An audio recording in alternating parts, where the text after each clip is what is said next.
Hello everyone, I am the Creep's Cabin. I know you use this video to fall asleep, so before that, like the video and subscribe to the channel. Also, where are you from? And what time are you watching? Now get comfortable and relax.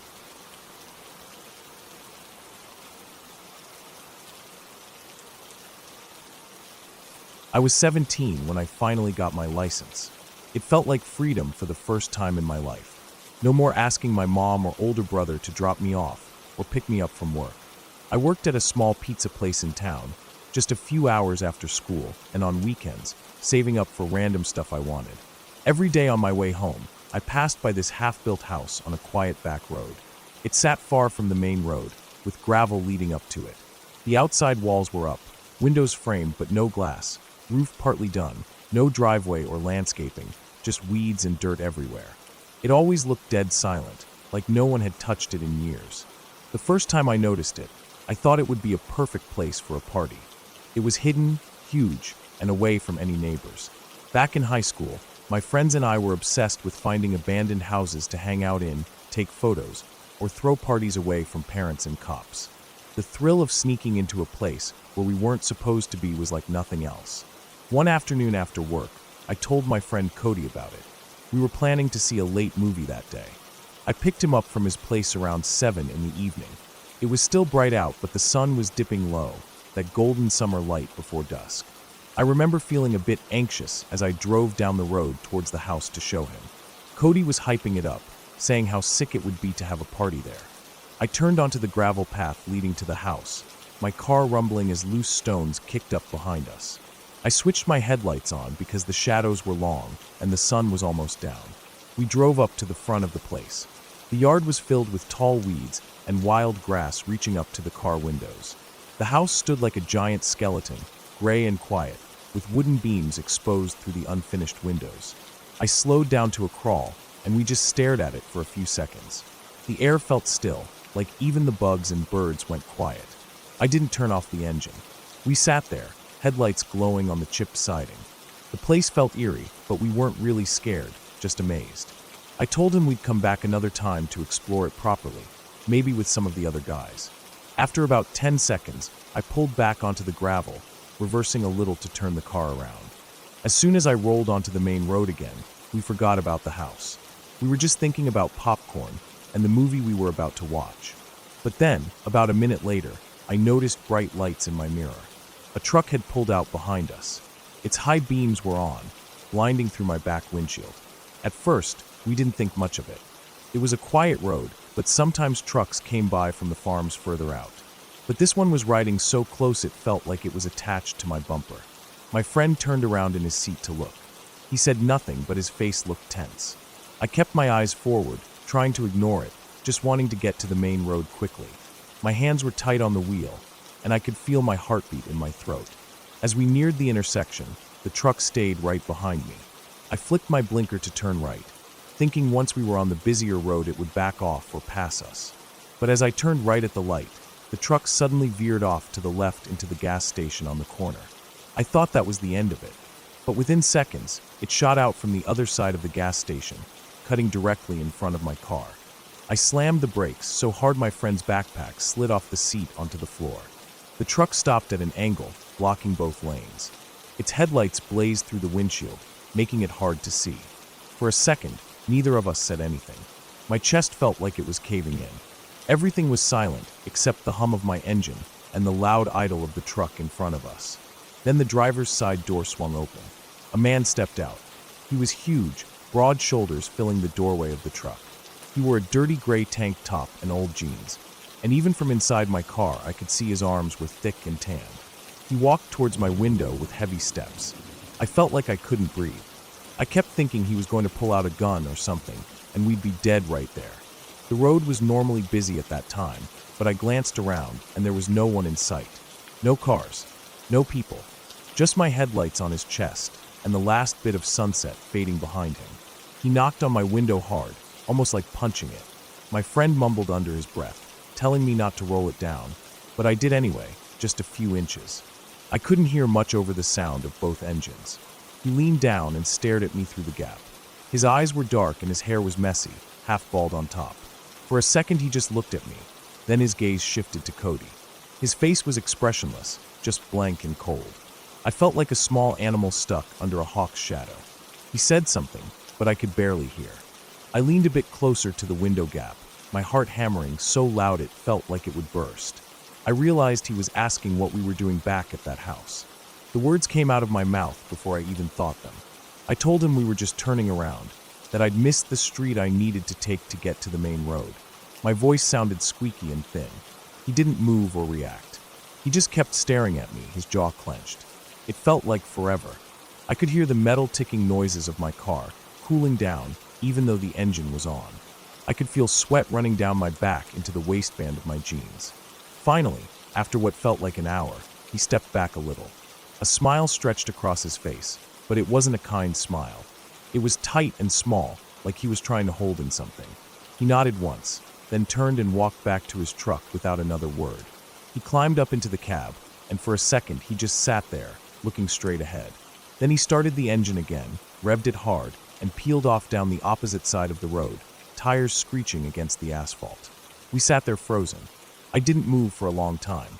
My friend was staring down at his shoes, shaking a little. My hands were trembling on the steering wheel. Finally, I pulled away slowly, checking the mirrors over and over. We didn't talk the entire way to the movie theater. My chest felt tight, like something was pressing on it. Even as we sat in the seats with popcorn and sodas in our hands, we barely said a word. Every time a truck drove past the theater outside, I felt my stomach drop. That night after I dropped Cody home, I drove back the same way to get to my house. I passed the half-finished house again. It sat dark and silent, weeds swaying in the breeze. But now it felt different. Before it was just an abandoned building, a place to explore. Now it felt like it was guarding something, hiding something inside. I never went back there again, not even during the day. Over the next few months, I would drive past it on my way home from work, and sometimes I'd see the same truck parked on the side, half hidden by tall grass. It never moved as I passed, but I could never see clearly if someone was inside. Years later, I drove past it again on a visit back home. The house was still unfinished, just sitting there, windows still empty, no driveway. A few boards on the roof were missing, and weeds had grown taller than me. I remember thinking how strange it was that no one ever finished building it, how it was left there to rot like that. My old friends used to joke that it was a drug house or something shady like that. Back then I thought they were just saying it to sound cool, but now I think they might have been right. It's been a long time since that night, but even now, whenever I see an abandoned house or an empty lot with a half-built home, I feel my chest tighten. I think about that man's eyes staring at me through the window gap. I think about how alone we were, despite being on a public road. And I think about how easily he could have pulled us out of that car and made us disappear forever, and no one would have known what happened to us. Every time I remember it, I get chills down my arms. I never told my parents about it. I don't think they would have let me drive anywhere alone again if they knew. To this day, I avoid that road whenever I'm back in town. I take the long way around, even if it adds 15 minutes to my drive. I just don't want to see that place again. I don't want to see that truck. I don't want to find out what's really inside that house. And I don't want to find out what that man would have done if I had said the wrong thing. Some places aren't abandoned. Some places are just hidden. And some people don't want to be seen.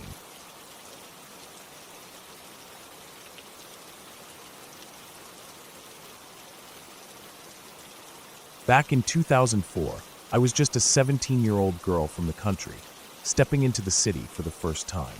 I grew up on a quiet road where the loudest thing at night was the crickets, or maybe the neighbor's dog barking at a possum. I was the youngest kid in my family, the one everyone thought would never leave home. But there I was in the city for college, feeling grown up and free even though I didn't really know what I was doing. I remember that night so clearly, even now. It was late, around 1:30 in the morning. I had been hanging out with some girls from my dorm in someone's room, watching movies and talking about classes and boys. At some point, people started drifting off to bed. I didn't want to be the last one there, sitting awkwardly on the floor while they started brushing their teeth or changing, so I decided I could just walk back to my dorm alone. It wasn't far, I thought. I had only been in the city for a few weeks and didn't know the streets well yet, but I told myself I'd be fine. When I stepped outside, the air felt heavy and still. The street was quiet except for a few cars parked along the curb and the distant hum of traffic far away. I started walking, pulling my hoodie tight around me even though it wasn't cold. As I moved past each block, the streetlights got dimmer. Some were completely dead. I remember thinking about how where I grew up, the roads were dark at night too, but it was a different kind of dark. Back home it felt peaceful. This felt like something hiding. I kept walking, feeling a little more uneasy with each step. The buildings were old row houses, brick walls crumbling in places, windows covered with old curtains or cardboard. Some of them had broken front steps. There were bags of trash piled on the curbs, spilling out onto the cracked sidewalks. I heard a woman shouting from inside one house, then a man shouting back, their voices echoing out through broken glass windows. Somewhere close by, a dog barked, and then I heard something crash to the floor. I told myself to just keep walking. My dorm had to be close.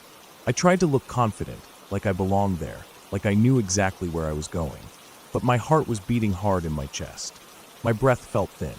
I tried not to look scared because I knew if someone saw how scared I felt, they'd know I was an easy target.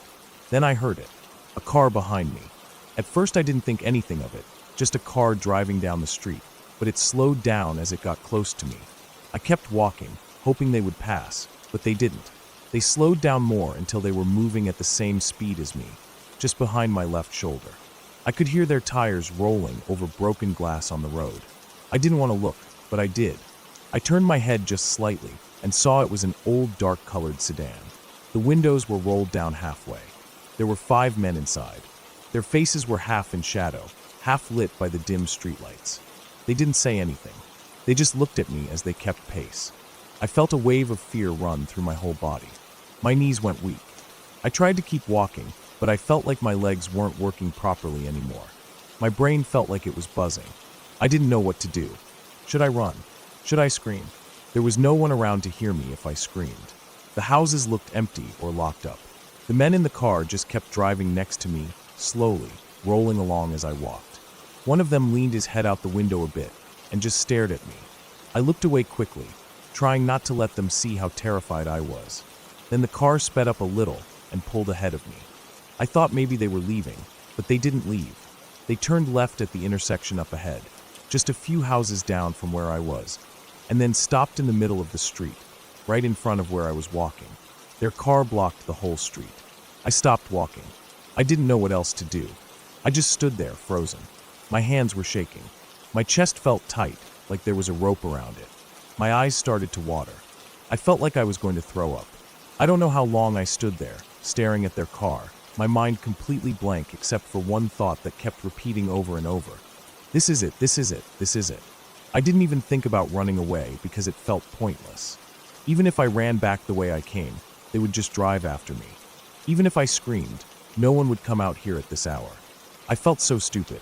I thought about my mom back home, probably asleep in her room, thinking I was safe in my dorm bed. I thought about my dad getting up for work before dawn, making coffee in the dark, thinking his youngest daughter was grown and smart and careful. I felt like the dumbest person in the world. I was staring at the car, waiting to see if they would get out, waiting to see what they were going to do, when suddenly I saw a light come on. It wasn't a street light. It was the porch light on the house, just past where their car was stopped.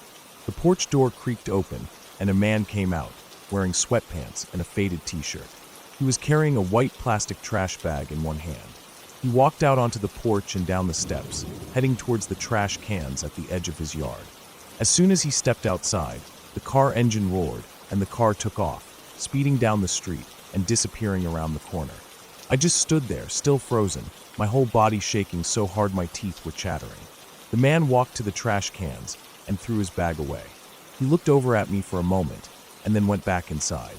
I stayed standing there for a minute longer, just staring at the spot where the car had been. My eyes were blurry with tears. My legs felt like they weren't there at all. Eventually, I forced myself to keep walking. I felt like I was going to collapse with every step, but I kept going. I passed the house where the porch light was still on. The man came back outside, probably to get some fresh air. He noticed me again and saw how messed up I looked.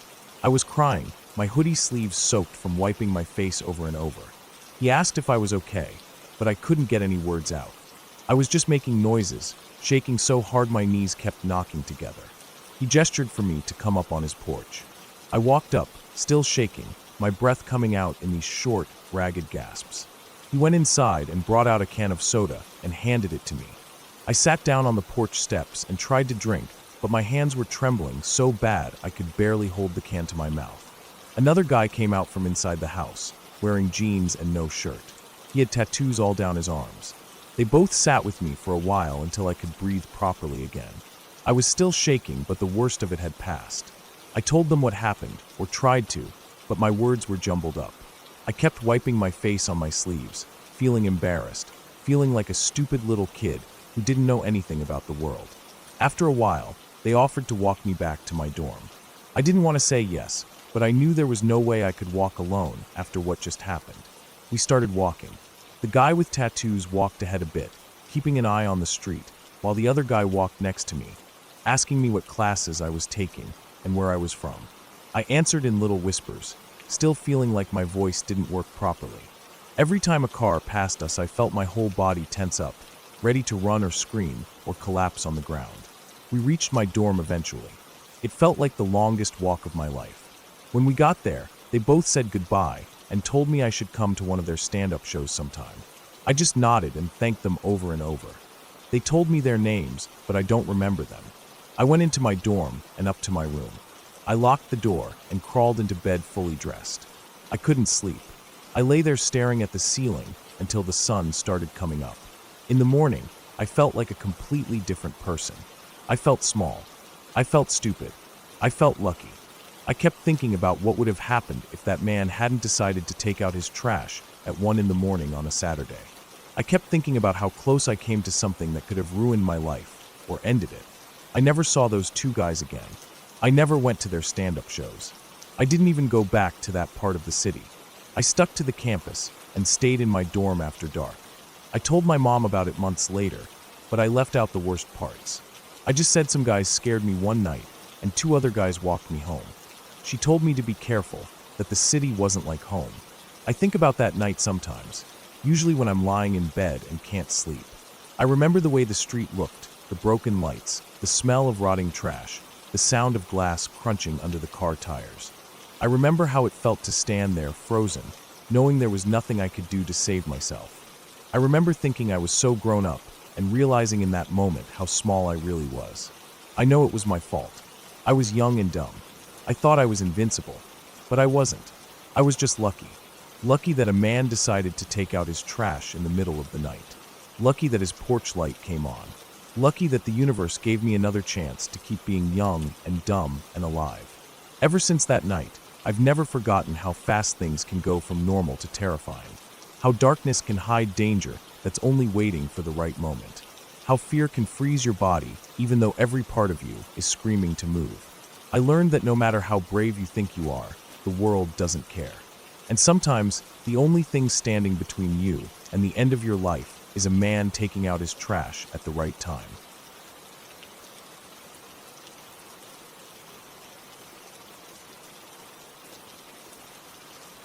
I had always told myself I'd never be the type to fall asleep at the wheel, or even let myself get close to that point. But that night proved I was just like anyone else, human, tired, and not as invincible as I sometimes felt. It was about 2 years ago, in early autumn, when days were warm, but nights turned cold fast. I'd gone to a family reunion at my cousin's farmhouse, about 2 hours out of town, and I didn't plan on staying overnight because I had work early the next morning. I didn't drink that night because I had to drive back, and I kept thinking about how I needed to sleep as soon as I got home. The evening dragged on longer than I'd hoped. People kept wanting to take photos, there was cake, old aunties wanted to talk about life and health, and the kids kept running around screaming. I left at around 10:30 p.m., hugging my mom and dad goodbye, feeling that tight heaviness in my chest that always came when leaving them alone late at night. I set off down the country roads in my small silver sedan. At first I had music on, a calm playlist I always used on late drives. It helped keep my mind from drifting to dark thoughts. But about 30 minutes in, I turned it off because it was making me sleepy. I opened the windows slightly to let the cold air slap my face. That worked for about 15 minutes until my eyes started that heavy flutter. Half closed, then forced open, then closing again, every few seconds. The worst part was that it hit me out of nowhere.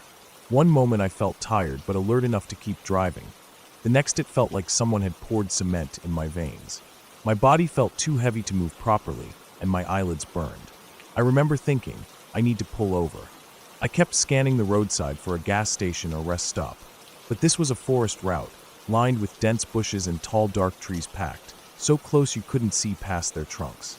Every few minutes a car would pass me from the other direction, their headlights blinding me before darkness swallowed the road again. It was unsettling, seeing those beams in the pitch black, knowing I was alone between each passing vehicle. There were no streetlights, only the glow of my own headlights carving a narrow tunnel ahead through the darkness. My tiredness got so bad that it felt like I was driving with my eyes closed half the time. I knew I couldn't keep going. It was dangerous, stupid, but I didn't care anymore. I pulled over onto the grass, far enough off the road that no one would hit me.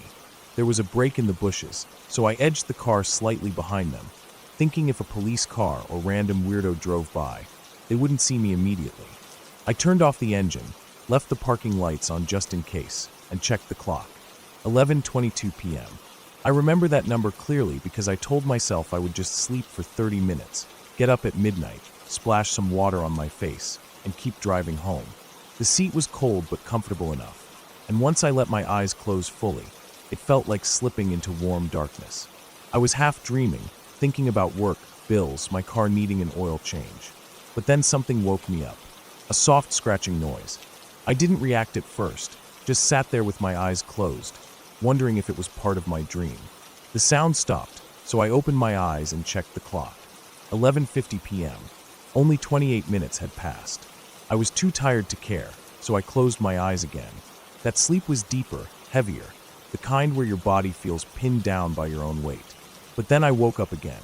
This time the scratching was louder, sharper. It wasn't like tree branches scraping the roof in wind. It was more like something was moving along the door, near the handle, then across the window. He said Folsen. I checked the clock. 12:40 nachts. Almost an hour later. The sound didn't stop this time.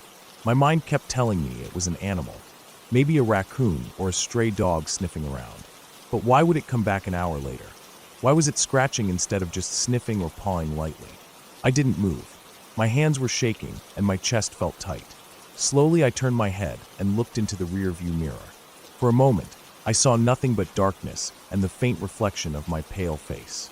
But then, right at the edge of the bushes, something moved. It was quick, like a shadow pulling itself back into the trees. My heart slammed against my ribs.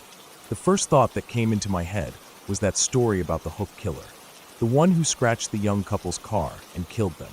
It sounds stupid now, thinking about an urban legend at a time like that, but in the darkness, your mind jumps to the worst explanations. My breathing got shallow and fast. I didn't even think about checking outside. I turned on the engine as fast as I could. My headlights flicked on and lit up the bushes in front of me. For a split second, I thought I saw something between the trees, but it was gone before my brain could even process what it was. I reversed carefully onto the road. My hands were trembling on the wheel.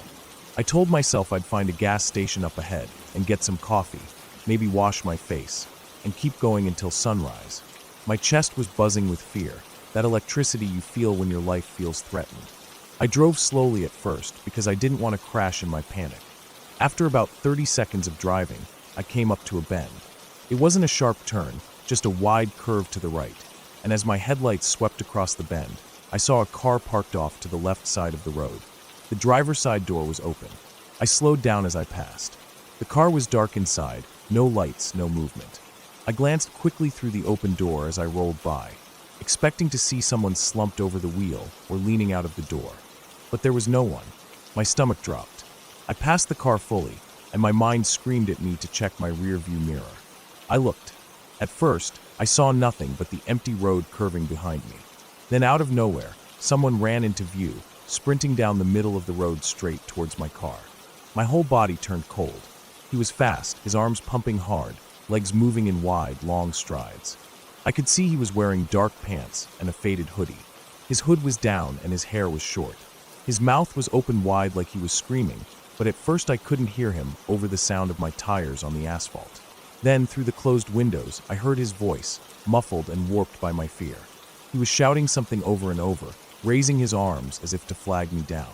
My eyes were glued to the rear-view mirror, watching him getting closer and closer.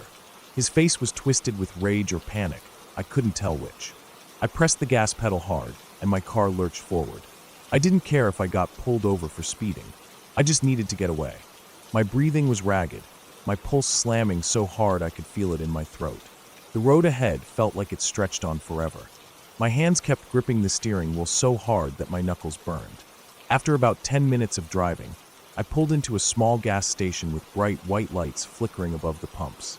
I parked near the entrance and just sat there for a moment, gripping the steering wheel, trying to stop my hands from shaking.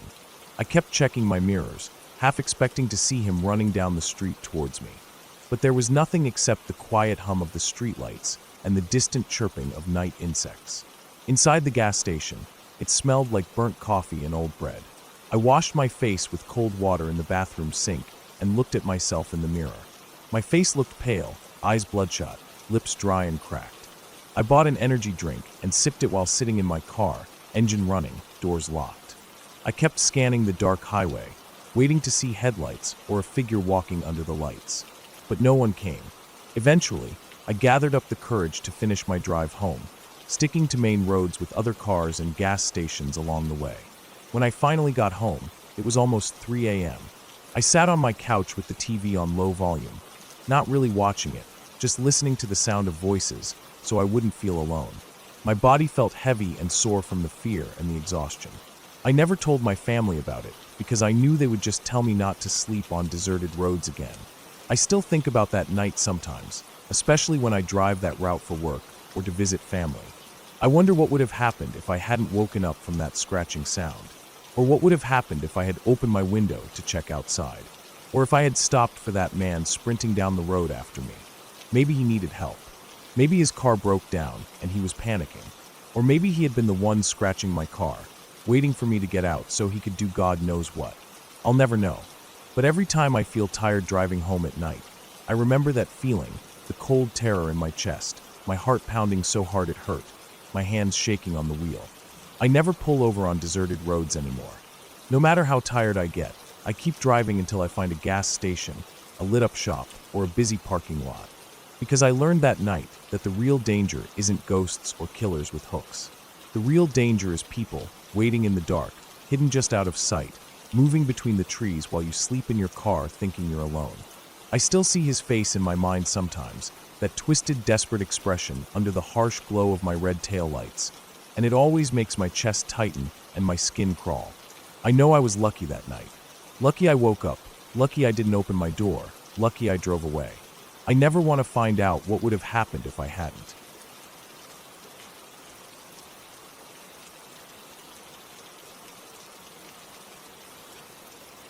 I remember it was early autumn when this happened. The trees were just starting to lose their leaves, so the ground was covered in patches of brown and yellow. I liked walking in the woods behind my house, but that day I decided to go off the normal path. I don't know why. Maybe I just wanted to feel like I was alone in the world for a bit. I had been feeling stressed from work, and my girlfriend at the time had been arguing with me about money. I remember thinking I needed to clear my head, so I walked deeper into the trees, stepping over fallen branches and ducking under low-hanging limbs. There was no real trail, just patches of flattened grass where deer or foxes had moved through. I followed one of those and kept walking, not really paying attention to where I was going. It was quiet out there, just birds calling in the distance and the rustling of leaves in the breeze. At some point I started to notice this smell. At first it was faint, but the further I walked, the stronger it got. It wasn't like anything I'd smelt before. It was thick and sweet, almost like rotting fruit left too long in the sun, but heavier and more sickly. It was so strong it made me gag a bit. I pulled my t-shirt up over my nose and kept walking forward, curiosity pushing me on even though my stomach twisted with each breath. I remember thinking maybe a deer had died there. I'd come across dead animals before in the woods, usually small ones like rabbits or squirrels, sometimes birds. Once I found half a deer carcass, the ribs picked clean by coyotes or vultures, but this smell was worse than anything like that. It felt heavier in my nose, like I could taste it. I pushed through some thick undergrowth, a bunch of prickly bushes that scratched at my shins. I remember looking down and seeing the small cuts start to bleed. It didn't hurt much, but I wiped the blood away with my other hand and kept pushing forward. When I pulled back one of the big bushes in front of me, that's when I saw him. At first my brain didn't really understand what I was seeing. It was like my eyes refused to believe it was a person. He was slumped against a tree, sort of sideways, with his head tilted down into his chest. His skin didn't look like normal skin anymore. It was greenish-black in places, bloated, almost shiny, with patches of dark purple. His stomach was swollen out in a way that didn't look real. I could see flies crawling all over him, their buzzing so loud in the quiet woods that it made my ears feel hot. There were streaks of something dark and dried down his forearms and legs. His clothes were sticking to his skin, wet and stained in patches. I remember just standing there staring at him, my mind blank. My first clear thought was that I needed to call someone, so I backed up a little, almost falling over one of the roots behind me, and I pulled out my phone. My hands were shaking so bad that I almost dropped it. I dialed 911 and told them what I had found. The operator kept asking me questions. Where exactly was I? Was he breathing? Was there anyone else around? I remember telling her, no, he's dead, he's really dead. I couldn't think straight. I gave her directions as best as I could, trying to explain which path I'd walked off and how far I'd gone. She told me to stay where I was and wait for the police to arrive. So that's what I did. I stood there for a bit, then realized I couldn't stand up the whole time. So I sat down against another tree, a little distance away from him. The smell was still strong, but sitting back a bit made it slightly easier to breathe. I remember the ground was cold and damp under me. I could feel the wetness soaking through my jeans. My hands wouldn't stop shaking. I tried to distract myself by watching the flies moving over his skin. They would crawl in and out of his open mouth and nostrils and land on his eyelids, which were half open and clouded over. His hair was matted to his forehead, and there were these thin dark streaks running down the side of his face. I didn't want to look at him, but I couldn't look away either. I kept thinking about who he was, what his name was, why he was there. It started to get dark while I waited. The sun went down behind the trees, and all the shadows stretched out until everything turned gray, then black.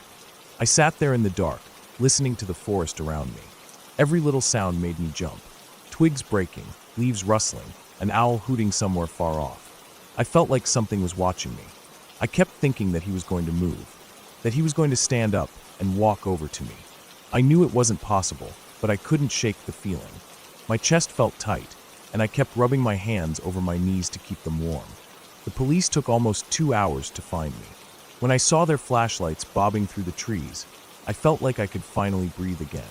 They asked me questions, told me not to come any closer to the body. I stood back while they put tape around the area and took photos. Later they told me he had committed suicide. They didn't give me many details, just that he'd been reported missing a couple weeks earlier.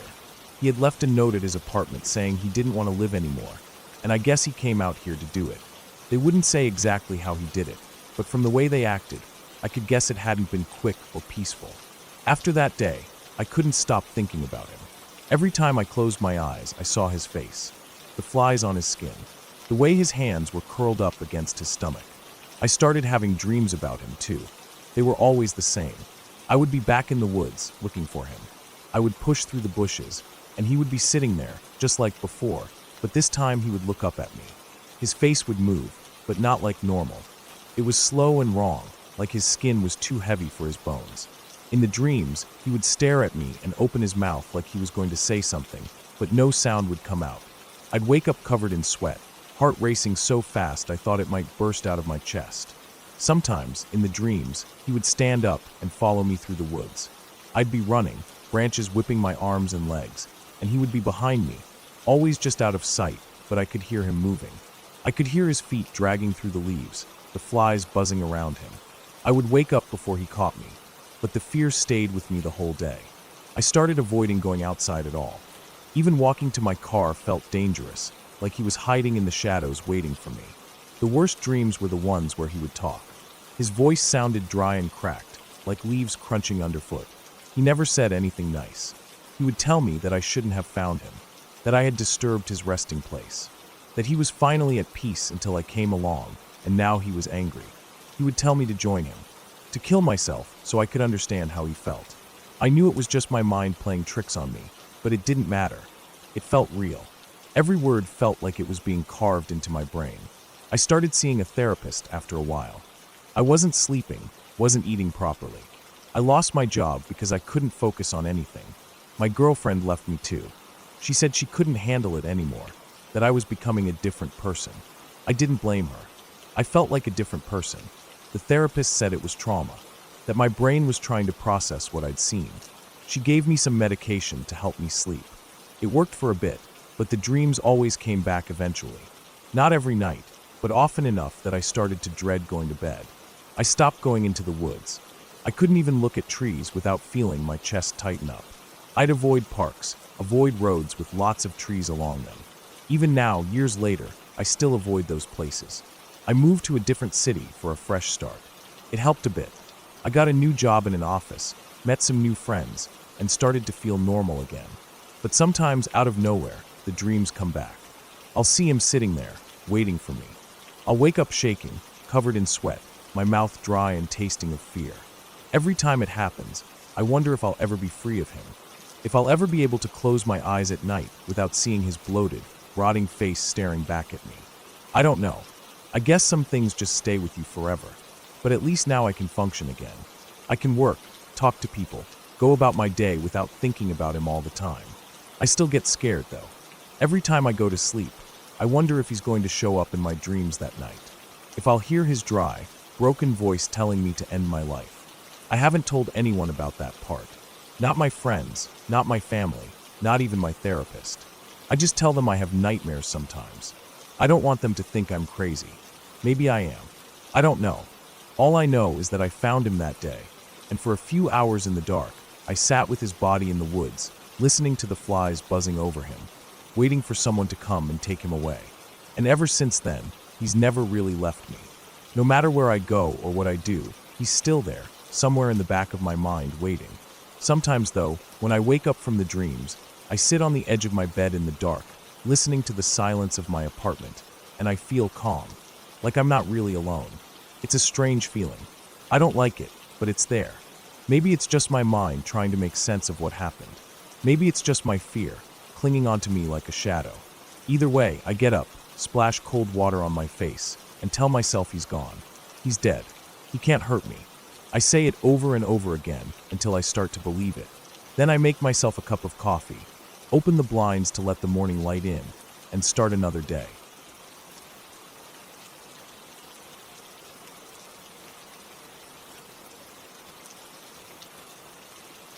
I remember that night so clearly, even though it's been a few summers now. The kind of night that sticks with you. The kind of night you don't really tell people about because it feels like such a small story, but inside your own head, it never stops playing. It was hot that day, one of those sticky summer days where you can't even sit on the porch without sweating, and by the time the sun went down, the air felt almost cool compared to how it had been earlier. My friend texted me around 10, asking if I wanted to go for a bike ride. We did that sometimes when it was too hot in the day. Just rode around under the streetlights talking about nothing. So I grabbed my bike from the backyard and left the house quietly, not wanting to wake my mom up. She hates when I go out late, but I was old enough to make my own choices by then, and honestly, it felt safer to bike around with him at night than walk alone in daylight.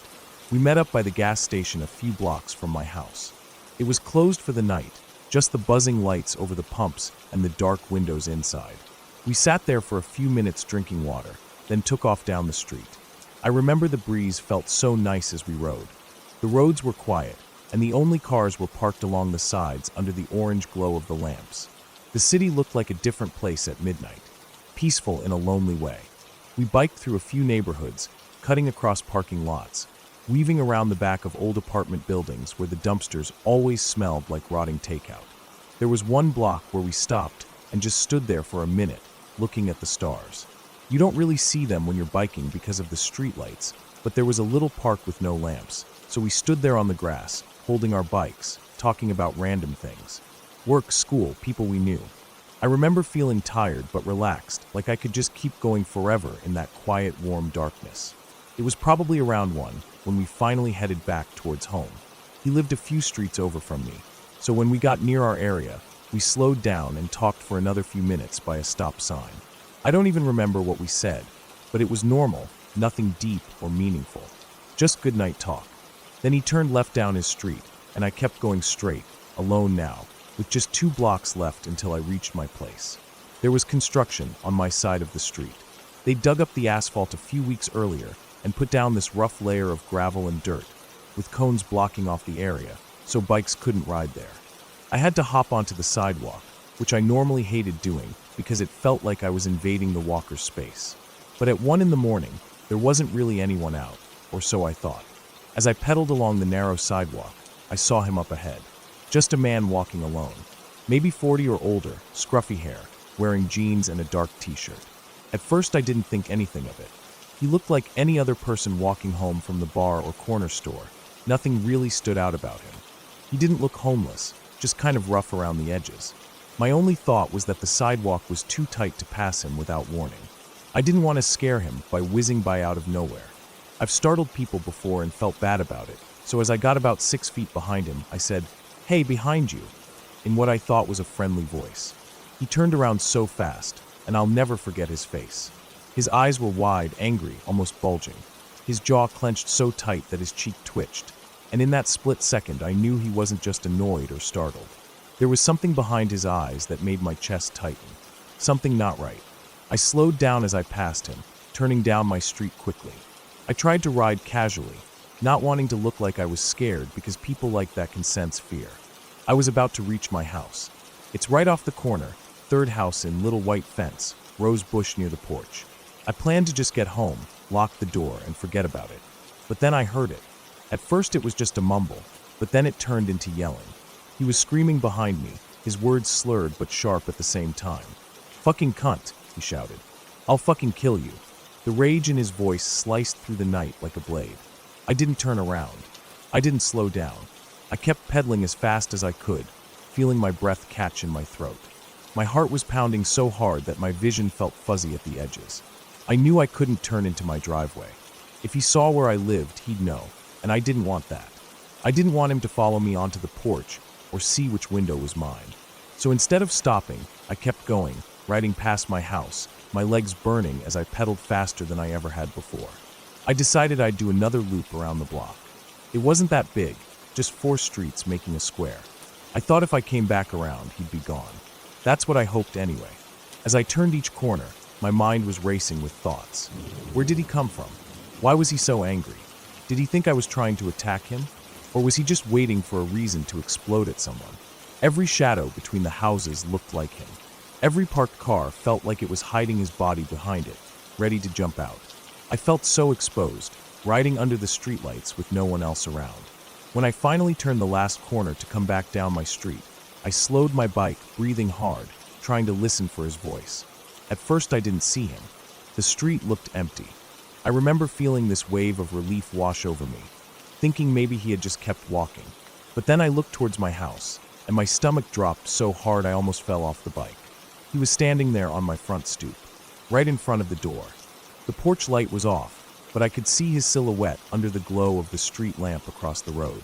His head was down, but I could tell he was looking out towards the street, just standing there, like he was waiting, like he knew I lived there. My chest felt tight and cold, and my hands were shaking so badly on the handlebars that I almost lost my balance. I didn't even realize I had started crying until I felt the tears on my lips. I rode past my house without stopping. I didn't even look at him as I went by, but in the corner of my eye I saw him turn his head slightly to follow me. I didn't know what to do. I didn't want to lead him back to my friend's place either, but I didn't feel safe anywhere near my own house.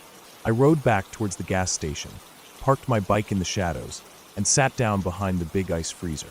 My hands were still shaking so badly I could hardly text, but I managed to type out a message to my friend, asking if I could come back over for a bit. He replied almost right away, telling me to come.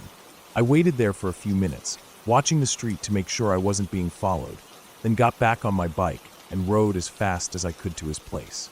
When I got there, I leaned my bike against the fence and walked up the steps with my legs trembling, so hard it was difficult to climb them. He opened the door and took one look at me and knew something was wrong, but I just shook my head. I didn't want to talk about it. I sat in his living room for a while, just listening to the sound of the fan clicking back and forth as it blew warm air around. He offered me water, but I couldn't stop shaking long enough to drink it without spilling it on myself. Eventually, when the sky started turning that pale early morning blue, he walked me back home. The street was empty by then. No sign of the man. No footprints. Nothing. It was like he'd never been there, but I knew he had. I felt it deep in my bones. That feeling of being hunted. I didn't sleep that morning. I just lay on my bed with the curtains closed, staring at the ceiling and listening for any creak on the porch. 2 days later, I woke up and went outside to ride to the corner store for milk, and my bike was gone. I'd left it locked up in the alleyway behind the house, and the lock was still there, cut clean through. The bike was just gone. My mom was mad about it, telling me I should have been more careful, that bikes get stolen in this area all the time. But when I thought about it, really thought about it, I wondered if it was random, or if that man had come back and taken it. If he wanted to remind me that he knew where I lived. My mom decided not to call the police. She said it wasn't worth it. It was just a bike. But to me, it wasn't just a bike. It was a reminder that he knew where I lived, that he could come back anytime if he wanted to. That night changed the way I felt about my own street, about walking alone, about riding my bike late at night. Even now, years later, whenever I ride past a stranger on the sidewalk, I think about his face, the anger, the way he stood on my porch like he belonged there. And I wonder if he ever thinks about me, or if I was just another shadow that passed him in the night, never to be remembered, while I still see him in every dark corner I pass.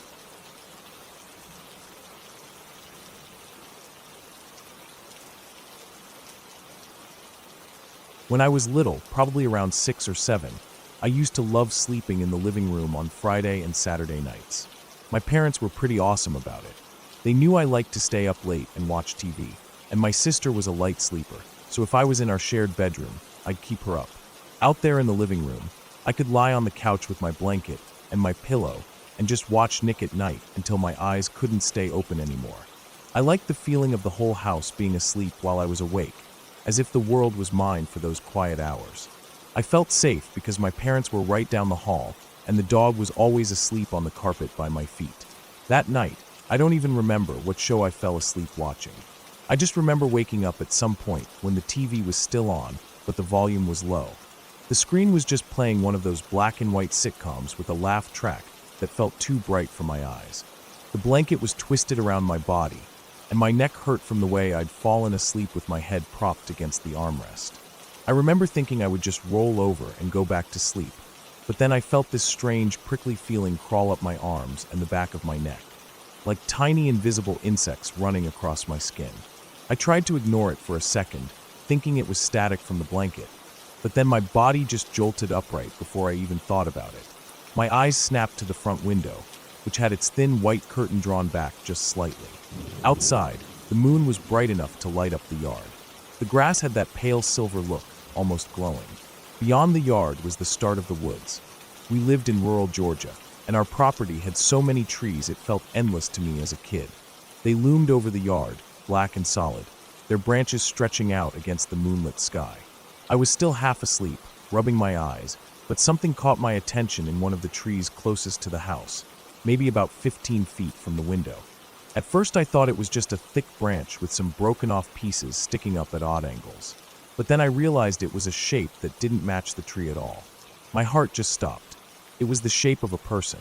It was like a black cutout stuck to the tree. The moonlight shone on everything else, but that shape remained dark. I could see the curve of a head, shoulders, arms, and legs bent in an odd way to cling onto a branch. They weren't moving at all, just completely still. I stared so hard my eyes started to water, hoping it was just a broken branch or a trick of the light, but deep inside I knew it wasn't. Before I could even think of what to do, the dog woke up. He was a big old lab mix, friendly and lazy during the day but protective at night. He got up so fast, his nails clicked on the wooden floor, and he ran straight to the window, pressing his nose and paws against the glass. He started growling, deep and low at first, and then barking so hard his body was shaking. I felt my chest tighten with fear.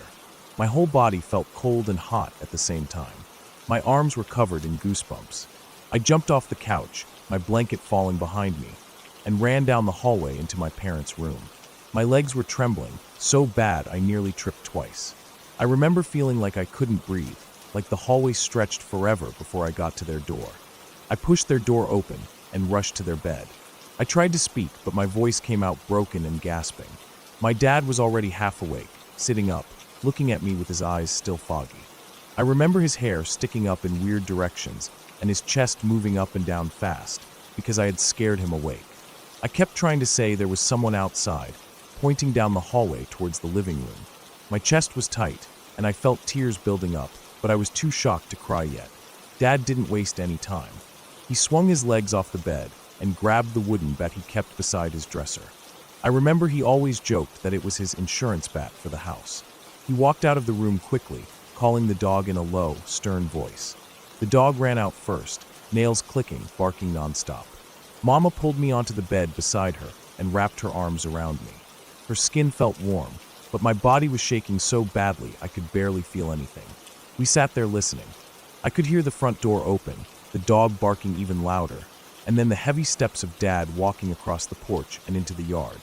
The dog ran around in circles, sniffing and growling into the darkness.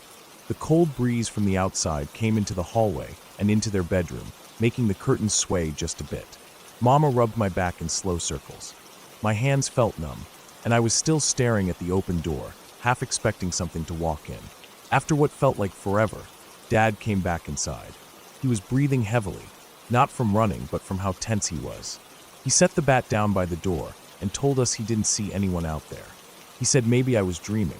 I wanted to believe him so badly, but my body still felt like I had been dipped in ice water. I knew I wasn't dreaming. I could still feel the scratchy couch fabric against my cheek, the cold air in my nose, the faint smell of the dog's fur right before he started barking.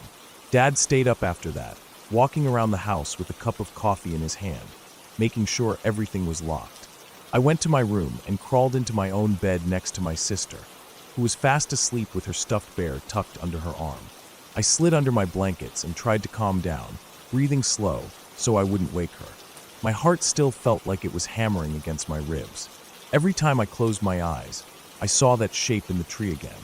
I don't know how long I laid there, staring at the ceiling. It felt like hours.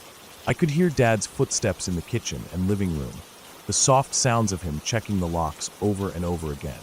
The dog had settled down by then, but he still huffed every now and then, as if he was warning whoever was out there to stay away. At some point, I turned my head to look out the window beside my bed. The moonlight was shining on the grass outside. I tried to tell myself there was nothing out there, that Dad would have seen it, that it was safe. My eyes started to feel heavy again. I thought that finally I could sleep.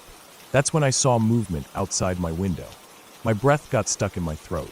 I felt my stomach drop so fast I thought I would throw up. There was a man standing right there, in the yard, just a few feet away from my window. I could see him so clearly in the moonlight this time. He was thin, wearing dark clothes. His face was turned towards me, but I couldn't see his eyes, just the outline of his features. His hand was up, his finger pressed against his lips in a shushing gesture. My whole body locked up. I couldn't move, couldn't scream, couldn't even breathe properly. I just stared at him, my chest tight with panic. He stayed like that for a few seconds, his fingers still on his lips. Then he turned around slowly, without looking back, and started walking away. Not running, just walking in a straight line towards the woods until the trees swallowed him up and he was gone. I don't know how long I laid there after that, staring out the window, waiting to see him come back. When I finally felt my body again, the tears came hard. I buried my face in my pillow and cried silently so I wouldn't wake my sister. My tears soaked through the pillowcase and my nose got stuffy, but I didn't want to move. I cried until I felt like I couldn't breathe, and then I just laid there, staring at the ceiling, my eyes burning from the tears. That morning, Dad made pancakes like he always did on Saturdays. The sun was shining, and the yard looked normal again. The grass was bright green with little dewdrops. The dog was rolling around happily in the sunshine, and the birds were singing. Everything looked so normal it made me feel sick, like the night had been a bad dream I couldn't shake off. I never told my parents about seeing him the second time.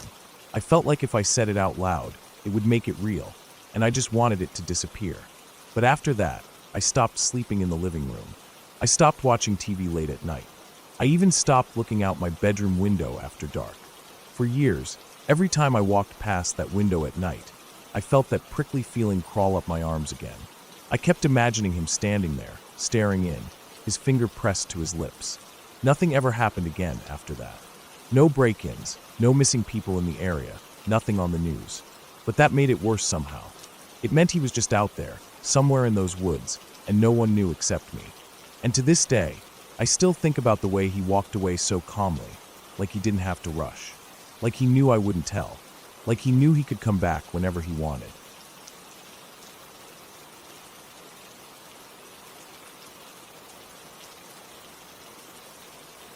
I was sitting in the living room with my mother one evening, just talking about random family memories.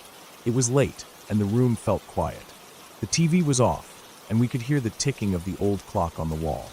I remember she was folding laundry as she spoke, her hands moving automatically as she told me this story that I never heard before. It happened about 10 years ago, but to her it still felt like yesterday. My cousin, who was only a few years older than me, had been in a car crash when she was 17 or 18.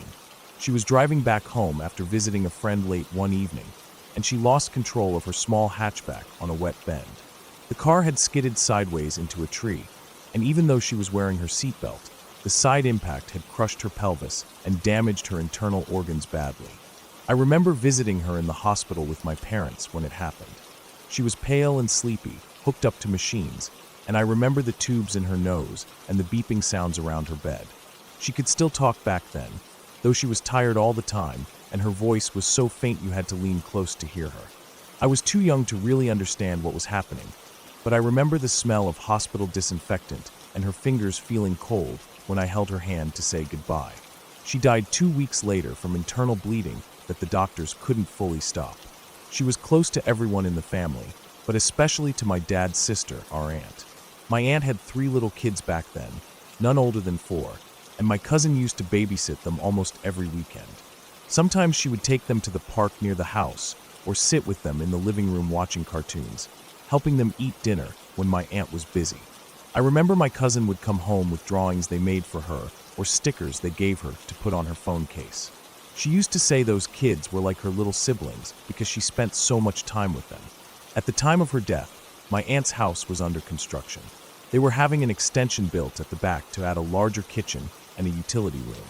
I remember seeing the building materials scattered around her yard, big sand piles and stacks of bricks covered with blue tarps to keep off the rain. The construction work had started a month before the accident and was still going on for a couple months afterwards. The workers came in every morning around 8 and stayed until 4 or 5 in the afternoon. Sometimes, if I stayed over at my aunt's house, I would wake up to the sound of hammering and drills coming from outside. My aunt didn't mind the noise because she was at work during the day, and the kids were too small to care. One day, while she was at work, she got a phone call from one of the construction workers. He sounded annoyed, and my aunt told my mom later that at first she thought something was wrong with the construction or that they needed more supplies. But the worker told her they were having trouble with a teenage girl who kept showing up at the house. He said that she didn't say anything to them, but she would walk around the construction site, look at what they were doing, and leave. Sometimes she would come right up to the area they were working and just stand there, looking at them, then walk away again. They thought maybe she was from the neighborhood, curious about the new extension being built. But she came often, multiple times a week, always wearing the same clothes, never speaking, just walking around quietly and leaving. My aunt was confused and asked the worker for a description to see if she knew her. The worker said she had long brown hair, wore a red baseball cap, denim dungarees, and a white jacket. As soon as he described her, my aunt froze. She said her blood felt like it went cold in her veins. That was exactly what my cousin used to wear all the time. The red cap was her favorite. She wore it even indoors sometimes, and the denim dungarees with the white jacket were the outfit she wore the day of the accident.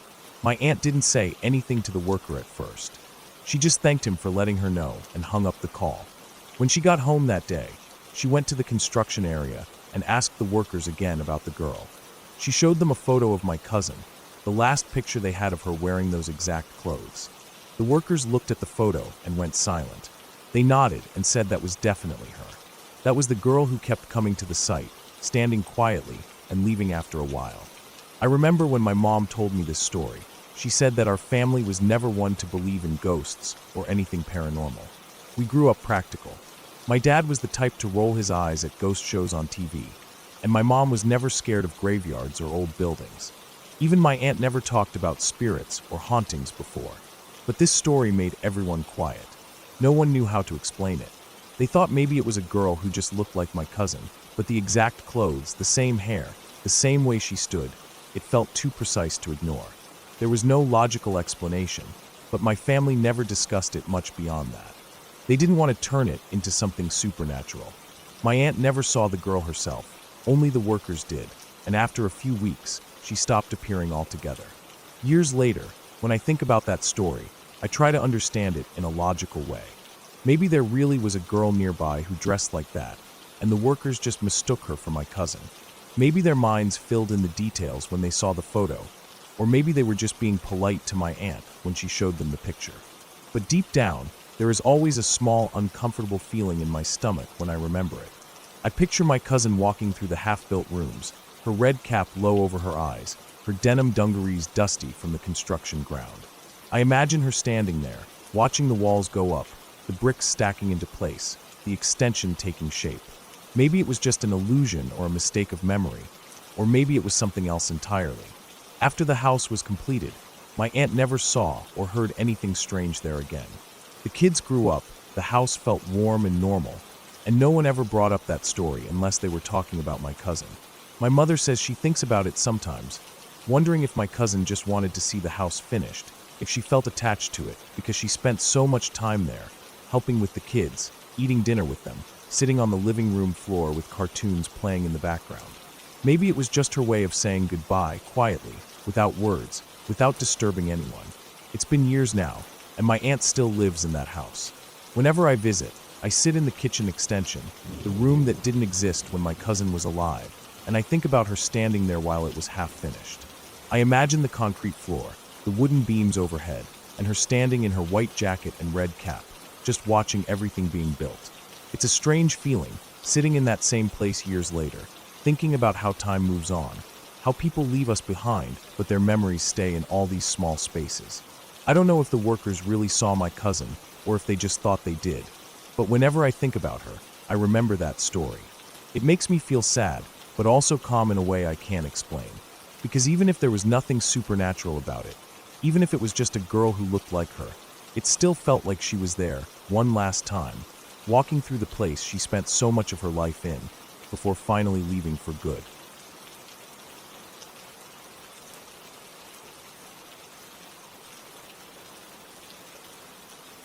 I always knew my house was built weird. It sits far back on the lot, farther than any other house on the street. All the other houses sit closer to the sidewalk, but mine sits back, almost tucked away like it was hiding. When I was a kid, I thought it was cool because it made the yard feel bigger, but as I grew up, it started to feel off. Like the house was set up wrong from the start. The layout never helped. The sidewalk doesn't go to the front yard like normal houses. Instead, it runs the length of the living room windows and stops right at the front porch, like someone forgot where it was supposed to go. Those big windows look straight into the living room. They let in a lot of light, especially in the morning, which my mom always loved. She would sit on the couch drinking her tea with the sun all over her face. But those windows don't open, and there are no curtains, just sheer covers that don't block anything at night when the inside lights are on. It always felt like living in a fishbowl. That week, my parents and younger brother went on a trip to visit family. I couldn't take time off work, so I stayed home alone. I worked all day Friday, and when I got home that evening, the house felt dead quiet. I never realized how much noise my family made just by existing, walking around, closing cabinets, humming in the kitchen, laughing at some show in the living room. All of it gone, just silence sitting heavy in every room. I decided to drink that night. I thought it would be fun to relax and do nothing. I ordered greasy food and sat in front of the TV. I didn't even watch what was on, just flipped channels, drinking can after can of beer until the table was covered in empties. The house felt a little less empty once I was drunk. I could hear the TV loud. I could feel my own heartbeat in my ears. Around 9 at night, I realized I was too drunk to walk back to my room. It was stupid, but I felt scared of the hallway. It was so dark, and the thought of standing up, turning around to grab my phone charger, or walking past the kitchen just made me feel uneasy. I didn't want to see the black windows reflecting nothing back. I didn't want to feel the cold linoleum under my feet. So I stayed there on the couch, right underneath the big living room windows. I laid there, half watching the TV, my eyelids getting heavier. I didn't bother turning anything off. The light from the lamp was warm against my cheek, and the blanket smelled like laundry soap. The beer buzz was gone and replaced by heavy sleep. I drifted off with the TV flashing random colors across the walls. Then I woke up. It wasn't gradual, like when you're in bed and slowly open your eyes because of the sun. This was like a snap. 1 second I was asleep, the next I was awake. My eyes opened into darkness. The TV was off, the lamp was off, and the only light was from the streetlight far down the driveway. It threw a dim glow into the room, enough to see the outlines of furniture, but not enough to see details. I laid there, not moving, trying to figure out why I was awake. My body felt cold all over, even under the blanket.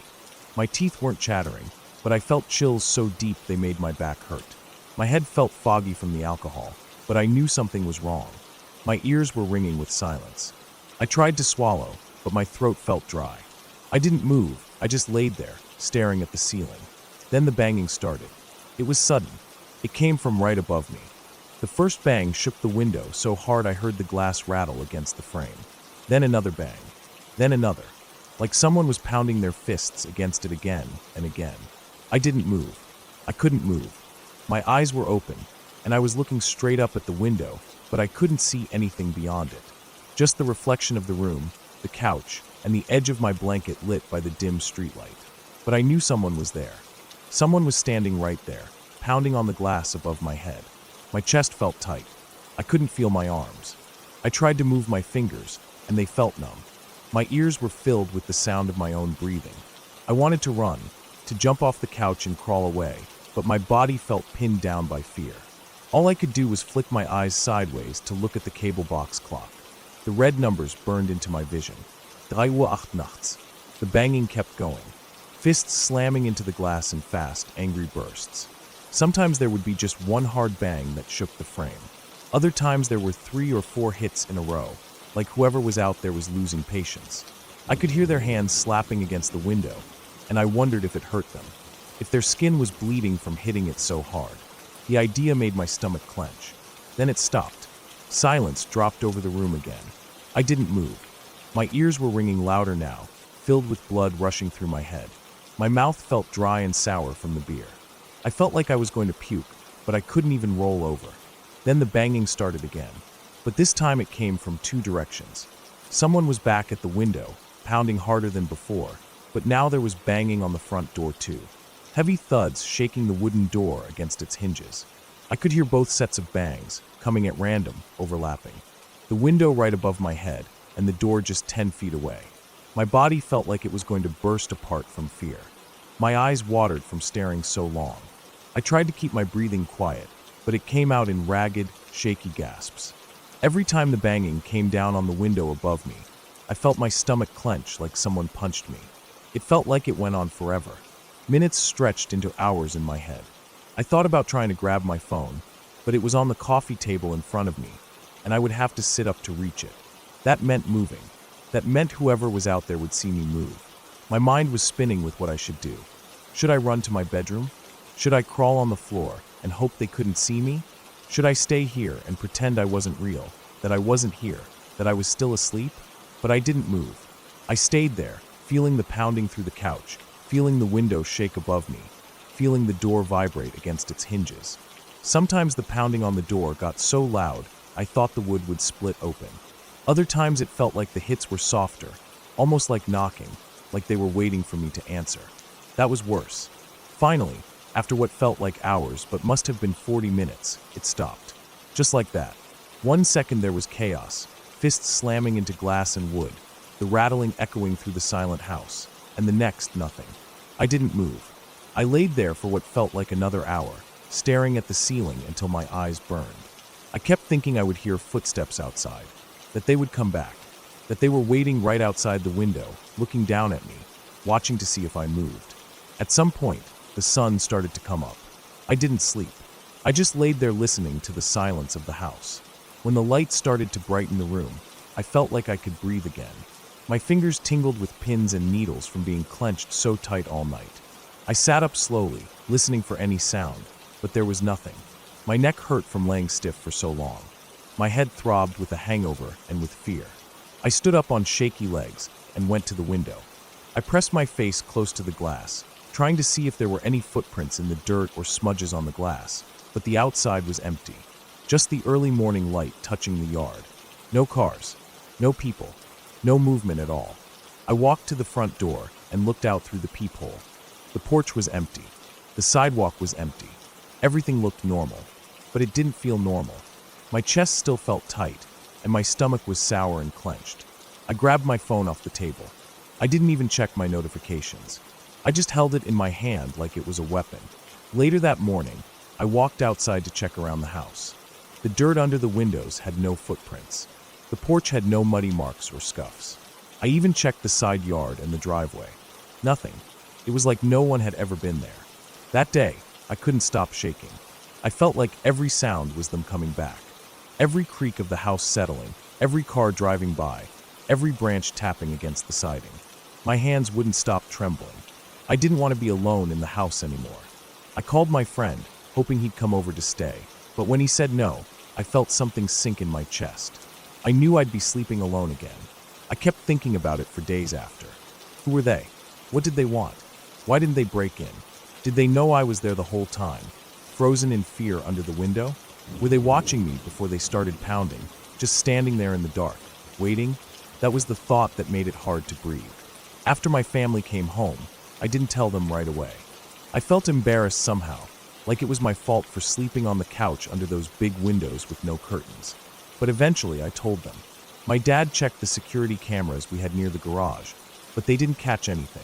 The cameras only cover the driveway and back patio. The front yard is just darkness beyond their range. I've never slept on that couch again. Even during the day, I avoid sitting there. I bought thick curtains for those big windows, and I keep them closed.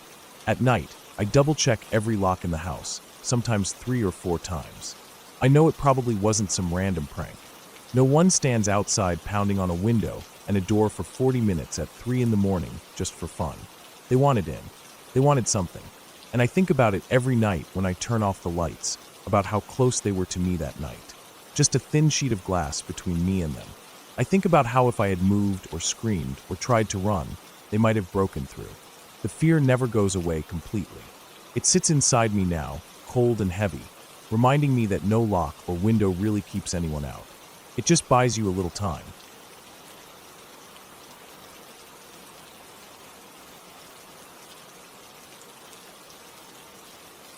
I remember that day so clearly even though it's been over 10 years now.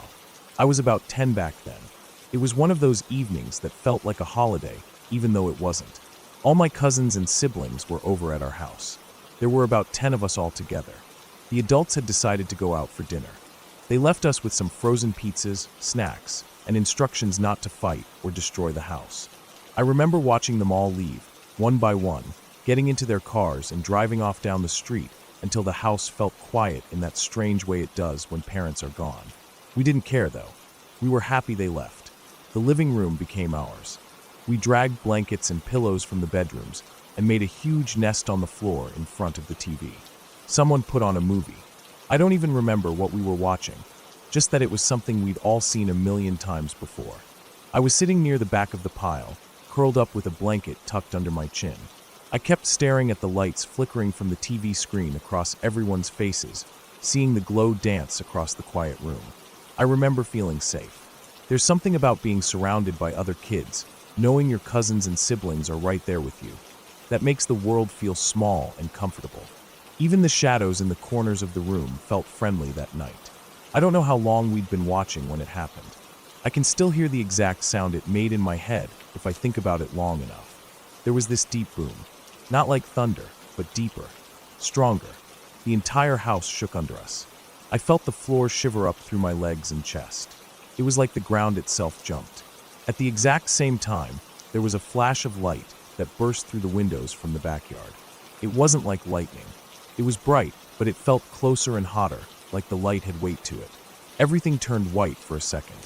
I couldn't see anyone around me, only this blinding glow that swallowed the entire room. And then it was gone. Just as fast as it happened, it disappeared. The boom still echoed in my chest. I could feel my heart hammering, so hard it almost hurt. For a second, no one moved. No one even breathed. Then, almost together, like a pack of scared animals, we all scrambled to our feet and ran down the hallway. Our feet pounded against the wooden floors. I could hear my cousins breathing heavy around me as we crowded into the narrow hallway between the bedrooms.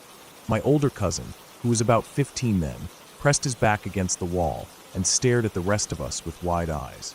Everyone was breathing hard, chests rising and falling, faces pale in the dim hallway light.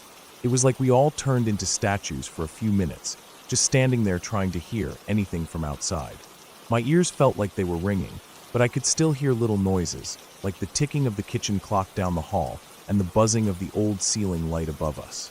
After a while, my eldest cousin took out his phone. He kept staring down the hallway towards the living room while he scrolled through his contacts. He kept looking at the front door, as if expecting someone to kick it down any second. I knew he was thinking about calling the police. I could see it in his face. But instead, he called the parents. I watched him press the phone against his ear, his hand shaking a little, his fingers gripping the case so hard his knuckles turned white. He didn't say anything for a while, just listened, nodded, and then ended the call. He slid down to sit on the floor, pulling his knees up to his chest. We stayed in the hallway for a long time. I remember my legs starting to ache from standing so still. My youngest cousin started crying softly, trying to bury her face in her blanket to keep the sound down. After a while, I could feel the air changing. The fear was still there, but it felt heavier, like we were getting used to it. Eventually, someone whispered that we should check the living room again. The older kids nodded. They told us to wait, but no one wanted to be left alone, so we all crept out together. I remember how cold the wooden floor felt under my feet as we walked slowly down the hallway back into the living room. Everything looked normal. The movie was still playing, flickering images across the pillows and blankets scattered everywhere. It was so strange, seeing the movie playing like nothing had happened. Like that huge boom and flash of light didn't just shake the entire world a few minutes ago. The eldest cousins started looking around for something to use as weapons. One grabbed a fireplace poker, another took a wooden baseball bat that was leaning near the back door. I remember feeling stupid because I picked up a rolled-up plastic toy lightsaber. It was the only thing near me, and even though I knew it wouldn't protect me, holding it made me feel braver. I gripped it so tight my fingers hurt. We checked every window. We looked out into the backyard from the kitchen. The porch light was on, glowing across the small patch of grass and the old swing set. Everything looked still. Too still. I kept expecting to see something standing out there. Someone or something that caused the light and the boom. But there was nothing. Just the empty yard, quiet under the porch light. We ended up sitting back in the living room. This time no one sat with their back to the window. We sat in a circle, facing outward like we were guarding each other. The movie kept playing in the background, but no one was watching it anymore. We just kept listening, waiting for another boom or flash. I remember my cousin gripping the fireplace poker so tight his hands were shaking. Half an hour passed like that. Time felt so strange, stretching out like it would never end. Every second felt long and heavy. Every sound, like the creaking of the house settling or the refrigerator humming, made us jump. My heart wouldn't calm down. It felt like I could hear it beating in my ears. Finally, we heard the cars pulling into the driveway. Headlights swept through the front windows, lighting up the living room like the boom had done earlier. But this light felt different. Warmer. Safer. The parents walked in laughing, carrying boxes of leftovers and takeout bags. I remember the smell of food filling the house instantly. It was so normal, so painfully normal that I almost started crying from relief. They looked at us sitting there, holding fireplace pokers, bats, and plastic toys, and they laughed. They asked what we were doing, why we were all so pale, why everyone looked like they just saw a ghost. We tried to explain it to them. We told them about the boom and the flash, how the house shook, how it felt like a bomb went off in the backyard. But they just kept shaking their heads, laughing it off. They said maybe it was thunder or the neighbors shooting fireworks. But we knew what thunder sounded like. We knew what fireworks looked like. This was different. It was so strong, so bright, so loud. It felt real, too real to ignore. After they put away the food and turned on all the lights in the house, we went into the backyard together. I remember stepping onto the porch, my heart pounding again. The night air felt cold against my face. We looked around, expecting to see something. A burnt patch of grass, a broken tree, a hole in the ground. But there was nothing. The swing set stood where it always did, gently swaying a little in the breeze. The grass was unmarked. The fences were standing tall.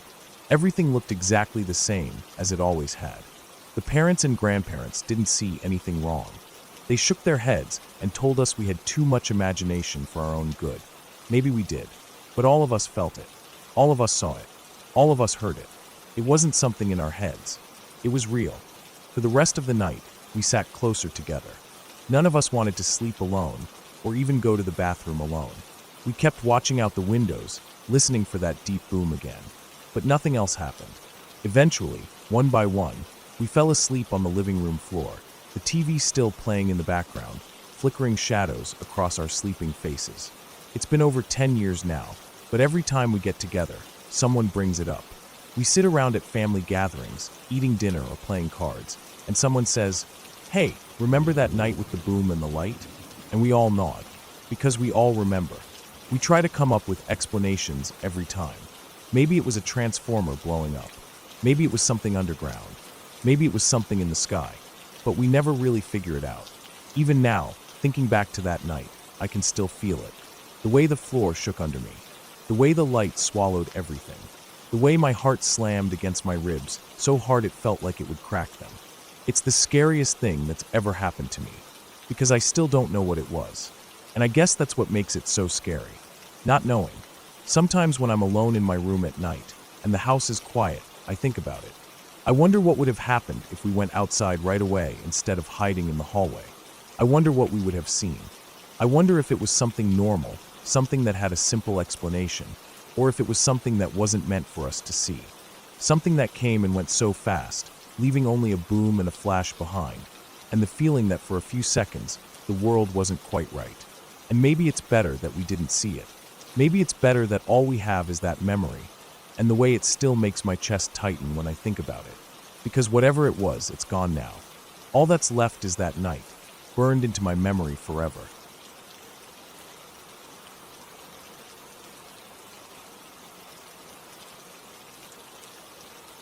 I never thought the first time I'd use my CPR certification would be like that. Just a week before, I was sitting in a bright classroom with clean mannequins, learning how deep to push and how fast to count. The instructor kept it calm and structured, repeating over and over that this training could save lives. I guess I imagined that if I ever used it, the person would look like those mannequins. Clean skin, clear chest, no chaos around them. But that wasn't what happened. It was a cool October afternoon.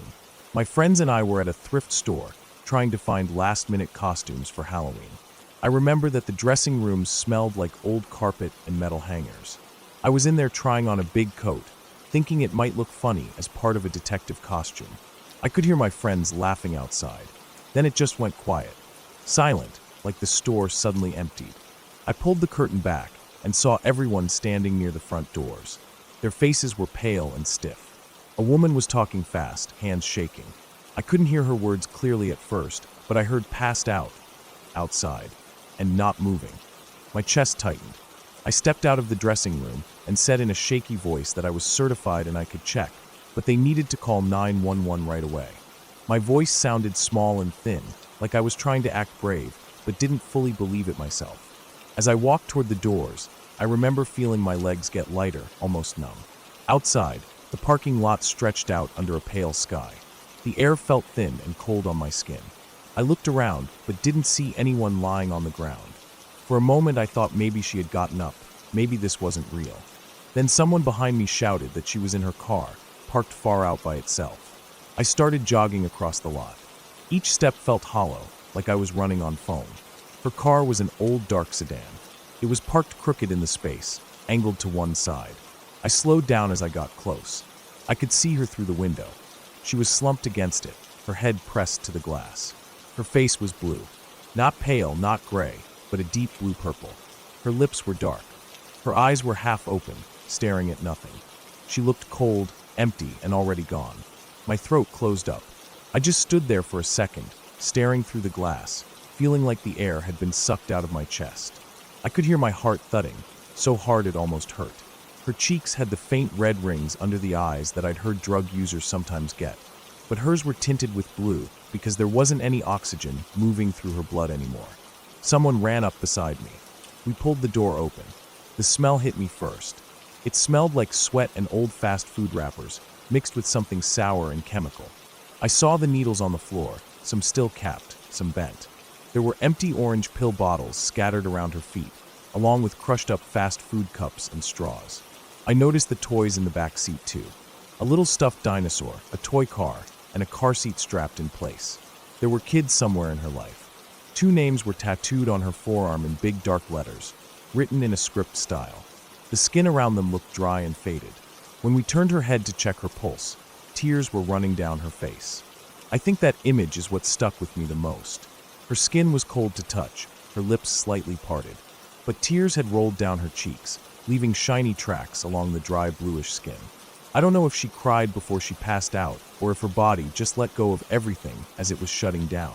It made her look so human, so small, like a scared child. I kneeled down and pressed 2 fingers into her neck. I couldn't feel anything. I kept them there longer, hoping I was just missing it, counting slowly in my head. My fingers were shaking so badly, I wasn't sure if it was her pulse or my own. Another person tried. They looked at me and shook their head, eyes wide, like they were about to cry. I swallowed hard and started compressions. Her chest felt small under my hands. I remembered the instructor saying to push hard enough to break ribs if you had to. I pushed down fast, counting in my head, feeling her sternum sink under the heel of my palm.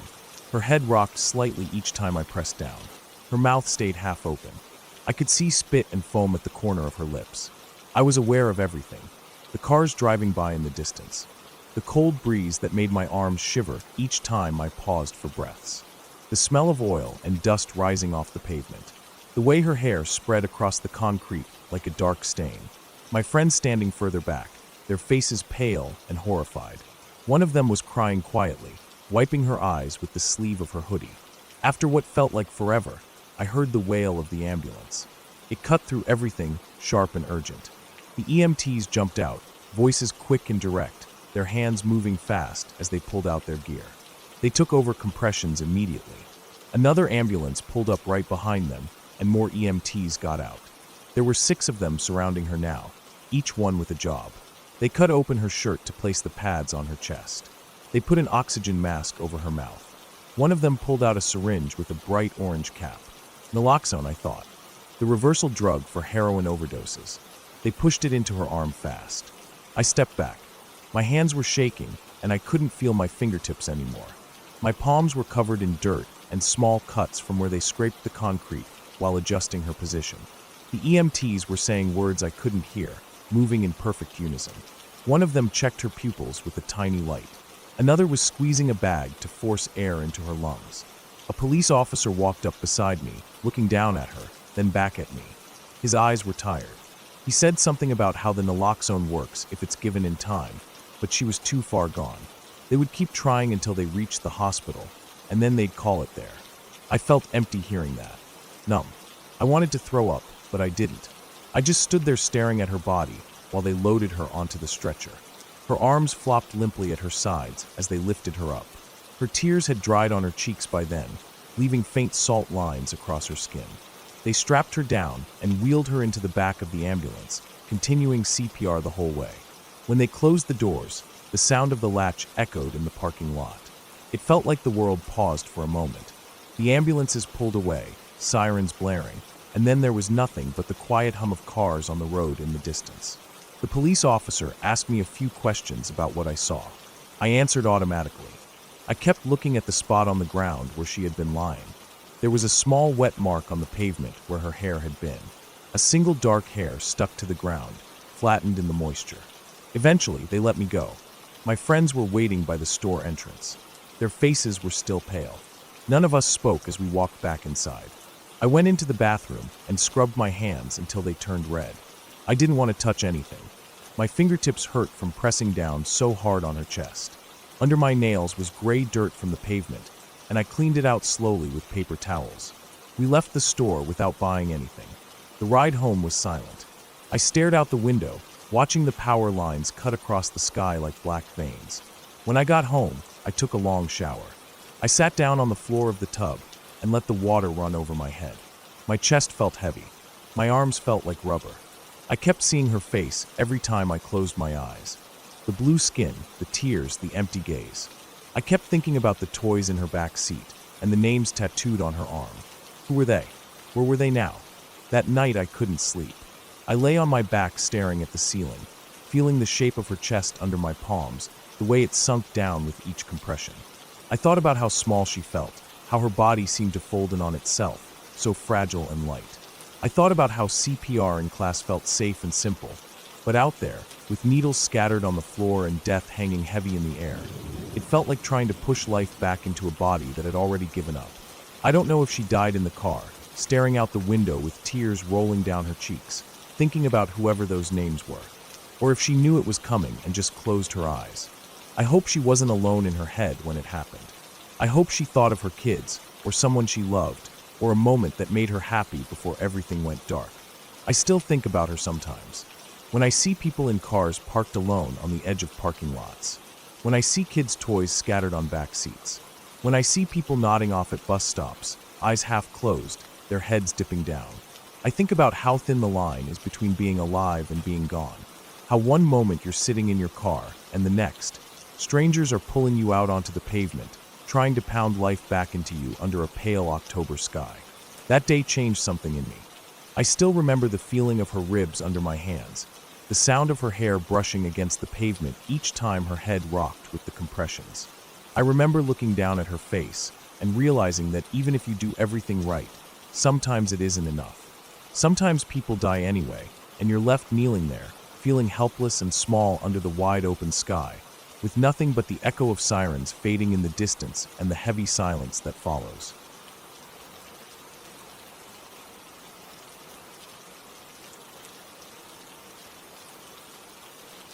I was back at my parents' place last summer for the holidays. It felt good to be back after months of constant stress from university work and late-night shifts at the cafe. Their house is a 2-story old brick place with creaking wood floors and that smell that only old houses have. The walls were decorated with fading family photos and an old clock that ticked so loud at night that it always sounded like it was right beside your ear. My room was upstairs, down the hallway from my sister's room. Her room was right at the end of the hallway, across from the bathroom. That night I stayed up late. I'd gotten into the habit of staying up most nights when I was away, working on assignments or just watching videos to pass time. I remember it was a hot night because the fan in my room was on full speed, but I could still feel sweat building up on my neck and chest. The crickets outside were loud, and there was a moth battering itself against my window for hours. The air smelled like summer night, damp grass, soil, and heat trapped from the day. It was around 3 in the morning. Everyone else was asleep. I was sitting at my desk scrolling through videos with headphones on, the screen being the only light in the room. My eyes were dry and my back hurt from sitting for too long. I had just finished watching some dumb video about abandoned amusement parks when I felt my phone buzz beside me on the desk.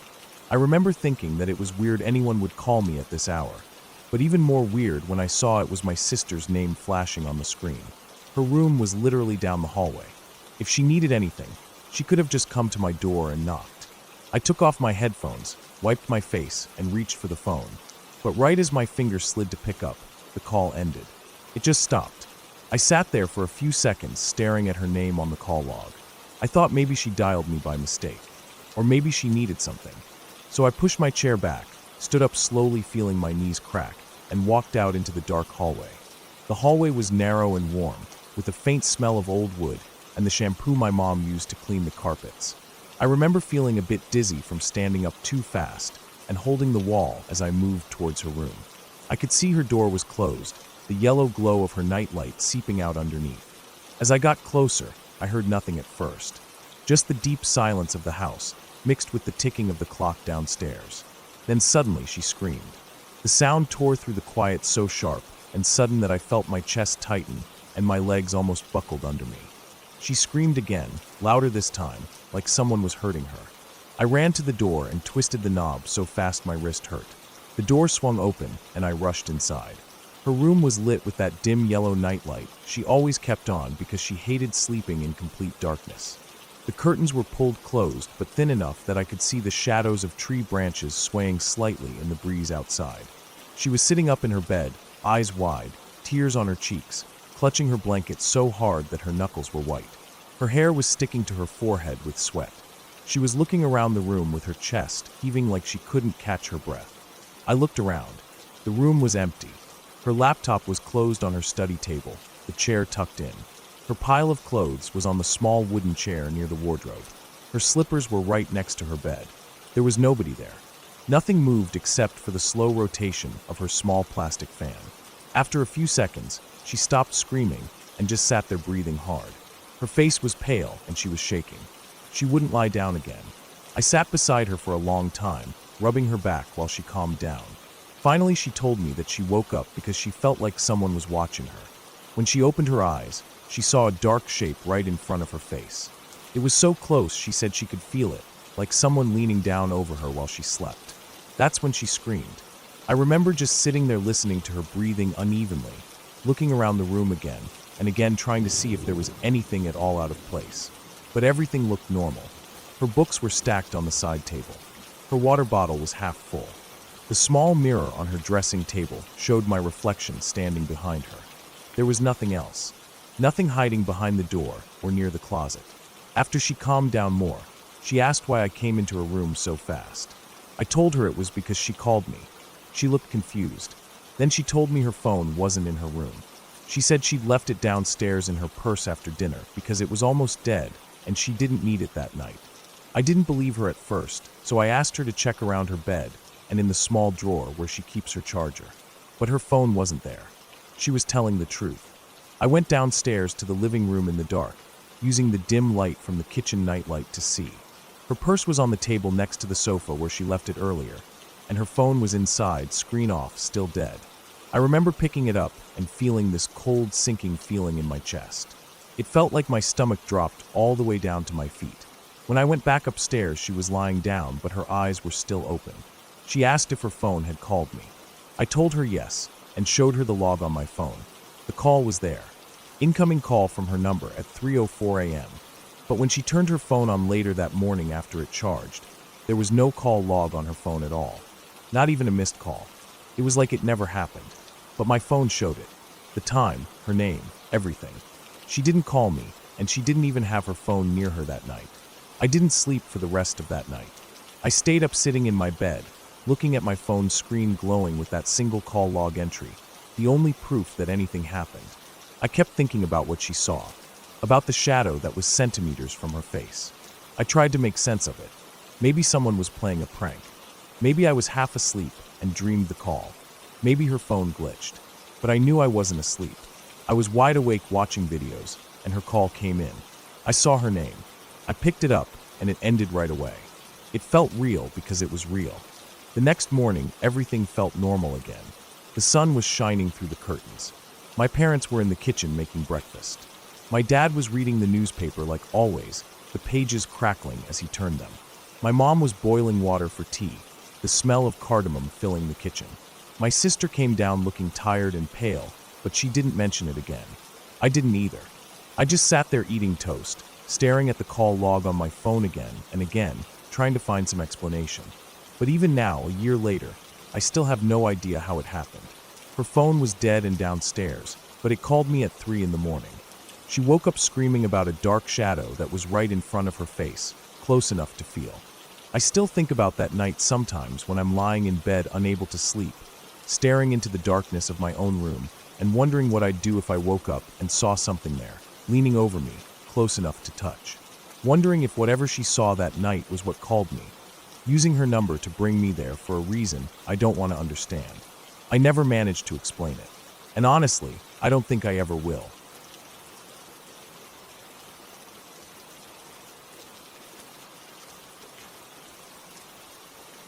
I was about 2 hours into my drive back home when it started getting dark. I had left the city after lunch and took the longer route through the mountains because I thought it would be pretty. At first, the drive felt peaceful. The winding roads went through thick pine forests, and sometimes the trees opened up to show me views of deep valleys and gray cliffs in the distance. But as evening came, the roads started feeling lonely. There were no other cars passing me for a while, and I began to feel the weight of the silence pressing against my little sedan. I didn't really mind at first. I liked driving alone. It gave me time to think about life and my plans for the week. But as the sun dropped behind the hills and the sky turned dark blue, I realized I had been driving without seeing any houses or buildings for over an hour. There were no streetlights on this mountain road. Only my headlights lit the way in front of me, showing the twisting asphalt and the sharp curves ahead. Soon, I noticed I was running low on fuel. The gauge was down to a quarter tank, and I started getting worried because there were no signs for gas stations or towns. I turned off my music to focus on driving, but the silence in the car felt thick and heavy. The only sound was the quiet hum of the engine and the crunch of gravel when I drifted too close to the road's edge. Then I saw a sign that said Creekside 10 miles. I felt some relief. At least there was a small town coming up. I didn't know if it would have gas, but it was better than nothing. I kept driving, passing thick walls of pine trees on both sides. The shadows between the trees looked like moving shapes, and I had to remind myself it was just the darkness and my tired eyes playing tricks. After what felt like forever, I saw lights ahead. A few yellow streetlights glowed above a small gas station. I pulled in quickly, feeling my shoulders loosen a little. The gas station was old. The sign was faded, and the roof looked stained from years of rain and sun. One of the lights flickered above the pump.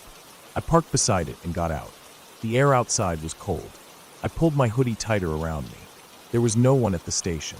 The small shop attached to it looked closed, but the pumps were the pay-at-pump type, so I slid my card in and started filling up.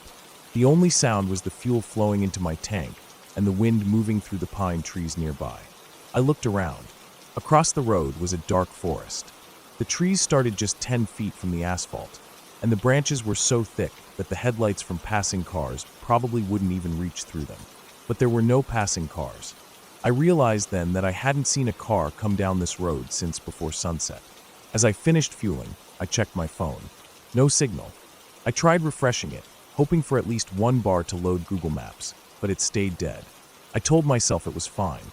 I knew I just had to keep following this road, and eventually it would connect back to the main highway home. I got back in my car, locked the doors out of habit, and started the engine. As I pulled out of the station, I noticed a small dirt road beside it that led off into the forest. It looked like it hadn't been used in years. Grass was growing through the tire tracks. I wondered where it led, but kept driving down the main road. About 15 minutes later, I noticed the trees seemed thicker here. They pressed right up against the edge of the road, branches nearly reaching over to touch the other side. I kept driving slowly, watching the road carefully. Suddenly, my headlights caught something on the side. It was a car parked half off the road, leaning into a ditch. The front bumper was smashed, and the windshield was cracked. The driver's side door was open. I slowed down and stopped a few feet ahead. My chest felt tight.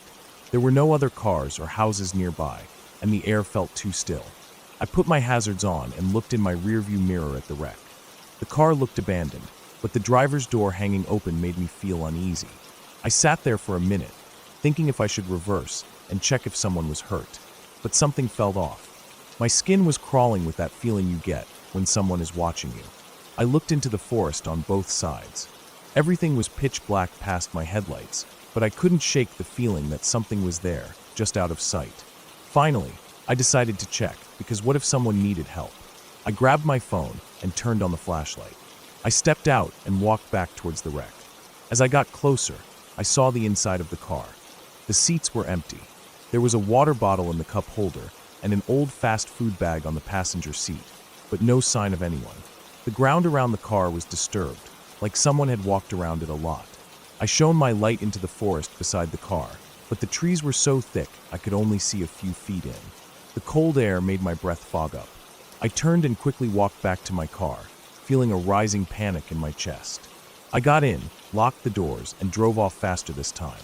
My eyes kept flicking to the rearview mirror, half expecting to see someone running after me from the darkness. But there was nothing, just the empty road fading into black behind me. After another hour of driving, the road finally started descending out of the mountains. I felt some relief as the forest opened up a bit, and I saw faint lights of houses in the distance down the hills. But just as I was feeling better, I saw something ahead on the road again. I slowed down. It looked like a person walking on the edge of the asphalt, barely visible. As I got closer, I saw it was a man. He was wearing a dark jacket and jeans. He didn't turn as I approached, just kept walking with his head down. My heart was racing. It was almost midnight now, and this road was in the middle of nowhere. Who would be walking here alone at this hour?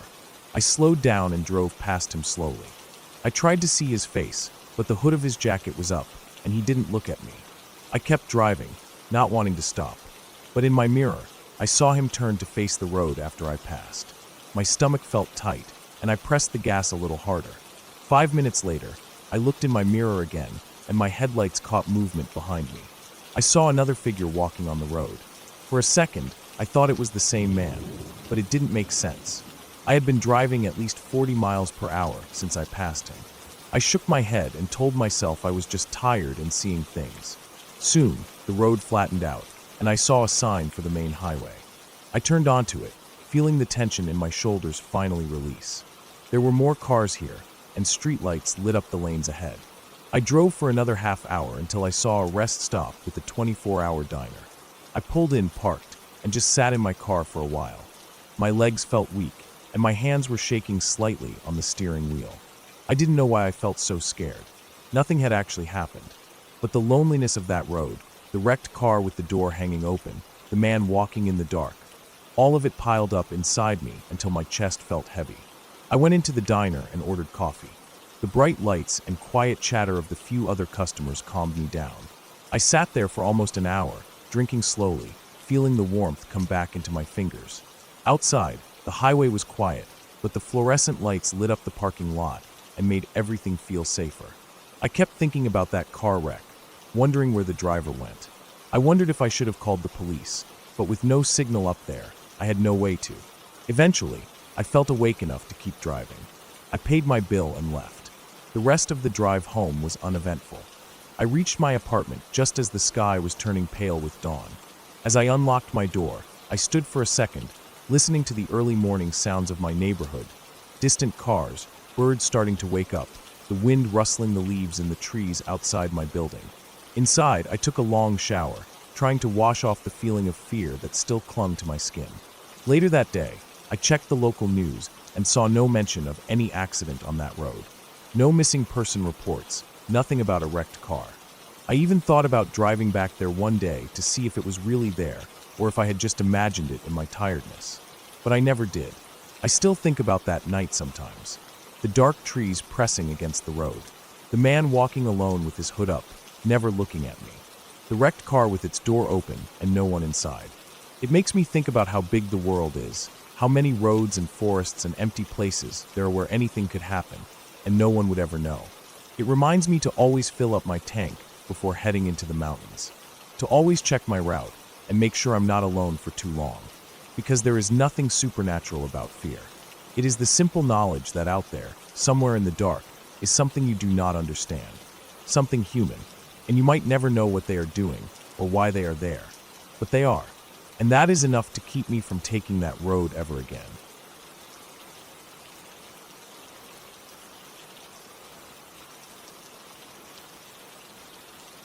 I always liked to take long walks in the evening after work.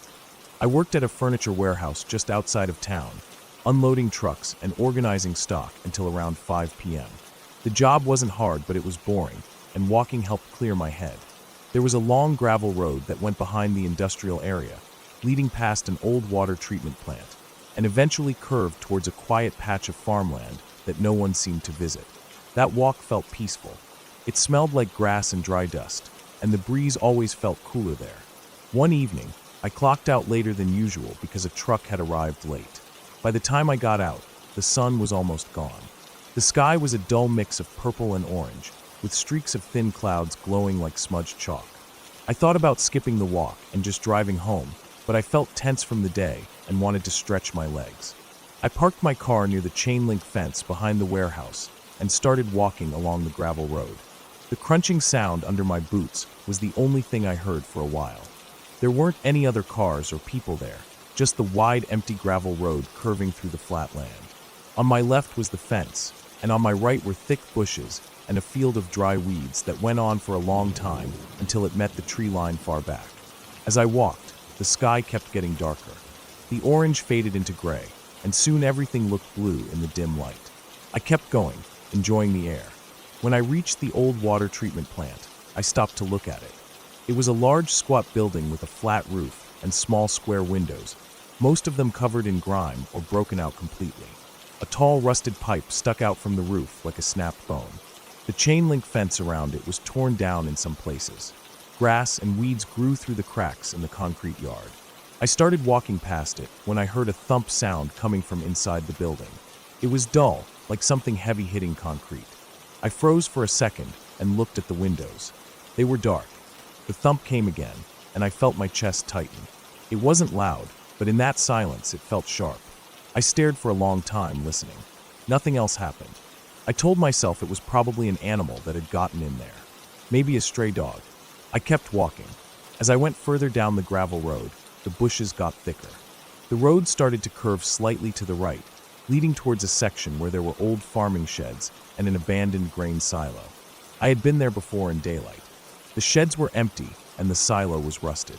Kids sometimes spray painted it, and empty beer cans littered the ground around it. But that evening, with the sun gone, it felt different. The air smelled more like dirt and dry metal.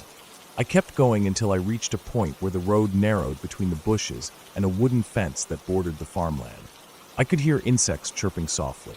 The road was so dark now that I pulled out my phone and turned on the flashlight, aiming it at the gravel to watch where I stepped. The light beam was narrow and bright. Dust sparkled in the air whenever I moved. That was when I heard something in the bushes to my left. It was quiet at first, like grass being pressed down under weight. I stopped walking. The sound stopped too. I aimed my light at the bushes. The thin branches shivered slightly in the breeze, but I didn't see anything. I waited there listening. My heart started beating harder, and I felt a wave of adrenaline rising. After a moment of silence, I kept walking again, this time slower. I heard the sound again. The grass shifting, something brushing lightly against the branches. I stopped quickly and turned to the bushes, shining my light back and forth. I didn't see anything, but I felt watched. The hairs on my arms and neck stood up. I felt my breathing change, shorter and sharper, like my body was ready to run. I forced myself to keep walking forward. The crunch of gravel under my boots felt too loud. I heard the sound again, this time matching my pace. It was following me in the bushes. I turned and aimed my flashlight into the darkness. The bushes were dense, tangled with dry stems and thin tree saplings. I stepped closer and tried to see past them. Nothing moved. I waited, holding my breath. The air felt heavier. I thought about turning around and walking back to my car. But something in me didn't want to turn my back to the bushes, so I just stood there, scanning the undergrowth with my light. After a while, I decided to keep walking, but this time I moved faster. My boots crunched in rapid rhythm. The sounds in the bushes followed, matching my speed. It was like whatever was in there didn't care if I heard it. My chest felt tight. I felt sweat forming along my ribs under my work shirt, even though the air was cool. My ears felt hot. I kept walking fast, and then the sounds in the bushes sped up too, louder now, dry branches snapping, grass being crushed. I could hear my own breathing over it. I turned sharply and shone the light again. This time, I saw a movement deep in the bushes, just a flash of a dark shape slipping between the stems. I couldn't see what it was. I started backing away slowly, keeping my light aimed at the spot where I saw it move. The bushes were silent again, as if whatever was in there had stopped. I felt the urge to run, but I knew if I did, it would chase.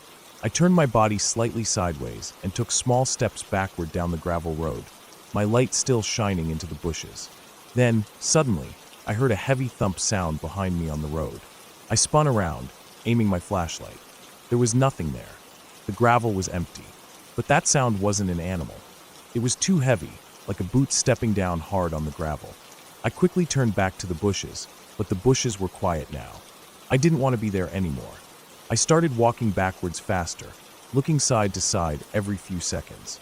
Then I turned fully and started walking forward, my light swinging in front of me. My footsteps felt shaky.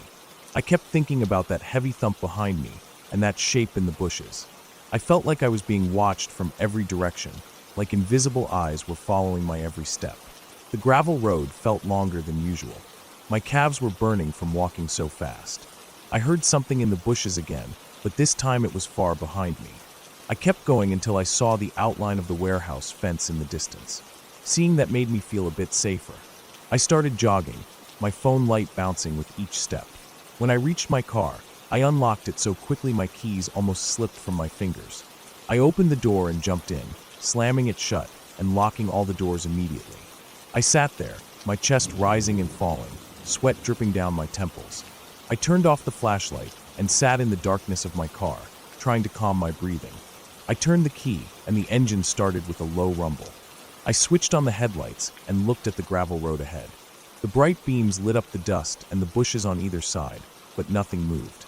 I shifted into reverse, backed up quickly, and then turned onto the main road, driving away from there.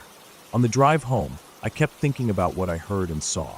I didn't tell anyone about it. I just went home, took a long shower, and lay on my bed staring at the ceiling fan spinning slowly above me. My muscles felt sore from tension. My mind replayed the sound of that heavy footstep behind me. I knew it wasn't just an animal. The next day at work, I was tired from not sleeping well. I kept thinking about going back there in the daytime to check, but part of me didn't want to. By afternoon, my curiosity won over. After my shift ended, while it was still light out, I drove back to the gravel road. I parked in the same spot and walked down the road towards the area where I heard the noises. In daylight, the bushes looked normal, dry and brittle, tangled together. I pushed through some of them, stepping into the undergrowth where I had seen the dark shape. The ground was covered in dead grass and broken branches. I didn't see any animal tracks, but I saw something else. Near the base of one of the thicker bushes, there was a small pile of cigarette butts and a crushed soda can. Next to it was an old blanket rolled up, half buried under sticks and leaves. There was also a rusted tin cup lying on its side. It was a hidden sleeping spot. Someone had been living there or hiding out there. My mouth felt dry. I stood very still, looking around at the bushes and the empty road behind me. The cigarette butts weren't old. The ends still had bright orange filters, not yet faded by rain or sun. Whoever had been there was there recently. I walked back out onto the gravel road and felt a wave of relief when I saw my car parked in the distance. The sky was bright blue with thin white clouds drifting slowly across. Everything felt normal again in the daylight. But my stomach felt tight with fear when I thought about what would have happened if I had been slower walking back last night. If I had stopped longer. If I had turned my back for even a moment. I got into my car and drove away. That evening, I stayed home. I cooked dinner, watched TV, and tried to calm my thoughts, but every time the TV went quiet during an ad break, I felt the silence wrap around me again like it did on the gravel road. That deep, empty silence where you can hear your own blood rushing in your ears, where the smallest sound feels like thunder. I never went for a walk down that road again after dark. Even now, when I think about it, I feel that cold tightness in my chest. I realized something important that night. Sometimes the scariest things are not spirits or shadows or supernatural monsters. It's the people hiding in the dark places you don't expect. The people who watch you walk by without you ever knowing they're there.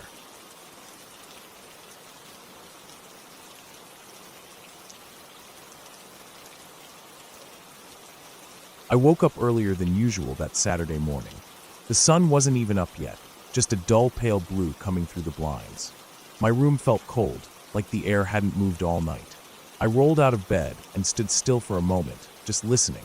The house was quiet, the way it always was before my parents woke up. I rubbed my face and walked to the bathroom, flicked on the light, and stared at myself in the mirror while I brushed my teeth. My hair stuck up in odd directions, my eyes half closed. After washing my face, I pulled on my old jeans, thick socks, and a gray hoodie. I grabbed a water bottle, stuffed 2 granola bars in my pocket, and tied my boots at the front door. The laces felt stiff and cold against my fingers. My plan for the day was simple.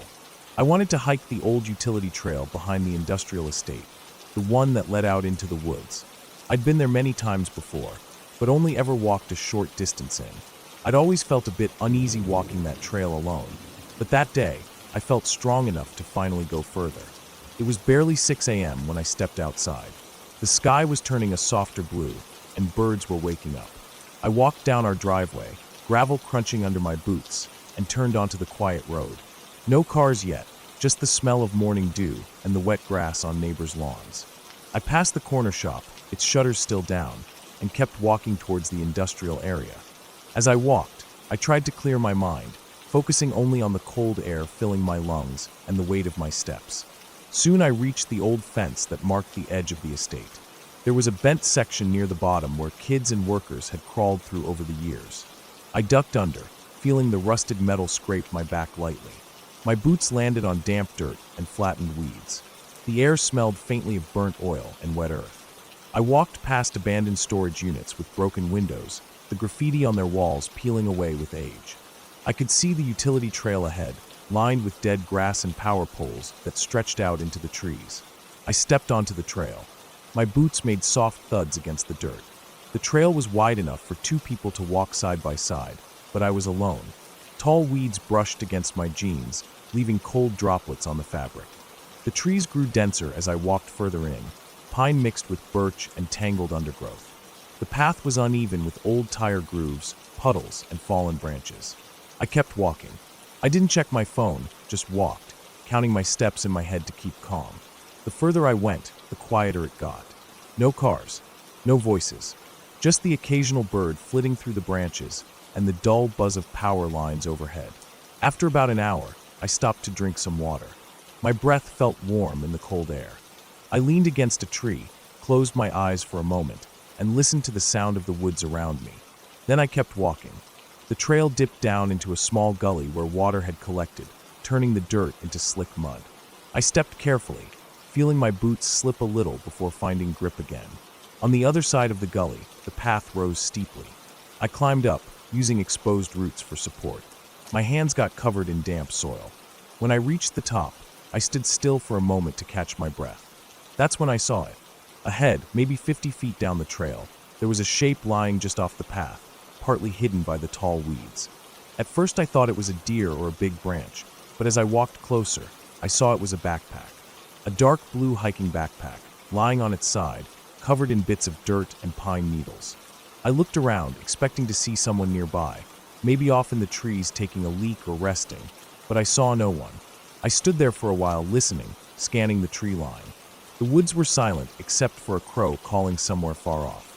I walked closer to the backpack. It looked old, the fabric torn at the edges, the zippers rusted.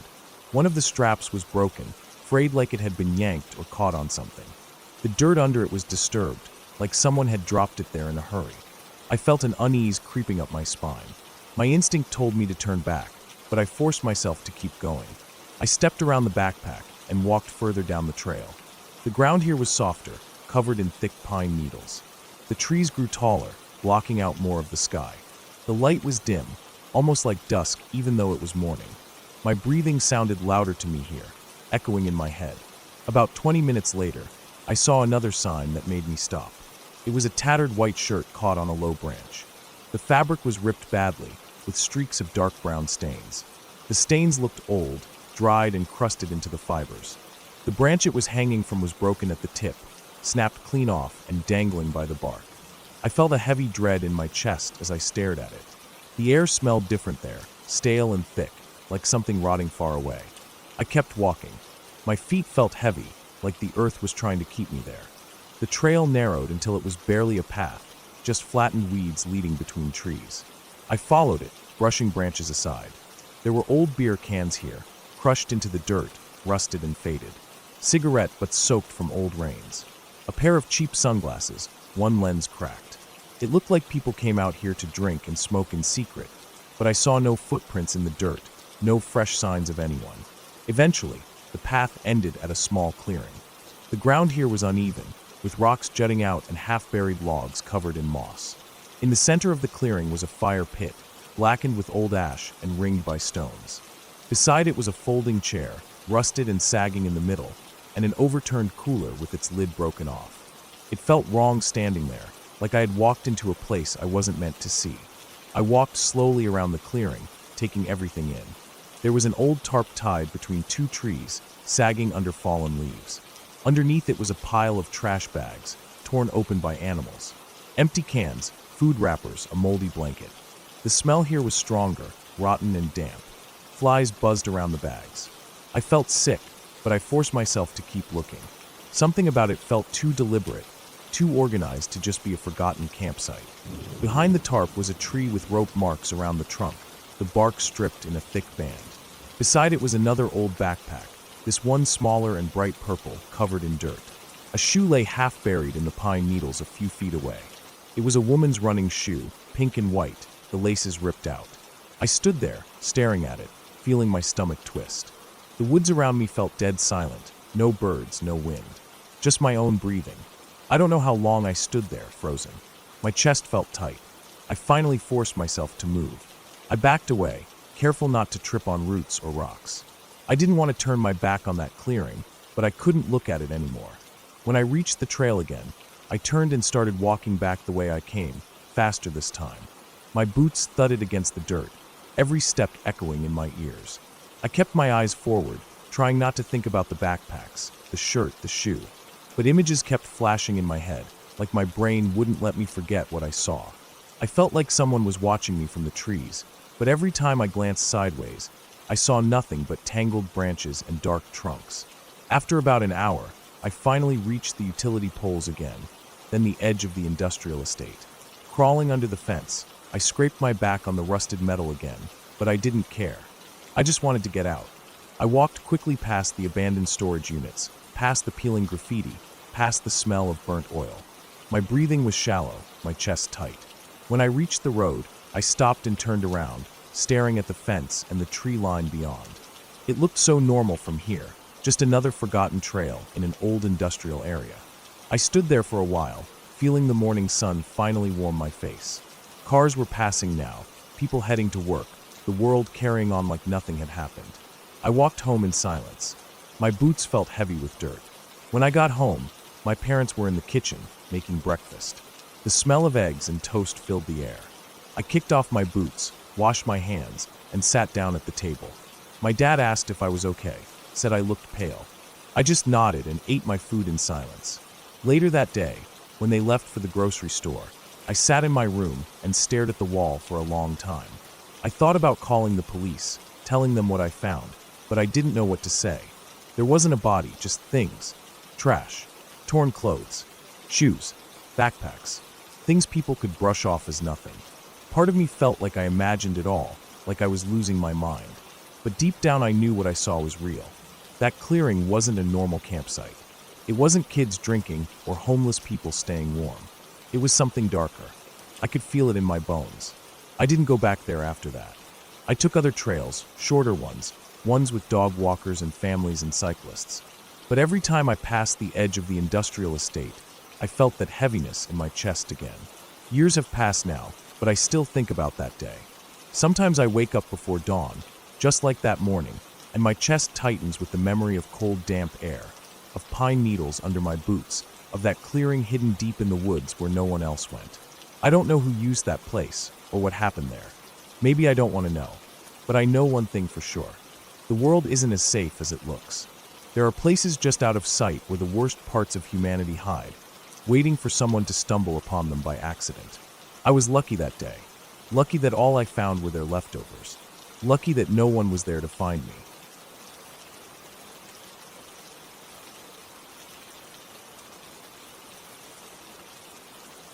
I still remember that December evening like it happened yesterday. I was 16 back then, in high school, and winter break had just started. It was one of those nights where I felt restless for no reason. My friend Jacob lived 2 houses down from me. He called me to hang out because he was bored out of his mind. I grabbed my hoodie, pulled on my sneakers without tying them properly, and walked over to his place. His street was quiet, lined with big old trees that had lost all their leaves. The sky was dark but clear, and every porch light cast shadows of bare branches onto the sidewalks. Jacob's house was like most on the street, an old craftsman-style house with a small porch and steps leading up. The house next door to his always stood out to me, though. It wasn't special in how it looked. It actually looked pretty normal. Its paint was fading a bit, but the windows were clean, and the grass, when it wasn't frozen dead in winter, was cut. But people never stayed in that house for long. It felt like every 6 months there was a moving truck outside, or people would leave quietly without saying bye to anyone. When I got to Jacob's room, he was lying on his bed scrolling his phone. We talked about random things, his grades, what we wanted to do over break, how annoying his sister was being lately. I sat on his desk chair, spinning side to side. We kept falling into silence because we both felt this heavy boredom that made the room feel even smaller. After about half an hour of nothing, Jacob suddenly sat up and grinned in that way he did when he had a stupid idea. He said, "Let's go check out the house next door." I just stared at him. It was freezing outside, and I wasn't in the mood to get yelled at if someone caught us trespassing. But he kept bugging me, saying it'd be fun. He said it hadn't been occupied for 2 months, so it was definitely empty. Eventually, I gave in because sitting in his room any longer felt worse than the idea of sneaking into some empty house. We put our shoes back on and crept out his back door, making sure it didn't slam shut. The cold air hit my face, so hard my nose started running immediately. I wiped it with my sleeve. We crossed his backyard to the fence that separated his house from the one next door. It was just a wooden fence about waist high, with a few slats missing. He stepped over it easily, and I followed him, my untied laces catching on a broken plank. I almost tripped forward, but caught myself on his shoulder. The backyard of that house looked normal too. There was a metal patio table with 2 chairs, both of them rusting around the legs. An empty bird feeder swung slightly, even though there was no wind. I noticed a little ceramic dog statue near the back steps. Its ear was chipped off, and it had moss growing along its back. I don't know why, but that tiny statue felt creepier than anything else in that yard. Jacob walked straight to the back door. He crouched down and pointed at a dog door built into the bottom half. It was large enough for a big dog to pass through. Without hesitating, he pushed the flap up and slid his shoulders in, his feet kicking against the wood as he forced himself through. It made a scraping sound so loud I kept glancing at the houses behind us, worried someone would see us. After a few seconds, I heard a click from inside, and the back door creaked open just a little. I grabbed the cold metal handle and pulled it wider to slip in. Inside, it smelled stale, like old carpet that hadn't been walked on in months. The air felt dry and dusty. My eyes adjusted to the darkness, and I saw the kitchen first. The tile was a dull cream color, a few cracked squares here and there. There was a built-in breakfast table under a wide picture window. The glass was so clean that the street light outside cast a perfect glow across the table and floor. Jacob walked ahead of me and sat down on the kitchen floor facing the table. I sat down too, leaning my back against a lower cabinet. My knees were cold where they touched the tiles. We just sat there, looking at that built-in table.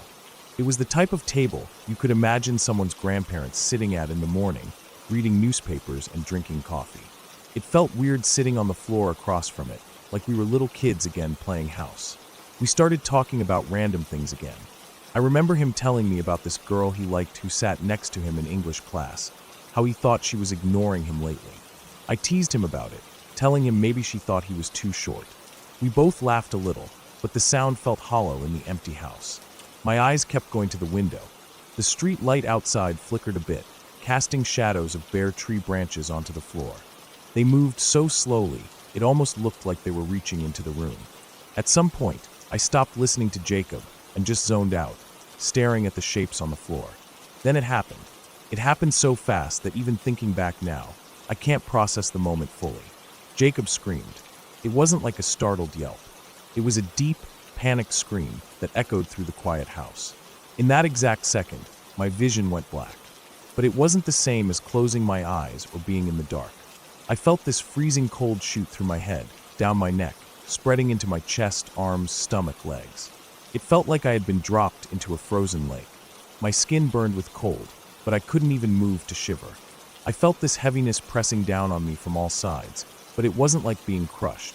It was just this suffocating coldness, and the darkness felt thick, almost sticky, like it was clinging to my eyes.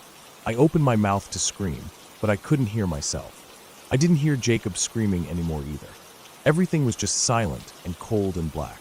I started flailing my hands, hitting something solid next to me, pushing against the floor. I felt like I was blind and underwater at the same time, like I wasn't in that kitchen anymore. Suddenly, I felt someone grab my wrist. The hand was warm, and it pulled me forward so hard that my shoulder burned with pain. I stumbled blindly after it. My vision started coming back in patches of gray, then color, then everything. My knees scraped against the doorway as we fell out onto the back steps.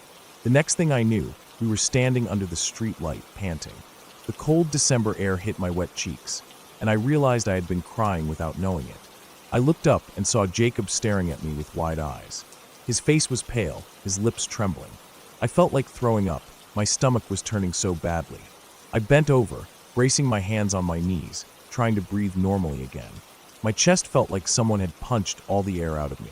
We stood there under the orange glow of the street light, our breaths coming out in sharp, white clouds. Neither of us moved to go back in. My jeans were soaked at the knees from the dirty kitchen floor, and my fingers burned from the sudden cold outside. After what felt like hours, I finally straightened up. The back of my neck was still tingling with that frozen feeling. I looked at Jacob properly for the first time since we got out. He looked like he was about to pass out. I asked him what happened, and he just shook his head at first. His eyes kept darting back to the house, like he expected something to come crawling out after us. When he finally spoke, his voice was so quiet I almost didn't hear him. He told me that as I was talking about the girl he liked, he saw something crawl out from under the built-in table. He said it was pitch black, like there were no lights reflecting off it at all, and it had this vague shape of a girl, like a little girl almost. It crawled out from under the table on its hands and knees, then climbed up onto me. He said it sat on top of me, its arms hanging down.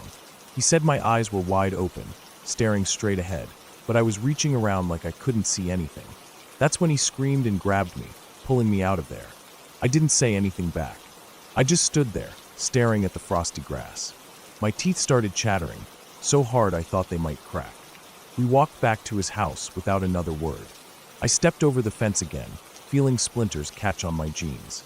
We went in through his back door, and his mom was in the kitchen drinking tea, reading a magazine.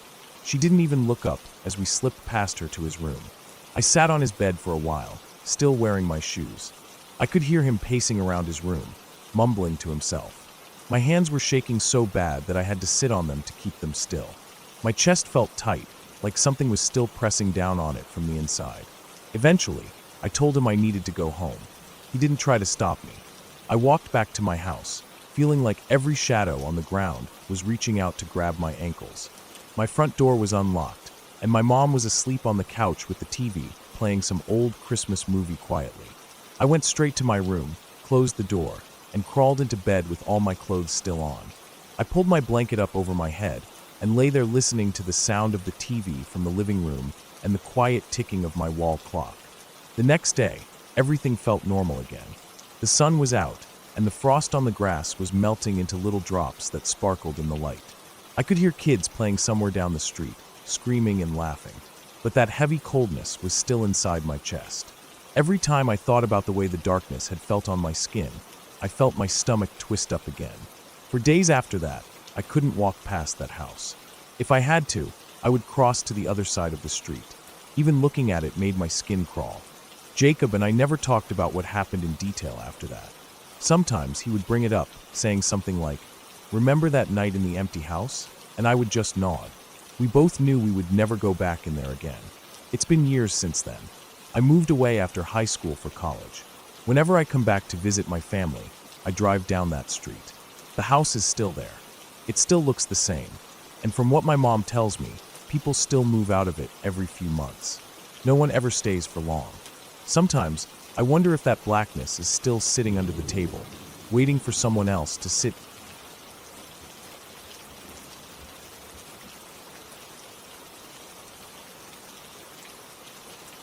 I woke up that morning like any other, the sun barely coming through the curtains, the alarm screaming in my ear at 6. My back hurt from the deliveries the day before, but that was normal.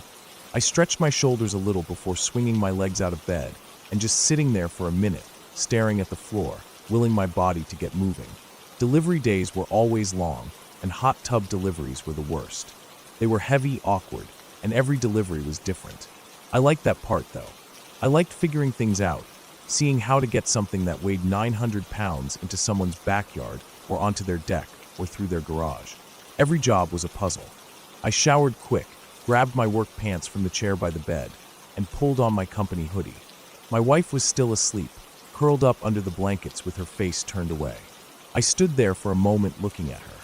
She'd been complaining lately about how little she saw me with all these overtime deliveries. I understood it, but there wasn't anything I could do about it. Bills had to be paid. I went into my daughter's room before I left. She was sprawled sideways across her bed, hugging her pink bear under her chin. I tucked the blanket back around her legs and kissed her forehead. She mumbled something in her sleep, but didn't wake up. I whispered that I loved her and went down to the kitchen. My thermos was waiting, filled with coffee from the night before. I grabbed my keys off the hook and walked out the door. Outside, the sky was gray and heavy with humidity, and the truck windshield was already fogged up. I unlocked the truck, climbed in, and started it, letting the air kick on while I loaded my clipboard and checked my schedule for the day. First job was this contractor realtor out in some fancy gated community near Branson. The note said it was a tight install and to bring extra ramps and blocks. I sipped my coffee, feeling my stomach twist with that mix of nerves and excitement I always felt before a complicated delivery. I liked it when things were hard. I liked proving to myself that I could figure it out. I drove out of town with the windows rolled down. It was early still, the road empty except for a few semis and the occasional car with a kayak strapped on top, probably heading to Table Rock. I turned off onto the winding road that led to the gated community. The houses here were all new builds, big stone and wood homes with wide driveways and 3-car garages. Fancy places. I pulled up to the gate and gave my name to the guard, who barely glanced at me before opening it. The driveway curved up steeply, then flattened out by the house. I parked in the turnaround area, stepping out to stretch my legs and get a look at where I'd be working. The house sat right at the top of a hill, the front door level with the driveway, but the back of the house dropped away with the slope, for stories down to a patch of scrubby trees and sharp boulders at the bottom. The entire backside of the house was exposed to the valley below, with tall glass windows and unfinished balconies stacked down the hill. Construction workers were scattered everywhere, carrying boards, installing siding, measuring with laser levels. I could hear nail guns firing off in bursts, echoing off the stone walls. One of the guys came over, wiping sweat from his forehead with the back of his wrist. He was wearing a tool belt loaded with drills, wrenches, and a hammer that clanged against his thigh as he walked. He pointed me to where the tub was supposed to go, the 4th-floor balcony, which was ground level from the driveway side, but 4 stories up from the drop-off. The hot tub sat in my truck, 900 pounds of dead weight strapped to the dolly. I ran through the path in my mind. From the driveway, I'd need to build a ramp down into the dirt yard, then another ramp up to the porch, then through the living room, across the wooden floor, and out the patio doors onto the back deck. I could already see the problem. The deck wasn't finished. Only a narrow strip of planks had been installed, just enough to make a walkway from the door to the far corner where the tub would sit. The rest was wide open gaps and framing beams with nothing on them.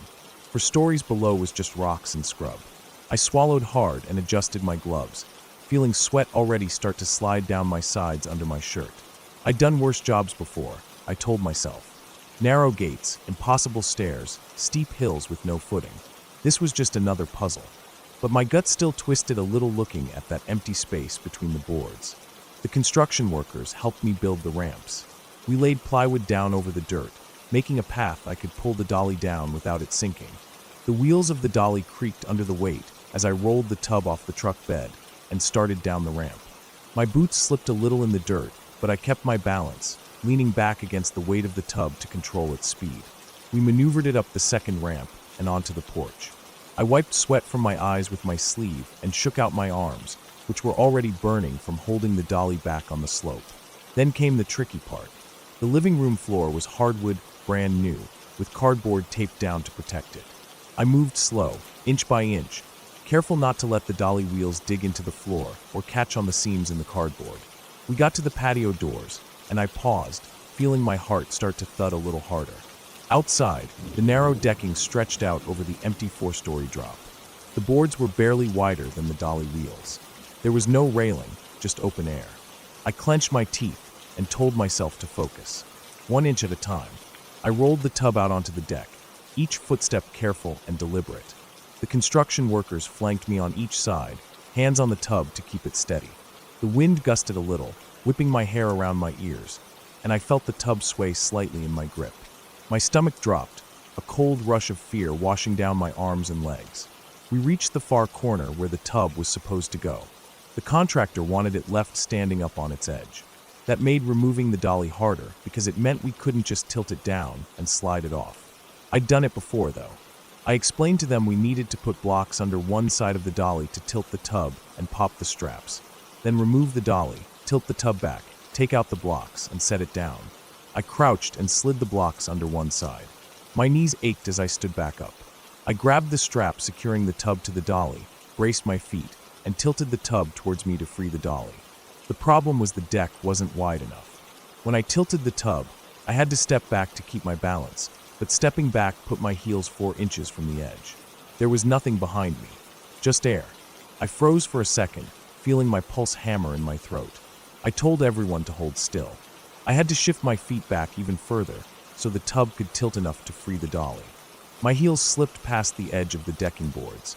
I could feel the rough edge biting into my boots, and beyond that, nothing. Just open air and a 4-story drop to the rocks below. We were so close. The construction workers were working on freeing the dolly.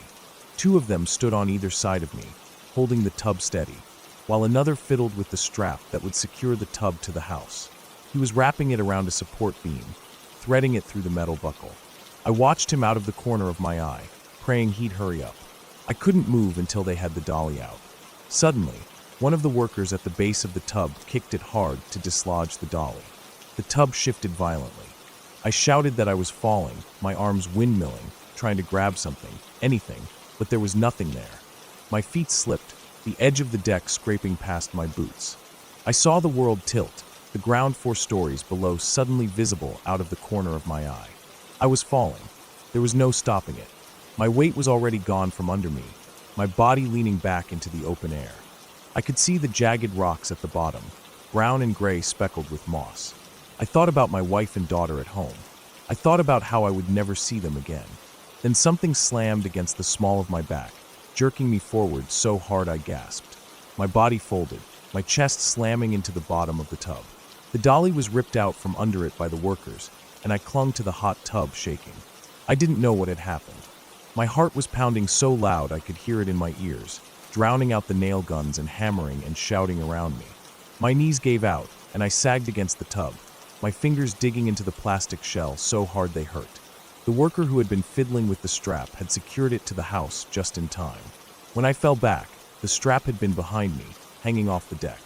He yanked it tight with everything he had, and it caught me around the back, stopping my fall and throwing me forward against the tub. He wasn't trying to save me. He was just securing the tub so the wind wouldn't blow it off the deck later. But he saved my life that day. I stood there shaking for a long time, my knees weak, my breathing ragged and uneven.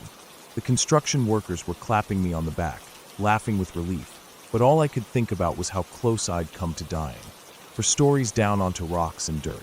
There wouldn't have been any surviving that. When the adrenaline finally wore off, I sat on the edge of the porch steps, my head in my hands, feeling tears prick at the corners of my eyes. I thought about how I would have never seen my daughter's next birthday, never gotten to take her to the beach like I'd promised, never watched her grow up.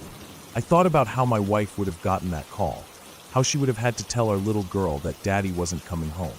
I finished the delivery, shook everyone's hand, and drove home in silence, staring out the windshield at the empty road. That night, I couldn't sleep. I lay awake staring at the ceiling, listening to my daughters breathing through the baby monitor, thinking about what almost happened. The next morning, I called my boss and told him I needed the day off. Then I called the construction worker who saved me and told him I was giving him and his family a vacation to Breckenridge, Colorado for Christmas. It was a trip I'd been saving up for.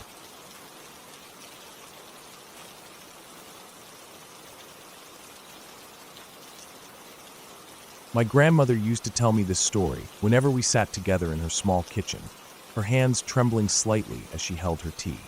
She always looked out the window while she spoke, as if the gray skies reminded her of the smoke-filled clouds of London back then.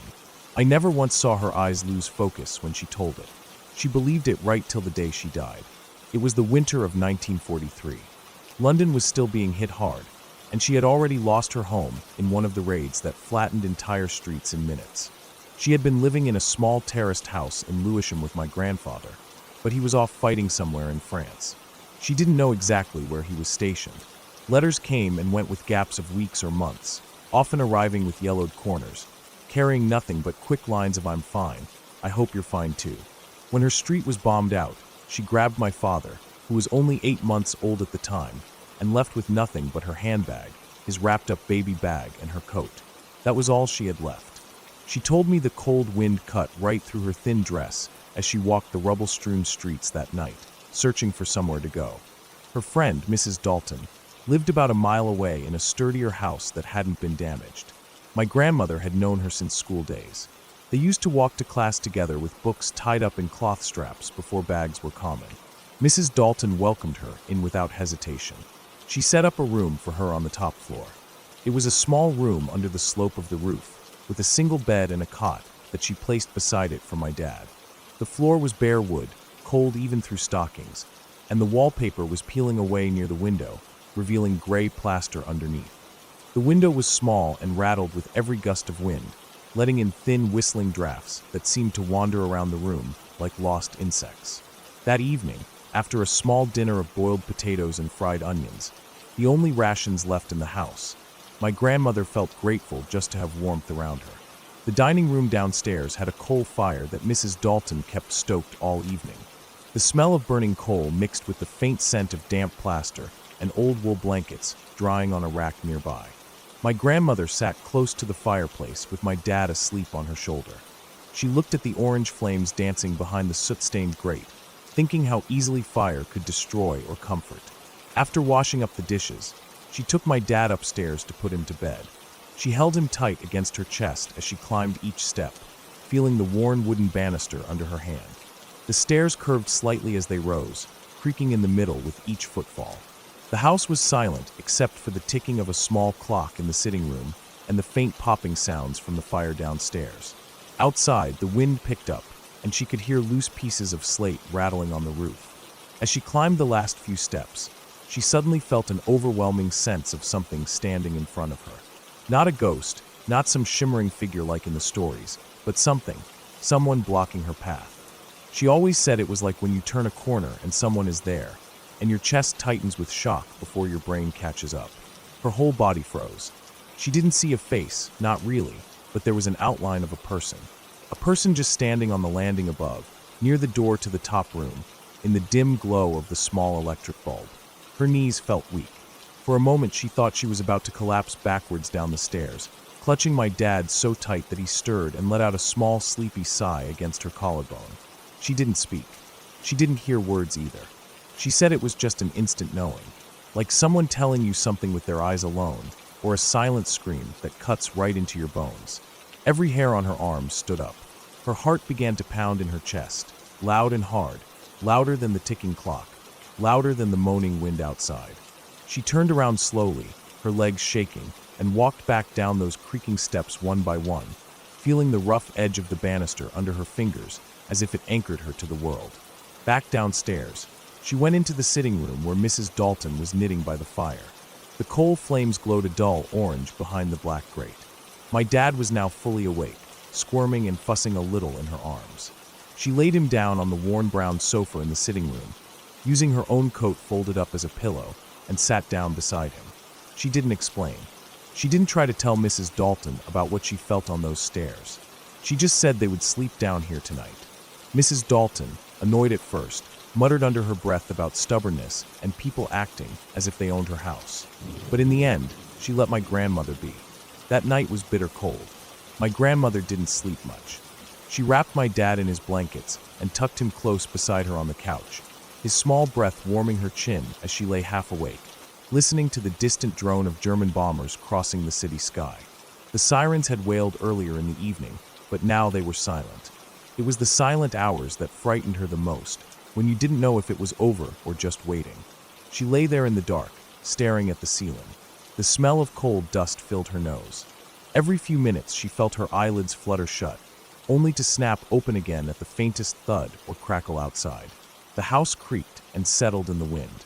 The street beyond the drawn curtains was silent, lit only by moonlight reflecting off broken roof tiles and shattered brick piles left behind by last week's raid.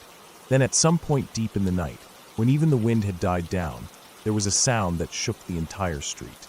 A roar so loud it seemed to tear the air apart. My grandmother felt the floor jump under her body, as if the entire earth had bucked upwards. Plastered dust fell from the ceiling like rain. The windows rattled violently in their frames, and for a moment she thought they would shatter and spray shards all over her and my dad. Then silence again.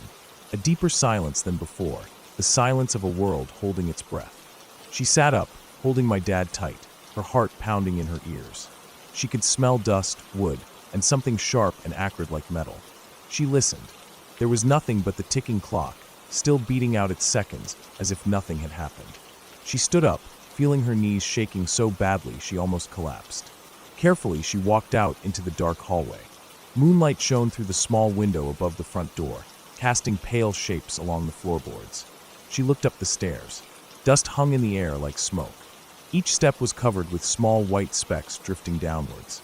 She placed her foot on the first step and felt it hold her weight. Then she climbed, one step at a time, each creak hidden under her gasping breath. When she reached the top landing, she felt her chest tighten. She pushed open the door to the room where she was meant to sleep. The smell of wet plaster and split would hit her instantly. The roof above the cot had caved in completely. Bricks, tiles, and huge beams of blackened would lay across the bed and the cot where my dad would have been sleeping. There was rubble everywhere, lumps of plaster scattered like broken eggshells across the floor. Cold air blew in through the gaping hole where the ceiling used to be. She could see the sky. Dark clouds drifted across the moon, and far above, the faint drone of planes moved away into the distance. She stood there for a long time, her breath fogging in the freezing air, staring at the crushed cot. Her legs felt rooted to the ground. A numbness spread from her chest out to her fingertips. The thought came to her slowly, like ice creeping across a pond. If she had not felt that warning, if she had not turned back down the stairs, her baby would have been under that rubble. His small body buried beneath bricks and shattered wood. Just another casualty written down in tidy ink on some government ledger. She turned away from the broken room and went back down to the sitting room. Mrs. Dalton was standing there in her nightgown, her face pale, her hair falling loose over her shoulders. She didn't say anything. She just looked at my grandmother with wide, stunned eyes. My grandmother walked over to my dad, who was awake now, blinking at her in the dim glow of the dying fire. She picked him up and held him against her chest, feeling his tiny warmth spread into her shaking body. She sat down on the edge of the couch and held him tight, staring at the flames as they flickered low in the grate, casting long shadows across the walls. The house was silent again except for the ticking of the clock, counting out each second, each breath, each small moment that built the years of their lives. She sat there until dawn came, pale and watery through the soot-streaked window panes. Outside, the streets were covered in a fine layer of gray dust, settling like frost on the broken bricks and twisted iron fences. The air smelled of cold and mortar and something sour that clung to the back of her throat. For the rest of her life, she never forgot that feeling on the stairs. Not a ghost, she always insisted. Not an angel either. Just something, a warning, a presence, a force of life itself telling her to protect what she loved most. She never pretended to understand it fully. All she knew was that it saved her baby that night. Every time she told me the story, she ended it by looking me straight in the eyes and saying, with that quiet firmness only old people have, that sometimes you just know. And when you know, you listen, no matter how foolish it feels at the time. She lived to be 92, passing away in her sleep with my dad by her side, holding her hand. He never remembered that night, of course, being just a baby then, but he always said he felt like his entire life was a gift borrowed from that moment. That single decision she made on the creaking stairs in the dark, listening to a silent warning she never could explain. Now sometimes, when I wake in the night and feel something tighten in my chest, I think about her.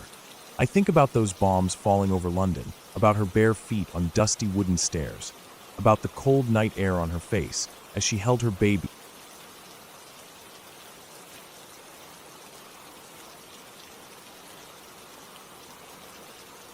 I woke up that morning like any other day, feeling a little groggy because I hadn't slept well the night before. The ceiling fan above my bed spun slowly, making that light ticking sound it always did. I lay there for a few minutes, staring up, thinking about what I had to do. I knew I had to head out early because I wanted to hike to the old fire lookout tower in the hills behind my town. I'd been thinking about it all week. It wasn't really a proper hiking trail. It was more like a forgotten maintenance road that nobody used anymore because the tower was abandoned years ago. But I liked it because nobody went there. No kids messing around, no tourists, no hikers with loud Bluetooth speakers blasting music into the forest. Just quiet. I rolled out of bed and went to the bathroom. My knees cracked when I bent down to wash my face. The water was cold because I hadn't turned on the geyser. I liked it that way in the mornings. It woke me up. I brushed my teeth slowly, staring at my reflection, noticing how I had a small patch of beard hair that refused to grow evenly. After that, I went to the kitchen and made myself some oats with milk and a bit of honey. I ate it standing up while scrolling through the weather app on my phone. It showed clear skies, hot later in the day, around 34 degrees Celsius. I drank 2 glasses of water, packed an extra one in my small backpack, along with some trail mix and a peanut butter sandwich, then grabbed my boots from beside the door. I sat on the step outside, lacing them up, feeling the warmth of the early sun already hitting my back. I lived on the edge of town, so it was only about a 15-minute walk before I reached the start of the old fire road. I stopped at the small shop near the corner to buy another bottle of water just in case. The shopkeeper was inside stacking crates of fizzy drinks. He didn't look up at me. I took the water, left the cash on the counter, and walked out. The air smelled faintly of burnt plastic, probably from people burning rubbish nearby, mixing with the usual morning smell of damp soil and dust. A couple of stray dogs lay in the shade of a wall, tails flicking lazily at flies. I crossed the main road carefully and walked up to the metal gate that blocked vehicles from going up the fire road. It was rusted and bent, and there was enough space on the side to slip through. As soon as I stepped onto the gravel road, it felt cooler. The eucalyptus trees lining the path kept the sun off the ground. I walked slowly at first, listening to the crunch of gravel under my boots. It was quiet except for the occasional bird call. There was one sound I heard a lot, a sort of two-tone whistle, maybe from a minor bird, though I didn't know much about birds to be honest. I kept my pace steady, swinging my arms to loosen up my shoulders. The backpack shifted a little with each step, brushing against my lower back. After about 40 minutes, I stopped to drink some water. I turned around and looked back down the road. From where I stood, I could see a part of the town below me, rooftops shimmering in the morning sun, smoke rising in thin lines from people's stoves. It always looked peaceful from up there, like nothing bad ever happened down in those streets. I turned back around and kept walking. The incline got steeper after that. I could feel my thighs burning a bit, and sweat started dripping down from my hairline, making my scalp itch. I wiped it with the back of my hand. I kept thinking about the lookout tower. I'd only been there once before, years ago with some friends. Back then it still felt like an adventure, climbing up the rickety metal steps and standing on top, feeling the whole tower sway slightly in the wind. Now it was just a destination, a place to sit in peace. About 2 hours in, I stopped again to eat half my sandwich. I sat on a flat rock on the side of the road. Ants crawled around near my boots, carrying crumbs from something they'd found earlier. I watched them for a while, fascinated by how coordinated they were, each moving purposefully like they knew exactly where to go. I finished my sandwich and washed it down with some water. The sun was higher now, the light coming through the trees at an angle, lighting up the dust in the air. When I finally reached the tower, I felt relief in my legs. The structure was taller than I remembered, probably because I hadn't been here in so long. The metal was rusted brown, and parts of the staircase railing were missing. The small concrete foundation had weeds growing through cracks. There was an old bench nearby, half buried under fallen leaves. I walked around the base of the tower for a while, just looking at the metal beams and the small hut at the top, its windows broken out long ago. I put down my backpack on the bench and drank more water. My shirt was soaked with sweat along my back and under my arms. A breeze picked up, and it felt good against my skin. I decided to climb the tower. I tested each step carefully as I went. The metal groaned under my weight, and small flakes of rust fell off, floating down past my boots. When I reached the top, I stepped inside the hut. The floorboards creaked, and I made sure to step only where the boards looked solid. The smell up there was musty, mixed with old bird droppings and the dry smell of sun-heated wood. I walked over to the window frame and looked out. The view was incredible. Rolling hills covered in trees, stretching out to the horizon where the hills turned bluish under the sun haze. I could see the river cutting through the valley far away, its surface reflecting tiny flashes of light. I sat down on the wooden floor, leaning against the wall. I pulled out my trail mix and ate slowly, chewing each bite while looking at the view. I sat like that for a long time, thinking about nothing in particular, just breathing in the smells and feeling the breeze come through the broken windows. At some point I must have dozed off because I woke up with a stiff neck. The sun had moved and shadows had shifted across the hills. I checked my watch and saw it was past noon. I stood up, stretched my legs and arms, and looked around one last time before deciding to head back down. Climbing down was harder than going up because I had to look carefully where I placed my feet. My hands turned orange-brown from gripping the rusty railing. When I finally reached the bottom, I felt a slight relief in my chest. I picked up my backpack from the bench, brushed off the dead leaves sticking to it, and swung it over my shoulders. I started walking back down the road at a brisk pace because I wanted to get home before it got too hot. The air felt heavier now. The breeze had died down, and sweat started dripping down my forehead almost immediately. I wiped it off and kept moving. The sounds of birds were quieter now, replaced by the constant buzz of insects. I kept my eyes on the path ahead, watching for loose gravel. After about half an hour, I started feeling something weird. I couldn't put my finger on it at first. Then I realized it was the absence of sounds behind me. Normally, you can hear faint rustling of animals or birds or wind in the trees. But behind me it felt silent, like something was absorbing the sound. I turned around and looked but saw nothing. Just the gravel road curving away, lined by trees. I shook off the feeling and kept walking, telling myself I was just tired and paranoid. Another 15 minutes passed, and I stopped to drink water again. As I was putting the bottle back in my bag, I heard it, a faint crunch of gravel behind me. My chest tightened instantly. I stood perfectly still, listening. The sound stopped. I turned my head slowly and looked back, scanning the road, the trees, the shadows. Nothing. I told myself maybe it was a squirrel or some other animal that had stepped onto the road. I kept walking, but my pace slowed down. Every few minutes, I would glance over my shoulder. I didn't hear anything else for a while, and eventually I started to relax again. I was about 40 minutes away from town when I heard it again. Crunch, crunch, 2 clear footsteps behind me. I spun around, heart thudding in my chest, but again there was nothing. The road was empty. The trees were still. My breathing was shaky now. I felt sweat dripping down my spine. I stood there for a long minute, listening, staring at the empty road. Then I turned back around and started walking faster. My boots kicked up gravel with each step. I kept looking straight ahead, trying not to think about what I'd heard. The crunch of my own footsteps sounded deafening in the quiet. Then I heard it again, faster this time. Crunch, crunch, crunch, like someone was matching my pace, only a little bit behind. My mind was racing now. I didn't want to run. I didn't want to look like prey, but my body was screaming at me to move faster. I forced myself to keep a steady, fast walk, fists clenched, arms stiff at my sides.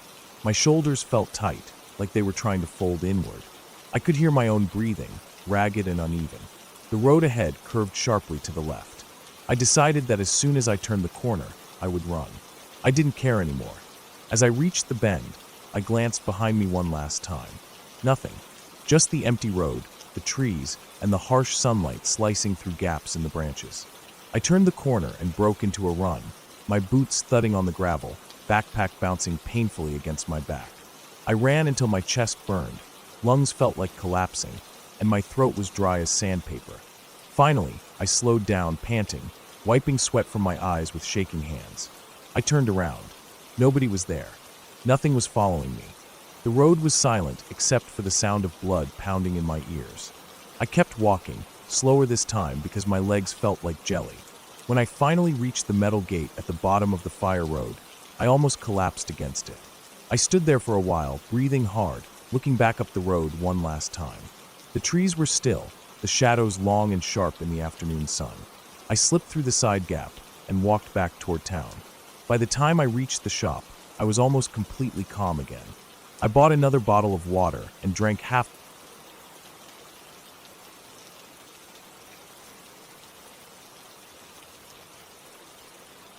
I always thought working night shifts at the gas station would be easy money.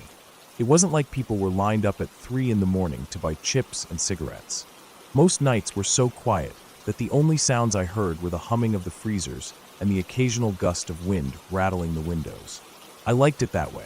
I could drink my coffee in peace, read some news on my phone, restock shelves, and clean the coffee machines without being bothered. But there was this one night that made me think about quitting for good. I started my shift at 10 p.m. It was cold outside, probably just above freezing, and the wind felt like it cut straight through my hoodie when I got out of my car. I remember thinking how quiet the road was. Usually, there'd be at least a few cars passing by on their way out of town, but not that night. The parking lot was empty except for my car and a random old pickup truck parked at the far end. I assumed it belonged to the guy I was replacing for the shift. Inside, the store smelled like burnt coffee and mop water, just like it always did. I clocked in, grabbed a stale donut from the tray near the register, and started stocking the cooler with soda bottles that had come in that evening.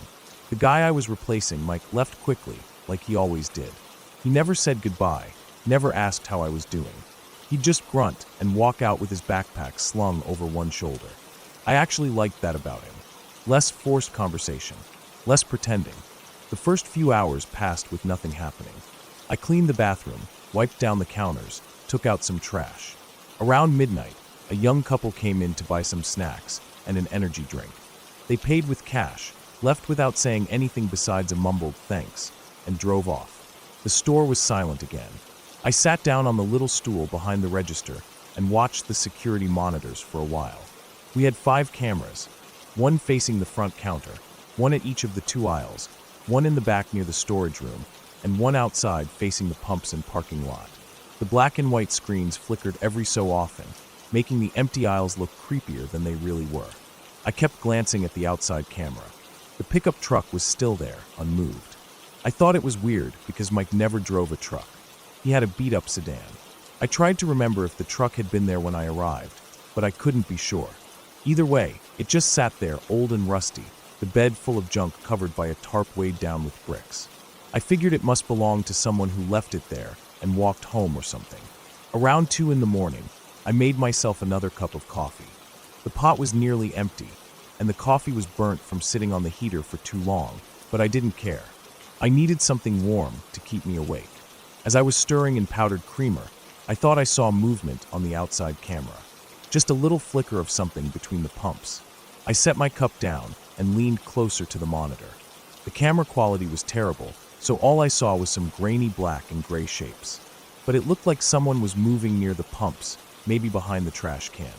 I kept watching, but after a few seconds, nothing moved again. I told myself it was probably the wind blowing some trash around or the camera glitching. Still, I felt uneasy. I kept glancing out the glass windows of the store, scanning the pumps and parking lot. The lights out there flickered now and then, buzzing with that annoying electrical hum. Everything seemed empty. I tried to shake it off and went back to stocking some shelves with chips and candy bars that had come in that day. About 30 minutes later, I heard a sound from the back of the store. It was faint, like a soft tapping or scraping. I froze and listened. The refrigerators hummed behind me, and the clock on the wall ticked quietly.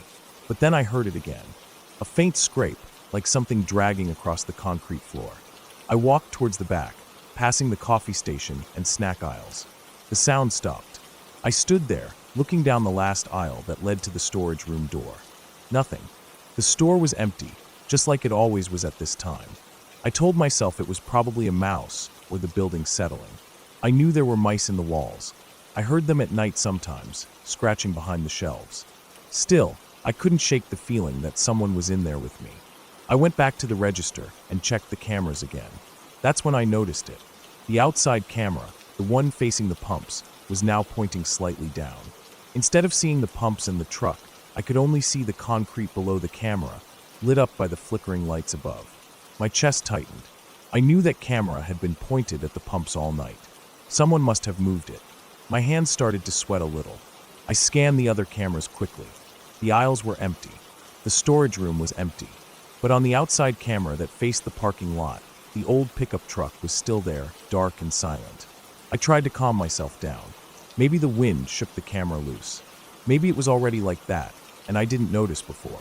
I forced myself to believe it. But then I thought about the movement I'd seen earlier. I thought about the scraping noise. I grabbed the store phone and dialed the non-emergency number for the local police. My voice sounded shaky when I explained to the dispatcher that I thought someone might be outside messing with the camera or the pumps. She sounded bored, like she was half asleep, but said she'd send a car to drive by. I hung up and stood there, staring out the windows. I couldn't see past the pumps into the parking lot because of the lights reflecting off the glass. I felt trapped in that little gas station box, the humming and buzzing noises suddenly feeling unbearably loud. About 10 minutes later, I saw the red and blue lights flash across the windows as a patrol car pulled in. I felt this wave of relief wash over me. I watched as the officer got out, shined his flashlight around the pumps and towards the truck. He walked over to it, shined his light into the cab, then into the truck bed. He stood there for a while looking around, then walked towards the store. I unlocked the door for him. He asked if I'd seen anyone. I told him about the movement on the camera, the scraping noise, and the shifted camera. He nodded slowly, walked back outside, and checked around the dumpsters and the side of the building. After about 15 minutes, he came back in and said he didn't see anyone. The truck was empty. He said it looked like it hadn't been driven in a long time, judging by the rust and flat tires. I thanked him as he left. I felt a little stupid for calling them out for nothing, but at the same time, I felt better knowing there wasn't someone out there.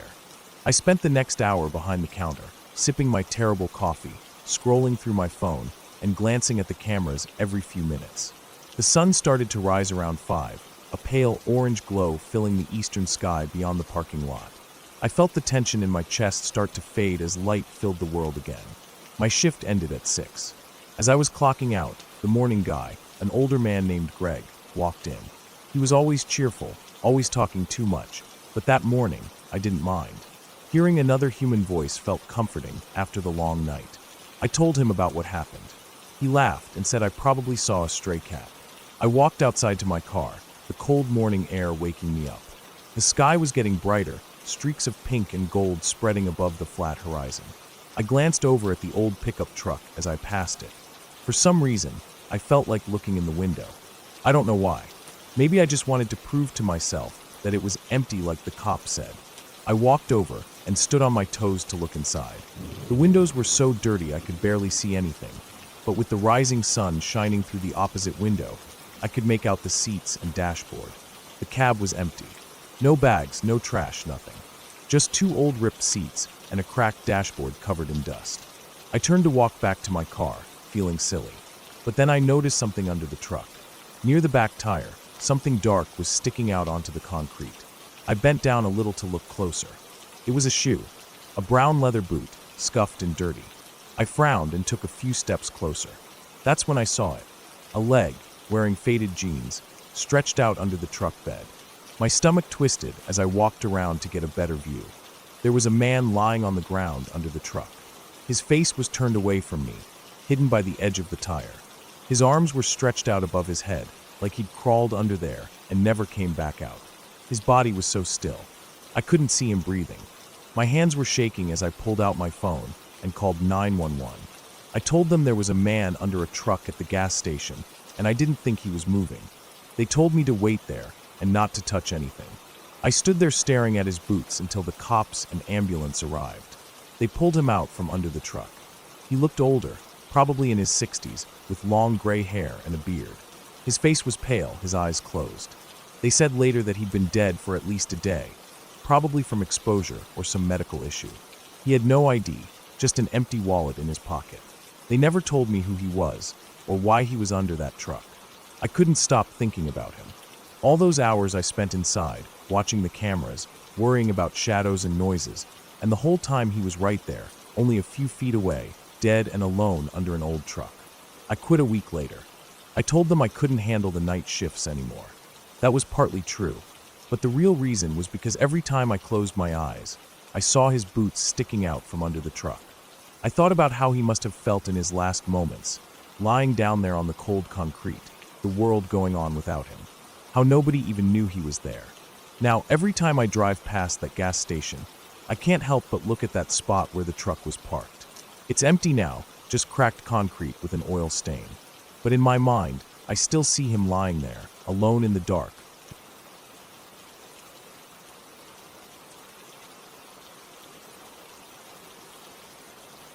I grew up near the edge of town, where the houses ended and the fields started.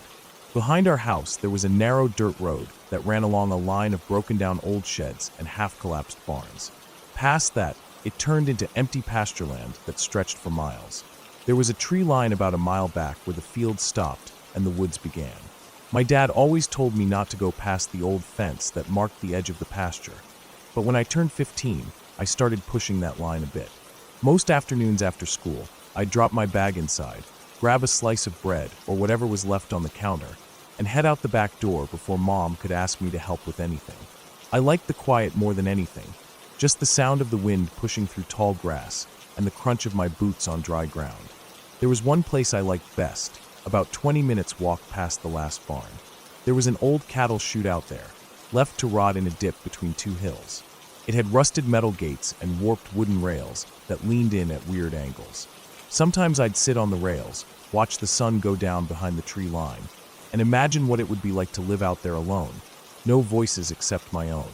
It was spring when things changed. The first thing that happened was small. One afternoon I was out there at the chute when I saw fresh boot prints in the dirt. Not mine.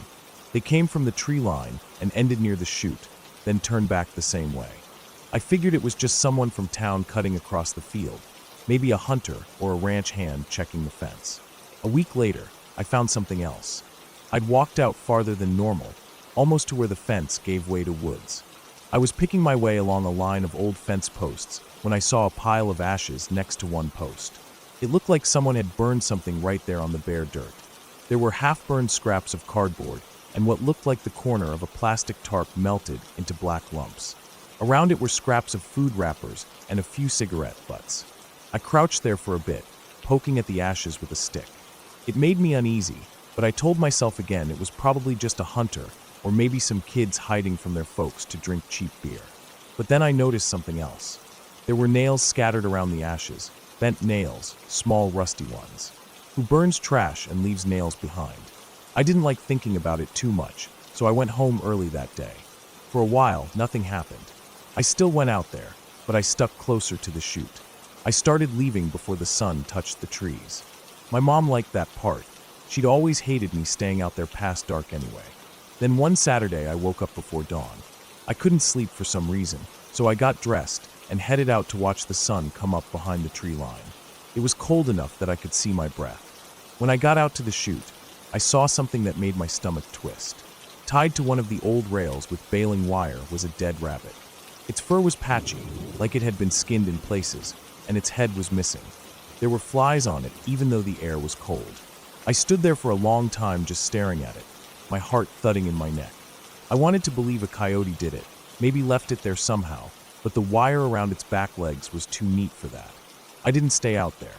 I walked home fast, kept looking over my shoulder at the fields behind me. When I got to the back door, I washed my hands in the hose even though I hadn't touched anything. I didn't tell my parents. I don't really know why. Maybe because I didn't want to give them a reason to tell me not to go back out there. But I did stay away for a week or so. I'd stand at my bedroom window at night and look out at the black fields, trying not to think about who had tied up that rabbit. Sometimes I thought I saw shapes moving out there in the dark, but it was probably just the wind pushing the tall grass. A few days later, I decided I was being stupid. It was my spot, not theirs. I grabbed my old hunting knife and shoved it in my pocket. I told myself if I saw anything weird, I'd just come home. It was cloudy that day, no sun at all. I walked straight to the chute, half expecting to see something else tied up there. But there was nothing, just the empty rails and a few black feathers drifting around. I sat there for a bit, listening to the wind. Then I heard something that didn't fit, a metal clatter, like a gate banging shut. It came from the tree line. I stood up on the top rail and shaded my eyes. Between the bare branches, I saw the edge of something, a piece of blue tarp, half hidden behind a cluster of young pines. It flapped once in the wind, then settled. I knew I shouldn't go closer. I did anyway.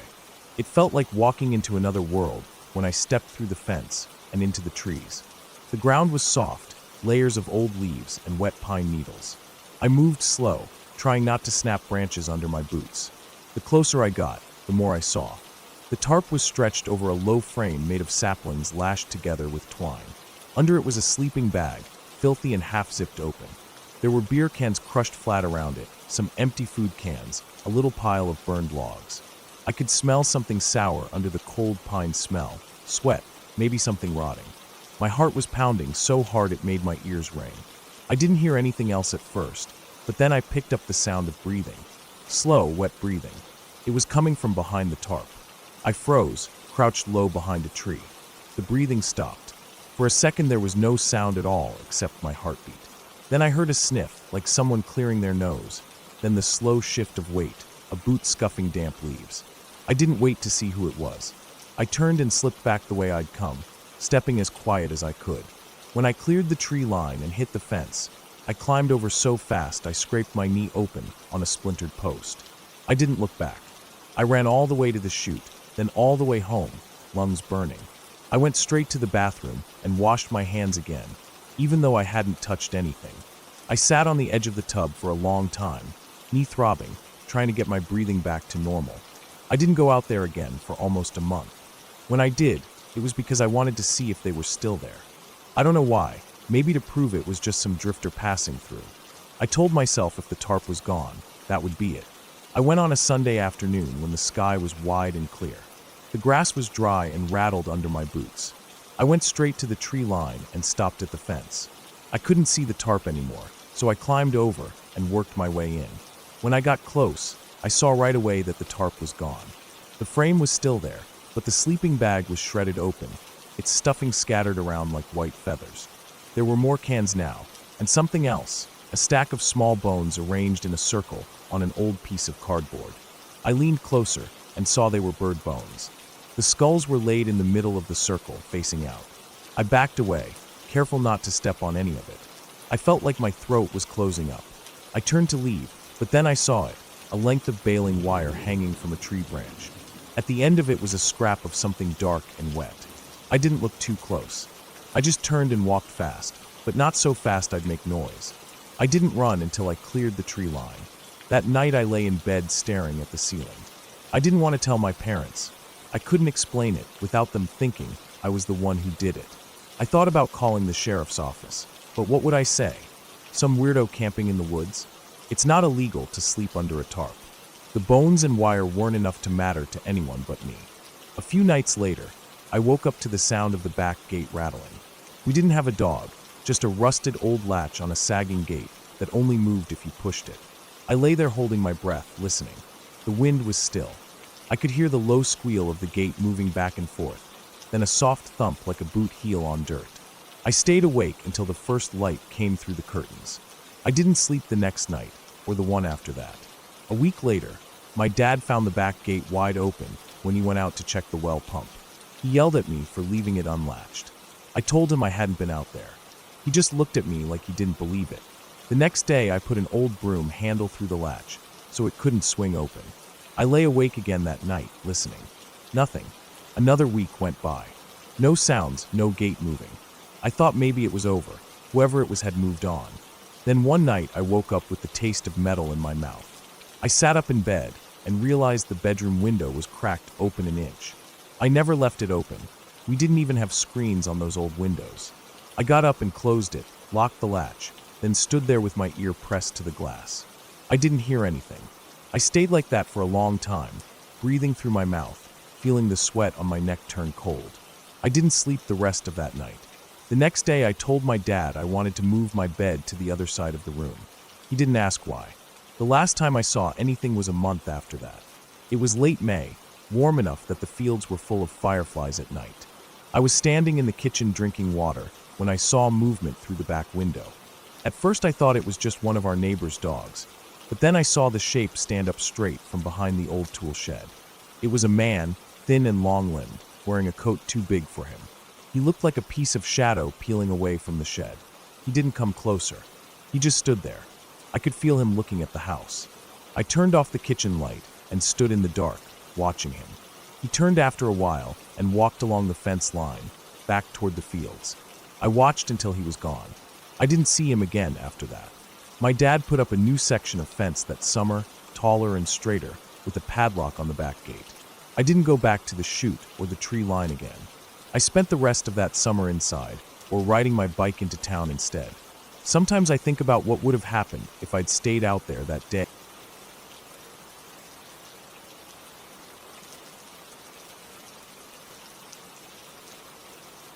I woke up that morning like any other, groggy from a bad sleep. I'd been staying at this small rented cabin for the past few days, hoping to get a bit of quiet from the city. I needed the break. Work had been killing me lately. Emails, meetings, deadlines. My head felt like a balloon about to pop. So I booked this cheap little place in the woods, away from anyone I knew.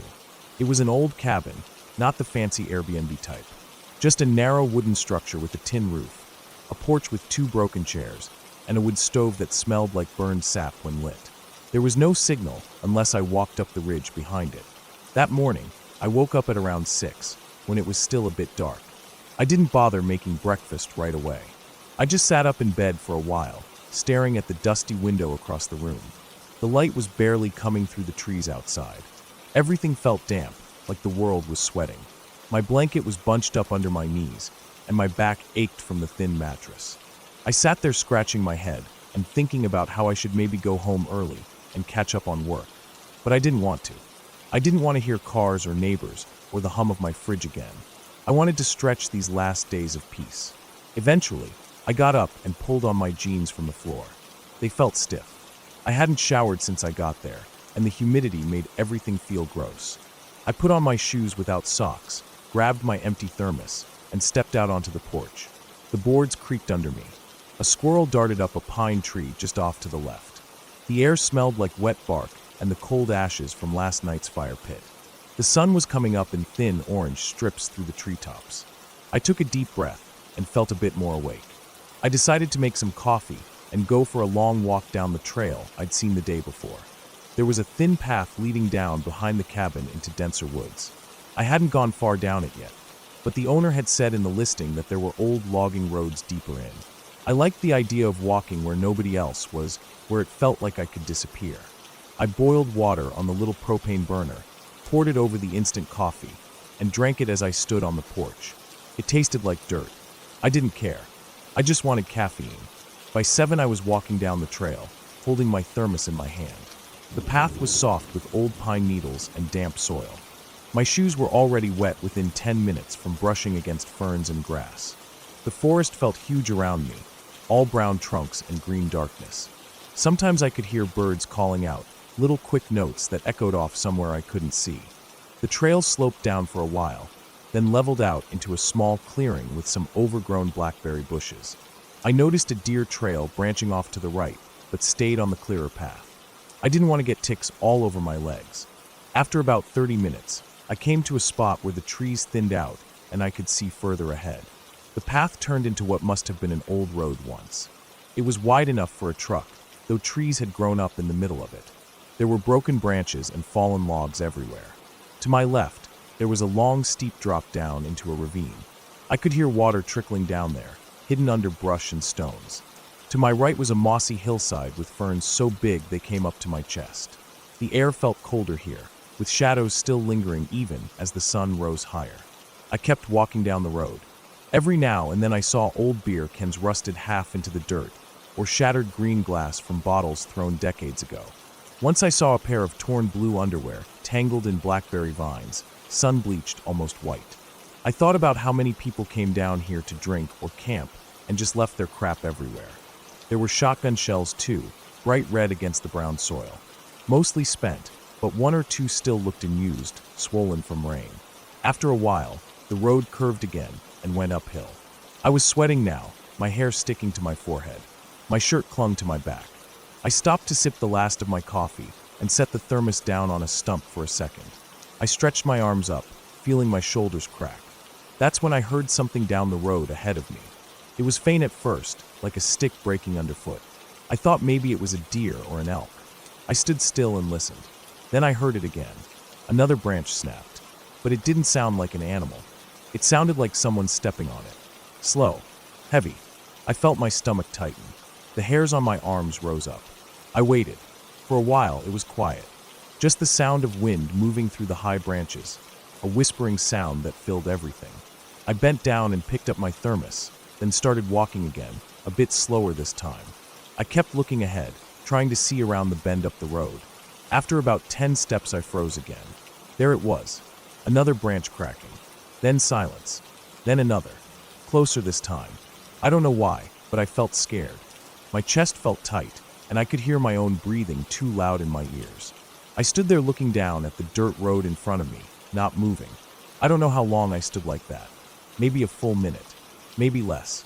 Then I heard it again, but this time it wasn't ahead of me. It was behind me, much closer, maybe 30 or 40 feet away.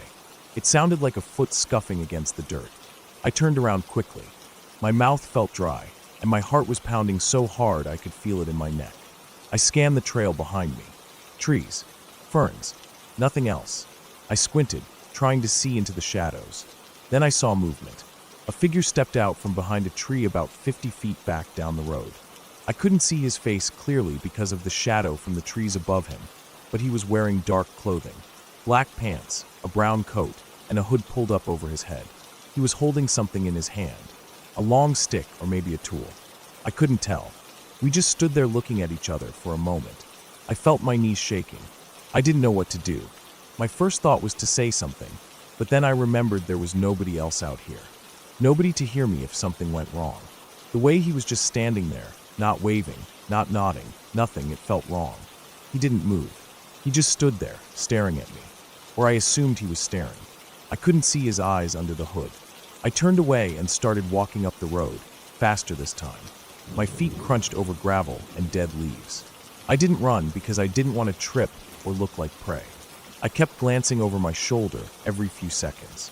At first I didn't see him again, and I thought maybe he was just some hiker who didn't want to say hi. But then after a minute or so, I looked back and he was there again, closer this time. Maybe 30 feet behind me, walking slowly, same pace as me, still holding that thing in his hand. That's when panic started to rise up in my chest. My breaths came out ragged and loud. I tried to keep my steps even. The road curved again up ahead, and I realized if I could just get far enough to lose sight of him, I could maybe run off the trail and hide. I picked up my pace. My calves burned from the incline. My shoes slipped a couple times in the loose gravel, sending little rocks skittering down the slope to my left. I could hear them bouncing down into the ravine. When I looked back again, he was still there, same distance, same slow pace, like he was just matching me on purpose. My mouth felt bitter, like metal. I swallowed hard and kept moving. The road finally curved, and as soon as I was out of his sight, I sprinted off to the right into the trees. The ground here was soft with moss and pine needles, so my footsteps didn't make much noise. I crouched down behind a fallen tree, my knees pressed into the damp dirt. My chest was heaving so hard I thought I might throw up. I waited, my eyes stung with sweat dripping down from my forehead. I could hear my pulse thumping in my ears, blocking out almost everything else. Then I heard him again. Footsteps on the gravel road.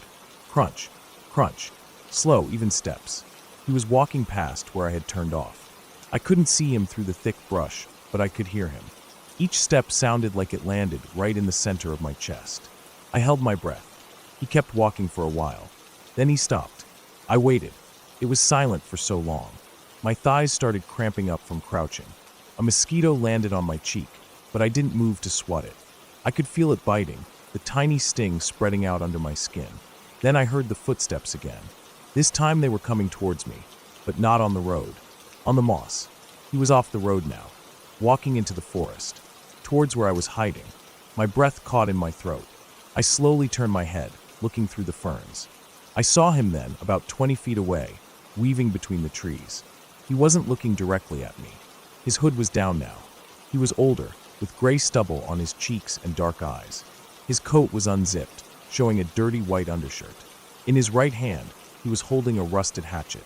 He kept walking slowly, scanning the ground like he was looking for tracks. He moved quietly for such a big man.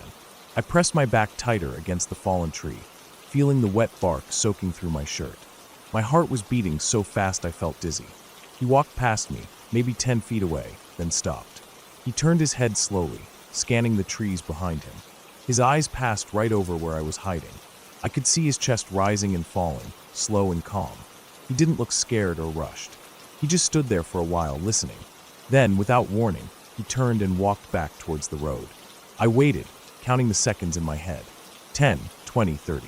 I could hear him moving further away, his footsteps fading back onto the gravel road.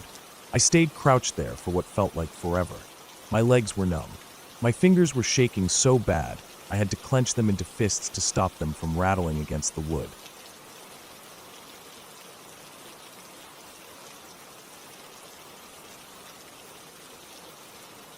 I woke up that morning with a stiff neck from sleeping wrong on my old pillow. The sun was coming through the thin curtains, lighting up the dust on my desk. I just lay there for a while staring at the ceiling, feeling that same heavy feeling in my chest I get every morning before work. I work as a delivery driver for a local grocery store.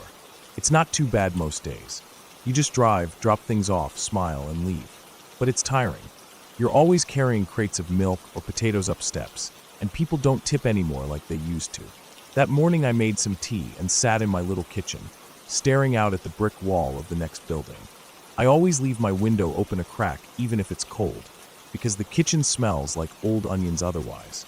I sat there for about 10 minutes, just sipping tea and trying not to think about the day ahead. Then I got up, brushed my teeth, put on my uniform, and headed out. It was already hot outside.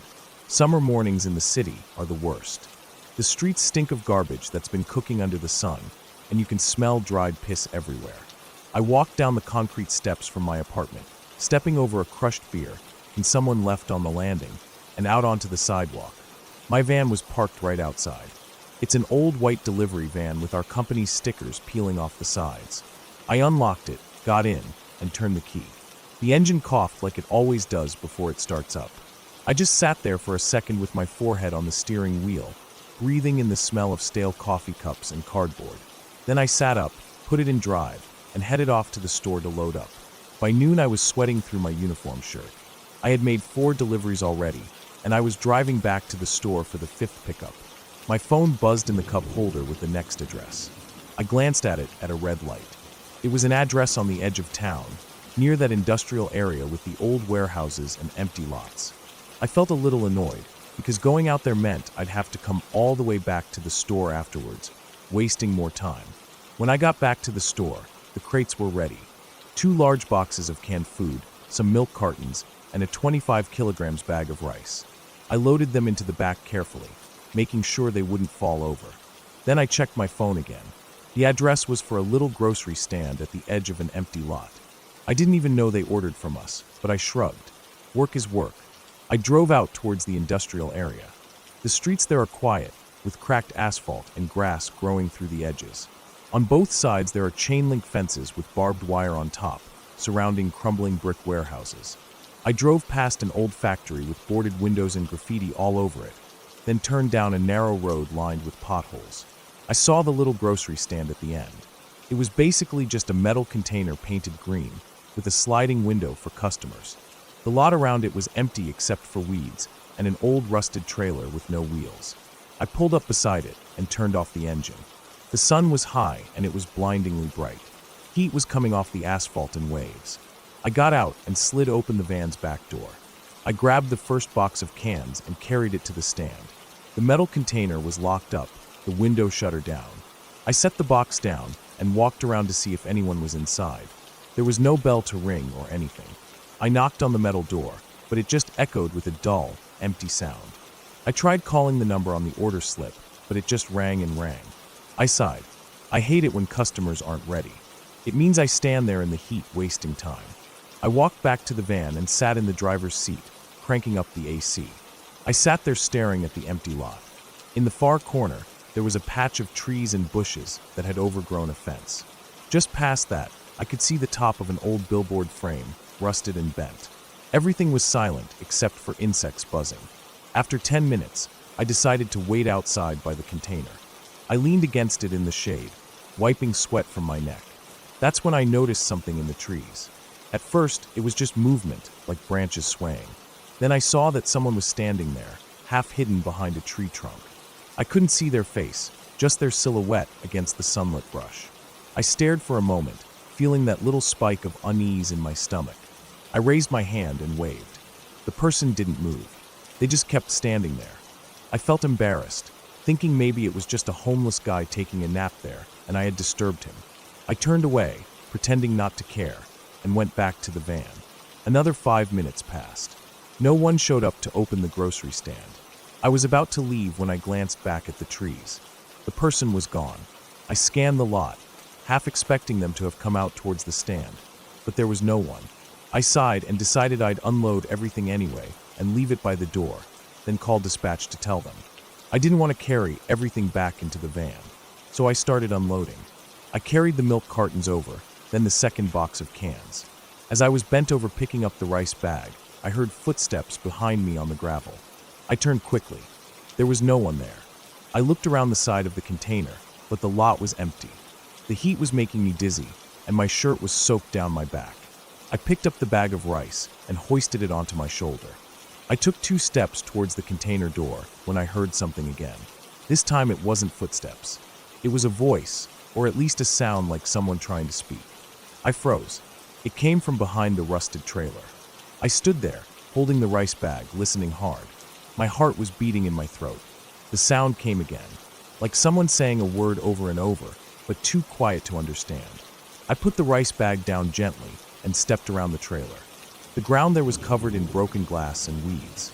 Behind the trailer was the fence and the trees beyond it. But right up against the trailer was a man sitting on the ground, leaning back against the metal. He was barefoot, wearing ripped jeans and a dirty shirt. His hair was long and stuck to his sweaty face. He was staring straight ahead with unfocused eyes. For a moment I thought he was dead. Then I saw his chest rising and falling slowly. His lips were moving, but no words came out. I felt cold all over despite the heat. My first instinct was to back away and get in my van. But something in me stopped. What if he was sick or dying? I crouched down about 5 feet away, trying to get a better look. His arms were thin as sticks, covered in scratches. His feet were covered in dried blood and dirt. His eyes flicked towards me for just a second, then went back to staring into nothing. I said in a low voice, "Hey, you okay?" But he didn't react. He just kept mumbling that silent word. I looked around the lot. There was no one else there. The grocery stand was still shut. The only sound was insects buzzing and the hum of my van's engine idling. I stood up and took a step back. That's when he suddenly jerked forward, grabbing his own ankles. He curled up into a ball, rocking back and forth, his dry lips moving faster now. The rocking sent a chill down my spine. It was like watching an animal that had been hurt too many times to care who was watching anymore. I felt panic rising in my chest. I turned and walked quickly back to my van. My hands were shaking as I climbed in. I sat there gripping the wheel, staring at my phone screen. I thought about calling the police, but what would I tell them? There's a homeless man behind the trailer. They'd probably just shrug it off. I sat there for a minute, breathing hard, feeling sweat roll down my ribs. Then I glanced in the side mirror. I saw him standing there in the lot, just standing, his arms limp by his sides. He had moved so silently, I hadn't heard him walk out from behind the trailer. I turned the key, and the engine roared louder. He didn't move. He just stood there watching me. His head tilted slightly to one side, like he couldn't understand what he was looking at. I drove off fast, bumping over potholes, the crates in the back rattling loudly. I didn't look back again. My heart was hammering in my chest all the way back to the main road. When I got back to the store, I told the manager that no one was there to receive the delivery. He frowned and told me to just leave it for tomorrow. I wanted to tell him about the man, about how dead his eyes looked, about the blood on his feet. But I didn't. I just nodded and went to the break room to splash water on my face. That night, I lay in bed unable to sleep. Every time I closed my eyes, I saw him sitting there rocking, then standing in the middle of the lot staring at me with his head tilted. I kept thinking about what he was mumbling. Was it just nonsense, or was he trying to say something? I lay there listening to cars passing outside my window until the sky turned pale. The next morning I woke up late. My eyes were puffy and my head felt heavy. I called in sick. I didn't want to drive out there again, not yet. I made tea and sat in my kitchen staring at the wall. My hands were still trembling a little. Around noon, my curiosity got the better of me. I grabbed my bike from the hallway and pedaled out towards the industrial area. I wanted to know if he was still there. I don't even know why. I just had to see. The ride was long and sweaty. When I got to the lot, I coasted to a stop and got off my bike. The grocery stand was still closed up tight. The crates I left yesterday were still stacked by the door. I walked past the rusted trailer to where he had been sitting. The ground was empty except for flattened weeds. I walked around the trailer. The whole lot was silent and baking hot. I turned back towards my bike. That's when I saw something that made my stomach twist. There was a trail of dark spots on the concrete leading towards the trees at the edge of the lot. I walked over and crouched down. The spots were dried blood, small footprints mixed with it. I stood there for a long time staring into the trees. There was no sound except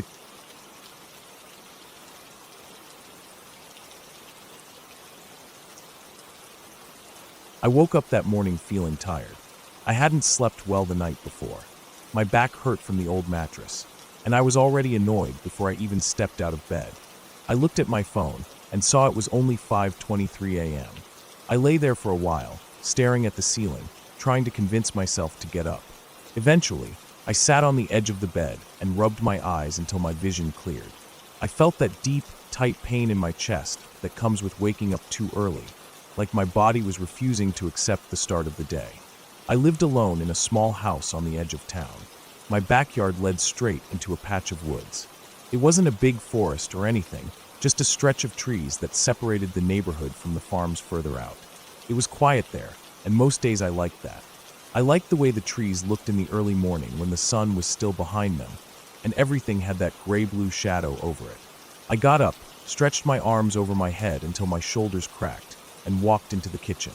I turned on the kettle and stared out the window while it boiled. There was still some fog clinging to the tree trunks, and the grass in the yard was soaked in dew. I drank my tea standing by the sink. I felt anxious, like I needed to do something to get rid of that feeling. So I decided I'd go for a walk through the woods before getting ready for work. I put on my old boots that I kept by the back door, grabbed my hoodie from the hook, and stepped outside. The air was cold and damp. I could smell wet leaves and soil, that sharp smell that clings to your clothes when you walk through tall grass. I walked to the back fence and climbed over it. The fence was only waist high, and I'd climbed it hundreds of times before. I walked through the grass towards the tree line. My boots left flattened tracks behind me, little dark streaks in the wet grass. As I stepped under the trees, I felt the ground change from soft grass to hard-packed dirt mixed with fallen leaves and broken twigs. The deeper I went, the darker it got. The sun still hadn't risen above the trees, so everything was lit with that early blue light. I liked the quiet in there. I could hear birds chirping somewhere far away. I could hear the drip of water falling from the branches down onto the undergrowth. Sometimes I stopped just to listen.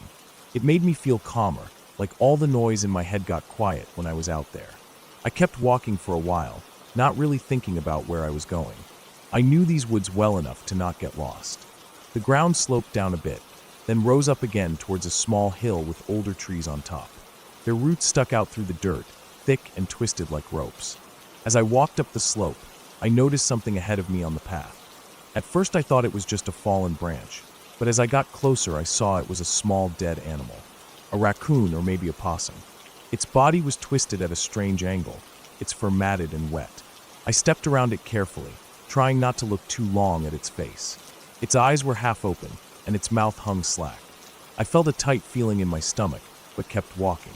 I reached the top of the hill and stood there for a minute, breathing heavily from the climb. I looked out through the trees. The sky was lighter now, and I could see the tops of the houses on my street through gaps in the branches. Everything was quiet. I stood there for a while, just staring at nothing, feeling the cold air on my face. After a few minutes, I turned to head back down. As I started walking down the slope, I heard something behind me. Just a quick rustling sound, like something stepping on dry leaves. I stopped and turned around, but I didn't see anything. I waited, listening. It was completely silent again. I told myself it was probably just a squirrel or a bird hopping from branch to branch. I kept walking, but I couldn't shake the feeling that I was being watched. I tried to ignore it, focusing instead on the path ahead. But every few steps I would hear another faint sound behind me. A crack of a twig, a rustle of leaves.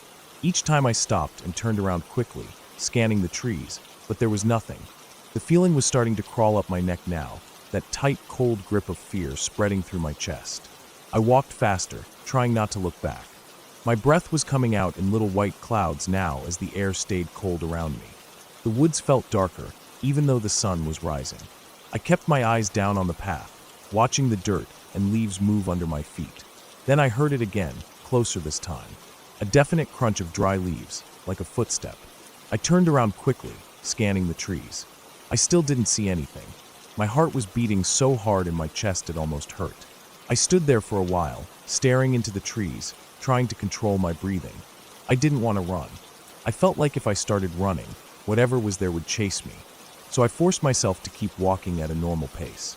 My hands were shaking slightly, and I shoved them into the pocket of my hoodie to hide it. I was about halfway back to my house when I heard the noise again, this time off to my right. It wasn't behind me anymore. It was keeping pace with me through the trees. I stopped again and looked. The trees were thick there, and the undergrowth was dense with tall ferns and thorn bushes. I didn't see anything, but the feeling of being watched was so strong I felt like my skin was burning. I started walking again, faster now. My boots crunched on the gravel path as I reached the edge of the woods. I didn't look back until I stepped out of the tree line into my backyard. I turned around and stared into the trees. They were completely still. Nothing moved. I stood there, breathing hard, my chest tight with fear. After a while I shook my head and told myself I was just being paranoid. Maybe it really was just a deer or some other animal moving through the woods. I climbed back over the fence and walked up to my house. I went inside, took off my boots, and locked the door behind me. I leaned against it for a moment, listening to the quiet of the house. My heart was still pounding, and my hands were shaking so badly I had to press them against my thighs to make it stop. I made myself another cup of tea and sat by the kitchen window. I stared out at the backyard, watching the trees sway gently in the breeze. I sat there for a long time, waiting for my breathing to slow down. Eventually, I felt calm enough to stand up. I got ready for work and left the house around 8 a.m. I drove into town with the radio on low, just enough to cover the silence. The whole day at work, I couldn't stop thinking about it.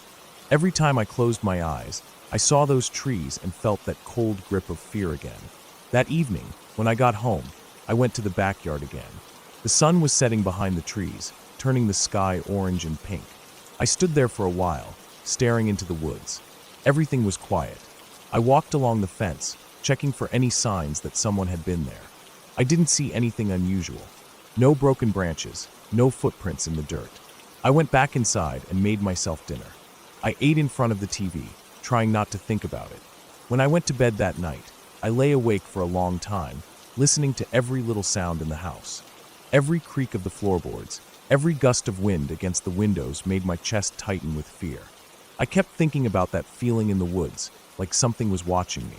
I didn't know what it was, and I didn't want to know. The next morning, I woke up before sunrise again.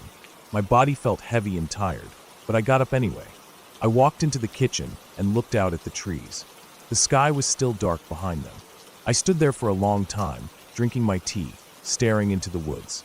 Eventually, I shook my head and turned away from the window. I didn't go for a walk that morning. I didn't feel like it. I sat on the couch instead, watching the light change outside as the sun came up. A few days passed, and I didn't go back into the woods. I avoided even looking at them when I went into the backyard, but the fear stayed with me.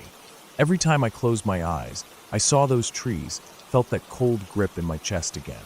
I knew I should probably tell someone about what I heard, but what would I even say? I didn't see anything. I didn't hear any voices or see any shapes moving through the trees. Just footsteps. Just that feeling of being watched. One evening, about a week later, I was sitting on my porch after work. The sun had just gone down, and the sky was fading to deep blue. I was drinking a beer, trying to relax. I felt calmer now, like maybe I'd just imagined the whole thing. Maybe I was just tired that morning, and my mind played tricks on me. I sat there for a while, watching the fireflies come out, blinking softly in the grass. I was starting to feel sleepy when I heard something at the edge of the yard. A faint sound, like someone stepping on dry leaves. My chest tightened immediately. I set down my beer and stood up slowly. I walked to the edge of the porch and peered into the darkness. The yard was lit only by the light coming through the kitchen window behind me. Beyond that was blackness. I strained my eyes, trying to see. Then I saw it. A shape, darker than the darkness around it, standing just at the edge of the trees. It was a man. I couldn't see his face, but I could see his outline. He was standing completely still, facing me. My heart was beating so hard I felt sick. I couldn't move. I just stood there, staring at him. He didn't move either. We stood like that for what felt like forever. Then slowly, he turned and walked back into the trees. His movement was silent. No crack of branches, no rustle of leaves. He just disappeared into the blackness. I stood there for a long time, staring at the spot where he had been. My legs were shaking so badly, I had to hold onto the porch railing to stay standing. Eventually, I turned and went inside, locking the door behind me. I closed all the curtains and sat on the floor in the dark, my back against the wall, listening. My whole body felt cold, like I'd been dropped in freezing water. That night I didn't sleep at all.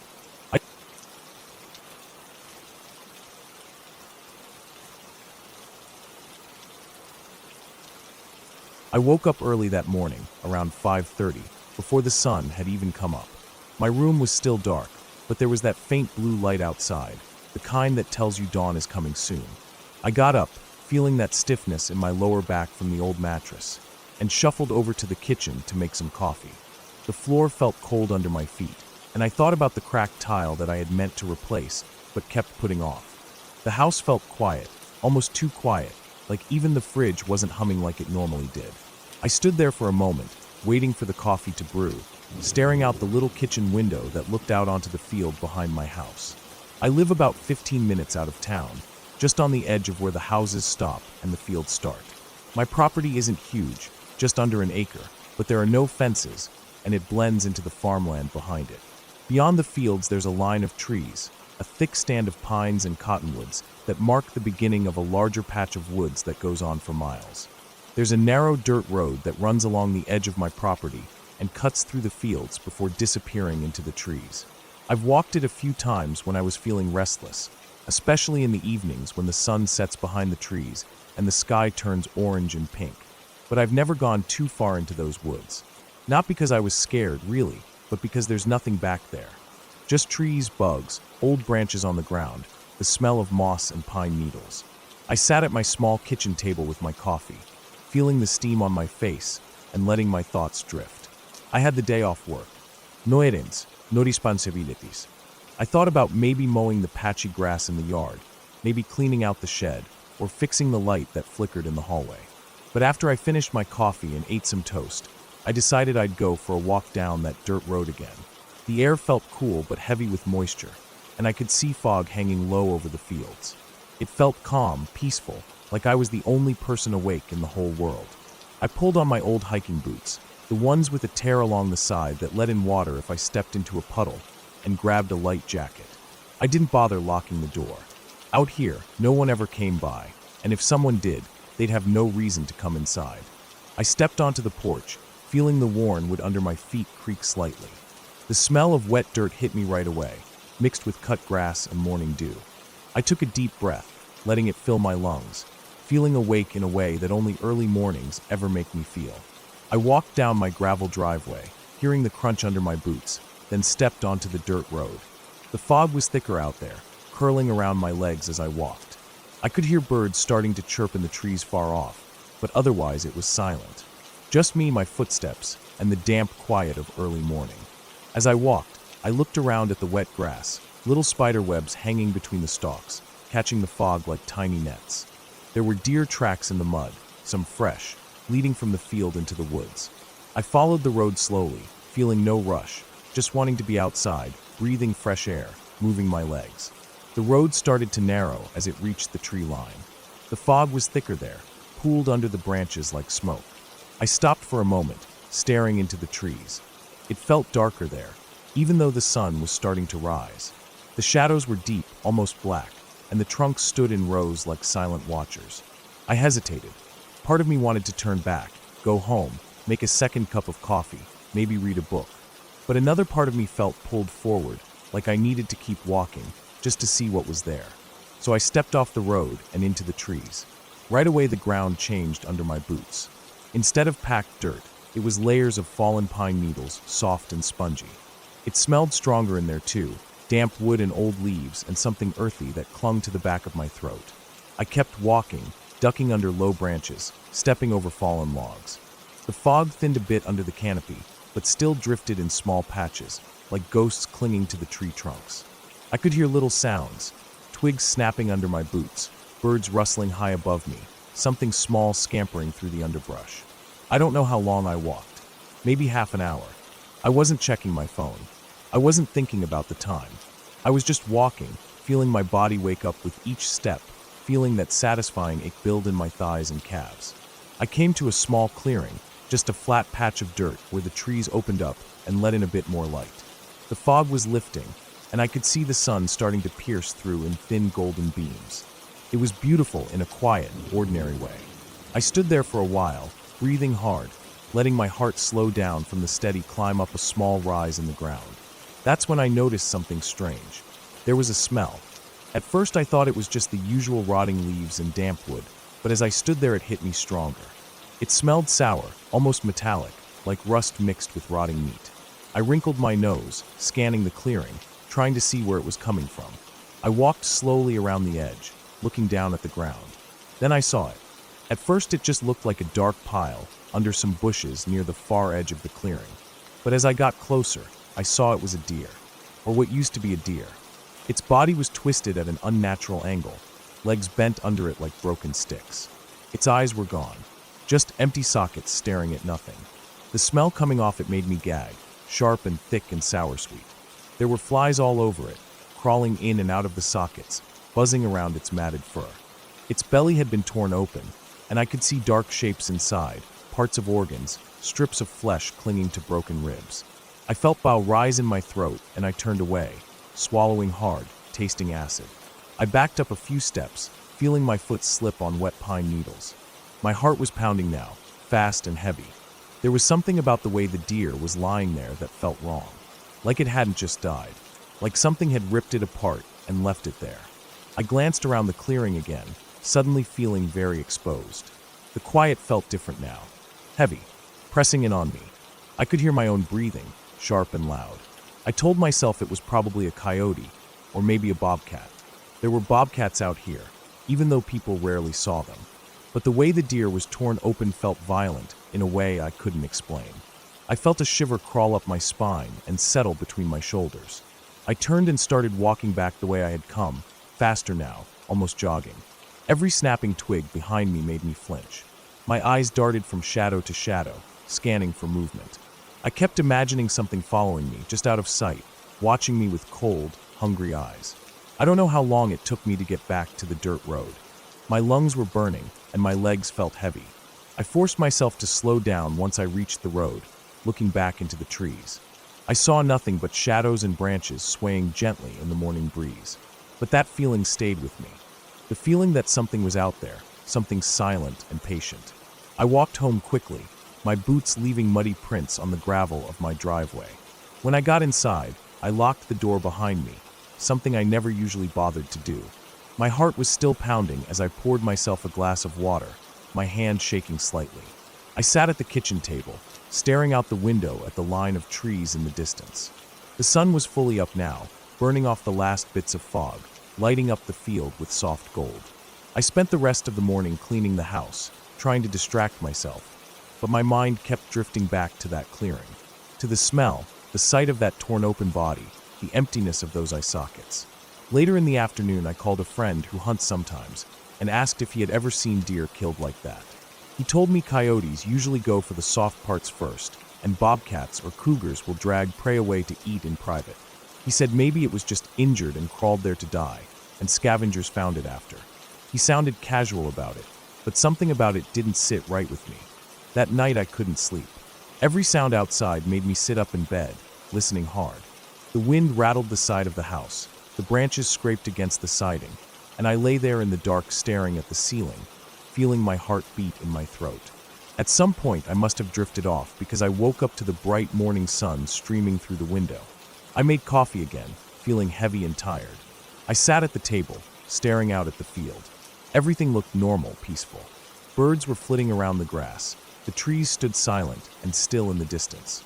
But I couldn't shake that feeling in my chest, that tightness, that warning bell ringing deep in my gut. Over the next few days, I tried to go back to normal.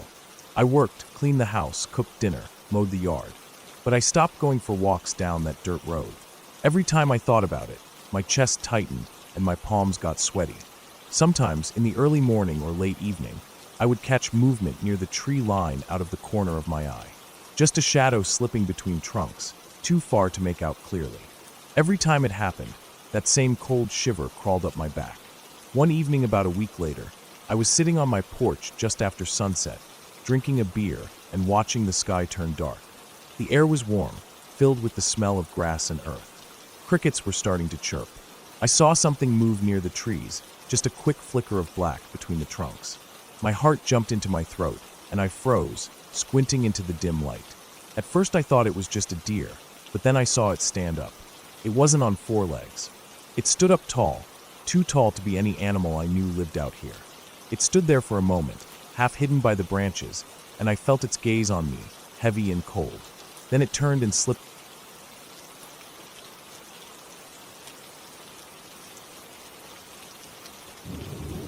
I woke up before my alarm went off. My room was still dark, with only the faint light of the early morning leaking through the thin curtains. I sat on the edge of my bed for a few seconds, feeling that heavy tiredness in my head and shoulders, but I forced myself to stand up. I stretched my arms up until my back cracked, then walked barefoot to the bathroom. The tiles were cold under my feet. I looked in the mirror, saw my tired face, half-closed eyes, and messy hair, and then splashed some cold water on my face. I grabbed my towel and wiped my face, then brushed my teeth slowly, staring at nothing. After I was done, I went back to my room, changed into my usual faded jeans and gray hoodie, grabbed my phone, wallet, and the set of keys hanging by the door. I slipped on my sneakers and left the apartment, locking the door behind me. I lived in a small apartment block on the edge of town. Behind it was a narrow alleyway where stray cats fought at night, and across the alley was a row of old houses, their paint peeling off and their wooden balconies sagging. The air outside was cool, still carrying that faint chill left over from the night. I walked down the stairs and out into the street. There weren't many cars around. The city was still waking up. A few streetlights were still on, flickering slightly. I could hear distant sounds of buses, a garbage truck reversing with that repetitive beep echoing, and the muffled barking of a dog from somewhere down the road. I walked towards the small grocery store, where I worked part-time stocking shelves in the mornings. My shift started at 6 a.m., and it took me around 20 minutes to walk there. As I walked, I looked around at the closed shops I passed. The shutters were down, some had graffiti sprayed across them, mostly random names or words that didn't mean anything to me. A pigeon flew down and landed in front of me, picking at some crumbs near the gutter. I stepped around it and kept walking. About halfway to the store, there was an abandoned lot. It used to have a mechanic's workshop, but the building had burned down years ago. Now it was just a large empty space, with broken concrete, piles of old wood, weeds growing through the cracks, and some rusted metal sheets stacked near the fence. People used it to dump trash too. There was an old mattress lying there, stained and ripped open, its stuffing coming out. A few plastic bags and beer cans were scattered around it. Every time I walked past it, I felt uneasy. I don't know why. It just had that feeling. Maybe because it was so silent compared to the rest of the street. That morning, as I walked past, I noticed something different. There was a small white car parked right up against the fence inside the lot. Its windows were tinted, and it looked like it had been there overnight. There were no other cars inside the lot. I kept walking, trying not to stare, but I felt like the air was heavier near that car, like there was something wrong. I told myself it was nothing, just a parked car. People left cars in weird places all the time. I reached the store, went to the back entrance, and rang the bell. The owner opened it after a minute. I went in, tied the green apron around my waist, and got to work. The morning passed by like it usually did. I unloaded crates of milk, stacked cans of beans, swept the floor near the produce section, arranged bread loaves on the shelves, and put new price tags where needed. Around 10 a.m., my shift ended. I signed out on the small sheet stuck to the back office door, took off my apron, grabbed my backpack, and walked back out into the street. The sun was up properly by now. The air was warmer.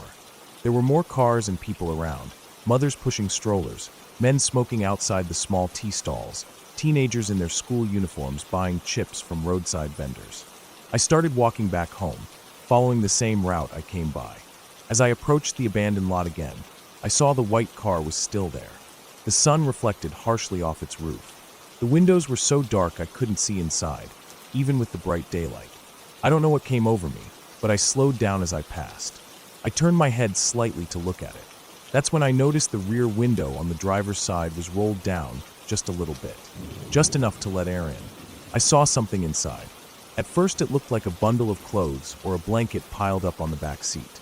But then I noticed a pale arm hanging down from it. Just an arm, limp, with the palm facing upwards, resting against the seat. My heart started pounding in my chest. I froze for a second. My legs felt heavy, my breathing quick and shallow. I didn't know what to do.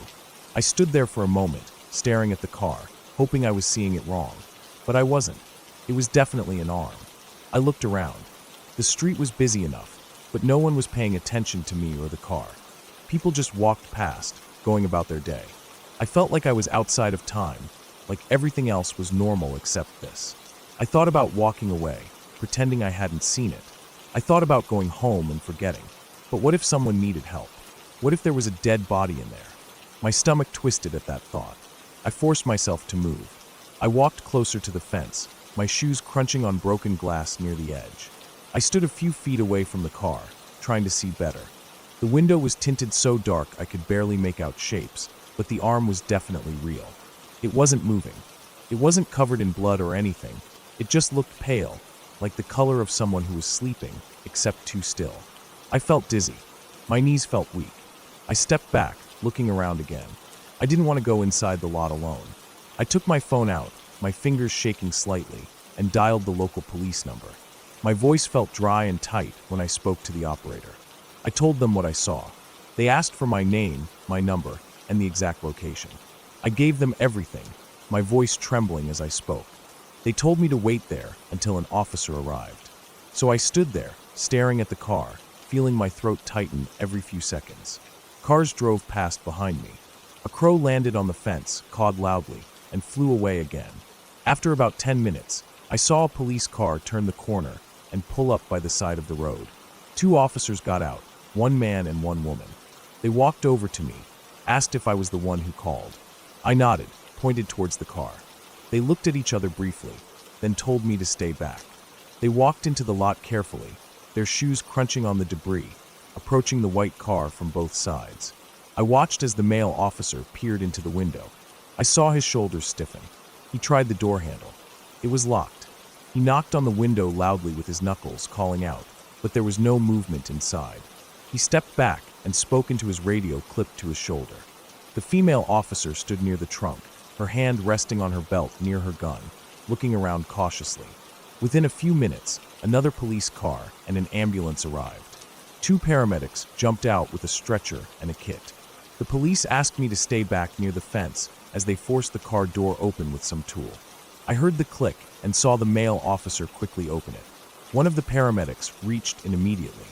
I saw him touch the arm and check the wrist. He shook his head slightly, then turned back to his partner, saying something I couldn't hear. They pulled the body out carefully. It was a man, probably in his 40s, wearing a blue shirt and dark pants. His face was slack, his eyes half open but rolled back. His skin was pale, almost grayish, and his hair was sticking to his forehead with sweat. They laid him on the stretcher and covered his face with a white sheet. My stomach twisted again. I felt bile rising up in my throat, but I swallowed it down. The officers spoke to the paramedics for a while, then walked over to me. They asked me some questions about when I saw the car, if I saw anyone around it, anything suspicious. I told them everything I knew, which wasn't much. I'd just seen the car when I came to work in the morning, and then again now. They thanked me for calling and said they'd take it from there. I nodded silently, feeling my chest heavy with some emotion I couldn't name. Relief, sadness, fear, all mixed together. As I walked away, I felt my legs trembling slightly. The street felt louder now. Cars honking, people chatting, the sound of the paramedics' radio crackling behind me. I kept walking without looking back. When I got home, I unlocked my apartment door, went straight to the bathroom, and threw up into the toilet. I sat there for a while, my forehead pressed against the cold tiles, my arms wrapped around my knees. After I cleaned myself up, I walked to the kitchen and poured a glass of water. My hands were still shaking as I lifted it to my mouth. I sat down at the small dining table, staring out the window at the apartment block across from mine. Laundry was hanging from one of the balconies, swaying slightly in the breeze. I took a deep breath and let it out slowly. I kept thinking about that man, who he was, how long he had been there, if he had a family waiting for him to come home, if he woke up that morning knowing it would be his last. I felt sad for him, for whoever would get the call about him. I didn't know him, but he was a person, just like me, going about his life until it stopped. I spent the rest of the day sitting quietly, thinking about how easy it is to be here one moment and gone the next. That night, I lay in bed staring at the ceiling for hours. The image of his limp arm hanging down from the back seat burned into my mind. I thought about how I almost walked past without looking. I thought about how no one else noticed him there. I thought about how a simple walk to work ended with me seeing death up close. Eventually, my eyes grew heavy, and I fell asleep. The next morning, I woke up before my alarm again. I sat on the edge of my bed for a long time, staring at the floor, feeling that same heavy tiredness in my chest. But eventually, I stood up, stretched my arms, and went to wash my face. Another day had started.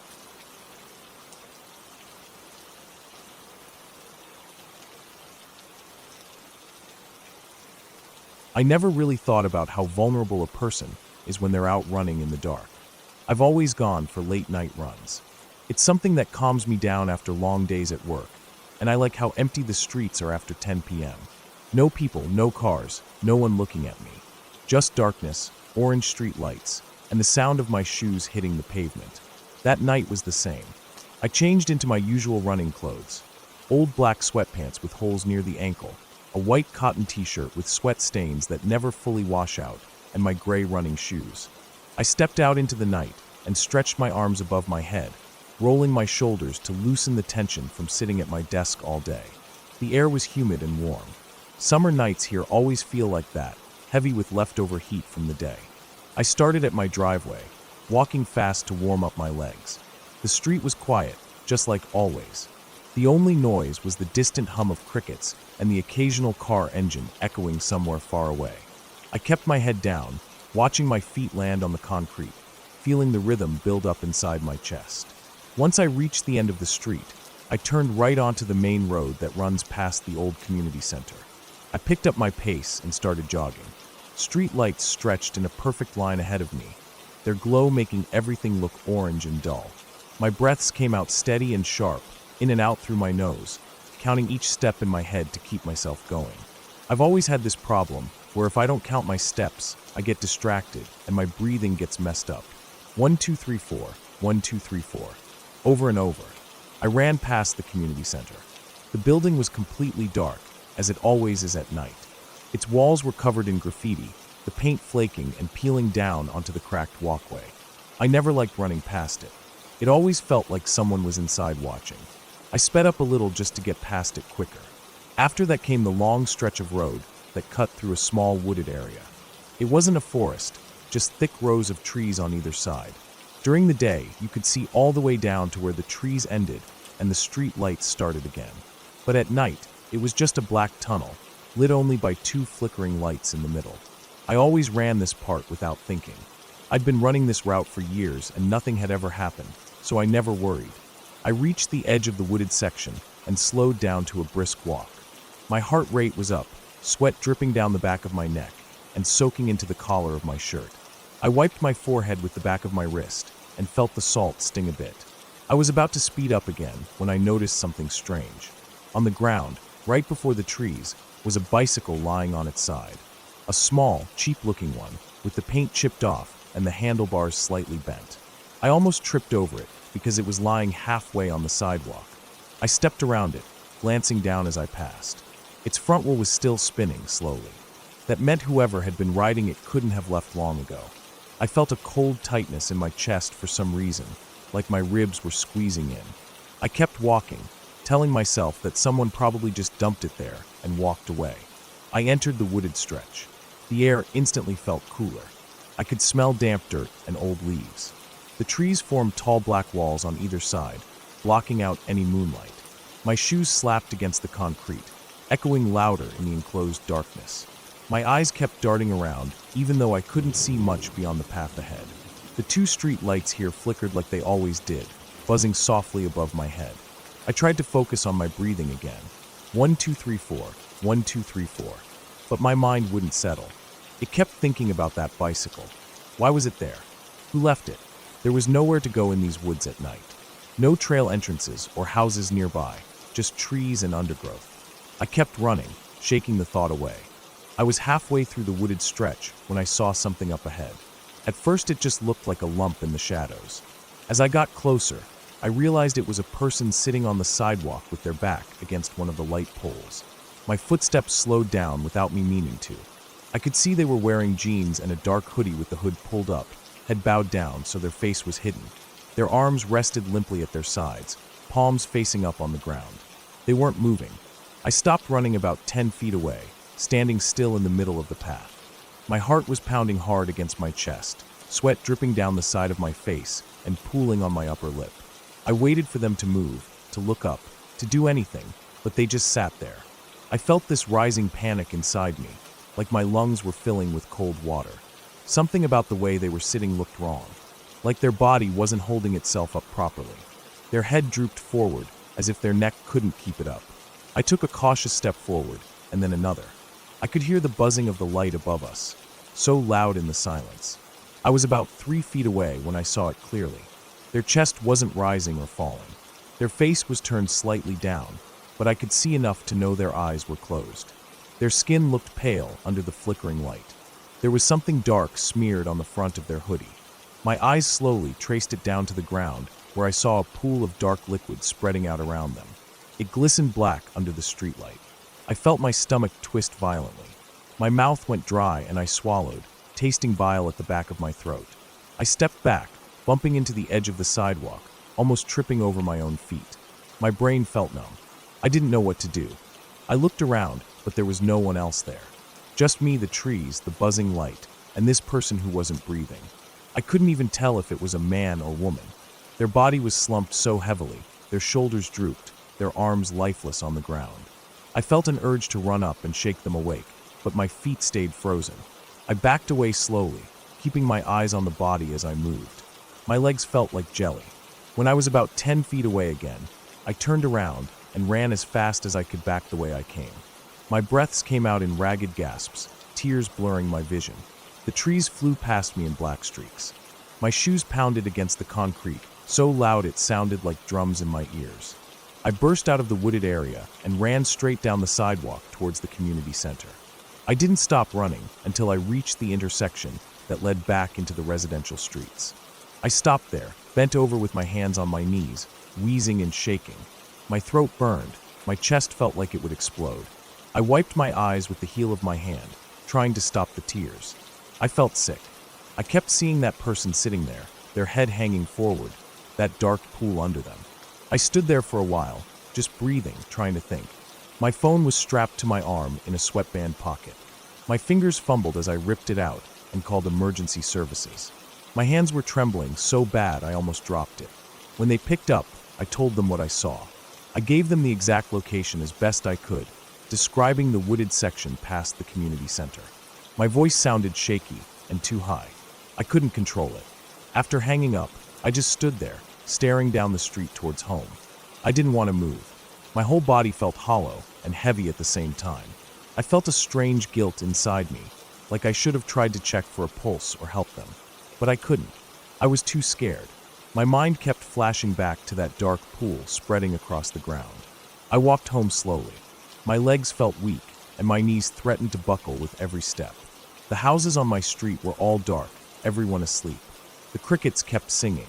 The air was still warm and heavy, clinging to my skin like a wet cloth. When I got home, I stepped inside and locked the door behind me. My hands were still shaking as I kicked off my shoes and walked to the kitchen.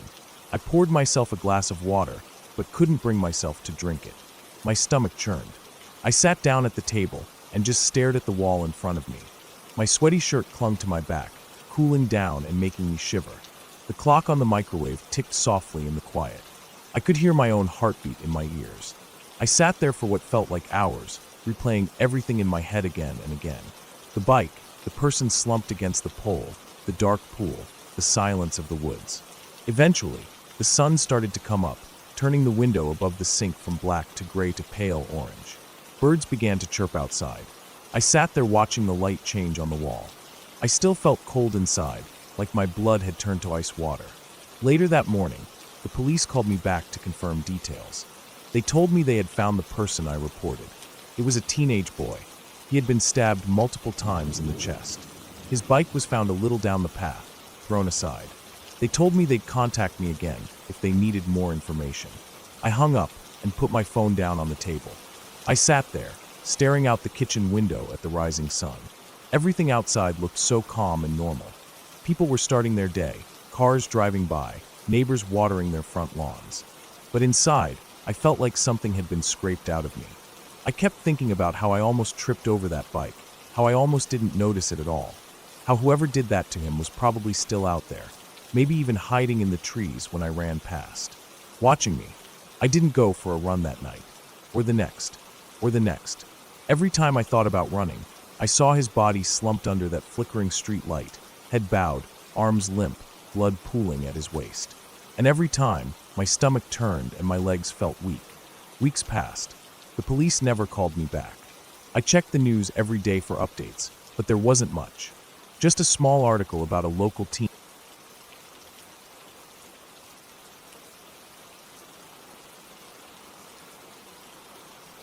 I woke up before the sun came up that morning. I didn't really sleep well the night before, because I kept thinking about this small road trip I had planned for the weekend. I wasn't going far, just about an hour and a half away from my town, to a lake that my dad used to take me to when I was a kid. I hadn't been there in years, not since I was probably 12 or 13. I just wanted to sit by the water for a while, maybe do some fishing, maybe walk around the trails and clear my head. Life had been heavy lately, and I felt like I was suffocating at home with the same routine every day. I packed my small green backpack with 2 bottles of water, some leftover fried chicken wrapped in foil, a half-eaten bag of Doritos, and a peanut butter sandwich I made before leaving. I grabbed my fishing rod, tossed it in the back seat of my Corolla, and locked the front door behind me. The air was still cold from the night, and there was that smell of dew and dust that always made me feel like a kid waiting for the school bus. The drive there was easy. The roads were empty because it was still early, only a few trucks here and there, and the sky was turning that faded orange and blue before sunrise. I had my window down a little, letting in the breeze as I drove, and I was feeling calm for the first time in weeks. I passed by stretches of farmland and small rundown houses with broken fences and old tractors in the yards. Everything felt quiet, like the world hadn't woken up yet. When I finally pulled into the gravel parking area near the lake, there was only one other car there, a rusty old Ford pickup with a dented tailgate. I parked a bit away from it and turned off the engine. It was so silent I could hear the ticking of my car cooling down. I got out, stretched my arms to the sky, and breathed in the cold morning air. Birds were already awake, chirping in the trees near the water. I grabbed my backpack and rod and started walking down the narrow trail that led to the lake. The grass along the trail was tall and still wet from the dew, brushing against my jeans and soaking the edges near my ankles. I could smell the water before I even saw it, that smell of algae and mud and rotting sticks along the shore. When I stepped out of the trees and onto the clearing near the lake, the sun was finally coming up, lighting everything in gold. The water was calm and still, like glass, and steam rose off the surface in small patches.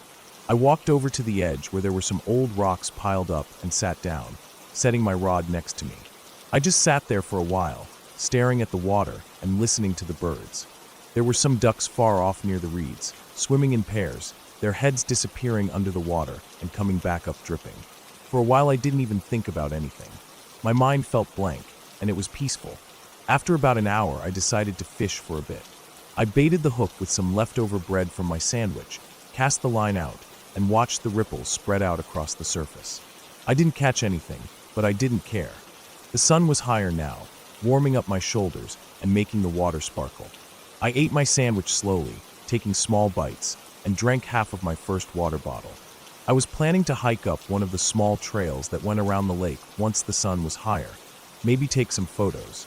When I was packing up my fishing rod and tying the line back up to the hook, I noticed the man standing on the other side of the lake. He was wearing jeans and a light gray hoodie with the hood pulled up over his head. From the distance I couldn't see his face clearly, but I could tell he was staring right at me. I didn't think much of it at first. People came out here to fish, or just sit by the water all the time. Maybe he was just walking his dog or something, even though I didn't see a dog near him. I stood up, slung my backpack on my shoulders, and started heading toward the trail that curved around the lake. As I walked, I kept glancing back to where I saw him, but he was gone. I thought maybe he walked back into the woods or down another trail. The trees were thick there. You could disappear into them in seconds if you wanted to. The trail I was on wasn't too rough. It was mostly packed dirt with some rocks and tree roots sticking up here and there. Birds were flying around above me, and I could hear bugs buzzing in the grass. I walked slowly, kicking little pebbles off the trail as I went, trying to stretch out the day as long as I could. I took photos of the lake from between the trees, of mushrooms growing out of fallen logs, of spider webs glowing in the sun. Everything felt calm. After maybe 30 minutes, I stopped to drink some water and rest my back against a tree. I set my backpack down and stretched my neck, rolling my head from side to side. That's when I heard footsteps coming down the trail behind me. At first I thought it was a deer, but when I looked up, it was the same man I'd seen across the lake. He was walking slowly, his head down, hands in his pockets. His hood was still up, but as he got closer, I could see his face better. He looked about mid-30s, pale, with dark stubble across his jaw and cheeks. His eyes were sunken and had dark circles under them, and he didn't look at me as he passed by, just kept his head down and walked past, his boots crunching softly over the dirt and dead leaves. I watched him go, feeling that weird prickling feeling in my chest. Something about him felt off, but I couldn't place it. Maybe it was how quiet he was, or the way he didn't glance up at me at all, like he was trying to make himself invisible. I waited until he disappeared down the trail before picking up my bag and continuing to walk. After another 15 minutes, I came to a fork in the trail. One path curved back toward the lake, and the other led deeper into the woods. I took the lake path, wanting to loop around and come back to where I'd parked. The trees here were closer together, with their branches hanging low and blocking out most of the sunlight. It was cooler, and I could hear the sound of water trickling somewhere nearby, maybe a small creek feeding into the lake. I walked quietly, listening to the sound of my own footsteps. The trail narrowed here, and tall bushes grew on either side. I kept thinking about that man and wondering where he'd gone. I didn't like the idea of being alone out here with someone like him wandering around. My dad always told me to trust my gut when something felt off.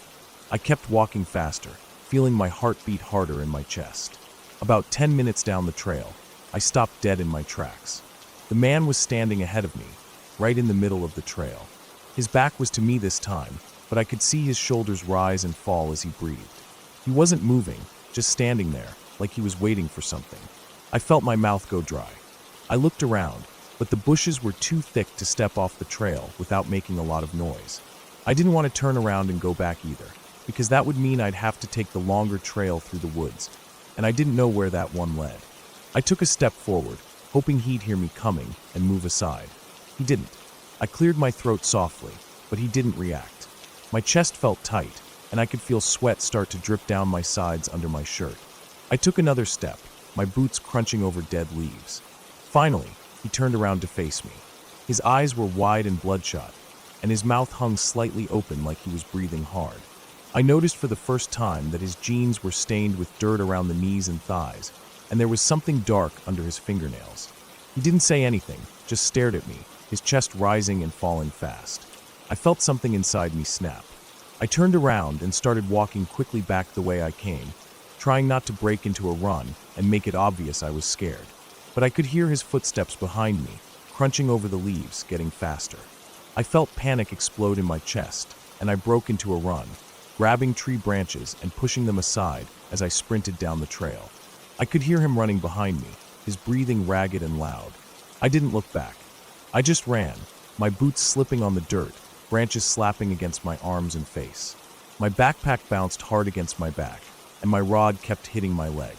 I nearly tripped over a tree root, but caught myself on a low branch before I fell. The trail curved sharply, and I followed it, my feet pounding the ground. I could still hear him behind me, but he was getting further away. My lungs burned, and my throat felt raw from breathing so hard, but I didn't stop. I ran until I saw the lake again through the trees. The sun was high now, and the water was bright and glittering. I burst out of the trees onto the clearing and ran straight for the parking area.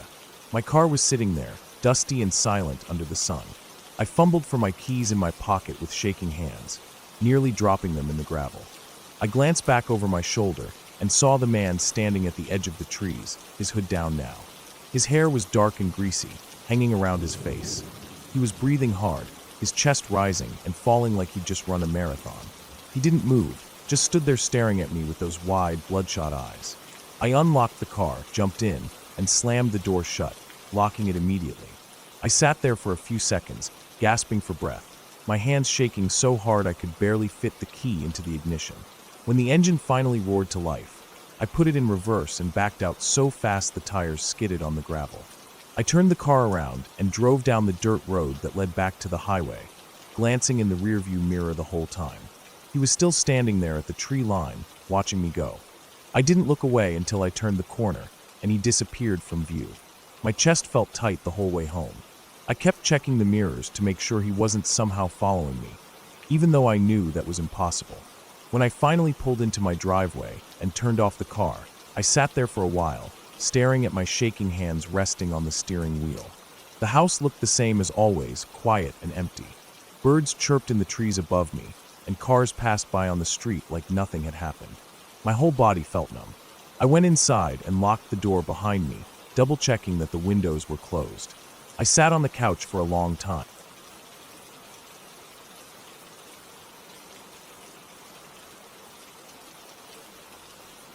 I woke up before the sun that morning because I couldn't sleep. I'd only moved to this area about a month ago, and I was still getting used to the noises at night.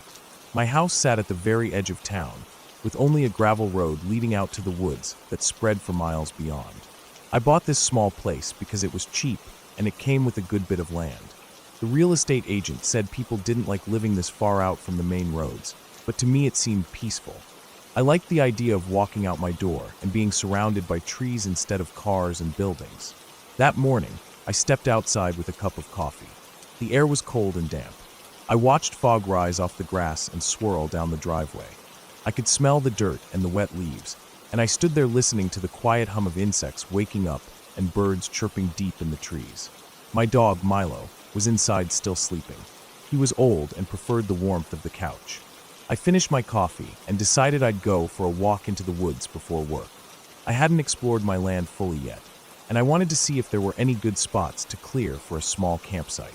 I went back inside, put on my boots, and grabbed my small backpack. I packed a water bottle, a snack, my phone, and a folding knife. I never went into the woods without a knife, even if I didn't plan on using it. My dad taught me that when I was a kid. I locked the door behind me and started down the gravel drive. The trees closest to the house were thin birches, but further back the forest thickened with tall pines and oaks. The smell changed too as I walked. Near the house it smelled like wet grass and dirt, but deeper in it smelled older, like damp moss and tree bark and rotting leaves. I kept walking for about 20 minutes, just listening to the crunch of my boots on twigs and the occasional call of a bird. The sun had started to rise, and golden light was cutting through the tree trunks. Everything felt quiet and calm. I felt happy being there, away from all the noise of people. I walked until I came to a small clearing. There was a stump in the middle, with mushrooms growing on it.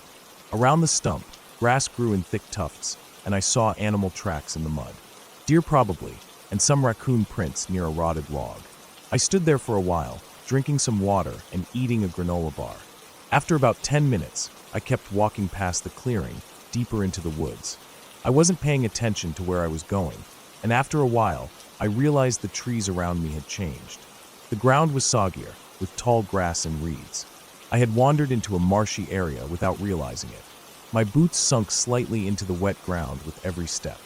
I stopped and looked around. There was no clear path anymore, and the sunlight was blocked by thick tree cover.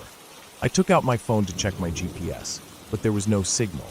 I sighed and stuffed it back into my pocket. I figured if I just turned back and kept walking straight, I'd hit the clearing again. I turned and started walking. The ground was uneven and soft, and I slipped a few times on wet moss. After about 15 minutes, I still hadn't reached the clearing. I stopped and looked around again. Every direction looked the same. Trees, reeds, wet grass, fallen logs. I didn't feel worried yet, but I felt annoyed. I knew I wasn't that far from home, but without a signal, I couldn't tell which direction I was going. I kept walking, choosing the driest-looking areas to step on, and after a while, I started to smell something strong and sour. It smelled like old garbage and rotting meat. I stopped, trying to figure out where it was coming from. I looked around and saw, about 30 feet away, what looked like a big pile of old branches and grass. I walked towards it, curious. As I got closer, the smell got stronger. It wasn't just rotting wood. It smelled like something dead. I reached the pile and saw that it wasn't just grass and branches. There was a dead deer lying half buried under the pile. Its ribs were showing through its torn skin, and flies buzzed all around its body. Its eyes were gone, and its legs were twisted in a way that didn't look natural.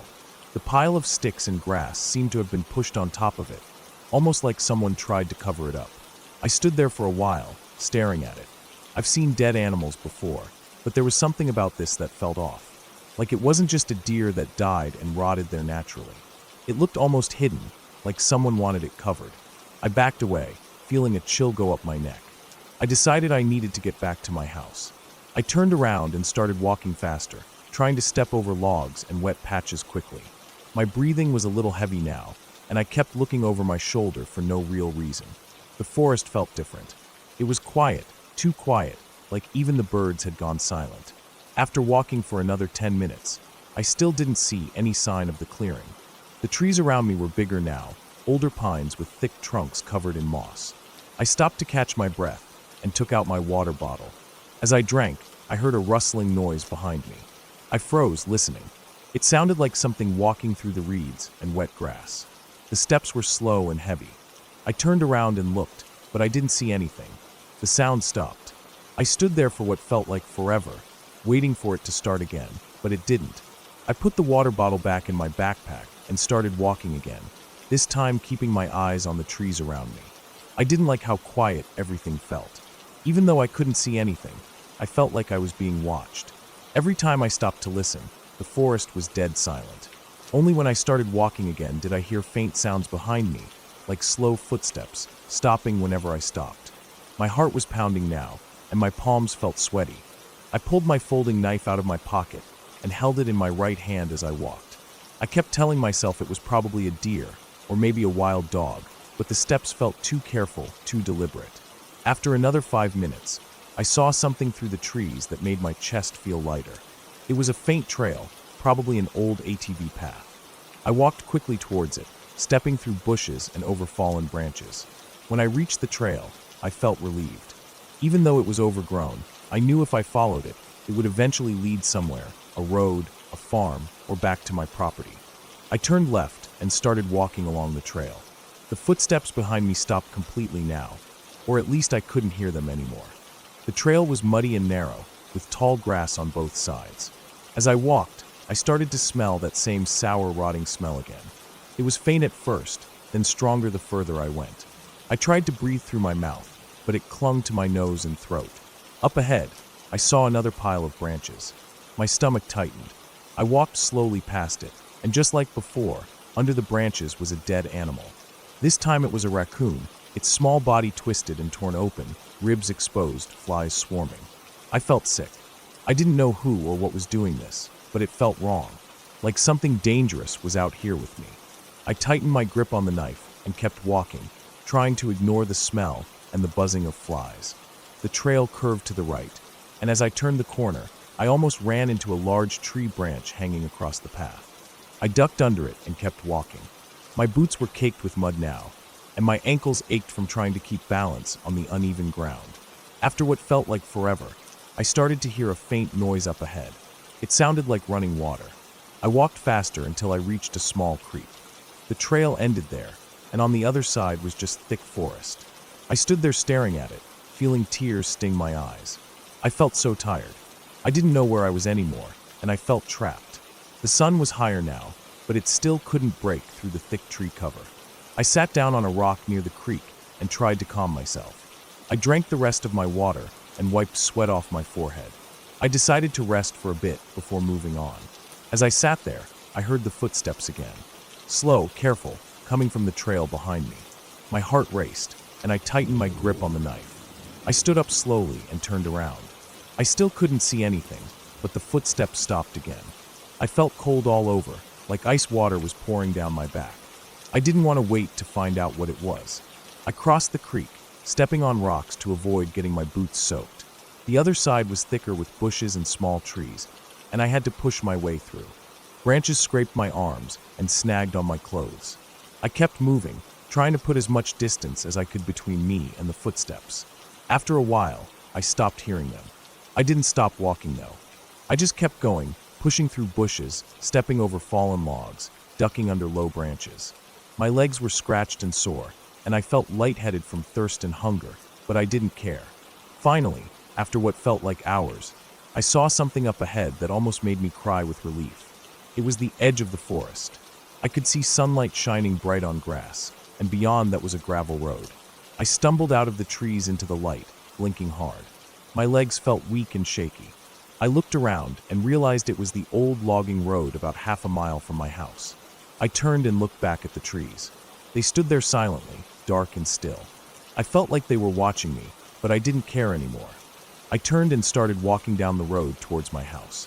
My boots felt like they weighed 100 pounds each, but I kept going. When I finally saw my driveway, I almost fell to my knees.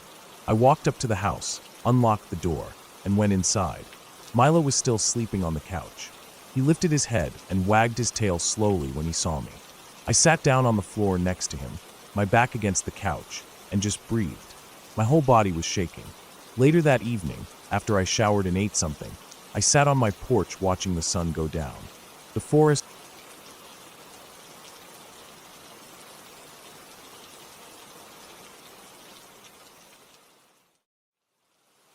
Hello everyone, I'm the Creep's Cabin. I know you use these videos to fall asleep. So before that, like the video and subscribe to the channel. Also, where are you from and what time are you watching? Now get comfortable and relax.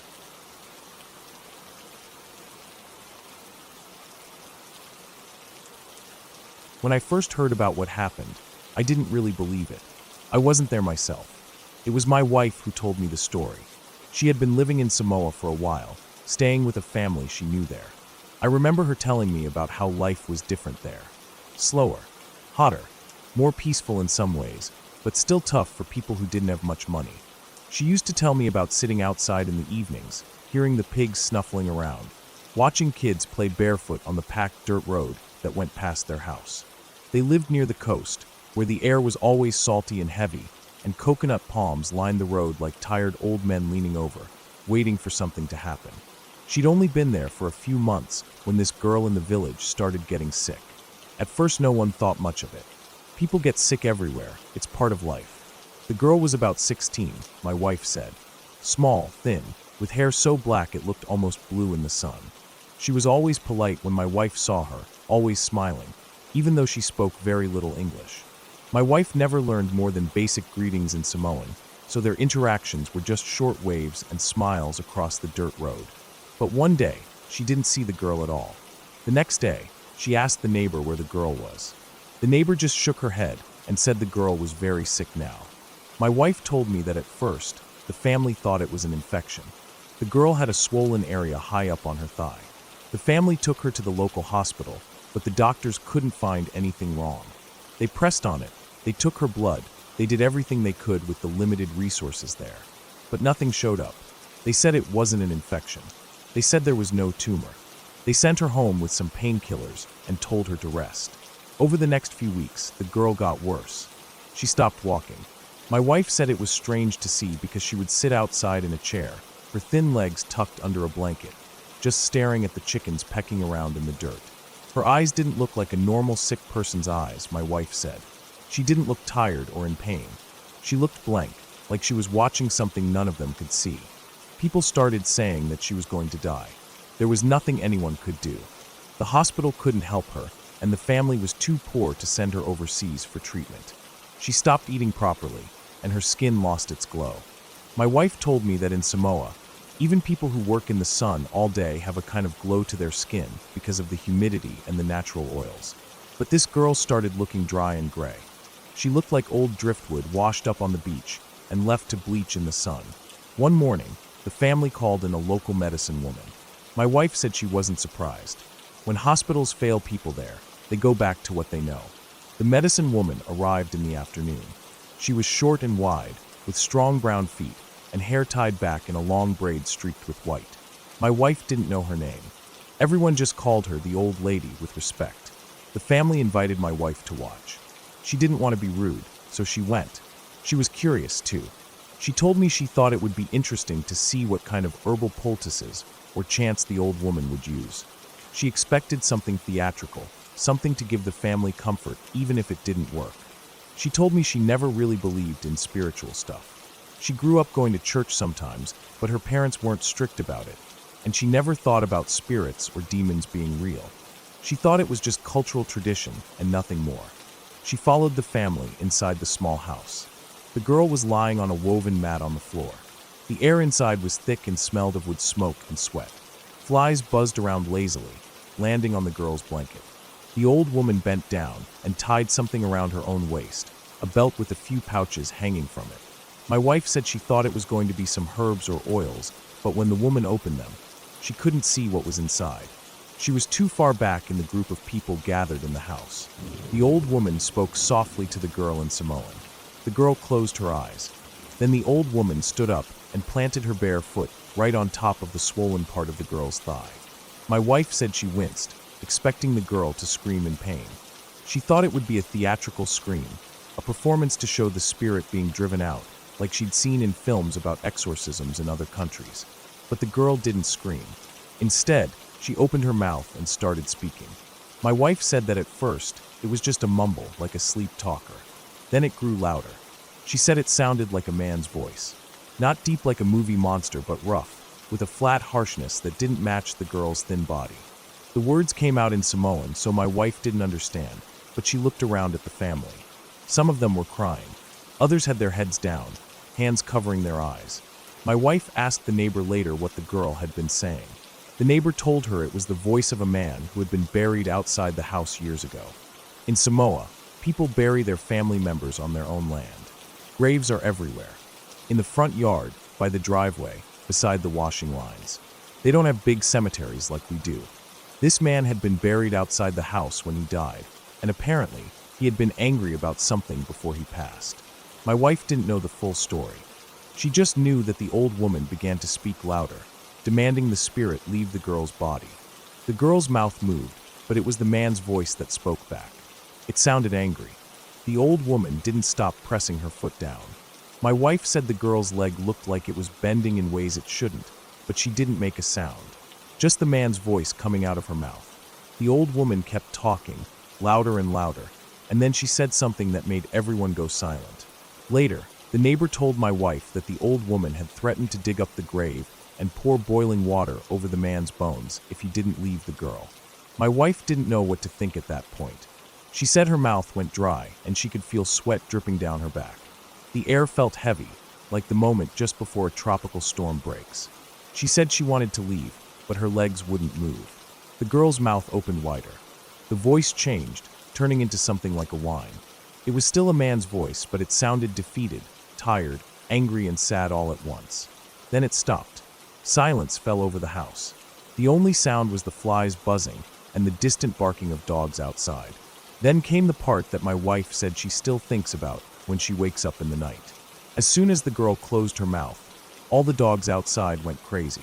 They'd been lying in the sun, sleeping or scratching themselves. Suddenly they leapt up, barking and snarling, chasing something invisible down the dirt path toward the grave. My wife said it was like they saw something none of them could see. The dogs raced down the track, dust flying up behind them, their tails straight and stiff with rage. She could hear their barking echo off the trees for a long time before it faded away. The old woman lifted her foot off the girl's leg. The girl lay there breathing heavily, her eyes still closed. She looked like she was sleeping. The old woman walked out of the house, not saying anything to anyone. People stepped aside to let her pass. My wife said the atmosphere felt heavy and silent, like everyone was thinking the same thing, but no one wanted to say it out loud. That evening, the girl sat outside on a chair again. She was eating a bowl of taro and fish soup. My wife said she looked tired but alive, her skin glowing again in the evening light. Her mother sat beside her, brushing her hair out with an old plastic comb. The family looked happy, relieved. Life went back to normal after that. People went to work, kids played in the road, women washed clothes in big metal tubs behind their houses. But when my wife walked past their house, she always noticed the girl sitting there with her eyes closed, her face turned toward the grave as if she was listening for something. When my wife told me the story, she looked troubled. She kept saying, "I don't believe in spirits. I really don't, but I don't know what else it could have been." She told me she still has dreams about that man's voice coming out of the girl's mouth. Sometimes she dreams about the dogs too, about the way they tore off down the road, barking and growling at something they could see but she couldn't. I didn't know what to say to her. I've always been logical about things. I believe in science, in what can be proven, but I could tell that even though she was trying to laugh it off, there was a part of her that would never laugh about it. A part of her that remembered the way the girl's leg bent under the old woman's foot without breaking, the way the flies hovered in the thick hot air, as if waiting for something to happen. The way the dogs went mad, chasing something only they could see. We don't talk about it much anymore. But sometimes, when we're lying in bed at night and the wind makes the trees scrape against our windows, I think about that girl sitting in the evening sun, eating her soup, staring at the grave. And I think about how sometimes, no matter how hard we try to understand the world, there are things that will always remain hidden from us. Things we can't explain. Things that don't care whether we believe in them or not.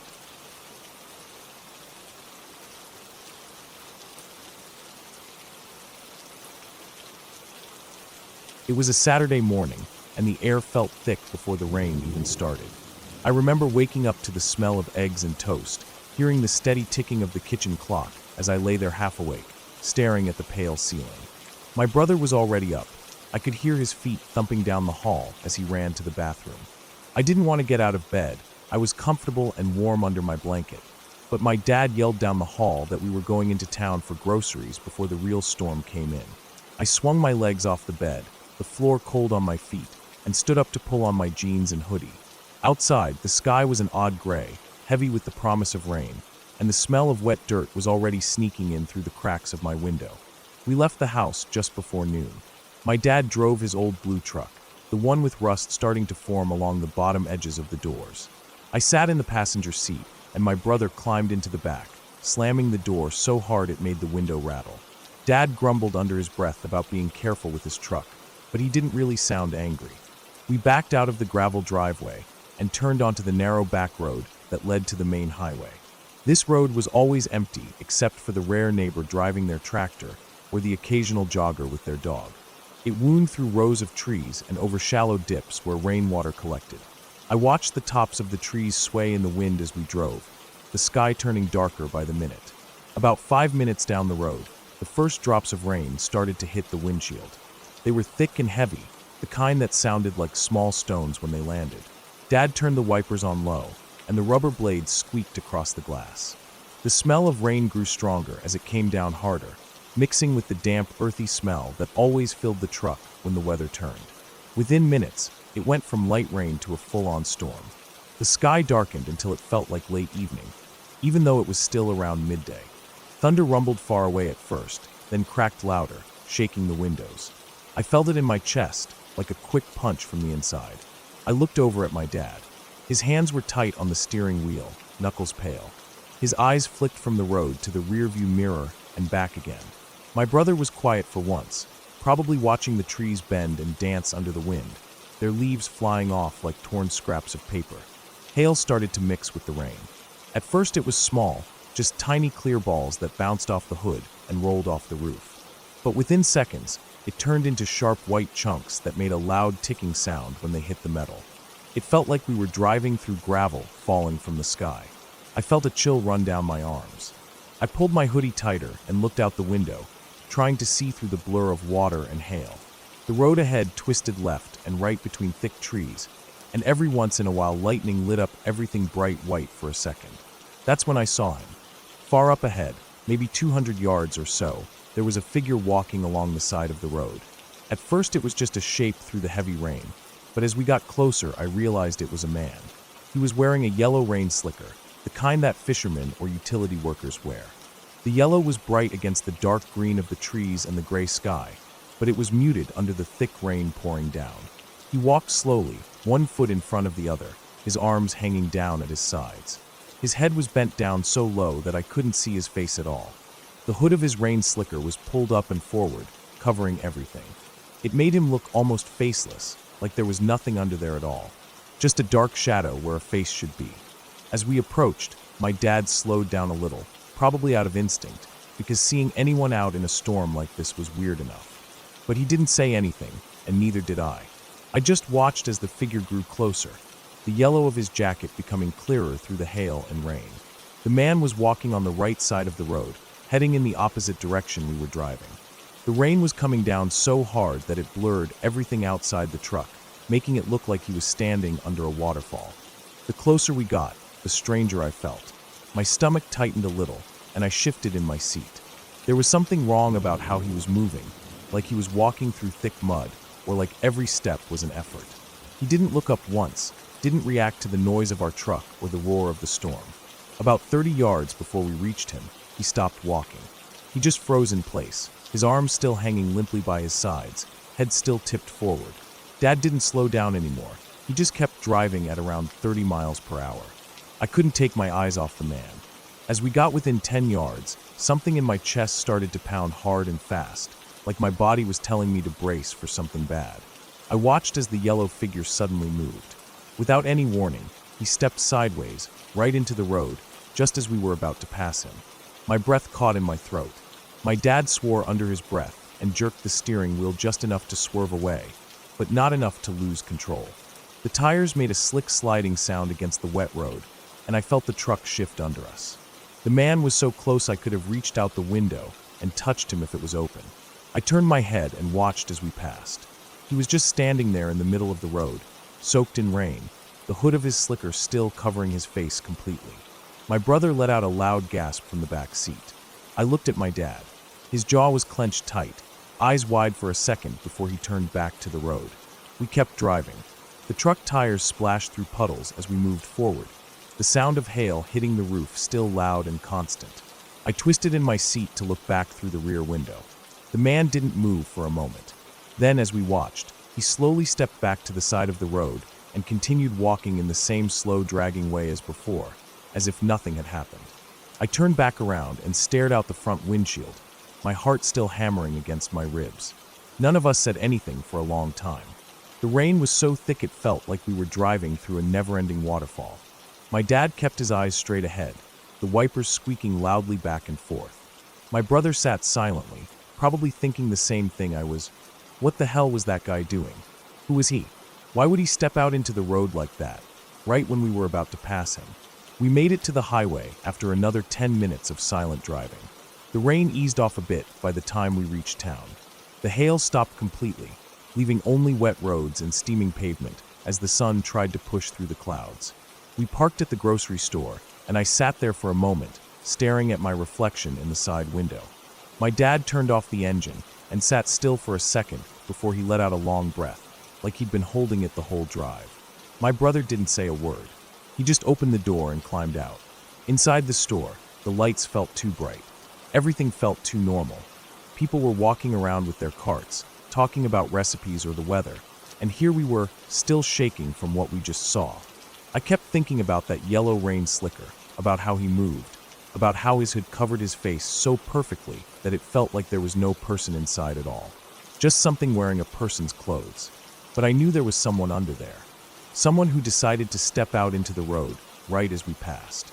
On the drive back home later that day, the rain had stopped. The road was covered in leaves and small broken branches from the storm. I kept looking out the window, searching for that yellow figure. I wanted to see him again, just to prove to myself that it really happened. But he was gone. There was no sign of him anywhere. The whole drive home, none of us spoke about it. We unloaded the groceries in silence, the smell of wet earth and grass hanging heavy in the air around us. That night, I lay in bed staring at the dark ceiling, listening to the distant rumble of thunder as the storm moved away. I thought about that man, about how strange and empty he looked. I wondered if he was just someone walking home from somewhere, caught in the storm, or if he was out there on purpose. I couldn't figure out why he stepped into the road like that. Was he trying to get hit? Was he trying to scare us? Or was he just lost in his own world, unaware of anything happening around him? I never saw him again after that day. But sometimes, when the rain comes down heavy and the road outside my house turns dark and slick, I think about him. I think about that yellow rain slicker and the way his hood covered his face, and I feel that same tight knot in my chest. I know he was real. I know what I saw. But I also know that whatever his reason was for stepping out into the road that day, it's something I'll probably never understand. And that somehow makes it even more unsettling.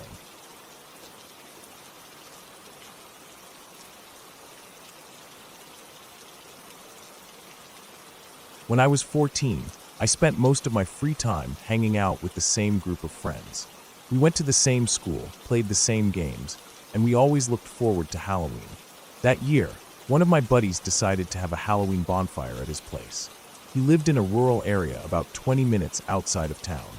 His house was old but solid, built by his grandfather a long time ago, and it sat on a few acres of land surrounded by thick woods on 3 sides.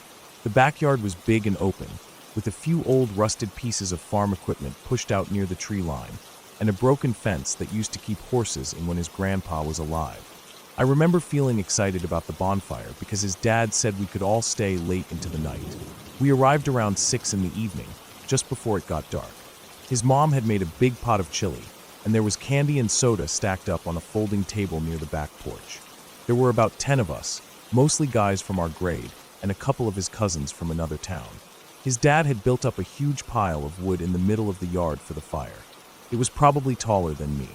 By the time it was fully dark, he lit it, and the flame shot up so high that I could feel the heat burning my face even from 10 feet away.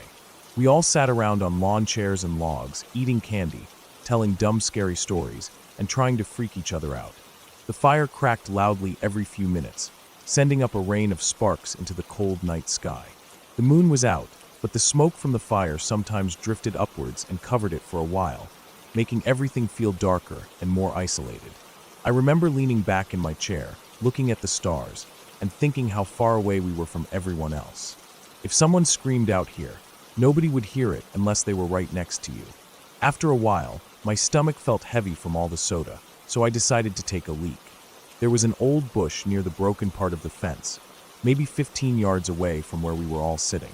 It was far enough away to give me some privacy. I walked over, feeling the cold grass soaking through the bottom of my shoes. My hands were freezing, so I shoved them in my hoodie pocket as I walked. When I got there, I turned my back to the group and started peeing into the dirt near the base of the bush. The fire was behind me, so my eyes had to adjust to the darker area in front of me. As I was standing there, I noticed something out of the corner of my left eye. At first, I didn't think anything of it. It just looked like a darker patch in the line of trees about 50 yards away. I finished up and shook my head, thinking maybe it was just a tree stump or something. But as I zipped up, I noticed it again. It looked like a tall, dark shape moving slowly along the edge of the woods. I turned my head quickly and looked straight at the spot, but there was nothing there. Just the black shapes of tree trunks and a few patches of moonlight hitting the dry leaves on the ground. I shook my head again and took a step back, wiping my hands on my jeans. But before I turned around to walk back, I caught another glimpse of it in my peripheral vision. This time, it looked like a person pacing back and forth at the edge of the woods, just outside of where the light from the bonfire reached. I tried to focus on it directly, but it disappeared each time. Then I remembered something from science class about how your peripheral vision works better in the dark. So I turned my head slightly and looked just off to the side of where I thought the shape was. Sure enough, I could see it again. A tall figure moving slowly back and forth, like someone was pacing with their hands in their pockets, looking towards the bonfire. A cold shiver ran down my back. I suddenly felt exposed, standing there alone in the dark with my back to the woods. I quickly walked back to the group, trying not to run but feeling my heart hammering in my chest. When I got close enough to the fire to feel its heat again, I sat down hard on my chair, breathing a little heavier than normal. The other guys didn't notice at first. They were all laughing at something one of them had said. I kept looking back over my shoulder at the dark tree line, just to see if I could still catch a glimpse of the figure. After a few minutes, I couldn't take it anymore. I leaned forward and told them what I saw. At first, they thought I was trying to scare them, but I wasn't joking. I didn't even say it in a creepy way. I just told them there was someone out there watching us. My buddy's face went serious. He stood up and walked into his house without saying anything. A minute later, he came out with his dad, who was carrying a rifle. His dad was a big guy, worked on cars for a living, and always wore oil-stained jeans and old leather boots. He walked past us without a word, his boots crunching on the dry grass. We all sat there in silence, watching him walk towards the edge of the woods.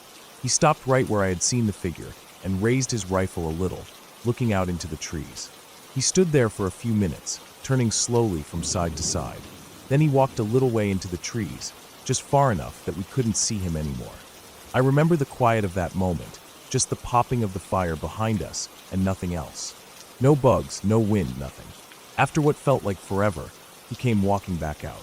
His face was calm, and he lowered his rifle as he got closer. When he got back, he said there was nothing out there. No tracks, no broken branches, no sign that anyone had been walking around. My buddy shrugged and said it was probably just my eyes playing tricks on me. But the thing was, I wasn't the type to make up stuff like that, and I wasn't trying to scare anyone. The rest of the night went on like normal. We sat by the fire until it burned down low, and the grown-ups told us to pack up. I slept over at my friend's house, but I didn't sleep well. Every time I closed my eyes, I saw that dark shape pacing back and forth at the edge of the woods, just far enough away that I couldn't see its face. The next morning, his dad walked out to the tree line again to look for tracks in the daylight. He didn't find anything, and everyone told me again that it must have just been the shadows playing tricks on my eyes. But I know what I saw. I know it wasn't just a shadow or an old tree stump. It moved like a person moves, shifting their weight from foot to foot, turning their head towards us over and over. And what creeps me out the most, even to this day, is the thought that someone was out there, standing in the darkness, watching a bunch of kids sitting around a fire, laughing and telling stories, completely unaware they were being watched. When I think about it now, as an adult, it still makes my skin crawl. Because if it really was a person out there, what were they doing, walking around in the middle of nowhere at night, so far away from any other house? There was no reason for them to be there unless they had followed us, or were waiting for someone, or planning something. And if it wasn't a person, then I don't know what it could have been. But I can still see that shadow pacing the woods every time I close my eyes and think about that night. Even after all these years, that memory still makes me feel small, like I'm just a kid sitting alone in the dark, being watched by something I can't quite see. That was the last Halloween bonfire I ever went to at his place. After that, I stuck to trick or treating in town with my other friends. I never told my parents about it. I didn't want them to think I was crazy. But I never forgot how it felt to stand there alone, in the quiet dark, knowing there was something out there moving just beyond the edge of the firelight, and knowing there was nothing I could do to stop it if it decided to step out from the trees and walk straight towards me.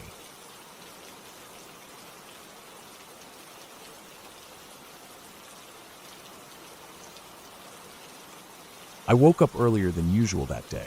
The sun wasn't fully out yet, and everything had that bluish-gray light you only see at dawn.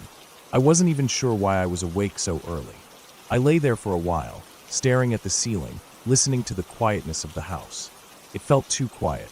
Usually, by this time, I'd hear the hum of the fridge in the kitchen or cars outside on the road. But that morning it felt like the world was on pause. I decided to get up. I swung my legs off the bed and sat there for a minute, feeling the cold floor against my feet. I rubbed my eyes and looked around my room. Everything looked the same as it always did. The little pile of clothes in the corner, my shoes lined up near the door, the phone charger tangled on my nightstand. But something felt off, and I couldn't figure out what it was. I stood up and stretched my arms over my head. My body felt stiff, like I hadn't moved all night. I walked to the window and pulled the curtain aside just a bit. The sky was turning a light blue with streaks of orange near the horizon. The trees in my backyard were still. No breeze, no rustling of leaves, just quiet. I let the curtain fall back in place and turned around. I felt uneasy for some reason. There was this feeling in my chest like something was wrong, but I didn't know what it was. I shook my head, trying to brush it off. I walked out of my room and down the hallway. My house was small, just a two-bedroom place with a living room, kitchen, and bathroom. The hallway was short. I passed the second bedroom where I kept boxes of old things. The door was closed like it always was. I kept walking and reached the living room. I looked around. The couch still had the blanket I used last night when I fell asleep watching TV. The TV was off now, the black screen reflecting a bit of the dim light from the window. I went to the kitchen and poured myself a glass of water. I drank it slowly, standing by the sink and looking out the window into my backyard again. Still nothing moved. I decided to go for a walk. Maybe fresh air would help me get rid of that weird feeling. I put on some track pants and a hoodie and slipped on my shoes. I grabbed my keys from the little bowl near the door and stepped outside. The air was cold but not freezing. It felt fresh in my lungs. I locked the door behind me and started walking down the street. There weren't any cars out yet, and no one was walking their dog like they usually did in the morning. I shoved my hands into my hoodie pockets and kept walking. After a few minutes, I reached the end of my street. There was a small trail that went through a wooded area and came out near the park. I walked towards it, thinking maybe I'd do a full loop and come back home in time for breakfast. As I stepped onto the trail, I noticed how quiet it was. Usually, I'd hear birds chirping or the sound of squirrels rustling in the bushes. But that morning there was nothing, just my footsteps on the dirt path. I kept walking, looking around at the trees. The sun was starting to rise properly now, and beams of light were cutting through the branches, making long shadows on the ground. I walked for about 10 minutes before I heard something behind me. It sounded like footsteps, but when I turned around, there was no one there. I frowned and looked down the path, squinting my eyes to see through the shadows. Nothing. I shook my head and kept walking. After a few more steps, I heard it again. The same faint sound of footsteps, crunching lightly on the dirt and leaves. I stopped and turned around quickly. Again, nothing. My heart was starting to beat a little faster now. I looked around at the trees, trying to see if maybe an animal was walking nearby, but there was nothing moving at all. I took a deep breath and told myself I was being paranoid. I turned back around and kept walking, trying to ignore it. But then I heard it again, and this time it was louder, closer. I stopped dead in my tracks and turned around fast. My eyes scanned the trail behind me. The trees looked darker on that side because the sun was coming from the opposite direction. My eyes darted left and right, searching for any movement. That's when I saw it. Just for a split second, I saw a shadow move between two trees. It wasn't an animal. It was tall, human-shaped, but I couldn't see any details because it moved too fast. My heart started pounding in my chest, and I felt this wave of cold wash over me. I stood there staring at the spot where I saw it move. My ears were straining to hear any sounds, but there was nothing. I felt my hands start to sweat inside my hoodie pockets. I didn't know what to do. Part of me wanted to turn around and run back home, but another part of me thought maybe it was just another person out for a morning walk, maybe taking a different path through the trees. I stood there for a few more seconds, my mind racing, trying to figure out what to do. Finally, I decided to keep walking but pick up my pace. I didn't want to look like I was running from something in case it really was just another person. I walked faster, my eyes darting left and right, looking through the trees for any movement. Every few steps, I'd hear the footsteps again, always behind me, always just far enough that I couldn't see who it was. My breathing was getting quicker, and I felt my chest getting tight. I kept glancing over my shoulder, but there was never anyone there. After what felt like forever, I finally saw the end of the trail up ahead. It opened up into the park, and the sun was shining bright now, lighting everything up. I felt a bit of relief seeing the open space ahead. I stepped out of the trail and into the park. I turned around and looked back at the trail entrance. Nothing came out after me. I stood there for a while, staring at the dark path between the trees, waiting to see if someone would come out, but no one did. I felt my heart slowly calm down a bit. I turned back around and started walking through the park. There were a few people now, walking their dogs or jogging. Seeing them made me feel better. The normal sounds of the morning were back, birds chirping, dogs barking in the distance, leaves rustling in the breeze. I walked to a bench and sat down, trying to calm myself. I sat there for a long time, just watching people pass by, listening to the sounds around me. Eventually, I felt calm enough to start walking back home. I stood up and stretched my legs a bit before heading back. This time, I took the sidewalk along the road instead of the trail. I didn't want to go back into those trees again. When I got home, I unlocked the door and stepped inside. The house felt warm compared to the cool air outside. I locked the door behind me and leaned against it for a moment, taking a deep breath. I kicked off my shoes and walked into the kitchen. I poured myself another glass of water and drank it slowly. I still felt that uneasy feeling in my chest, but it was better now that I was home. The rest of the day went by slowly. I couldn't stop thinking about what happened on the trail. I kept going over it in my head, trying to think of any logical explanation. Maybe it was just another person walking a different path. Maybe I was imagining it because of how quiet it was that morning. Maybe the shadows were playing tricks on me. But no matter how many times I told myself that, I still couldn't shake off the feeling that I was being followed. That night, I had trouble sleeping. Every little sound in the house made me jump. The creak of the wood as it cooled down, the soft hum of the fridge, even the ticking of the clock on the wall felt too loud. I lay there in the dark, staring at the ceiling, thinking about those footsteps. I kept imagining what I would have done if whoever was following me had actually come out onto the path. I wondered what their face would have looked like, if they would have smiled, if they would have said anything, or if they would have just kept following me in silence. I think the worst part was not knowing who it was, what they wanted, or why they were there so early in the morning. not knowing if it was just a harmless person taking a walk or someone who meant to do me harm. That not knowing was what kept me up most of the night. I kept thinking about how easily they could have caught up to me if they wanted to, how alone I was on that trail, how no one would have heard me if I screamed. The next morning, I woke up feeling exhausted. My eyes felt heavy, and my head hurt from lack of sleep. I decided I wouldn't go walking on that trail again for a while. I stayed home that morning, sitting by the window and drinking my coffee, looking out at my quiet street. I watched the cars drive by, people walking their dogs, kids riding their bikes.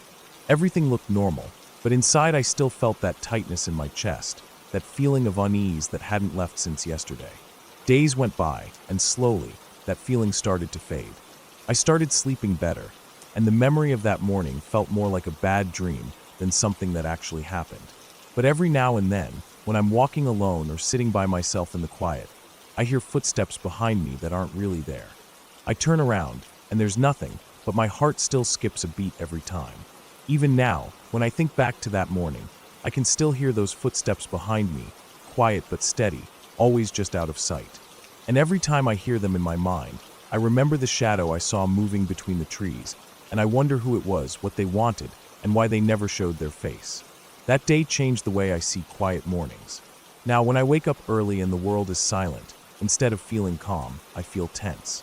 I listen carefully for any sounds, any footsteps, any hint that someone might be there. I still go for walks sometimes, but I stay away from that trail. I stick to sidewalks and streets where there are houses and cars and people. I don't go into wooded areas alone anymore. I know it sounds paranoid, but that feeling of being followed, of hearing footsteps that shouldn't be there, it stays with you. It changes you in ways you don't expect. And even though nothing happened that morning, even though I made it home safe and sound, I still feel like I left a piece of myself back on that trail, standing in the shadows, listening to footsteps that didn't belong to me.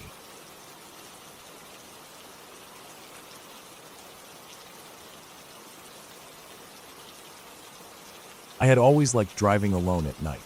There was something calming about empty roads and streetlights passing over my windshield like silent ghosts. But one night, about a year ago, that calm turned into something that still sticks in my mind like a thorn. I was driving back from my uncle's place. He lived in a small village about 3 hours from my city. I had left his house late because we lost track of time talking. By the time I was leaving, it was nearly midnight. The route back was mostly a single road with open fields on both sides and patches of woods that came right up to the road in some places. I wasn't worried though. My car was running well, the tank was full, and I liked driving alone with my thoughts. About an hour into the drive, I noticed the temperature outside had dropped. I could see my breath inside the car, even with the heater on. I found that odd because it was mid-April and the day had been warm. I turned the heater up a little more and kept going. The roads were empty. No other cars were around, no trucks, nothing.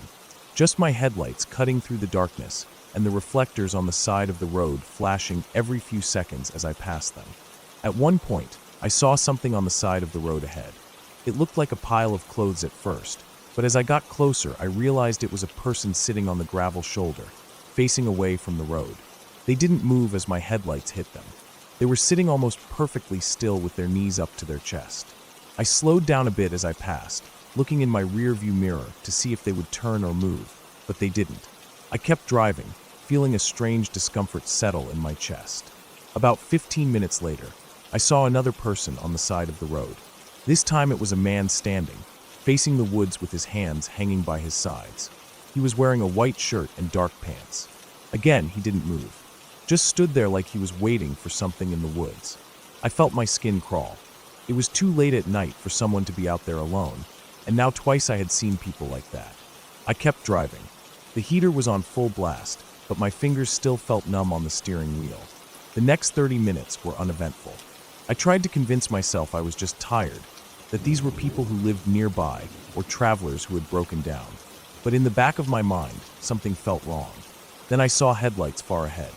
I felt a little relief knowing there was another car on the road finally. As I got closer, I realized it was a car parked on the shoulder with its hazard lights on. I slowed down as I approached it. There was a woman standing beside the car, waving her arms slowly, as if trying to get someone's attention. As my headlights illuminated her face, I saw her eyes were wide and unfocused. Her mouth was slightly open. She didn't look scared or angry, just empty. I didn't stop. I didn't even slow down past her car. I felt a deep instinct inside telling me to keep going, so I did. I drove for another hour with no sign of life. No houses, no people, not even another car. My phone had no service, so I couldn't even call someone just to distract myself. The fuel gauge was down to half, and I started to think about how I should have refueled back at my uncle's town before leaving. Then, in the middle of the road far ahead, I saw a deer. It was standing sideways, head down like it was grazing, but it wasn't moving at all. I slowed down as I approached, fully expecting it to look up and bolt into the trees like deer always do. But it didn't move. Its body was frozen in that grazing position. I stopped my car a few meters away and flashed my headlights, but nothing happened. I honked. No movement. Finally, I decided to go around it. As I passed, I looked at its face. Its eyes were open but lifeless. Its tongue was hanging out a bit. It was dead, but standing perfectly still. I don't know how to explain it. My chest tightened as I drove away, looking in the rearview mirror at that dead animal standing there like it had been placed on the road as a warning. By then, my mind was racing. I felt like I was driving through some place that didn't belong to the world I knew. The woods on both sides of the road felt darker than they should have. The sky above was clear, stars shining, but everything below felt heavy and wrong. I felt like I shouldn't be there. After another 30 minutes, I saw movement up ahead again. My stomach sank. As I got closer, I saw it was a person walking on the shoulder in the same direction I was driving. They had a limp in their step, dragging one leg slightly. As I passed them, I saw the back of their head was covered in dried blood, hair matted together. I didn't look back. I pressed my foot down harder on the accelerator and focused on the road. The heater was blowing full heat, but the car still felt freezing cold. I could feel sweat under my armpits and on my forehead. My heart was beating so hard I felt it in my ears. I just wanted to get home. I kept checking the time on my dashboard, watching the minutes pass so slowly. Finally, I saw a road sign that said my city was only 30 kilometers away. Relief started to build up in my chest. I felt like I could breathe again. I started to relax my grip on the steering wheel. But just as quickly, that relief disappeared. Up ahead, the road split around a small wooded median. There was a figure standing right in the center of the split, facing me head-on. As my headlights hit it, I saw it was a man wearing an old police uniform. His hat was missing, and his face was pale, almost gray. He held his hand out, palm towards me like he was telling me to stop. I slammed on my brakes, the car skidding a bit before coming to a full stop about 10 meters away from him. He didn't move, just kept his hand up. I sat there gripping the wheel, my breath shaking in my chest. I didn't know what to do. The road was empty. The woods were silent. This man just stood there with his hand out. I flicked my headlights at him, but he didn't react. I honked, but nothing. Finally, I decided to go around him. I slowly pulled my car to the left side of the split road and started driving past. As I passed him, I looked out the window. His eyes were open wide, but there was no life in them. His mouth hung slightly open. He looked dead. I pressed the accelerator and didn't look back. My hands were shaking on the steering wheel, my chest felt tight, and I felt tears starting to prick my eyes. I just wanted to get home.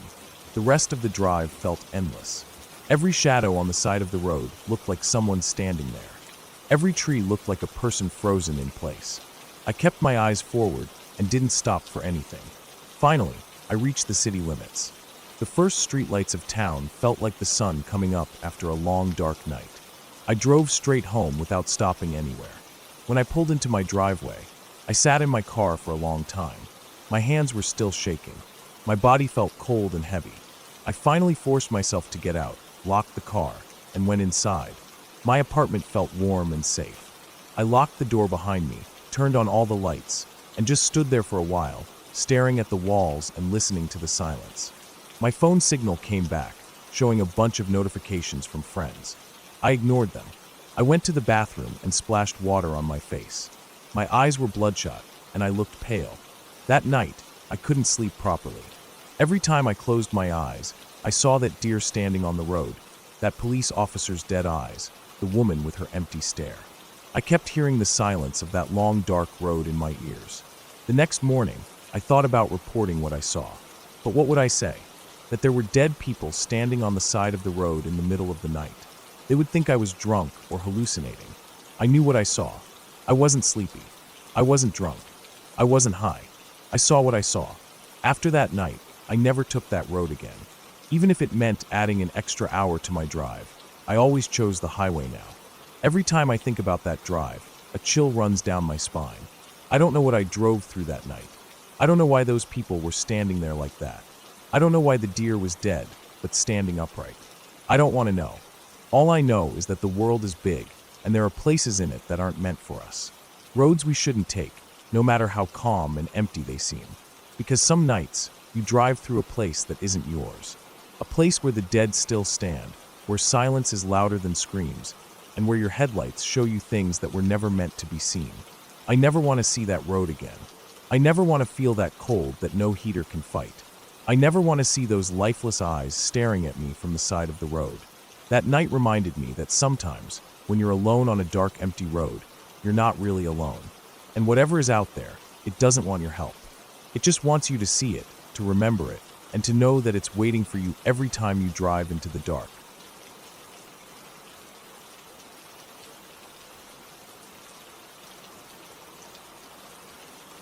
I woke up before the sun came up. My phone's alarm buzzed on the wooden nightstand next to my bed. I reached over to shut it off and lay there for a few seconds, staring at the ceiling. My chest felt heavy, like the air wasn't enough to fill my lungs. I didn't want to get up, but I had to. Today was the day I had to drive out to the old property and check on the fencing along the backwoods. It had been years since anyone really walked those parts of the land. The last time I was there was when I was a kid, and even then, I hated it. The woods always felt too quiet and too dark, even in the middle of the day. I swung my legs off the side of the bed and sat there for a minute, feeling the cold wooden floor under my feet. I rubbed my eyes and yawned, grabbed a worn pair of jeans from the chair, and pulled them on. I layered a thermal shirt under my hoodie and stepped into my boots. They were still muddy from last week's work in the yard. I grabbed my keys, phone, and a thermos of coffee I'd filled last night before bed, so I could just grab it and go. Outside, the morning was gray and silent. The sky looked like it couldn't decide if it wanted to rain or clear up. I got into my old truck and started the engine, letting it rumble to life before pulling out of the driveway. As I drove through town, the streets were mostly empty except for a few delivery trucks and people on their way to early shifts. I didn't bother turning on the radio. I liked the quiet even if it felt heavy today. It took almost an hour to get out there. The roads changed from paved to cracked to gravel, and then I turned off onto a narrow dirt road that cut through the tall trees and led up to the property gate. I got out, unlocked the rusted chain, and pushed the metal gate open. It creaked loud enough to echo through the trees. I drove in and parked near the old shed, leaving the gate open since I wasn't planning to stay long. I stood there for a minute next to my truck, sipping cold coffee from the thermos. The place looked the same as I remembered it. The shed was still leaning to the left, its roof caved in on one side. The grass had grown up high around the fence lines and the trees. There was a path that led down along the fence towards the backwoods. That was where I needed to go. I didn't want to. My stomach felt twisted up just thinking about it, but I forced myself to start walking. My boots crushed the dead grass as I made my way down the slope. The air was cool but heavy with moisture. I could hear birds in the trees, but it wasn't cheerful. It sounded more like they were warning each other about me. The ground was uneven and soft from all the rain the past week. I almost slipped a few times but kept my balance. The fence along the side was still standing, the old wooden posts leaning, but holding the metal wire in place. I stopped a few times to pull weeds off the wire. After about 30 minutes of walking, I reached the bottom where the woods started. The trees here were tall and thick with undergrowth between them. The fence turned and followed along the tree line. I could see that part of it had fallen over where a tree had come down, crushing the wire under its trunk. I sighed and rubbed my face, annoyed because I knew it meant I'd have to come back later with tools and cut the tree away. I stepped over the fallen wire and climbed up onto the trunk to check if the fence on the other side was still standing. As I did, I felt the softwood under my boot shift a little. It crumbled away on the edge, and I quickly stepped back down before it gave out. The ground was covered in wet leaves, and it smelled like rot and damp wood. I started walking along the fence, keeping my hand on the top wire to guide myself. As I walked deeper into the woods, the sounds from outside faded. The birds didn't follow me in here. The air felt colder, and I could hear the sound of dripping water somewhere far off. The trees grew close together, and I had to duck under low branches and push aside young saplings to keep following the fence. My hoodie got caught on a thorn bush, ripping a small hole in the sleeve. I cursed under my breath and kept moving. After what felt like an hour of walking, I stopped to take a drink from my thermos. I leaned against one of the bigger trees and caught my breath. My shoulders ached from pushing through all the brush, and my boots were caked with mud and dead leaves. I checked the time on my phone. It was just past 9 a.m. I told myself I could finish this side and get back to the truck by noon if I kept moving. I set off again, keeping my eyes on the fence and the ground in front of me. That was when I noticed something strange. There were boot prints in the mud. They weren't mine. They were old, partly washed away by rain, but I could see the tread marks clearly. They were heading in the same direction I was going, right along the fence line. I stopped and just stared at them for a moment, feeling that tight feeling in my chest again. No one was supposed to be out here. This was private land. I didn't like the idea of someone walking around out here without me knowing. I kept walking, following the prints. They stayed along the fence for a while and then veered off into the trees. I hesitated, staring at where they disappeared between two thick trunks. I didn't want to follow them. I really didn't. But my body just started moving, like my legs weren't listening to my brain anymore. I stepped over the fence and into the trees. The ground sloped down here, and I had to be careful not to slip. The prints were harder to see, but I kept catching parts of them in patches of mud and wet leaves. I followed them down into a small hollow where the ground flattened out. There was a cluster of fallen trees here, half rotted and covered in moss. The prints led straight through them. I climbed over one of the trunks, my boots sinking into the soft wood. The smell of rot was so strong it made my stomach twist again. When I got to the middle of the hollow, I stopped. The prints just ended there. There was no sign of them going anywhere else. It didn't make sense. There were no broken branches or disturbed leaves beyond that point. It was like whoever it was just stopped and disappeared. I felt a wave of panic roll over me. My mouth felt dry, and my hands were shaking a little. I turned around quickly and started making my way back up towards the fence. My heart was pounding in my ears, and my breaths felt shallow and sharp. Every sound around me felt louder: the dripping water, the rustling leaves, the creaking trees. I kept looking behind me as I walked, feeling like I was being watched. I couldn't see anyone, but it felt like eyes were following me through the trees. My legs felt weak, but I forced myself to keep moving. When I finally got back to the fence, I grabbed onto it like it was the only thing keeping me upright. I stood there for a few seconds, trying to calm my breathing. I told myself I was just being stupid, that the prints were probably old, maybe from years ago. But something deep in my chest didn't believe that. I climbed back over the fence and started heading back the way I came. I walked as fast as I could without tripping over the roots and rocks hidden under the leaves. Every now and then I would hear a cracking sound behind me, like someone stepping on a stick, and I would freeze. But when I turned around, there was nothing there. Just trees and shadows. I kept going, feeling like my entire body was on fire from the inside with fear. When I finally saw the edge of the woods and the field beyond, I almost started crying. I pushed through the last line of trees and stepped out into the grass, breathing hard. The air felt warmer out here, and I could hear the birds again. I turned around and looked back at the woods. They just stood there, silent and dark, like they hadn't just swallowed me whole for the past few hours. I walked back up the path towards my truck, not bothering to check the fence anymore. I just wanted to leave.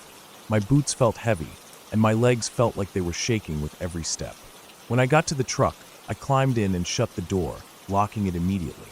I sat there for a few minutes, gripping the steering wheel and staring at the trees in front of me. My hands were shaking so bad I could hear the keys rattling against each other. I finally started the engine and drove out, leaving the gate open behind me. As I drove down the dirt road, I kept looking in the rearview mirror, half expecting to see someone standing in the middle of the road watching me leave. But there was nothing, just the empty road and the trees closing in on it. When I got back home, I sat in my truck in the driveway for a while before going inside. I couldn't stop thinking about those prints, about how they just stopped in the middle of the woods with no sign of where they went. I kept thinking about that feeling I had, like someone was standing just behind me, close enough to touch me, but not making a sound. I told myself I was done with that place. I wasn't going back there alone ever again. That night, as I lay in bed trying to sleep, I kept hearing sounds outside my window. Twigs snapping, leaves rustling, faint footsteps on the gravel. Every time I sat up to look out, there was nothing there. Just darkness. But I couldn't shake the feeling that whoever made those prints in the woods didn't just disappear. They were still out there, watching, waiting, and now they knew I was there too. I didn't sleep that night. And in the morning, when the sun came up and the sounds finally stopped, I told myself again that I wasn't going back there alone. But deep down, I knew it didn't matter. Because if someone really was out there in those woods, and if they really were watching me, it didn't matter if I went back or not. They could come find me anytime they wanted.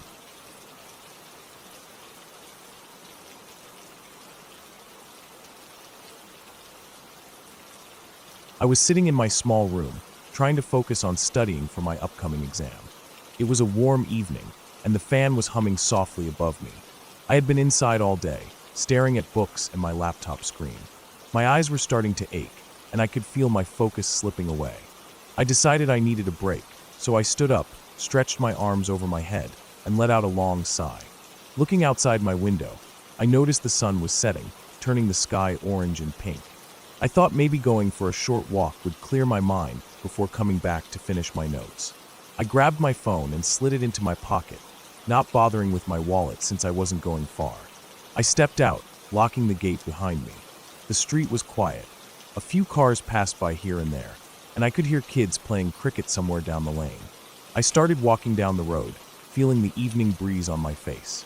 It felt nice after spending so long cooped up in my room. I walked aimlessly, turning corners without thinking. I ended up near a narrow path that led behind the small shops lined along the main road.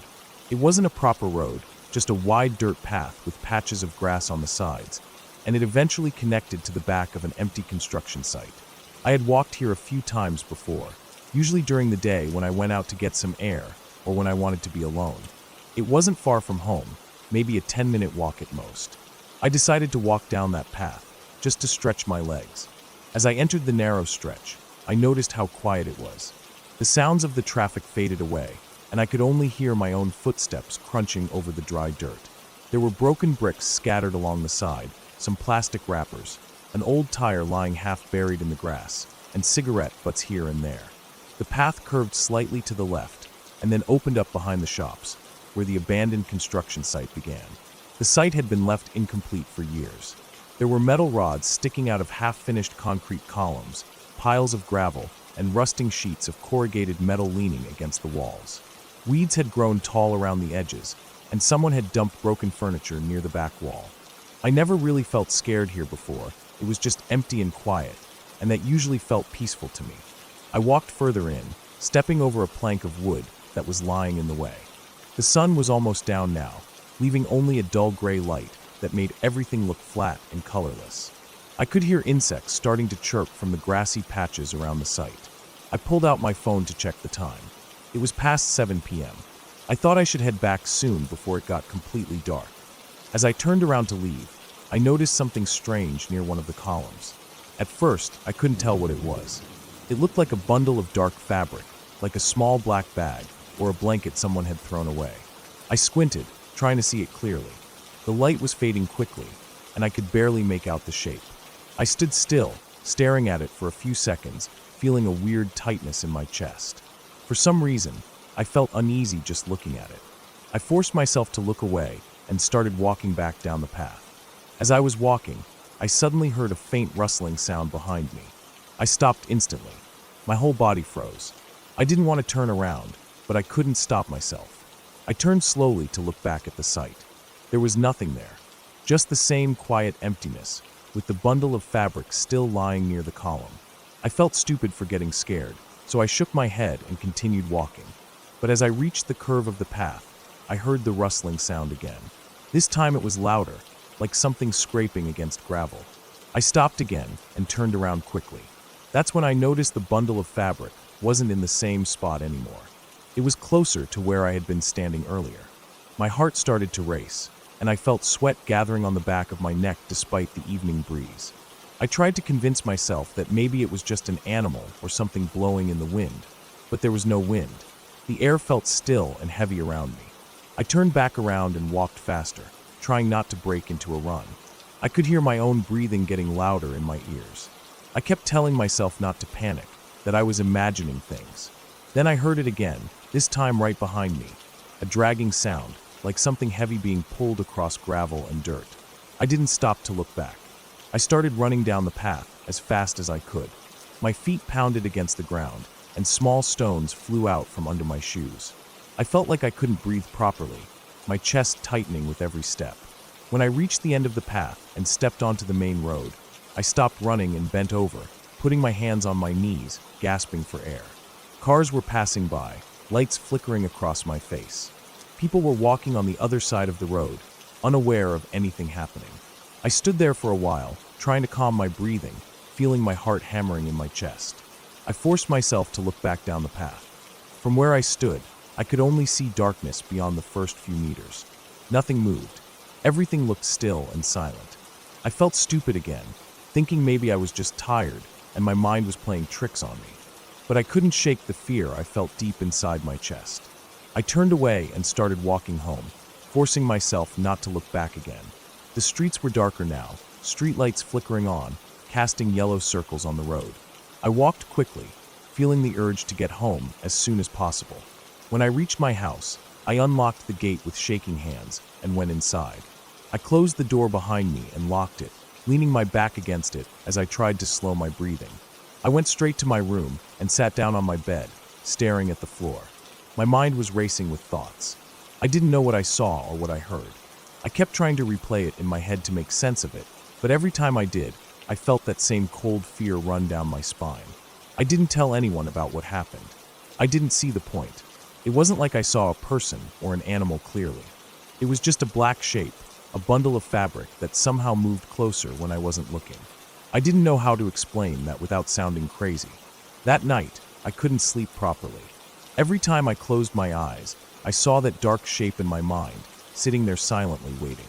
I kept waking up, listening for any sounds outside my window.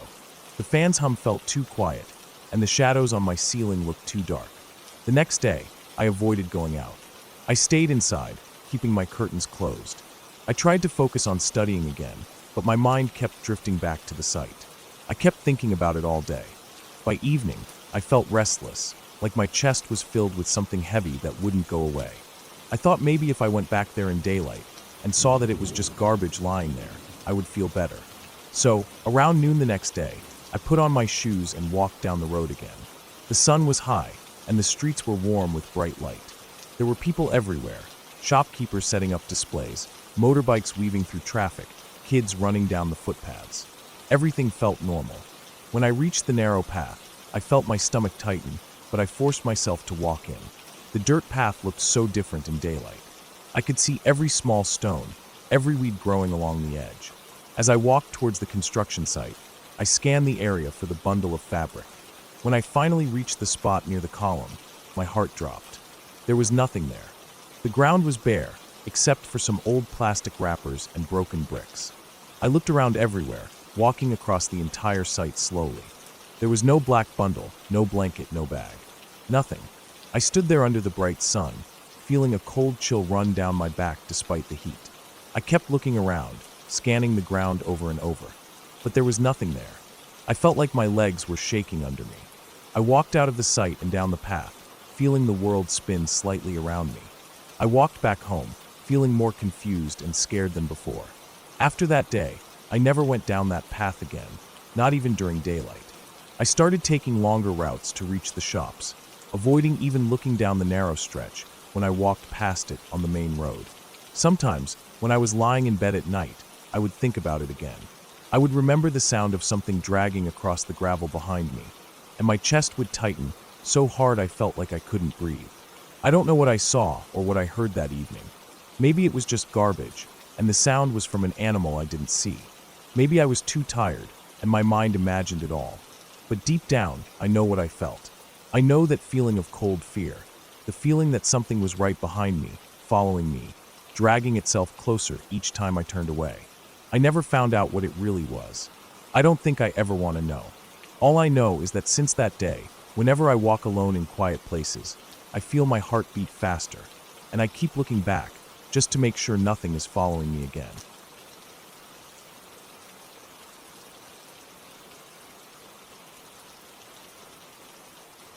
I was walking home from work late that evening.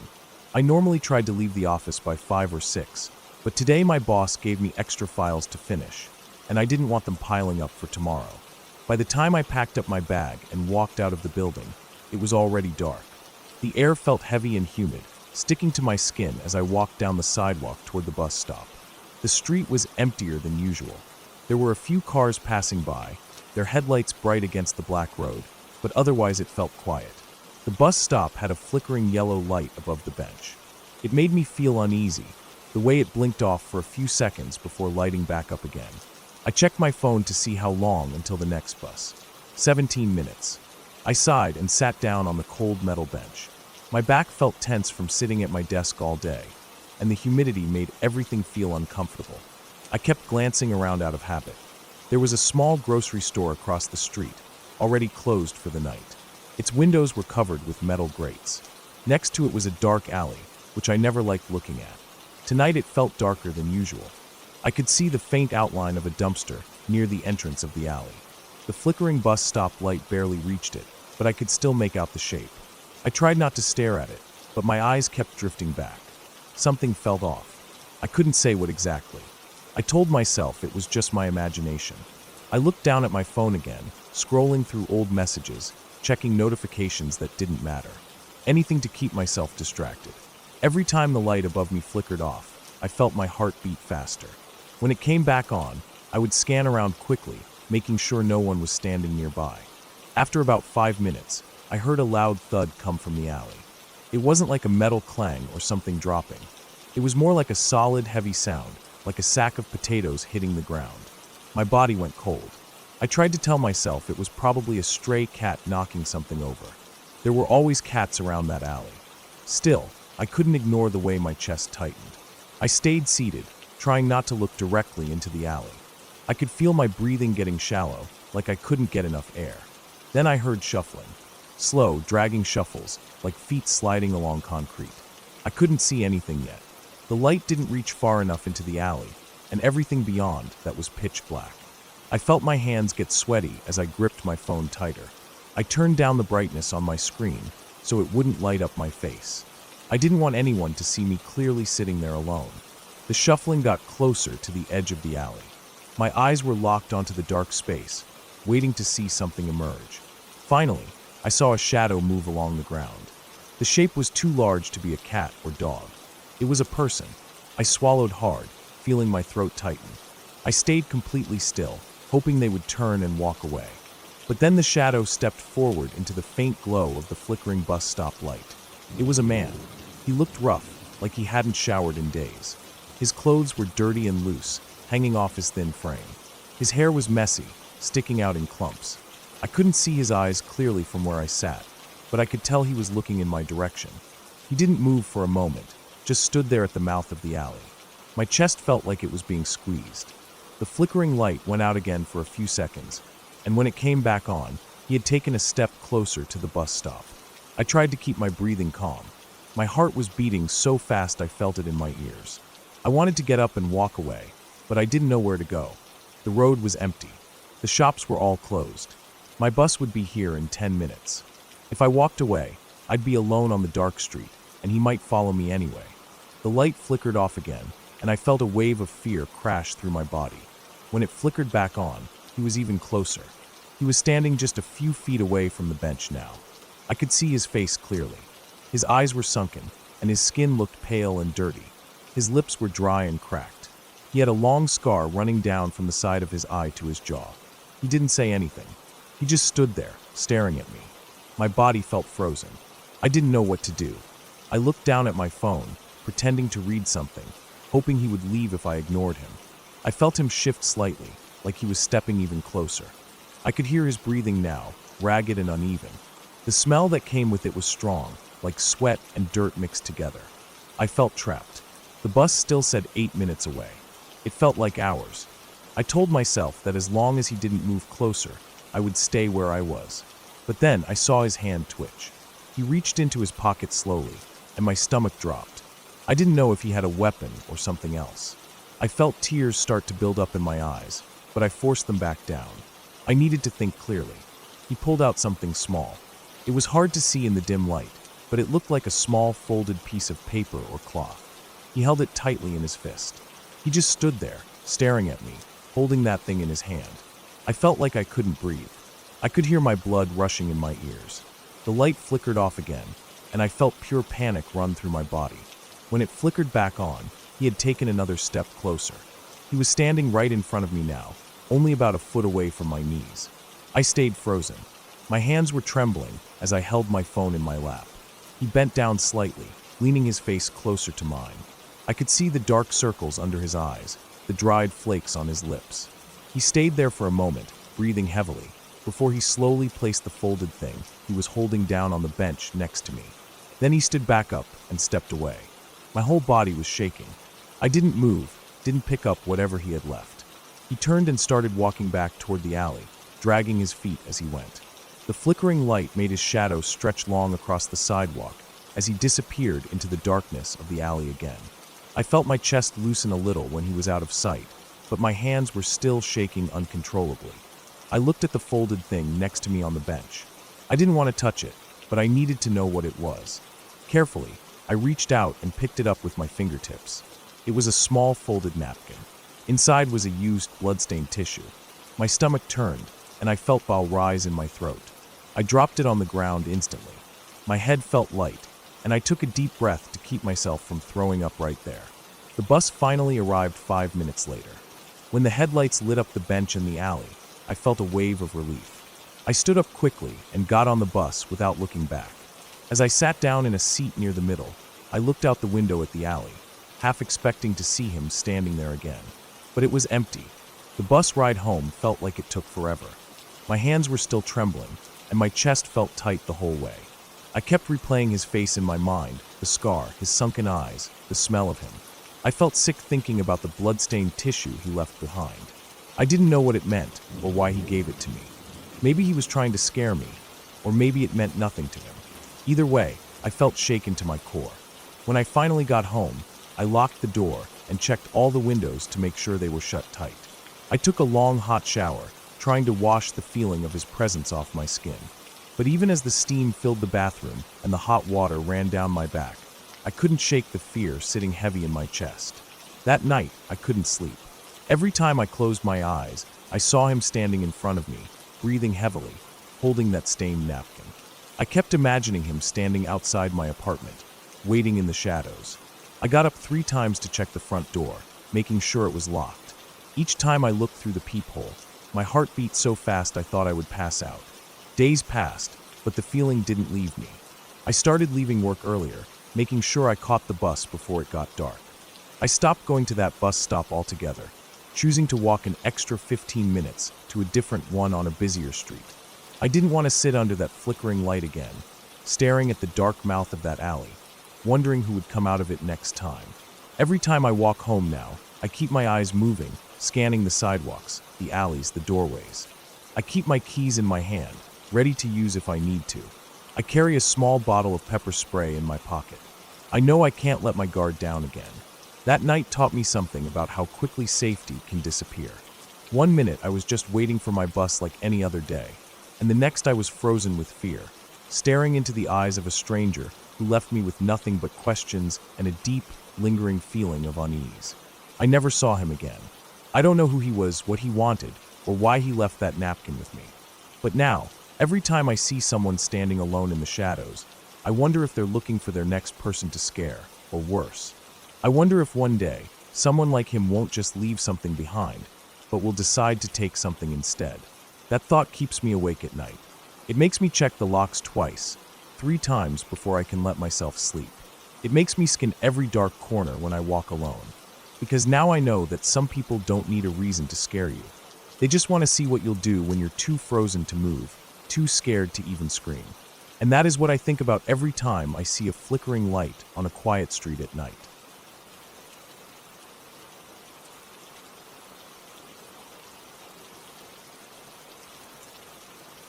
I woke up before sunrise that day. My eyes felt heavy, but I forced myself out of bed.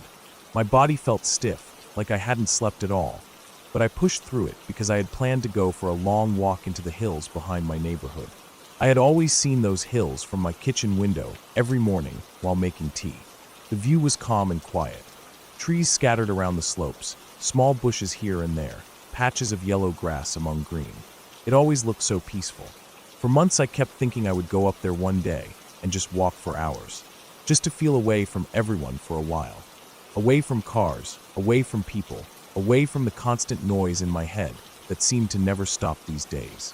That morning I took a quick shower, put on my black track pants and an old hoodie. It was cold but not freezing, just the kind of cold that made your nose sting a little. I made a sandwich and packed it in a small bag along with a water bottle. I didn't take my phone with me because I didn't want distractions. I locked the door behind me and started walking down the street. The sun hadn't come up yet, but the sky had turned light gray with a thin line of pink near the horizon. The streetlights were still on. The air felt fresh and sharp, filling my lungs fully with each breath. I reached the start of the hills within 20 minutes.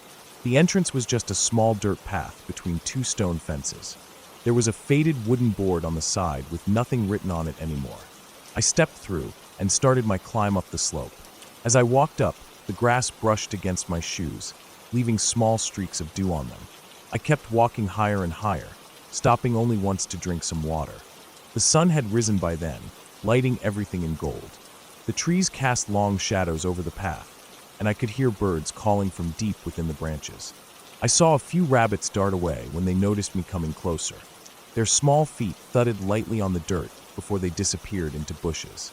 I kept walking, feeling peaceful and clear-headed for the first time in many days. After about 2 hours, I reached a flat part of the hill where the trees were sparse. There was a large patch of flat, dry ground with some rocks scattered around. I sat down on a rock and pulled out my sandwich. The bread was slightly crushed, but I didn't care.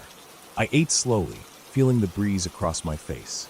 I closed my eyes for a few minutes, just listening to the rustling of leaves. When I opened my eyes again, I saw that the sky had become bright blue, almost too bright to look at directly. I finished my sandwich and packed up the crumbs carefully in the plastic wrap before putting it in my bag. I decided to keep walking further up the hill towards the thickest part of the woods. I felt like seeing what lay deeper inside, because I had never explored this area before. The path became narrow with thorn bushes scratching against my pants as I squeezed through them. The ground was covered in dry leaves and small broken branches that cracked loudly under my shoes. I kept walking, breathing a little harder now as the slope became steeper. After a while, I reached a part of the woods that felt different. The trees were taller here, their trunks thicker, and the light barely reached the ground. The smell changed too. It smelled damp, like old wetwood mixed with rotting leaves. The air felt colder here, even though it was almost noon by then. I kept walking slowly, feeling slightly uneasy, but telling myself that it was just because I wasn't used to walking in such places alone. I looked around as I walked. There were broken tree trunks lying sideways, covered in moss. There were thin spider webs stretched across small bushes, shining faintly in the dim light. The only sound was the faint whistle of the wind moving through the trees far above me. As I kept moving forward, I noticed something strange up ahead. At first it looked like just another tree trunk, but as I walked closer, I saw that it was a small wooden structure. Almost like a shed, but it was so old that half of its walls had collapsed. The roof was caved in and covered with dark green moss. One side of the shed was open, exposing a broken wooden chair inside, along with what looked like old rusted tools hanging from nails on the wall. I felt a chill run down my back as I stood there staring at it. There was something about abandoned structures in the woods that always gave me an uneasy feeling. I stepped a little closer and peered inside. The smell of damp wood and rust filled my nose. I could see the dirt floor inside covered in dead leaves. The tools were so rusted they were almost orange. One of them looked like a saw, its blade completely brown and jagged with rust. There was an old glass bottle lying in the corner, covered in dirt and spider webs. I felt like I was looking into a place that hadn't been touched in decades. I turned around to leave, but then I noticed something further behind the shed. It looked like a narrow path leading deeper into the trees. I hesitated for a moment, but curiosity got the better of me. I stepped over a fallen branch and started down that narrow path. The trees grew closer together here, almost forming a tunnel above me. The ground was uneven, covered with roots that stuck out like twisted ropes. I had to watch my step carefully to avoid tripping. The deeper I went, the darker it got. Even though it was the middle of the day, it felt like evening here. My breathing grew louder in my ears as the cold air settled around me. I walked for what felt like 20 minutes before I saw something up ahead that made me stop dead in my tracks. There was a small clearing up ahead. In the middle of the clearing, there was a large metal barrel lying on its side. The barrel was rusted and dented, its surface covered with mud and old leaves. But that wasn't what made me stop. It was the ground around it. The dirt was blackened in a wide circle around the barrel. It looked burned, as if there had been a fire there long ago. Pieces of charred wood were scattered around, half buried in the dirt. I felt a wave of discomfort spread through my chest as I stared at the scene. There was something unsettling about seeing a burned patch in the middle of a forest with an old metal barrel lying there like that.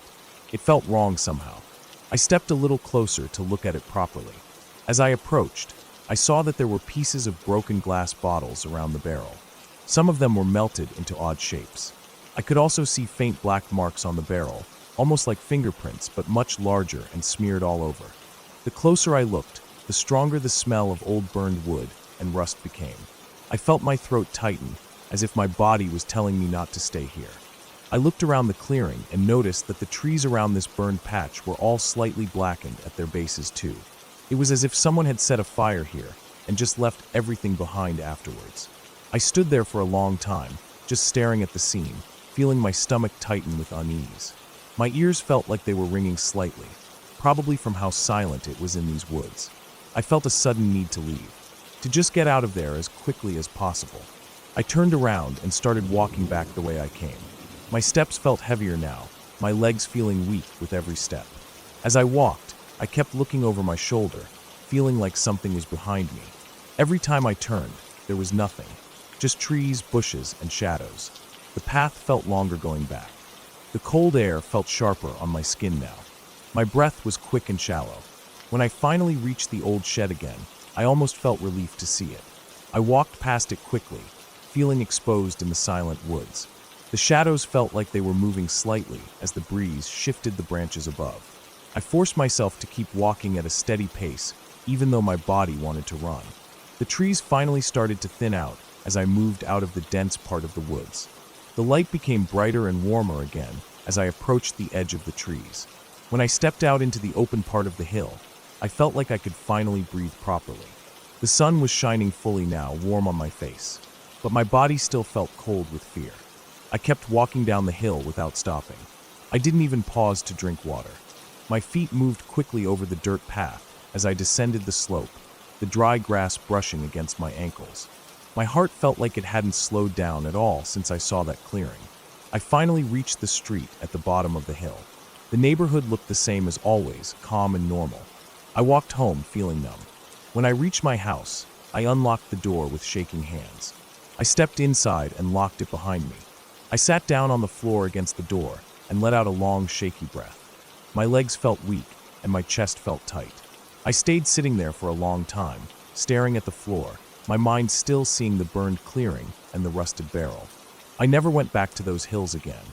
Every time I looked out my kitchen window after that day, I felt a cold wave of fear pass through me.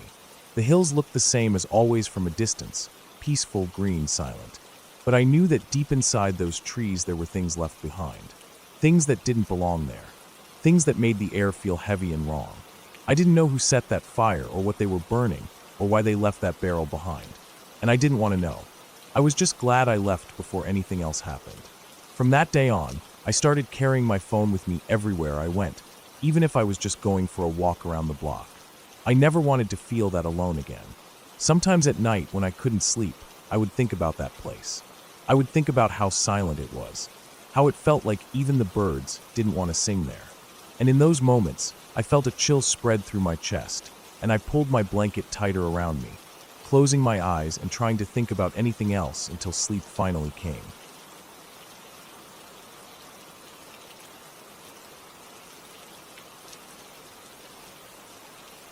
I woke up around 4 a.m., way earlier than usual. I hadn't slept well that night. I kept tossing and turning, feeling like my blanket was either too hot or too cold every few minutes. It was summer, but the nights had been chilly lately. When I opened my eyes and saw the faint light coming from the street lamp outside my window, I felt annoyed at myself for being up this early. I lay there for a while, staring at the ceiling, listening to the quiet hum of the small fan next to my bed. The air felt still and heavy. Eventually, I decided to just get up and go for a walk to clear my head. I pulled on some track pants and a hoodie and quietly stepped out of my room so I wouldn't wake anyone. As I walked out the front door, I noticed how silent the street was. No cars, no birds chirping yet, just that cold, empty quietness before dawn. The sky had a faint dark blue tint, and the street lamps lit up small circles on the road like islands of light in a sea of darkness. I started walking toward the park near my house.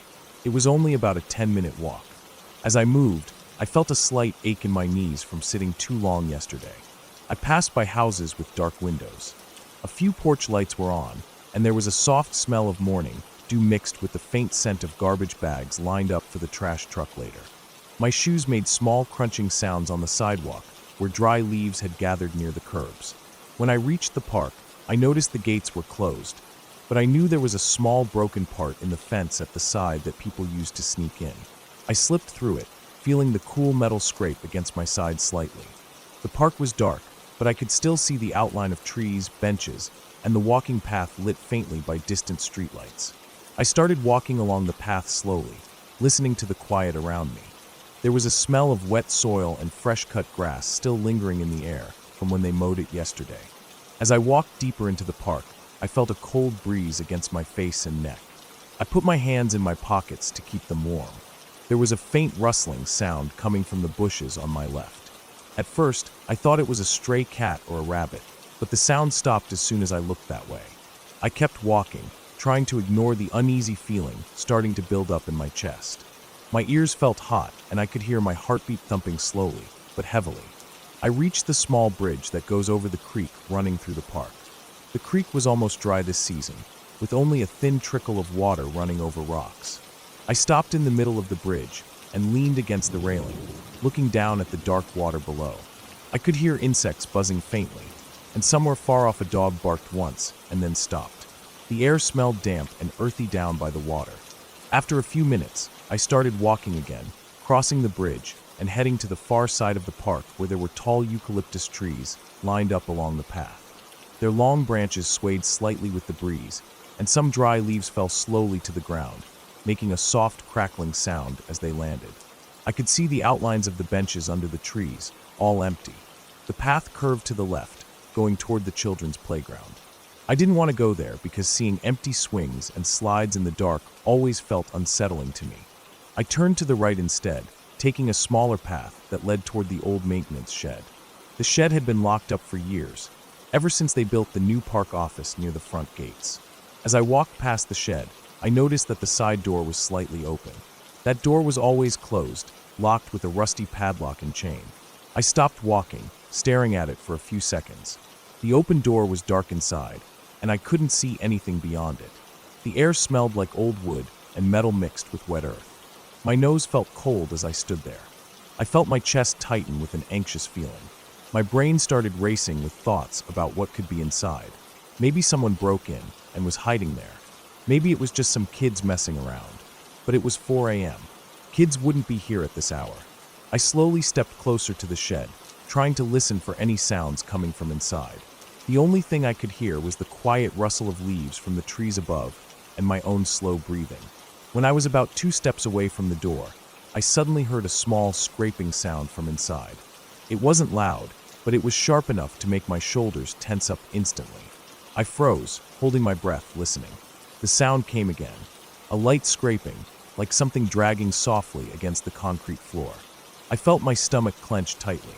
I didn't move for what felt like a full minute, just staring into that darkness, waiting for another sound. Nothing came.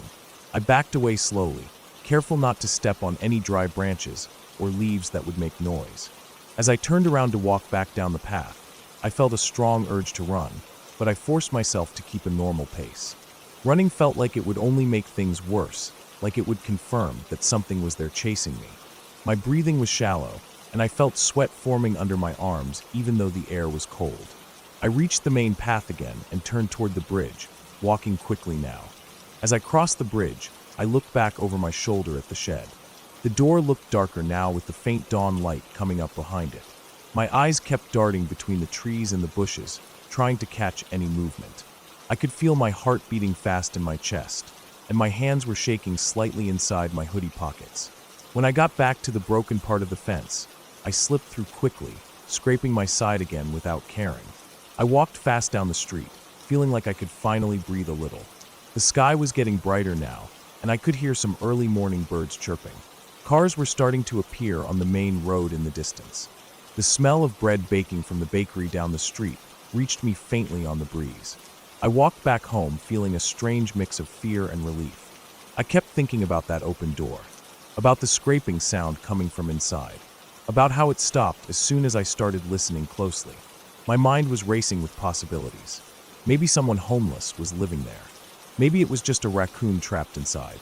But the scrape sounded too deliberate, too slow, like someone dragging their foot or a piece of metal carefully across the floor. When I got home, I unlocked the front door quietly and stepped inside. The house was still dark, and I could hear the soft ticking of the kitchen clock. I took off my shoes and hoodie and walked to my room. I sat down on my bed, feeling my knees ache again. My hands were cold and slightly sweaty. I kept staring at the floor for a long time, just listening to the quiet in my room. I could hear my brother snoring faintly in the next room, and the fridge humming softly in the kitchen. I thought about calling the park office later in the day to tell them about the shed door being open. But then I thought, what if they went to check and found nothing? Or what if someone really dangerous was hiding in there and they found them? I didn't know what felt scarier, the idea of there being someone in there, or the idea of no one being there at all after what I heard. As the sun finally rose and light filled my room, I still felt that tight feeling in my chest. I kept thinking about how quiet the park had been, how the scraping sound felt so out of place in that silence. I knew I wouldn't be going for early morning walks alone anytime soon. That feeling of standing outside the shed, staring into the darkness, hearing that slow scraping sound, would stay in my mind forever. It made me realize that sometimes the scariest things aren't ghosts or monsters, but the small moments when something feels wrong in a place that should be normal and safe. I lay down on my bed, staring at the ceiling again, feeling my eyelids getting heavy. I pulled my blanket over me, feeling its warmth as the sunlight grew brighter through my window. My mind was still racing with thoughts about the shed, about what I heard, about what could have been there. But slowly, the warmth of the blanket and the softness of my bed pulled me back into sleep, leaving that cold feeling in my chest lingering like a shadow. When I woke up again hours later, it was already late morning. The sunlight was bright in my room, and I could hear my family moving around the house. Everything felt normal again. I could hear the TV playing some morning show in the living room. My mom was talking on the phone, her voice calm and casual. The smell of toast and eggs drifted in from the kitchen. For a few moments, it felt like nothing had happened at all. But as I sat up and rubbed my eyes, I felt that cold tightness in my chest again. It reminded me that what I felt and heard in the park was real. It wasn't a dream. It wasn't my imagination. Later that day, when I walked past the park on my way to the store, I looked at the shed from the sidewalk. The door was closed again, just like always. The rusty padlock and chain were back in place. There was no sign that it had ever been open. The park was full of kids playing, people walking their dogs, and old men sitting on benches talking about the news. Everything looked normal and peaceful. But as I stood there staring at the shed, I felt a chill go down my back. I turned and walked away quickly, feeling the warmth of the sun on my face, but still shivering slightly inside. That night, when I lay in bed trying to sleep, I kept thinking about how easily a normal place can feel dangerous in the dark. How a simple walk can turn into something you never forget. I kept thinking about that scraping sound and how it made me feel. It made me realize that I didn't need to see what was inside to feel fear. Sometimes, just knowing that something is there is enough to keep you awake at night, listening to every sound in the darkness, wondering if it's coming closer.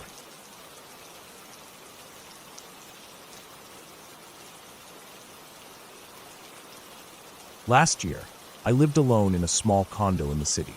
It wasn't the fanciest place, but it was mine. I worked long days in an IT office, and coming home to silence was something I had never really liked, so having my dog there made all the difference. Her name was Kira, a miniature American Eskimo with bright white fur small upright ears, and dark brown eyes that always seemed to be curious about everything. She wasn't loud or destructive. She was just happy to be near me, following me from room to room with her little paws clicking softly against the wood floors. My days were usually simple. I'd wake up early, feed Kira, take her outside for a walk in the crisp morning air, come back to shower and get ready, and then leave her with her toys and a treat while I went to work.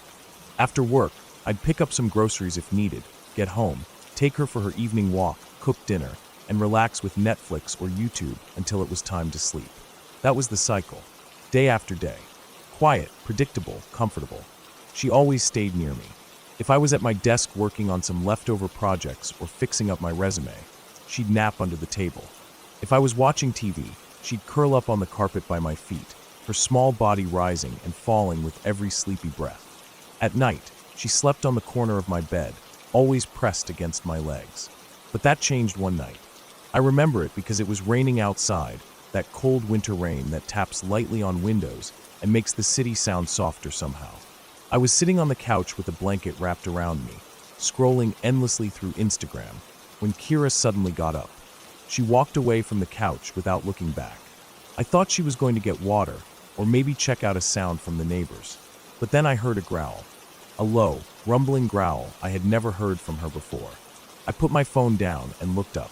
She was standing at the edge of the living room carpet, her head low, ears pinned back, staring directly at the front door.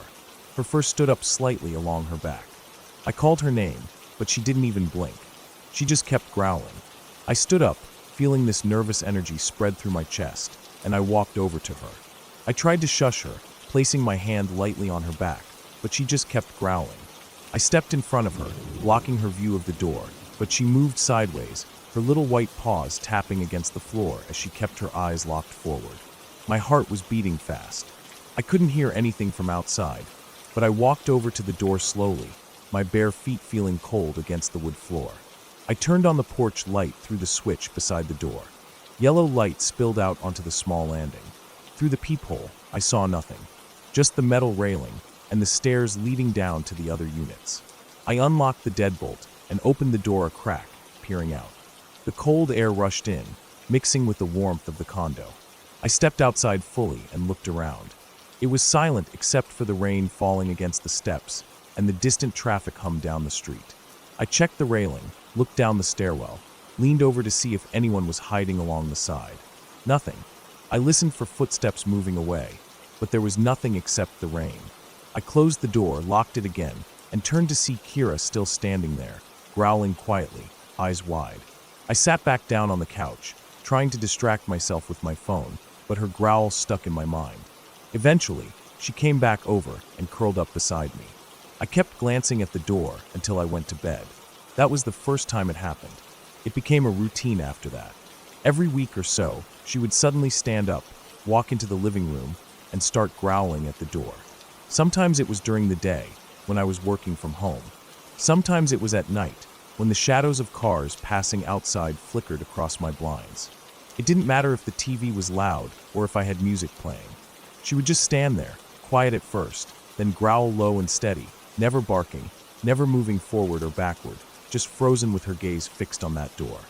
I told my friends about it when we met up for lunch at work. They laughed it off, saying maybe there was a dog outside, or a raccoon, or even just shadows that bothered her.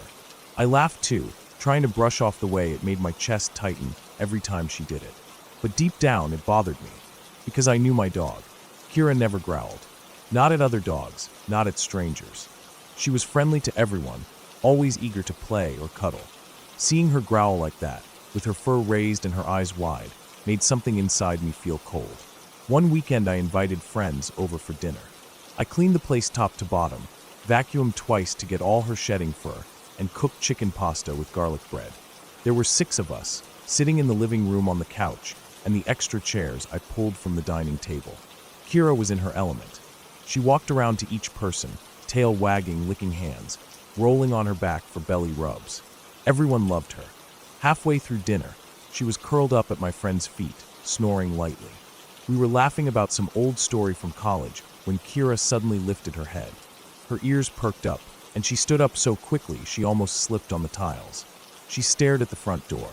Her tail dropped low, and a growl rumbled out of her chest. It wasn't loud, but it was deep, vibrating through her little body. Everyone stopped talking. We all turned to look at the door. My friend closest to it stood up and walked over, looking through the peephole. He turned back to us, shrugged, and said there was no one there. He opened the door, stepped outside, checked around the railing, down the stairs, even leaned over to look at the other side of the building. Nothing. He came back in, closed the door, and we all sat down again. Kira kept growling for a few more seconds, then slowly walked back to her spot and laid down, her eyes flicking back to the door every few moments. The rest of the evening felt heavy after that. We kept the conversation going, but everyone's eyes kept drifting to the door. When they left later that night, I locked up quickly and checked every corner of the condo before going to bed. Weeks passed.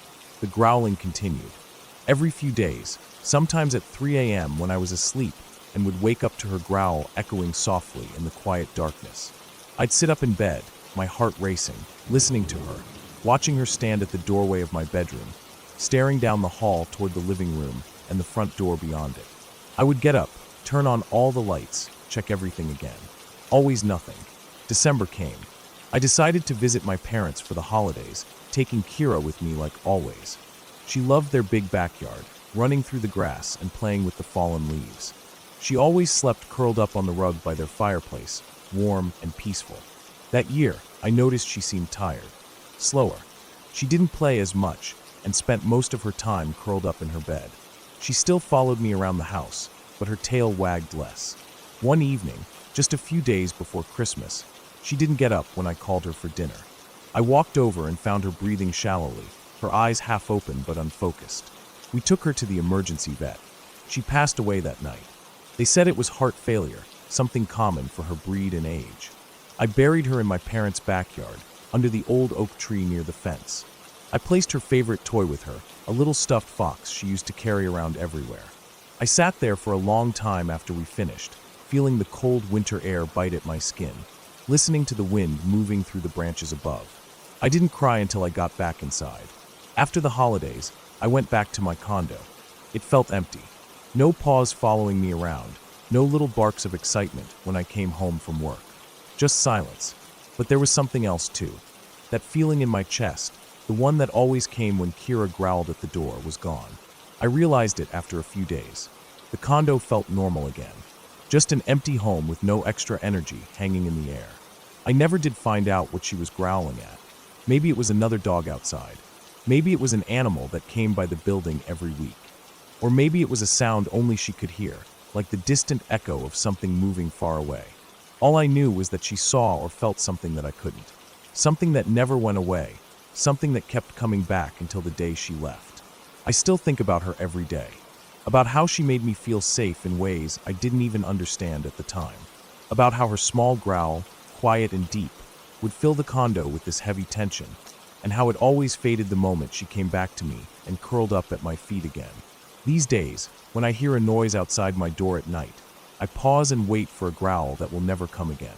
I think that's what scares me the most now.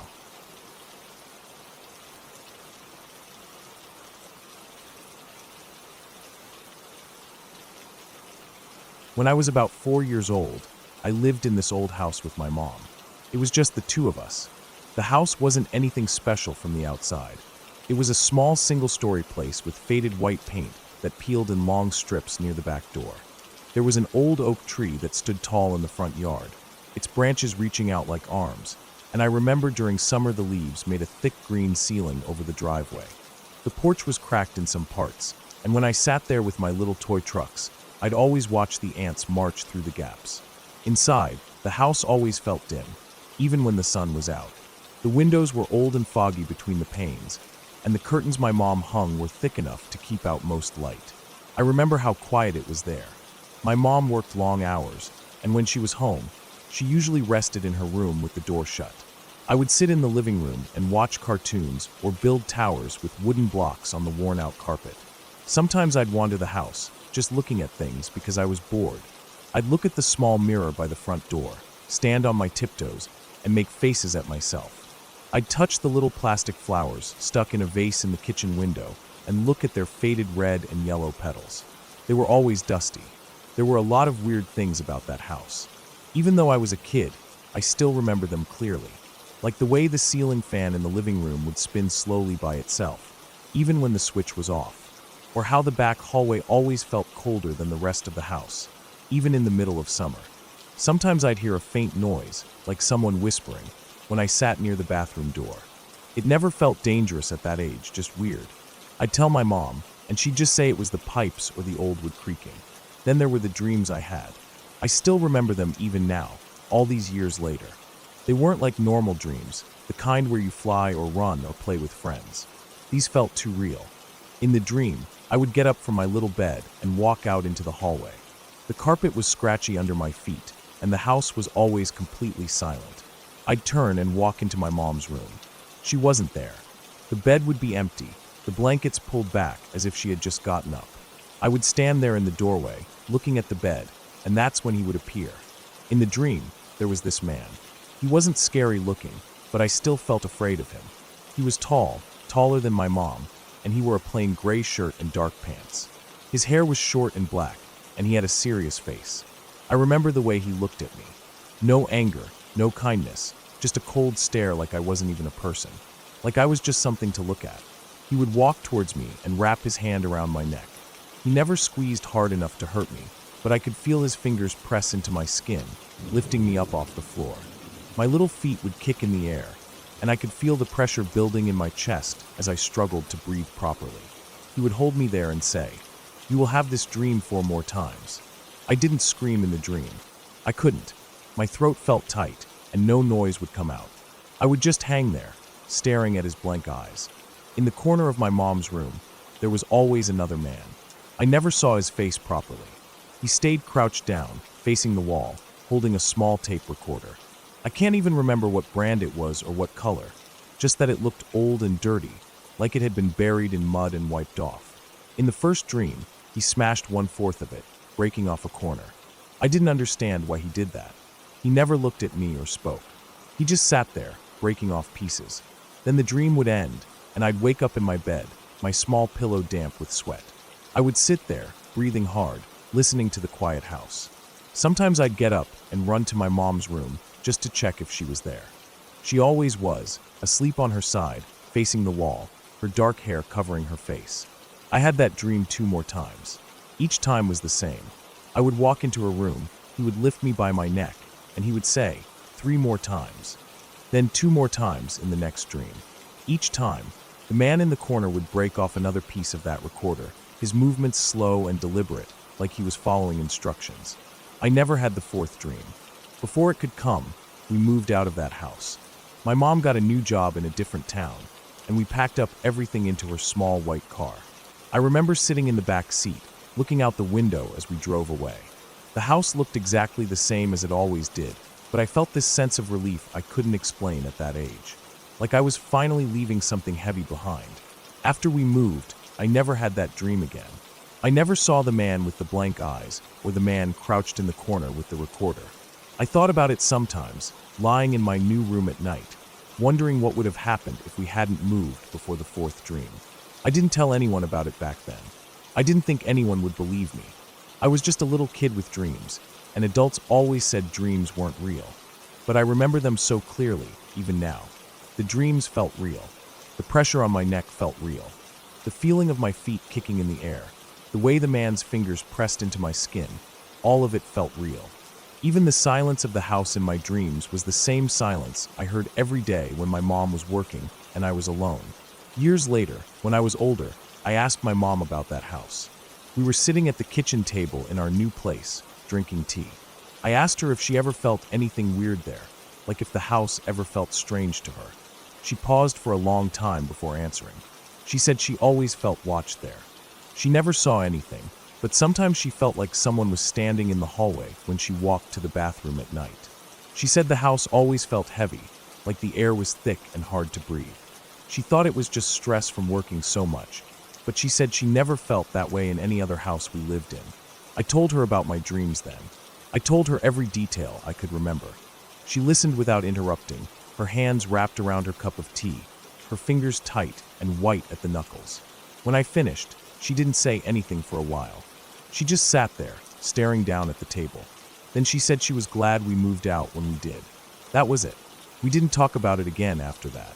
It felt like something we shouldn't bring up, like talking about it would make it real again. But I still think about those dreams and about that house. I think about the man's blank eyes and the recorder breaking apart, piece by piece. I wonder what would have happened in the fourth dream. Would the man have broken the last piece and done something else? Would he have dropped me, or would he have done nothing at all? I'll never know, and maybe that's a good thing. After we left, I had other dreams, but none like those. None that felt real. None that made me wake up sweating and shaking in the dark. As I grew up, I stopped thinking about it so much. Life got busy with school, friends, and eventually work. But sometimes late at night when everything is quiet, I still think about that house. I think about my small room with the faded cartoon stickers peeling off the walls, the living room fan that moved by itself, and the way the back hallway always felt cold on my bare feet. I think about how real those dreams felt, and how I never had the fourth one. And every time I think about it, I feel grateful that we moved away before it happened. Because even though I was just a kid, and dreams aren't real, there was something in those dreams that felt like it could reach me in the real world too. My family always had weird things happen to them. Little things like objects going missing or lights turning on by themselves. My mom said when she was young, she saw shadows in her old house.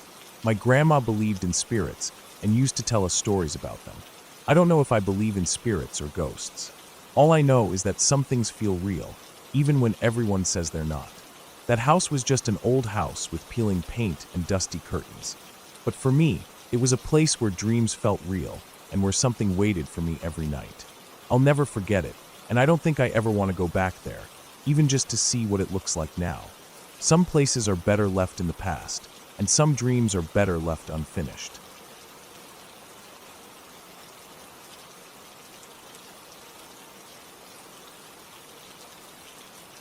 When I think back to my early childhood, there are only a few memories that come to me in clear pictures instead of faint feelings or hazy flashes. One of them is the memory of Kathy. My parents told me this story so many times that the images feel like they are my own, even though I was only 3 years old when it all happened. But every time I sit in silence and let my thoughts drift back to that old apartment on the 9th floor, I feel a strange coldness wrap around my chest, and my stomach turns heavy with something I can't quite name. We had moved into that apartment just after my 3rd birthday. Dad got a job in downtown Columbus, so we left our little house near the outskirts and came to live in the tall building with dark hallways, creaking elevators, and small balconies lined with iron rails that overlooked the wide roads and rows of other buildings. I don't remember feeling excited or sad about moving. I was too young to understand what it meant to leave behind what I knew. But I remember the rooms of that apartment, the smell of fresh paint that made my nose itch, the large windows that let the sunlight in during the morning and left long shadows on the yellow carpet in the evening. And I remember sitting by the window, holding tea parties with someone only I could see. My parents said I didn't have friends there. We lived too high up for me to run outside and play with other children the way I might have in a house with a yard. The only playground nearby was a 20-minute walk away, and my dad was always working while my mom was busy with chores. So I sat by myself in the living room most days with my stuffed animals, lining them up on the floor and talking to them as if they were real. But soon there was Kathy. At first, it seemed harmless. I would sit near the window, whispering softly and laughing as I poured her invisible cups of tea. My mom told me later that I seemed happier than I ever had before. I would eat my food properly, sleep at night without fussing, and even pick up my toys when asked because I wanted to show Kathy how good I was. My mom thought it was cute. She told my dad about my new friend, and they both smiled about it, thinking it was just my imagination blooming. But after a while, it changed. I stopped playing with my dolls and stuffed bears. I stopped watching cartoons. I stopped asking to go out with my mom when she went shopping. All I wanted to do was sit by that window with Kathy. I would talk to her for hours, giggle at things no one else heard, and sometimes just stare at the air next to me like I was listening to her stories. My mom said she would call me for lunch, and I wouldn't even hear her. She would have to come over, touch my shoulder, and only then would I blink and look up, as if pulled out of some faraway world. Then I started blaming Kathy for things. My parents would come into the kitchen to find the sugar jar knocked over, grains of sugar scattered like fine sand across the linoleum floor, and when they asked me why I did it, I would say Kathy did it. My dad would find his newspapers torn up and scattered in the living room, and I would say Kathy did it. When my mom's makeup was crushed into the bathroom sink and smeared across the counter like paint, I said Kathy did it. My dad started getting angry. He didn't believe in imaginary friends. He believed in discipline, rules, and explanations that made sense. He yelled at me once when I blamed Kathy again, and I started crying so hard I threw up on the kitchen floor. After that, my mom convinced him to take me to a counselor. They took me to 3 different people. Each of them said I was just a child with a vivid imagination. They said it was normal for kids my age to have imaginary friends, especially if they felt lonely or isolated. My parents went home feeling a little more relaxed, but my dad still didn't like it. He told my mom that he didn't care what those psychologists said. He wasn't going to let his daughter grow up crazy. So he came up with a plan. One day, he left the house early in the morning and drove to the pound. He spent hours there looking at the different dogs until he found a tiny German Shepherd puppy with black fur and tan paws. The puppy had bright brown eyes and floppy ears that were too big for its small head. My dad said the moment he saw it, he thought about me and how I might laugh seeing its big clumsy paws sliding across the floor. He paid for the adoption, bought a collar and food bowls, and drove home with the puppy sitting in a box on the passenger seat, wagging its tail the whole way. When he got back to the apartment, he felt proud. He imagined walking in, seeing me jump up and down with joy, hugging the puppy and forgetting about Kathy forever. He wanted to be the hero, the dad who fixed the problem with love and action instead of yelling. But when he opened the door and stepped into the living room, everything went wrong. He found me sitting by the window. The sun was setting, so the whole room was filled with orange light, making my hair glow around my head like a halo. I was sitting cross-legged, talking softly to the empty air next to me, completely lost in my own world. My dad said the puppy was excited to be somewhere new. It wiggled in his arms, sniffing the air, tail wagging happily. But then it stopped, completely stopped. Its tail froze mid-wag. Its ears flattened back against its head. The fur along its neck and spine stood straight up like sharp little needles. It started growling deep in its throat, low and threatening. Then it opened its mouth and barked so loudly that I screamed and fell back against the carpet. The puppy lunged forward out of my dad's arms, teeth bared, barking and snarling at the empty space next to me by the window. My dad was so shocked he didn't move. He just stood there watching as I curled up on the floor, covering my ears and screaming at the top of my lungs. The puppy kept barking like it was going to attack something. Its eyes were fixed on the air next to me, following it up towards the window. Then suddenly it stopped. Just stopped. Its mouth closed, its barking cut off mid-growl, and it backed away slowly, tail tucked between its legs. I was sobbing so hard my whole body was shaking. My mom came running out from the kitchen, her hands covered in flour, eyes wide with fear. She grabbed me up and held me against her chest, rocking me back and forth as I cried. My dad put the puppy down, and it ran under the coffee table, hiding with its belly pressed to the floor, eyes wide and unblinking. My mom asked me what happened. She said my face was pale like paper, and my lips were trembling so hard I couldn't even talk for a few minutes. Finally, I took a deep breath, wiped my eyes with the back of my hand, and whispered, "Kathy fell out the window." After that, I never mentioned Kathy again. My parents said it was like a switch flipped inside me. I stopped talking to her, stopped sitting by the window, stopped having tea parties with an empty chair. I started playing with the puppy instead. I named him Max. He followed me everywhere, sleeping at the foot of my bed at night and licking my face awake in the mornings.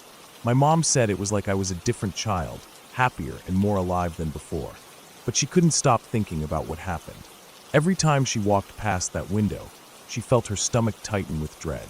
She started praying more, reading her Bible out loud in the living room every morning, whispering verses under her breath while she cleaned. My dad didn't say anything about it, but he never let me play near that window again. He moved my toy chest and tea set to the other side of the room, near the TV, and told me I could play there instead. A few months later, my mom convinced my dad to move out. She said she didn't care if it cost more money or if it was inconvenient for his work. She wasn't staying in that apartment another day. My dad fought with her about it at first, but in the end, he agreed. He told her he didn't want to see her so scared all the time. On the day we were moving out, my dad went to talk to the landlord about ending the lease. They were standing in the hallway by the elevators, going over paperwork, when my dad casually mentioned that they were moving out because my mom was uncomfortable after what happened with my imaginary friend Kathy. The landlord stopped writing. He looked up at my dad, frowning, and asked him to repeat what he just said. My dad told him again, laughing a little under his breath, because he thought it sounded silly when he said it out loud. The landlord didn't laugh. He just stared at my dad for a long time, then looked down the hallway towards our apartment door. Finally, he sighed and shook his head. He told my dad that the tenants who lived in that apartment before us moved out after their little girl, Kathy, fell out of the window and died. My dad said he felt like someone poured a bucket of ice water down his back. He couldn't believe it. He came back into the apartment, his face pale and his hands shaking so badly he could barely hold the pen to sign the last of the moving papers. My mom asked him what was wrong, but he just shook his head and told her to hurry up and pack the last of the kitchen things. They didn't tell me what the landlord said until I was much older. We moved into a small house on the edge of town after that. It had a little yard with green grass and a white fence, and Max finally had a place to run around instead of being cooped up in the apartment all day. I started preschool that year and made friends for the first time. I forgot about Kathy, or maybe I didn't forget, but I buried it somewhere deep down inside myself where I didn't have to feel it anymore. My mom still tells that story to this day. She sits at the kitchen table with her coffee, staring out the window into the yard, and she tells me about how scared she was, how she would wake up in the middle of the night and look over at the window, expecting to see a little girl standing there looking in at us. My dad doesn't like to talk about it. He just shakes his head and says it was all just imagination. Kids make up stories, he says. Dogs get scared of new places, he says. There's always an explanation, he says. But sometimes when I sit alone in my own apartment now, far away from where I grew up, I think about Kathy. I think about that puppy barking and snarling at nothing. I think about the way I screamed and cried when she fell out of the window. And I wonder if I really imagined it all, or if there are some things that children see that adults never can.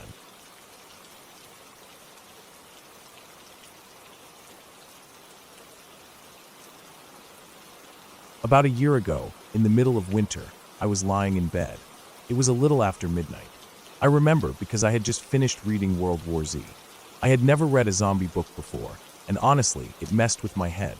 Even though I knew it was just fiction, my mind kept playing scenes over and over. Dead people walking down empty streets, broken cities full of shadows, silent forests with something waiting behind every tree. All of it felt so real in the quiet of my room. The only sound I could hear was my dog breathing next to me, asleep on his side, his chest rising and falling. Occasionally he snored or let out a little sigh through his nose, almost like a human would do when turning over in bed. I kept staring up at the ceiling, thinking about zombies, wondering if I'd survive something like that, wondering what it would feel like to see one at my window. That thought made my chest feel tight. My room was dark except for a thin line of orange glow coming through the curtains from the streetlight down below. I couldn't bring myself to turn on a lamp or my phone screen, because the darkness felt like a thin blanket protecting me from everything outside. I don't know how long I lay there like that. Could have been 20 minutes, could have been an hour. Time didn't really matter. My eyes felt tired, but my brain wouldn't settle down. Then all of a sudden, I heard this noise. 3 loud thumps. Thump, thump, thump, coming from the window across the room. Not soft, random taps like tree branches in the wind. Not the hollow, light sound of rain or ice cracking against glass. These were heavy, steady, like someone standing outside, hitting the window with the flat of their hand in an angry way. It was so loud the sound seemed to vibrate inside my chest. For a split second, I just lay there frozen, as though if I didn't move I'd become invisible. My dog woke up instantly and barked, sharp and loud, his paws scrabbling on the sheets as he spun towards the window. His bark echoed around the small room. I felt my heart pounding, almost hurting from how fast it was beating. I reached out a hand to calm him down, but I was shaking. I didn't say anything. I just sat there listening to him bark, listening to the silence that followed the thumps. I tried to tell myself it was okay. Maybe snow or ice had fallen from the roof and hit the glass. Maybe it was just the building creaking with the cold. Maybe it was a big bird or something. But inside, I didn't really believe that. Not with the way the thumps were spaced out. Not with how strong they had sounded. I kept sitting there, legs pulled up to my chest, trying to slow my breathing. After a few minutes, my dog stopped barking. He turned a few circles and lay back down, though his eyes were still open, staring at the window. I couldn't make myself go look. The curtains were closed, thin white cloth that glowed faintly from the streetlight outside. Anything could be standing there, just inches away, looking in at me. I didn't want to know.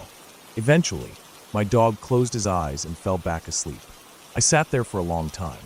I think almost half an hour passed before I finally let myself slide down under the blankets and close my eyes. My body felt cold all over. When sleep finally came, it felt more like passing out than drifting off. I don't know how long I slept. I woke up in the dark to the same noise. 3 thumps. Thump, thump, thump. Exactly the same. Same window. Same strong, flat-handed sound. Same perfect gap between each hit. My dog barked again, louder this time, a growl mixing with his bark, his fur standing up along his shoulders. I felt every hair on my own arm stand on end. I sat up and just stared at the window. My chest was tight. My eyes burned. I couldn't move. I wanted to turn on the lamp next to my bed, but my hands wouldn't move. My mind felt blank, except for the pounding of my heart in my ears. My dog jumped off the bed and kept barking, his nails clicking on the wooden floor as he paced back and forth in front of the window. The thumps didn't come again, just those 3. Then silence. I don't know how long I sat there, just staring at the window. My eyes felt dry from not blinking. I couldn't bring myself to get up and look. I couldn't even turn on the light. Every part of my body told me not to go near that window. Finally, I slid off the bed. My knees felt weak. I grabbed my dog's collar and walked as quickly as I could out of the room, not looking back. The hallway felt dark and narrow, shadows crawling up the walls from the faint light of the digital clock in the kitchen. I walked to the living room, sat down on the couch, and pulled my blanket around myself and the dog. He curled up against me, his head on my lap, still growling every now and then. I pulled the blanket over our heads and sat there shaking. Every little noise outside made my chest tighten up. The sound of the heating pipes ticking, a car driving past, the low hum of the fridge. I sat like that for hours, drifting in and out of half sleep, jumping awake at every creak of the building. My back hurt from sitting curled up like that. My legs felt numb from having the dog on them for so long. But I didn't care.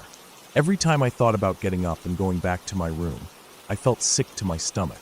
So I stayed there, feeling each minute crawl by. When the sun finally rose, it felt like a relief I couldn't describe. Light started filling the living room through the blinds.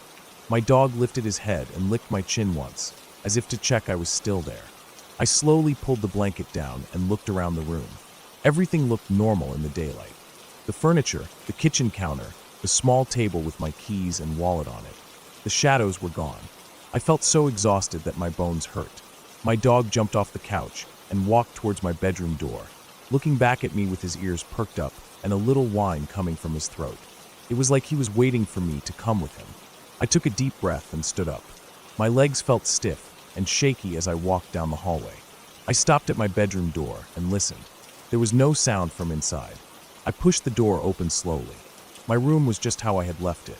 Bed unmade, blanket half on the floor, curtains closed, glowing softly from the morning light outside.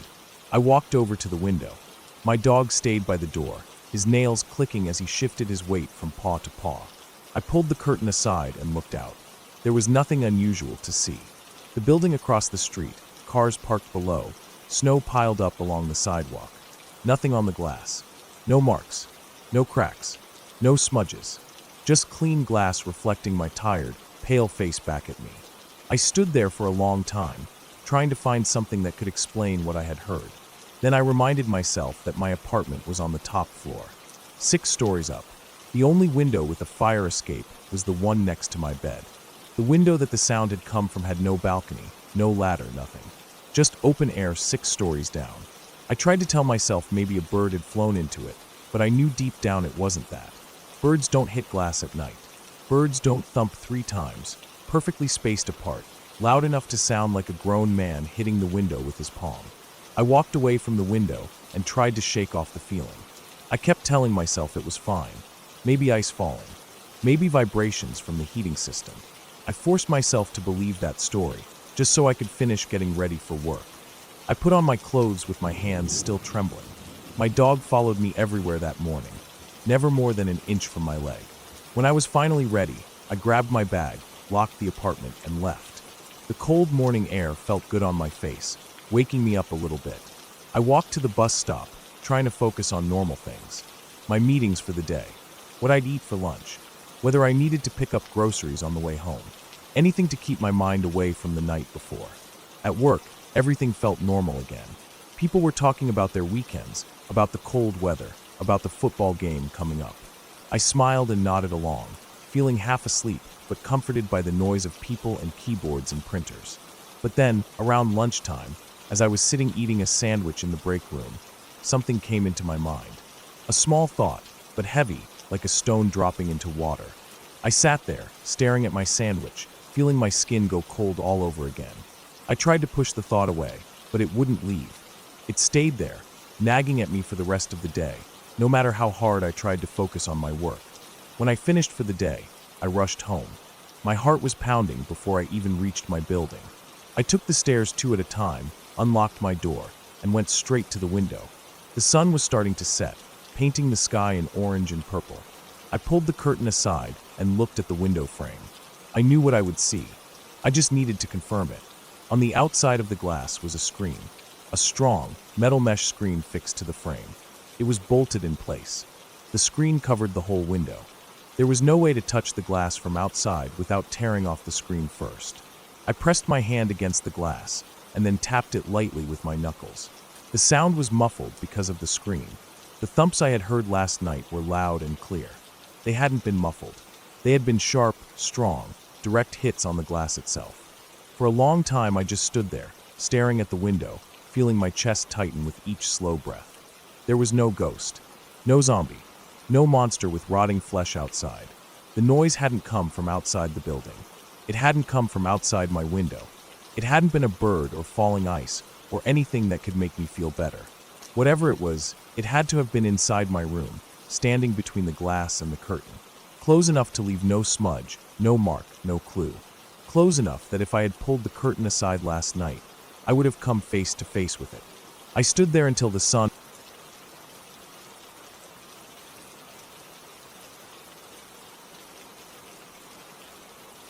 I was working an afternoon shift at the HSBC building in downtown Vancouver that day. I remember the air felt heavy when I walked to work from the train station, like the clouds were pressing down on the city. The streets were busy with people leaving early for appointments or grabbing late lunches. I liked those shifts. The sun would stay up long enough for the city to still feel alive by the time I clocked out. But that day ended up being one of the worst of my career. It was around 3:40 p.m. when the phone rang at the security desk. The woman on the other end sounded frantic, but was trying to keep her voice calm. She told me there was a lawyer upstairs, possibly having a heart attack in one of the high-rise offices. Her words came out clipped and shaky, like she was trying not to scream. I felt my chest tighten, but training kicked in. I grabbed the AED from under the counter, radioed dispatch to get paramedics en route, and jogged across the lobby to the elevators. The elevator ride felt like it took forever. Each floor number blinked past slowly as I shifted the AED under my arm, feeling my own pulse hammering in my neck. Finally, the doors opened to the law firm's floor. As soon as I stepped out, I could hear people crying and panicking inside the suite. I walked quickly down the hall and through the glass doors. He was laying there on the carpet in the hallway leading to the boardroom. Tom. That was his name. I had seen him before many times, striding through the lobby in his tailored suit, always with a phone pressed to his ear. Now he was on the floor, clutching his chest, his shirt soaked through with sweat. His skin was a pale gray color, and his eyes darted around the ceiling like he was trying to find something that wasn't there. I shooed his coworkers back as they hovered uselessly around him, crying and asking if he was okay. I knelt next to him and tried to talk to him calmly, even though inside I was panicking. I asked him if he was having chest pain. He nodded slightly. His mouth moved as he tried to speak, but he was just gasping. I checked his breathing, his pulse. It was rapid and thready under my fingers, like a tiny trapped bird fluttering against my skin. I opened the AED case and pulled out the pads, readying them just in case his heart stopped before help arrived. I kept checking the elevator lobby through the glass walls, waiting to see paramedics come up. It felt like an hour, but I knew it had only been a few minutes. Finally, the elevator dinged, and the paramedics burst through. They didn't waste any time. One of them, a woman, dropped her kit by his head and started unpacking the defibrillator while the other cut open his dress shirt. I stood back, hands shaking, scribbling down names and times on my notepad like protocol required. Even though I had done my job, I felt helpless just standing there. Tom was conscious again.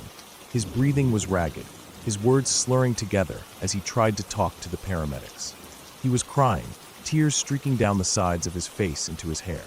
He kept saying he didn't want to die, that he hadn't finished his will, that he needed to call his ex-wife and tell her something important. The paramedics were trying to keep him calm as they worked, sticking electrodes to his chest, pressing an oxygen mask over his mouth and nose. Then suddenly he stopped talking. His eyes focused past them, towards the ceiling. His whole body stiffened. His face, already pale, turned almost chalk white. His eyes widened, and I could see every tendon in his neck standing out as he strained backwards away from something none of us could see. He let out this choked, desperate scream. I don't fucking believe it. No, no, no. His voice cracked and broke at the last word. Then he sighed heavily, like the last bit of air leaving a punctured tire, and his head dropped sideways. The machines flatlined almost instantly. They tried everything. CPR, defibrillation, but they couldn't bring him back. I remember the way his co-workers stood there, holding each other, some of them sobbing quietly while others just stared in shock, like they couldn't believe what they were seeing. I packed up the AED, hands still trembling, and left when the paramedics told me there was nothing more I could do. The elevator ride down felt silent and empty, even though 2 other tenants were in there with me. I couldn't look at them. I just kept seeing Tom's eyes widening in terror at whatever he thought he saw on the ceiling. We never did find out what it was. Maybe nothing. Maybe just fear gripping his brain in those last seconds. But the memory still keeps me up some nights. The shifts after that felt heavy. Every time I walked into the building lobby, I thought about him. But work didn't stop. Life kept going. People still came in with their badges and their coffees, typing away on their phones as if nothing ever happened. About a week later, on a night shift, I was sitting at the desk around 9 p.m. doing some routine CCTV checks. The building was quiet. Most tenants had gone home except for a few in the penthouse suites and some late-night office workers. The janitorial staff had finished half the floors and were working their way down. I liked nights for the quiet, though sometimes it felt too quiet. Around 9:20 p.m., a woman approached the desk. She looked exhausted, dark circles under her eyes, hair pulled back into a messy bun.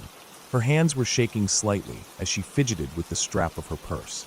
She told me she had just moved in Friday afternoon. Her unit was on one of the mid-high floors. She explained she kept hearing noises at night, banging on her front door, rattling of her doorknob. At first, she thought it was a neighbor or maybe a friend of the previous owner who didn't realize the place had been sold. But it kept happening. Friday night, as she was unpacking boxes in her bedroom, she heard her door bang hard in its frame. She said she called out, thinking it was a prank, and the banging stopped. Then near midnight, her doorknob began rattling violently like someone was desperate to get in. She yelled out again, but no one answered. She called the night guard, but when they checked, no one was found on the floor. Saturday night, same thing. Rattling doorknob. Loud bangs. She said she barely slept the entire weekend. I offered to go up with her and check around her floor again, thinking maybe it was a neighbor with dementia or some homeless person who had managed to sneak past the front desk and was sleeping on her floor at night. It wouldn't be the first time that happened in the city. We rode the elevator up together in silence.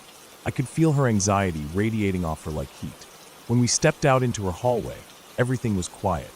The carpet was pristine, the overhead lights buzzing softly.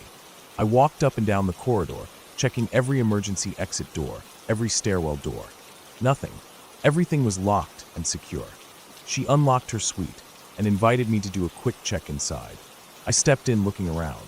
Boxes still stacked in her living room. TV sitting on the floor. Half-unpacked kitchen. Bedroom door open with bags strewn across the floor. Everything looked normal.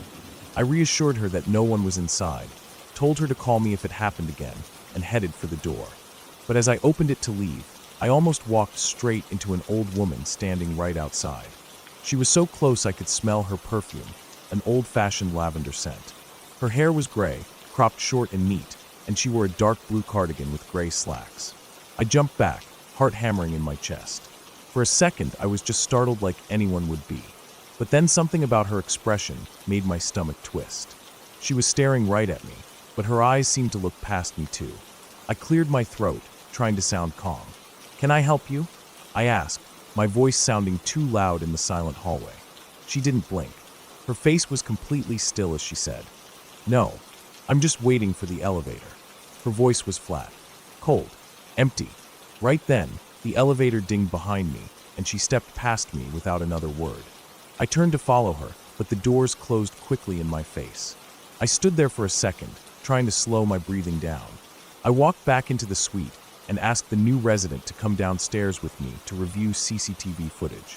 At that point, I honestly thought she was a family member of the previous tenant who still had an access card and was confused, maybe with dementia, wandering the halls and trying to go back to her old apartment. We sat together in the security office, rewinding the cameras for her floor. I fast-forwarded to the timestamp when I had entered her unit. The footage showed me stepping out of her door into the hallway, jumping back in fright, looking around, then standing there confused. But there was no one there. The old woman I had seen, she wasn't on the footage at all. The hallway was completely empty. I felt cold all over, like the air conditioning had been turned up to freezing. The woman sitting beside me grabbed my arm. Her fingers dug into my sleeve. She was crying quietly. I didn't know what to say to her. I didn't know what to say to myself either. After that shift, I walked home through the empty streets. Vancouver at night always felt peaceful before. The soft hum of traffic in the distance, the glowing windows of condos above me, the occasional drunk laughing on a patio. But that night, the shadows seemed darker, the alleys deeper, the sounds too loud in the silence. I kept thinking about Tom, clutching his chest and screaming at something no one else could see, and the old woman with dead eyes in the hallway. When I got home, I peeled off my uniform and showered. I stood under the water for a long time, trying to wash off the feeling of cold dread that clung to me. I didn't sleep that night. Every time I closed my eyes, I saw Tom's wide, terrified eyes and heard that old woman's flat voice. The next afternoon, I went back to work. The building stood there as always, glass windows reflecting the clouds overhead, people walking in and out with their lanyards swinging on their chests. But for me, it felt different now. Like something had cracked open under the polished floors and stainless steel ceilings. Like something cold and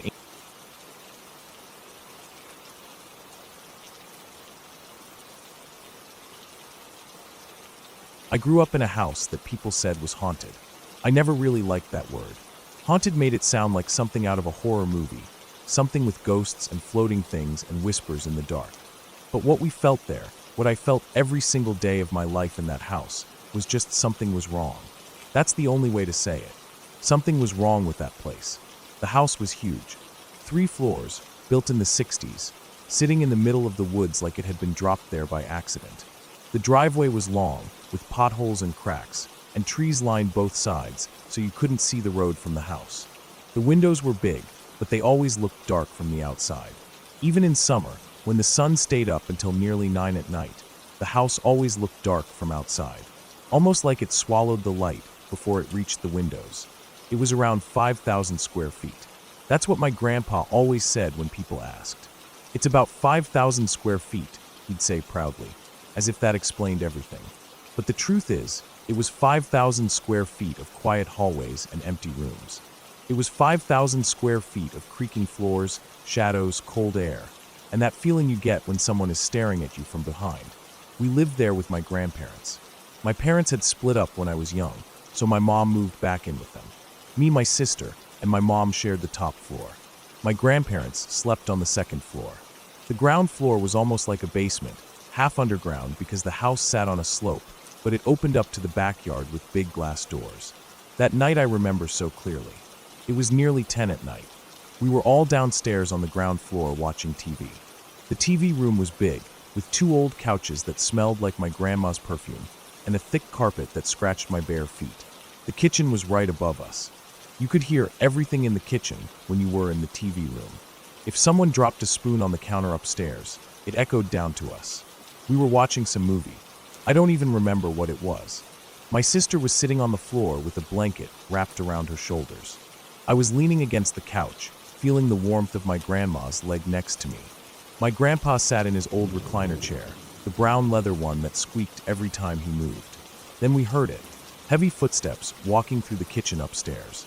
Not just footsteps, These sounded like work boots, thick soles stomping on the wooden kitchen floor. I remember my sister flinched and looked up at the ceiling. My grandma paused the movie. My grandpa leaned forward in his chair. We all just sat there listening. The footsteps walked from one side of the kitchen to the other. Slow, heavy, steady. Then they stopped. Nobody said anything. We just sat there staring at each other. It wasn't the first time we'd heard something like that. My grandpa finally stood up and told us to stay there.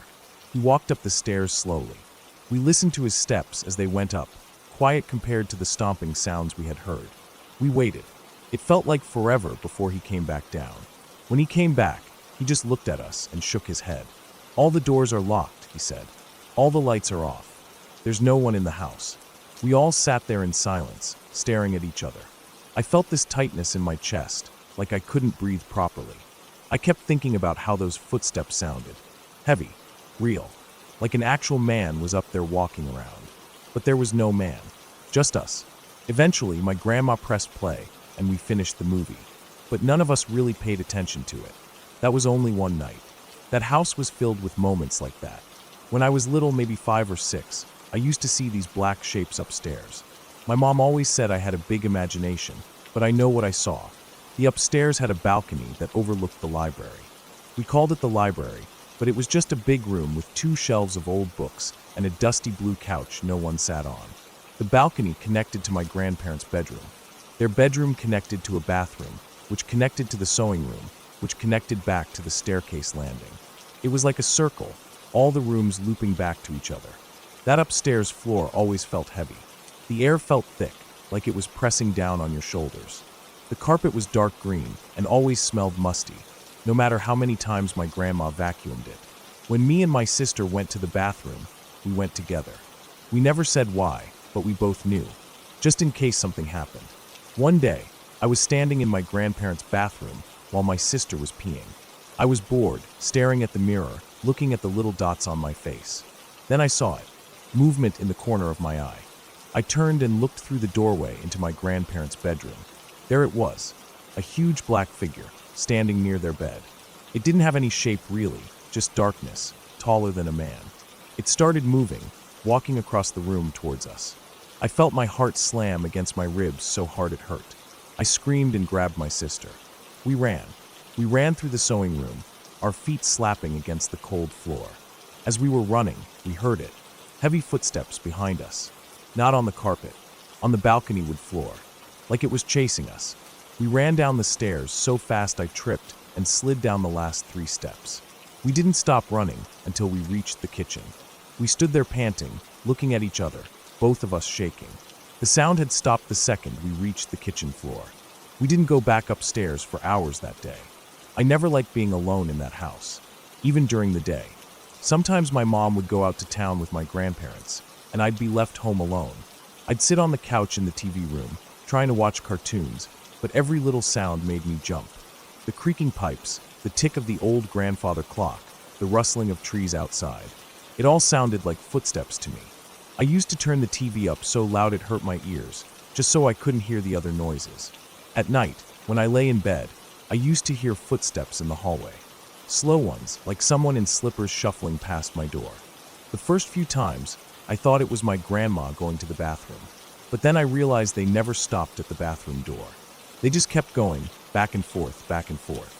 I'd pull the blanket over my head and squeeze my eyes shut. I used to count to 100 in my head, thinking if I could reach 100 without hearing it again, I'd be safe. Sometimes it worked. Sometimes I'd hear the footsteps all the way to the end. One time, when I was about 11, my mom went to visit a friend for the night. My grandparents were out at a dinner party. I was home alone. I remember thinking I was old enough to handle it. I made some ramen noodles in the microwave and sat on the kitchen counter eating them straight from the bowl. It was summer, so the sun didn't set until late. I felt okay while it was light out, but then the sun went down. I turned on all the lights in the house, every single one, even the porch lights outside. I sat in the TV room watching some comedy show, trying not to think about the house around me. Then I heard it, from upstairs. It sounded like someone was moving furniture. Heavy scraping sounds, like a chair or dresser being dragged across the floor. I muted the TV and listened. The sounds kept going. Scrape, scrape, thump. I sat there frozen. I wanted to call my mom, but the phone was upstairs in her room. I couldn't make myself go up there. So I just sat there, staring at the ceiling, listening to the sounds until they finally stopped an hour later. After that, I never stayed home alone again. I always found an excuse to go with my grandparents or go to a friend's house. Even as a teenager, I hated being alone there. People always say haunted houses are old and broken down, but this house wasn't. It was built strong, with thick wood beams and solid floors. The carpets were clean, the paint was fresh. It was just wrong, like something was living in the walls. Like the air itself was alive, and it watched you wherever you went. My sister stopped sleeping in her room when she was about 14. She started sleeping on the couch in the TV room every night. My grandma didn't like it, but she let her do it because my sister would cry if she made her sleep upstairs. My sister said she saw a black figure standing in her closet one night. Just standing there, not moving, not making a sound. She screamed until my grandpa came running. After that, she never slept upstairs again. Years later, after we moved out, I went back to visit my grandparents. The house looked smaller than I remembered. The driveway was full of weeds, and the porch wood was cracked. Inside, everything was the same. Same smell, same furniture, same thick, quiet air. I only stayed an hour before I made an excuse to leave. I don't know if it was ghosts. I don't really believe in ghosts. But something was wrong with that house. Maybe it was built on bad soil, or maybe the wood soaked up something dark from the forest. Maybe the quiet and loneliness made us imagine things. But all I know is, it never felt right. The walls felt too close. The shadows felt too dark. The silence felt too heavy. Now, when I think about that house, I don't think about the memories of birthdays or Christmas mornings. I think about that black figure in my grandparents' bedroom. I think about footsteps above us when no one was there. I think about hearing it chase me and my sister down the stairs. I think about sitting alone, listening to furniture move when no one was home. And I feel that tightness in my chest again. I feel that cold sweat on the back of my neck. Even now, as an adult, I double-check the locks on my doors at night. I keep a light on in the hallway. I can't sleep if the room is completely dark. Because when it's dark, I remember that house. And I remember that no matter how many lights we turned on, no matter how many people were home, that house was never safe. It was just waiting for you to be alone, waiting in the quiet.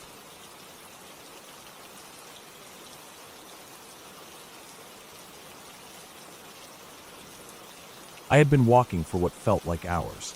The sun had already set behind the thick rows of pine trees, and the light that remained was only a faint blue glow behind the black branches. My legs felt heavy and numb from walking all day. The ground was uneven and rocky, covered with old pine needles, fallen twigs, and patches of moss. Every time I stepped on a loose rock, I would slip slightly, feeling my knees and ankles jolt from the sudden shock. My boots were caked with dirt and bits of grass and dried mud from earlier in the day when I had crossed a small marshy area looking for deer tracks. I hadn't planned to stay out this late. I never did. I always made sure I was back at the old logging road before sunset, so I could walk the trail back to my truck in daylight. But today, the day had moved quicker than my senses. I had followed the trail of a buck for hours, hoping to see it, even if I didn't take the shot. Just to see it. To feel that small sense of victory that hunting always gave me. But when the sky turned orange and purple, I realized I had gone too far in. I didn't know exactly where I was. The trees all looked the same in the dark. The noises changed too. The birds had gone quiet. Only the occasional rustling sound of a possum or raccoon moved through the dead leaves. I felt cold air biting at my fingers every time I moved them. My stomach was empty. I could feel a light trembling inside my chest from hunger and exhaustion. The cold made it worse. I pulled my jacket tighter around myself and tried to keep moving forward, hoping I'd eventually hit a trail or a break in the trees where I could find my bearings. But all I saw were black shadows of trees overlapping each other and the long, dark corridor that stretched ahead of me in every direction. At one point, I stopped and just stood there, listening to the faint sound of branches creaking high above in the wind. I felt fear rising in my chest, making my breathing tight and shallow. I kept walking. I tried to keep my pace steady, but after a while, I was dragging my feet. I tripped over roots that curled up from the ground like fingers. I stumbled and hit my knee against a rock. I swore under my breath, feeling the sharp pain spreading down my shin. I sat down for a moment, rubbing it with my gloved hand. When I stood up again, I felt dizzy. My eyes burned with tiredness, and I could feel sleep creeping up on me even as I tried to focus on the dark shapes around me. That was when I saw a clearing up ahead. A small break in the trees where a faint orange light flickered. At first, I thought my eyes were playing tricks on me from tiredness, but as I walked closer, I saw the shape of a small cabin. It was old and looked like it had been built a long time ago. The wood was dark and weathered, and the roof sagged in the middle. There were piles of dead leaves stuck in corners around the walls, and I could hear the creaking of a loose shutter in the wind. The door was standing slightly open, and warm light spilled out through the gap, glowing against the ground. I felt relief spread through me. My shoulders relaxed for the first time in hours. I walked up to the cabin, my boots crunching against the gravel and dry leaves scattered at the front. I stood there for a moment, listening for any sounds of people inside, but there was nothing. I pushed the door a little and looked in. The inside was small. There was a stone fireplace against the far wall, and someone had built a fire inside it. The flames crackled softly, lighting up the room with a warm glow. In the center, there was a wooden bed with a thin mattress and a folded blanket on top. The mattress looked old but clean. There was a small wooden stool next to the fireplace and a kettle sitting on a flat stone shelf built into the hearth.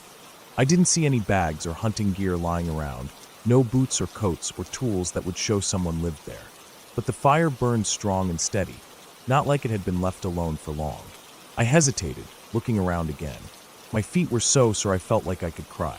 I stepped inside, feeling the warmth wrap around me like a heavy coat. The wood floor creaked softly under my weight. The smell inside was a mix of smoke, old pine, and earth. I closed the door behind me to keep out the cold wind. I dropped my backpack on the floor near the bed and sat down on the edge of the mattress. It sagged slightly under my weight, but it felt stable. I looked around the room, taking in more details now that I was inside. The walls were covered with portraits, framed paintings, all roughly the same size, hanging side by side along every wall except the one with the fireplace. The frames were made of dark wood, chipped in places, and the glass covering them was dusty and smeared with soot in some spots. At first, I didn't pay much attention to the paintings. I thought maybe they were old family portraits left behind by whoever built the cabin. But as I looked closer, I felt a strange feeling in my chest. Each painting was of a person's face, painted in fine detail, but there was something wrong with every face. Some of them had eyes that were too wide or too close together. Some had twisted mouths pulled back as if in pain. Some had wrinkled skin that looked almost rotten. The colors were faded but lifelike in a way that made my stomach turn. Every pair of eyes in those portraits seemed to be staring directly at me, no matter where I moved. I shifted on the bed and looked away, trying to ignore the feeling. My eyes burned with tiredness, and the warmth of the fire was making my head feel heavy. I lay down slowly on the mattress, pulling the blanket over me. It smelled like old fabric and dust, but it was warm. I closed my eyes, but I could still feel the eyes of the portraits staring at me. It felt like hundreds of eyes were burning holes through my skin, watching every breath I took. I turned over onto my side, facing the wall, trying to block out the sight of those ugly faces. My heart was beating a little too fast, and I felt a tightness in my chest that made it hard to breathe for a while. I pulled the blanket up over my head and focused on the sound of the fire crackling. I told myself there was nothing to worry about. They were just paintings, old and fading, left behind by whoever used to live here. Eventually, sleep pulled me under. I dreamed of walking through the woods, except the trees were bending down towards me, their branches reaching out like hands. In my dream, the faces from the portraits were carved into the bark of the trees, their mouths open in silent screams. I woke up several times in the night, breathing hard and sweating, feeling the cold air on my face as the fire died down. Each time I woke up, I didn't look at the paintings. I kept my eyes closed or focused on the wooden boards of the bed, not wanting to feel that sick feeling in my chest again. When I woke up in the morning, the sunlight was streaming through the gaps in the walls and the window by the bed. I blinked against the bright light, feeling my body ache all over from the hard mattress and from the long day before. I pushed the blanket off and sat up slowly, rubbing my eyes. The room looked different in daylight. Brighter, warmer, less oppressive. The fire had died down to ashes and small blackened pieces of wood. I looked up at the walls, expecting to see the ugly portraits staring back at me with their twisted faces. But there were no portraits. I sat there for a long time, my chest tightening with confusion and a faint sense of fear rising up my throat. There were no paintings on the walls at all. The wooden boards were bare. There was only sunlight streaming in through 4 windows set into the walls, one on each side of the cabin. The glass was dirty and streaked with old grime, but I could see the forest outside clearly. Tall pine trees, a patch of low ferns growing near the side of the cabin, and the pale blue sky above. I stood up and walked around the room, looking at each window, touching the frames with my cold fingers, feeling the flakes of old paint come off under my touch. I didn't understand what I had seen the night before. The faces had looked so real, so detailed, so terrifying, but they weren't there now. There weren't even any nails or hooks in the walls where paintings could have been hung. I stood by one of the windows for a while, looking out at the forest. The sun was up now, and the light made me feel a little safer, a little more alive. I could hear birds chirping in the trees outside, and the faint rustle of wind moving through the branches. My stomach growled, reminding me I needed to eat. I packed up my things quickly, folding the blanket back onto the bed the way I had found it. I opened the door and stepped out into the morning air. It was cold but fresh, and I felt it wake up every nerve in my body. I looked back at the cabin, its wooden walls gray and cracked in the daylight. The windows stared back at me like blank eyes, reflecting the pale blue of the sky. I felt a shiver run down my back as I turned and started walking towards the rising sun, hoping it would guide me back to a trail or a road. As I walked away, I kept thinking about those faces I saw in the night, the way their eyes had burned into me, filled with pain and something darker. I wondered if my tired mind had played tricks on me, seeing paintings where there were only windows, turning the shapes of trees and moonlight outside into horrible faces that stared through the glass. Or maybe it was the fear of the forest at night, the fear of being lost, that had made my mind see what wasn't there. I tried to tell myself it didn't matter anymore. I was alive, the sun was up, and I had to keep moving. But even as I walked through the forest, stepping over fallen branches and ducking under low pine limbs, I couldn't shake the feeling that somewhere in those woods, those faces were still watching me. That they were not paintings at all, but something else, something that waited in the darkness for people like me to stumble into their world. I walked for hours until I found an old trail that led me back to the logging road. When I reached my truck, I sat in the driver's seat for a long time, staring at my shaking hands resting on the steering wheel. The memory of those eyes stayed with me long after I left the forest behind. Sometimes at night, when I close my eyes to sleep, I still see those.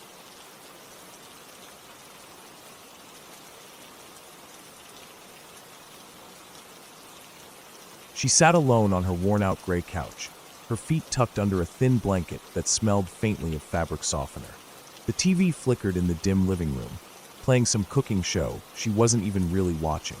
Her eyes were tired from work, and she let her head rest back on the couch cushion, staring blankly at the television as the chef chopped vegetables at lightning speed.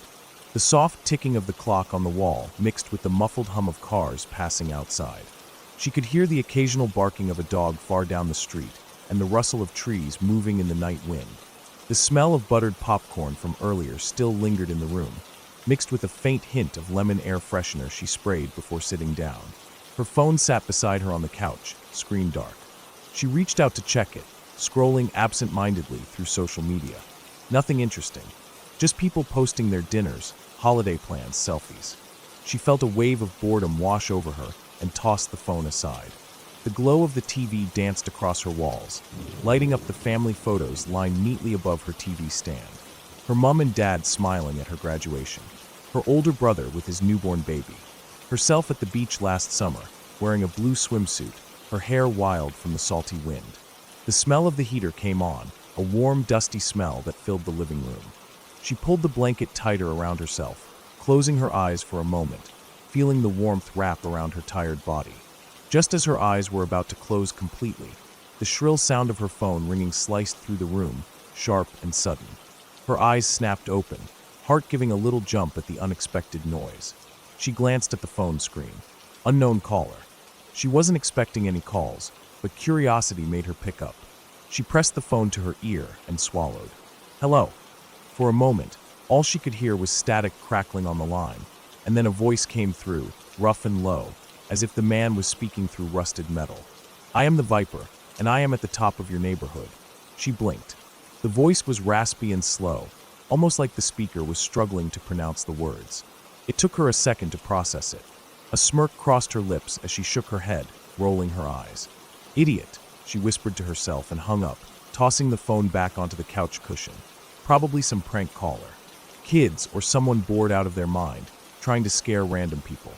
She let out a little laugh under her breath, feeling a flicker of annoyance. She stretched her arms above her head and got up, the floorboards creaking under her weight. She walked into the kitchen, her bare feet cold against the linoleum floor. The kitchen light was harsh against her eyes as she rummaged through the pantry for something to snack on. She grabbed a half-eaten pack of salted peanuts and poured some into a small bowl. The house was quiet except for the TV murmuring in the living room. She poured herself a glass of water, the sound of it filling the glass echoing in the quiet kitchen. She took a sip, feeling the cold water slide down her throat, before grabbing her snack bowl and returning to the living room. She dropped back onto the couch with a sigh, placing the bowl on her lap, brushing her hair back behind her ears. The couch cushion felt warm where she had been sitting. She watched the TV absent-mindedly as she popped peanuts into her mouth one by one, licking the salt off her fingers. She tried to focus on the cooking show again, watching as the chef mixed spices into bubbling curry. Her eyes felt heavy again, the rhythm of the show making her feel sleepy. The house felt warm and calm and safe. Then the phone rang again. She froze for a second, her hand hovering over the bowl. Her heart thumped slightly faster. She swallowed down the dry taste of peanuts and slowly reached for the phone. Again, unknown caller. She let out a frustrated sigh through her nose, feeling a tightness in her chest she hadn't felt before. She pressed the phone to her ear. "Hello," she said, her voice firmer this time. "I am the Viper, and I am at the top of your street." She could hear the same raspy, rattling voice on the other end. The words came out so slowly, almost dragging themselves out of his mouth, sending a shiver up her spine despite her trying to stay calm.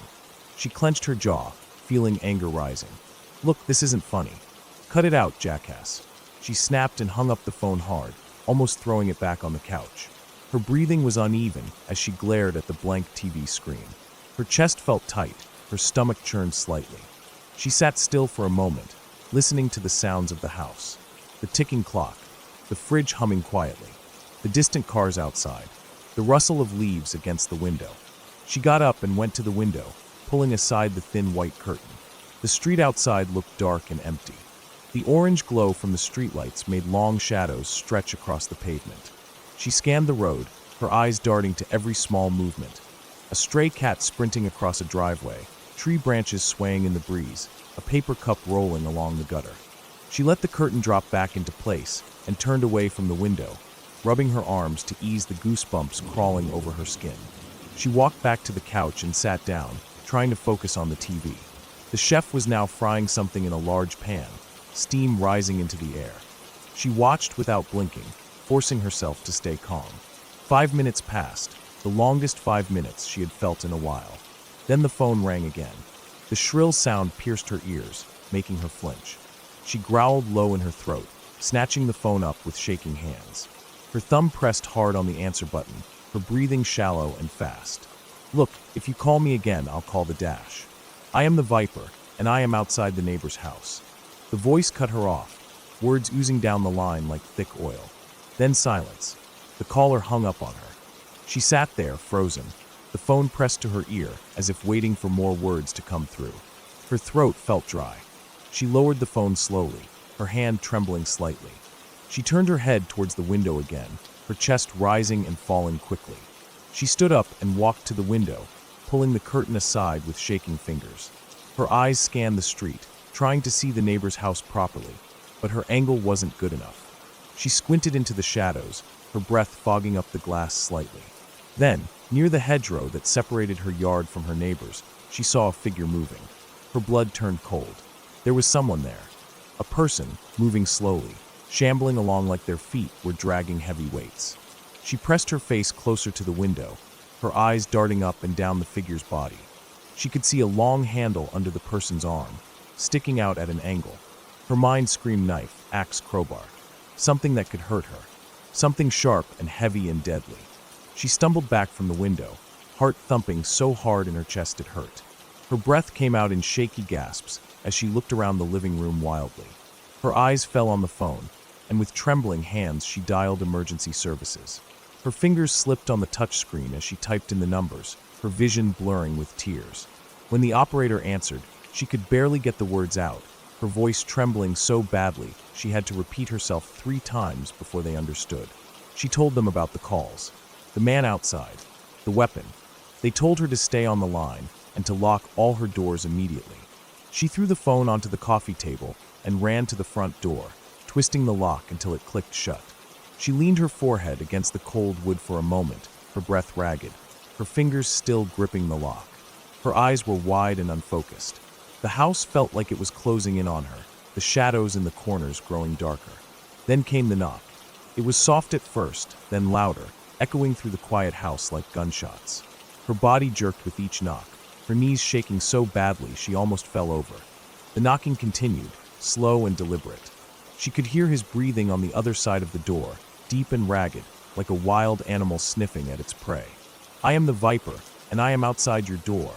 The voice called out, muffled by the wood, but she could still hear every word clearly, each syllable scraping against her nerves like metal on bone. Her hand flew to her mouth as a sob escaped her lips. She backed away from the door, her feet stumbling over the edge of the rug. The phone was lying on the floor where she had dropped it earlier, the screen flickering from the cracked glass. She lunged for it, but as she picked it up, it slipped from her shaking hands and smashed against the wooden floor, the screen shattering completely. She cried out in frustration and fear, tears streaming down her face. The knocking stopped suddenly, and the silence pressed in around her like heavy walls closing in. Her breathing came in quick, shallow gasps as she listened, her ears straining to catch any sound. Then she heard it. Heavy footsteps, slow and dragging, moving away from the front door. She sat there on her knees, her chest heaving as she sobbed into her hands. For a moment, she felt hope flicker in her chest. Maybe he was leaving. Maybe he had given up. She wiped her tears with trembling fingers and forced herself to take deep breaths. She could hear the clock ticking again, the sound steady and calm in the quiet room. She closed her eyes, trying to calm the shaking of her body. Then she heard his voice again, louder this time, coming from the kitchen. "I am the Viper, and I am at your back door." The words tore through her like ice water. Her eyes snapped open, wide with terror. The back door. She hadn't locked the back door. She scrambled to her feet, her knees almost giving out under her weight as she stumbled towards the kitchen. Her socks slipped on the wooden floor as she ran, her breathing ragged and harsh in her ears. She skidded into the kitchen just as the back door handle began to turn. Her heart stopped. The door swung.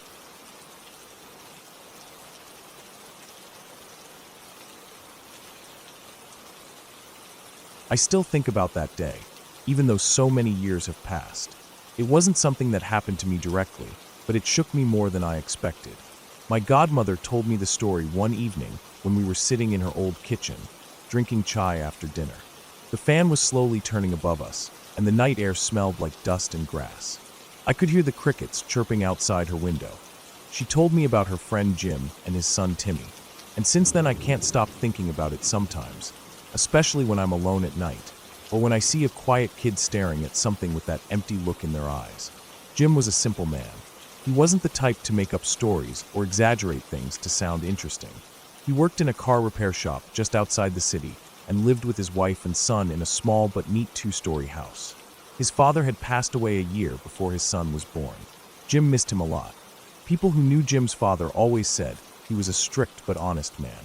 He didn't smile often, but when he did, it was a big, warm smile that made you feel like you'd done something truly worth it. After he died, the family printed one of his best photos, the one where he was wearing his old brown sweater and standing beside his old blue pickup truck. They framed it and placed it on top of the TV in the living room. It stayed there year after year, collecting tiny layers of dust that Jim's wife would carefully wipe away every weekend. Jim's son Timmy was born with big eyes and a quiet nature. He didn't talk much. He wasn't a loud or playful child like others.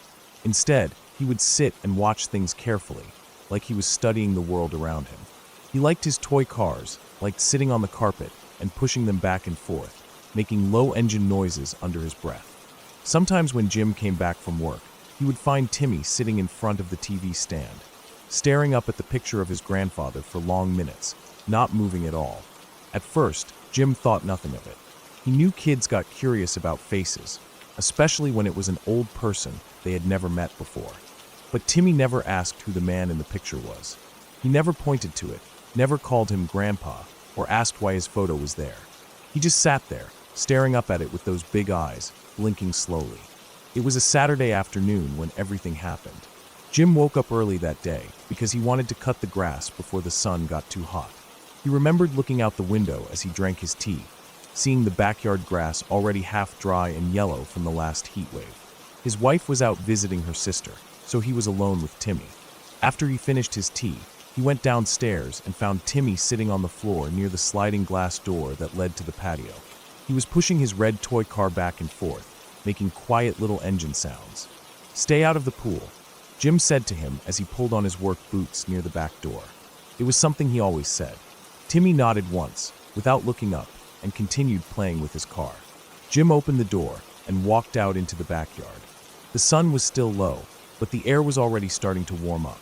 The smell of grass, dirt, and chlorine from the pool mixed together in that morning breeze. Jim pulled the lawnmower from the shed and started working his way up and down the yard. Every now and then, he would glance over at Timmy through the glass door. The little boy was still there, sometimes moving around to grab a different toy, but always staying on the patio. By the time Jim was halfway done with the grass, sweat was dripping down his back. He wiped his forehead with his arm and took a short break, sitting on the edge of the patio with his boots on the warm concrete. He looked at Timmy, who was now sitting with his legs crossed, humming softly to himself while playing with two toy trucks. Jim smiled. It felt good to watch his son play peacefully like that. After a few minutes, he stood up, stretched his back, and went back to mowing the lawn. When he finished, he rolled the mower back into the shed, locked it, and went inside to wash his hands. The house was quiet and cool. He turned on the tap, letting the cold water run over his hands, feeling the dirt and sweat wash away. As he dried them off with a towel, he glanced out the small kitchen window. He could see part of the patio, but Timmy wasn't there anymore. Jim's stomach tightened a little. He walked through the kitchen into the living room, looking through the big sliding doors. There was no one there. The toys were scattered on the patio, the little red car lying on its side. Jim felt that slight panic that all parents feel when they don't immediately see their child. He called out Timmy's name, his voice low but urgent. There was no answer. He stepped closer to the glass door, pressing his hand against it, peering out. His eyes moved across the patio and towards the pool. That was when he saw it, the ripples. There were gentle ripples spreading out from one side of the pool, the kind that only happened when something had just broken the water's surface. Jim's heart started pounding so hard he could hear it in his ears. He didn't think twice. He slid the glass door open and sprinted outside barefoot, ignoring the hot concrete burning his soles. As he ran, he felt like everything slowed down. The sun above was glaring down, white and harsh, and the pool's surface was shimmering in the light. He could hear the sound of water sloshing and splashing. By the time he reached the edge of the pool, the splashing had stopped. For a split second, he imagined seeing his son floating face down, his small body pale under the water. His knees almost gave out with that thought. But when he looked properly, Timmy was standing at the shallow end, water dripping down his hair and face, his clothes soaked and clinging to his small chest. He was standing there calmly, breathing heavily, his shoulders rising and falling with each breath. Jim jumped into the pool, shoes and all, the cold water rushing up to his waist. He grabbed Timmy and lifted him up, checking his face, brushing the wet hair out of his eyes. Timmy looked up at him blankly, blinking water out of his lashes. Jim carried him out of the pool quickly, feeling the rough concrete scrape his knees as he climbed out. He sat on the patio, holding Timmy against his chest, feeling his small heart beating fast. Water dripped from both of them onto the hot ground, making dark little puddles around their feet. He didn't ask anything at first. He just held him there, feeling the relief wash over him in heavy waves. His chest hurt from how hard his heart had been pounding. After a few minutes, he carried Timmy inside, leaving wet footprints on the tiled floor. He took him into the bathroom, pulled off his soaked shirt and shorts, and wrapped him in a big towel. Timmy sat on the edge of the bathtub, staring at the floor as water dripped from his hair onto the bath mat. Jim crouched down in front of him, wiping his wet cheeks with the edge of the towel. He could see that Timmy was shaking a little, maybe from the cold or from shock. He didn't know what to say. He felt angry, scared, relieved, and helpless all at once. He opened his mouth to scold him, but stopped himself. The boy was safe now. That was what mattered. Later that evening, after Jim had changed out of his wet clothes and cleaned up the mess, he sat with Timmy on the couch. The TV was on, playing some old cartoon, but neither of them was watching it properly. Jim kept glancing down at his son, who was curled up beside him with a blanket around his shoulders, sipping warm milk from his favorite mug. His damp hair was sticking up in soft little spikes. Jim's eyes wandered up to the top of the TV, where the photo of his father stood in its wooden frame.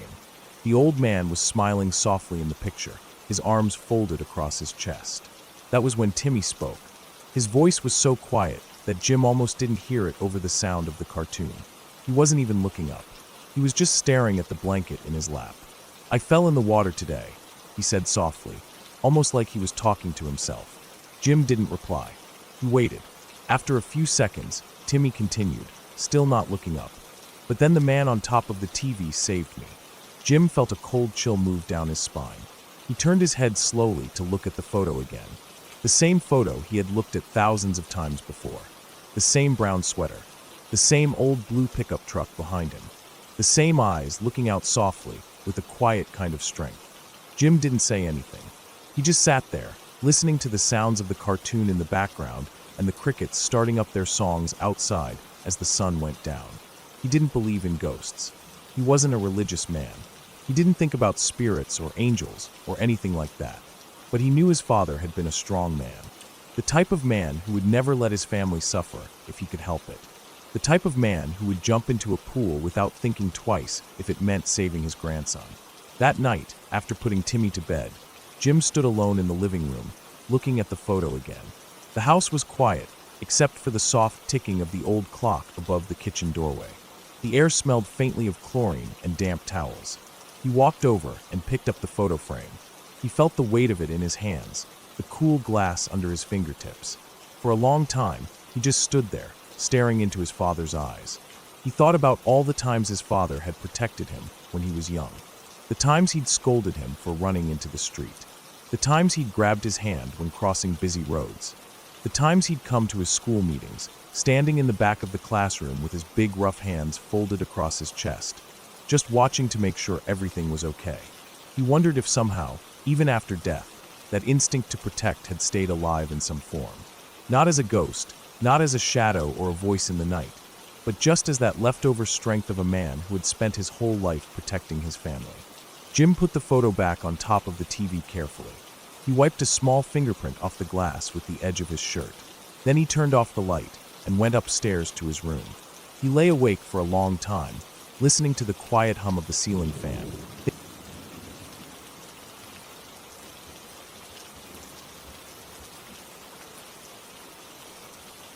I remember I must have been around 10 years old when this happened. It was early November, not long after Halloween, and it was starting to get cold outside at night. The evenings would come so fast then. One moment I'd be watching TV or playing with my toys in the living room, and the next it would be pitch dark outside the windows. The days felt short, and even though I hated how fast it got dark, there was something comfortable about being in my room at night with my little lamp on, laying in bed with all my blankets piled up on me. I always felt so safe under my blankets. It was like nothing could get me there. The cold air in the room would touch my face, but the rest of my body felt warm and protected, and that always made me feel sleepy. That night, I remember it was around 11 or so. I had stayed up too late reading. I was never much of a reader for school books, but I had this Goosebumps book that I borrowed from my friend, and I didn't want to return it without finishing it. I read it under my blankets with a little torch I kept hidden from my parents. My eyes had started to hurt from the small light, and I finally closed the book, stuffed it under my pillow, and laid down properly to sleep. I remember the house felt so silent. My parents' room was across the hall, and their door was closed. I could hear the sound of the fridge humming faintly from the kitchen down the hallway. That was a sound I always heard at night, and it comforted me. I don't know why, but the fridge hum was like proof that the world was still moving, still alive, that everything was normal. I laid there for a while, thinking about the ending of the Goosebumps story, trying to imagine what I would do if I ever saw a real ghost or monster. I pulled the blankets tighter around my neck, tucking the ends under my chin until only my eyes and nose peeked out. The pillow under my head felt cold and soft, and my mattress was warm from where I had been laying. My room was dark except for the soft yellow glow from my night light in the corner.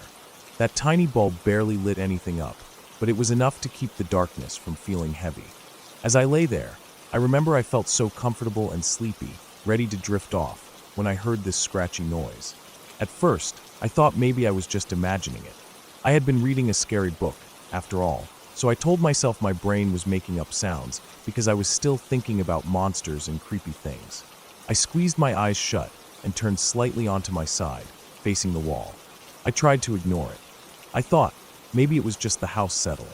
My dad always said old houses make noises at night, wood shifting, pipes cooling down, that sort of thing. But then I heard it again. A scratchy, scraping sound, this time clearer. My heart started beating a little faster. It sounded like something scratching lightly on the hardwood floor under my bed. I held my breath and just listened. The room felt colder suddenly, or maybe that was just in my mind. I stared at the wall in front of me, trying to listen carefully without moving. The sound stopped for a few seconds, and I felt a tiny bit of relief. But then there was a thud. Not a loud thud, but like something small had knocked against the floor or a piece of furniture. It wasn't heavy like a footstep or someone dropping something big, but it was loud enough to hear clearly in the silent room. I felt my skin crawl a little. I was only 10, and I was alone in my room. It was so late, and the thought of there being something under my bed made my chest feel tight. I pulled my blankets up closer to my eyes and just lay there, staring at the wall, feeling the darkness pressing against my back. My mind started coming up with images of what it could be. I imagined a long, thin hand reaching out from under my bed, claws dragging along the floorboards, scratching the wood slowly, waiting for me to move so it could grab my foot and drag me down under the bed into some dark place. I tried to push those thoughts away. I told myself it was nothing, that I should just close my eyes and sleep. But the noise didn't stop. It became regular, scratching and thumping, scratching and thumping. The sounds moved. At first, it was right under me, under my bed. Then I heard it closer to the end of the bed, then near the dresser by my door. I could hear it so clearly. Scratch, scratch, thud. Scratch, scratch, thud. Over and over again. My breathing felt shaky, and I tried to keep quiet. I didn't want to move. I didn't want to lift my head and look down at the floor in case something was really there, staring back at me from the dark under my bed.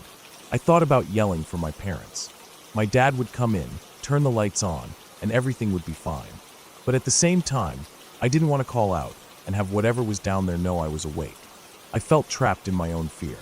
My ears felt hot, and my heart was pounding so loud I thought maybe whatever was down there could hear it. Minutes passed, or maybe it was only seconds, but it felt like forever. I laid there listening to that sound. I imagined a little demon with black eyes scratching its claws on the floor. I imagined a creepy doll dragging itself across the room to come up on my bed. I imagined a thin gray hand curling around the end of my blanket.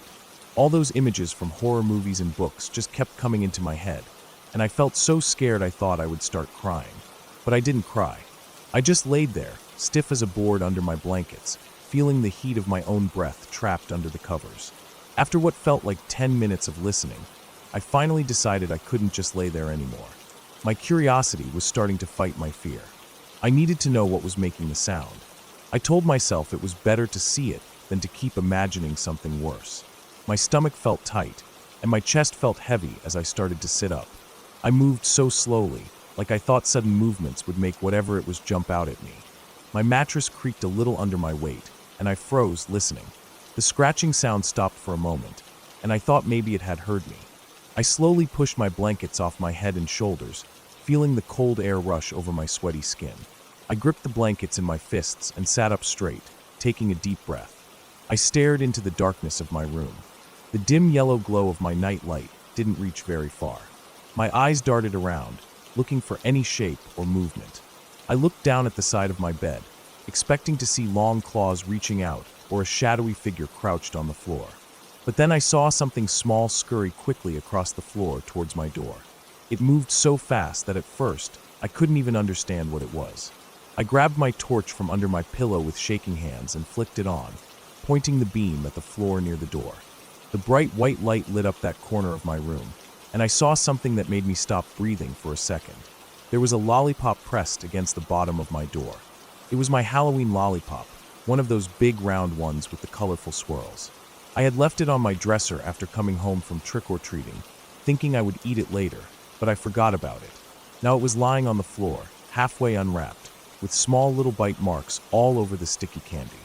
Next to it, I saw a tiny mouse. Its fur was gray, and it was standing on its back legs, its little paws holding onto the stick of the lollipop. I could see its shiny black eyes blinking fast in the torchlight, and its small pink nose twitching as it sniffed at the candy. For a moment, the mouse and I just stared at each other. I felt frozen, not with fear this time, but with surprise. The mouse tried to pull the lollipop under the door again, but the candy head was too big to fit through the small gap. The stick kept bending under the mouse's pulling, and I saw it dig its tiny claws into the floor to try and get better grip. It scratched and scratched at the floor, dragging the lollipop back towards it, then let it go when it wouldn't fit. That was the scratching noise I heard all along. Every time it let go, the stick would slap back onto the hardwood floor with a small thud. That was the thumping noise. I felt my whole body relax all at once, like a huge weight was lifted off my chest. I let out a shaky breath I didn't even know I was holding, and watched as the mouse finally gave up and scurried quickly along the edge of the wall, disappearing into a small gap behind my dresser. I sat there for a while, staring at the lollipop, feeling my heartbeat slow down to normal. My room felt different now. The darkness didn't seem scary anymore. I reached over and turned on my main light.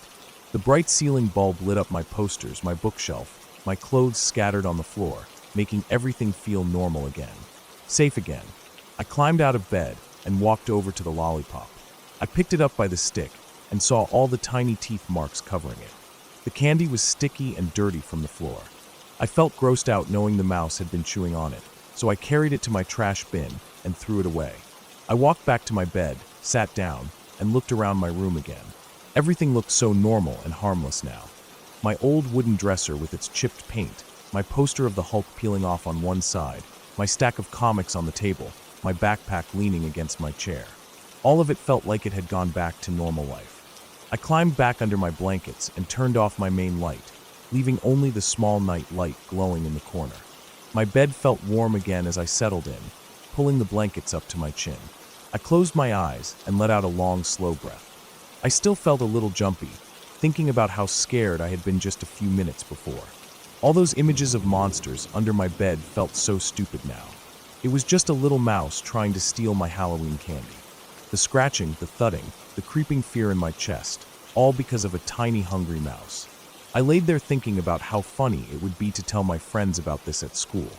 They'd probably laugh so hard, saying I got scared of a mouse. But in that moment, alone in my bed, I felt proud of myself for having the courage to sit up and see what it was. My eyelids started feeling heavy, and I listened to the quiet sounds of the house again. The fridge humming down the hallway, the small ticking of my wall clock.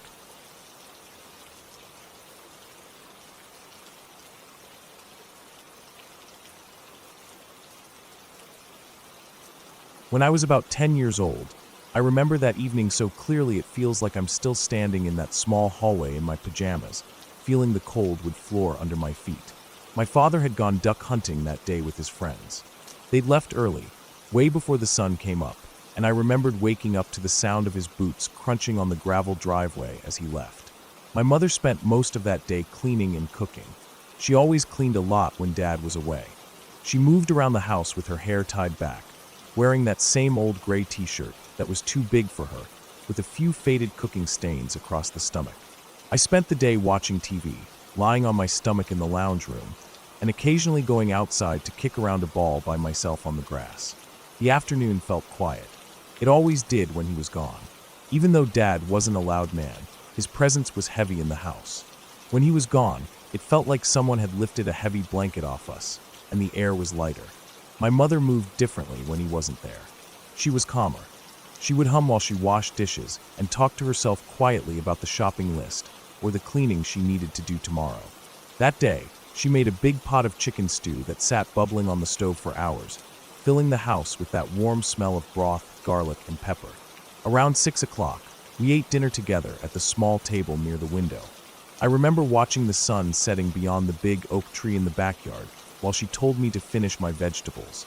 After dinner, She let me watch some TV before sending me off to bed around 10 p.m. I brushed my teeth in the small bathroom down the hall. The cold tiles pressed into the soles of my feet. I spat out the mint foam into the sink and wiped my mouth with the back of my hand before rinsing the sink clean. I walked back to my room, switched off the light, and crawled into bed. My blankets were cold, and I curled up into a tight ball, pulling them up to my chin. I listened to the quiet hum of the house settling in the cool night. Somewhere deep in the walls, I could hear the old pipes ticking as they cooled. My window was cracked open just a little, and I could hear crickets outside in the darkness. I think I fell asleep quite fast that night, even though I had been waiting for Dad to come home. I always waited, even though he told me never to stay up. There was something comforting about hearing him walk back into the house, boots heavy, keys jingling. But that night, sleep pulled me under before he returned. I woke up around midnight. I didn't wake up suddenly, like from a nightmare. It was more like I drifted upwards from sleep, like floating from deep water to the surface. The first thing I heard was laughter coming from the kitchen. I lay there on my back, staring up at the faint shadows on my ceiling, and listened. There was the scrape of a chair leg across the old linoleum floor. Boots thudded against the ground. Someone coughed, a short, rough cough, and then there was more laughter. My father's voice carried through the hall, deeper than the others. I couldn't hear the words, just the deep rolling sound of his talking. I felt wide awake then. It was that warm, comforting feeling I used to get when I knew Dad was home and everything was safe again. I sat up and swung my legs out of bed. My room was cold. I rubbed at my arms for a moment before getting up and walking to the door. The hallway light wasn't on, but the kitchen light spilled out into the hall, illuminating the narrow strip of old carpet and the faded wallpaper with tiny blue flowers. I padded down the hall slowly, each step silent. I reached my bedroom door, opened it just a crack, and stood there, peeking out through the small gap. I could see into the kitchen. Dad was sitting in his chair at the head of the table.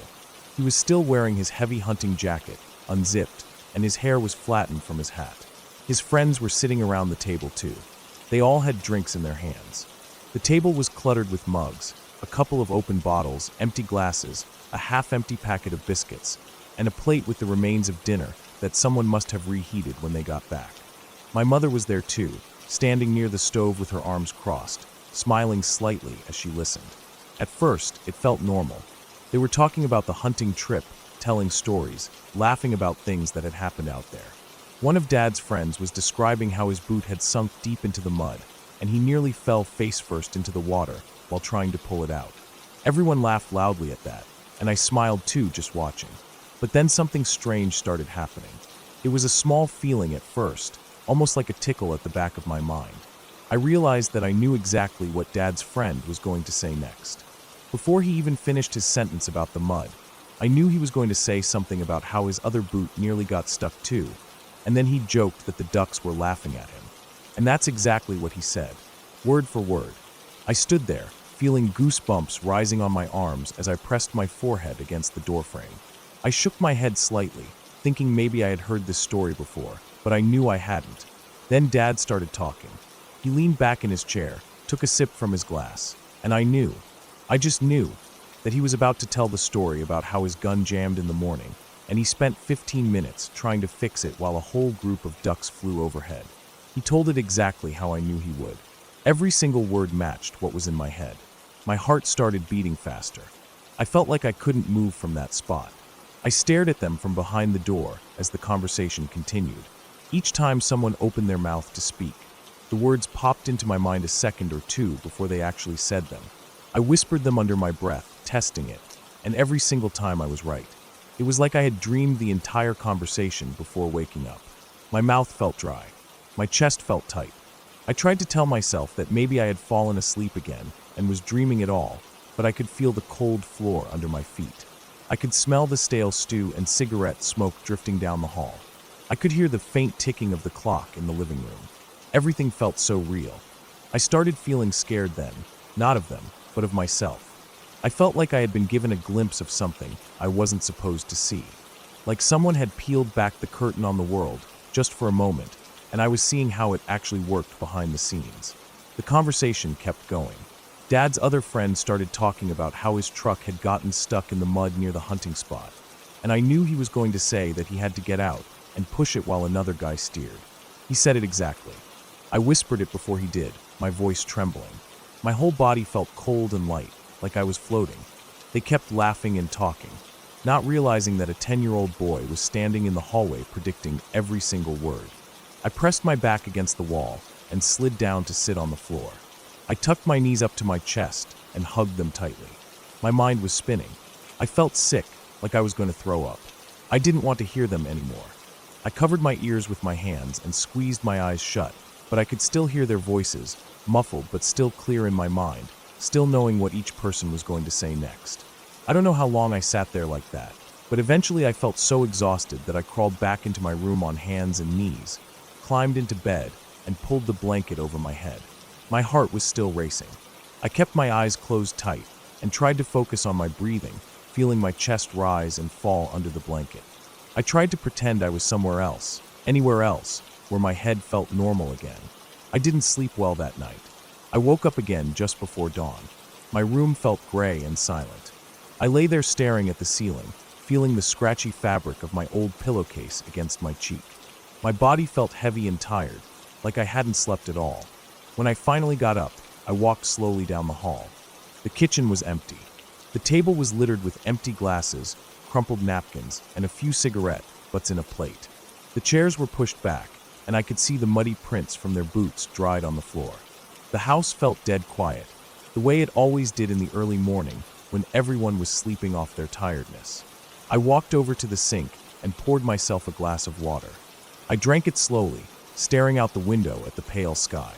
The sun hadn't risen yet, but the first light was creeping in, turning the dark blue into a dusty gray. I set the glass down and pressed my hands against the cool metal edge of the sink, feeling the cold seep into my palms. I remember feeling so different that morning, like I wasn't really me anymore, like the world wasn't really the world I thought it was. I kept thinking about how I knew every word they were going to say. It wasn't like guessing. It was like reading from a script. I wondered if that's what life really was, just people reading from scripts that we can't see. I felt small. I felt like I was standing on a tiny rock floating in endless darkness, and all of this, my family, my house, the trees outside, were just pictures painted onto glass. I didn't tell anyone about it. Not that morning, not ever. What would I say? That I predicted everything they were going to say word for word before they said it? They would have laughed, or worse, they would have looked at me the way Dad sometimes looked at people he didn't understand, with a frown and a distant stare, like he was trying to figure out what they were worth to him. So I kept it to myself. That day I went to school like normal. I remember sitting in class staring at the chalkboard, watching the teacher's hand as she wrote out the spelling list. I watched the dust fall from the chalk with every stroke. Everything felt strange. My friends talked to me at recess, and I just nodded, feeling like I was floating behind my own eyes. I didn't hear what they said properly. I kept looking around at everyone, wondering if they were really thinking what they were saying, or if they were just reading from their scripts too, without knowing it. That night, I lay in bed staring up at the ceiling again, thinking about how the world felt different now. I kept replaying the conversation from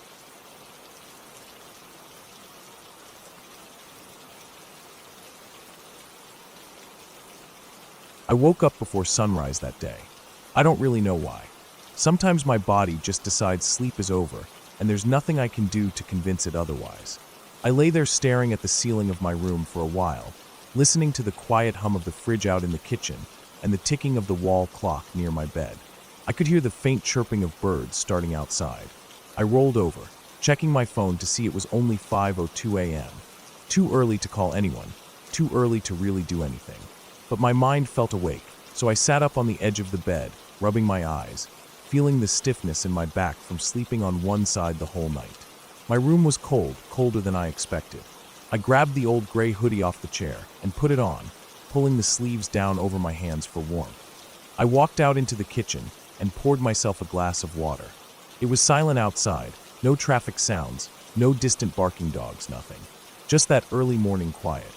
I drank the water slowly, feeling it run down my dry throat, then placed the glass in the sink and looked around my small apartment.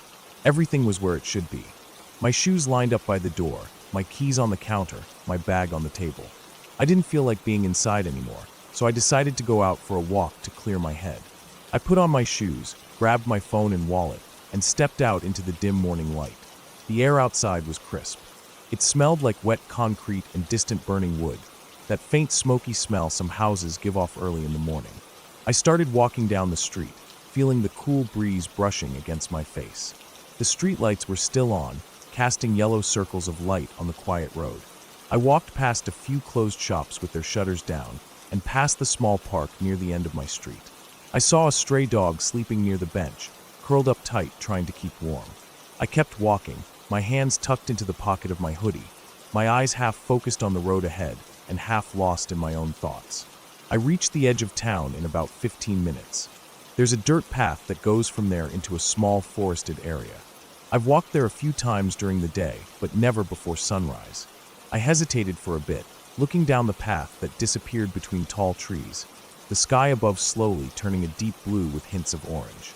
I decided to walk it anyway. There was no one around. I stepped off the road onto the dirt, feeling small stones crunch under my shoes, and started walking down the path. The forest wasn't really dense. You could see a good distance between the trees, but there were still shadows everywhere, long, thin shadows stretching across the ground from the low sun. Birds were starting to wake up, chirping loudly in the branches high above. The path was dry, with a few fallen leaves and twigs scattered all over. I kept my head down, watching my steps, trying not to slip or trip over anything. I walked for about 10 minutes into the woods, taking in the quiet, the smell of earth and leaves, feeling the air get colder as I went deeper in. I noticed a small side trail to my left, one I hadn't seen before. It was narrow and overgrown, with branches reaching across it like thin arms. I don't know what made me decide to go down it. Maybe curiosity, maybe boredom, maybe just that empty morning feeling when you don't care where you end up. I pushed aside the branches and started walking down the narrow trail. It was quiet here, no birds, no breeze, just the sound of my shoes stepping over twigs and dry leaves. The trail twisted left and right, weaving between tall, thin trees. I walked slowly, brushing aside spider webs that stretched across the path. I felt the sticky threads on my fingers and wiped them on my hoodie.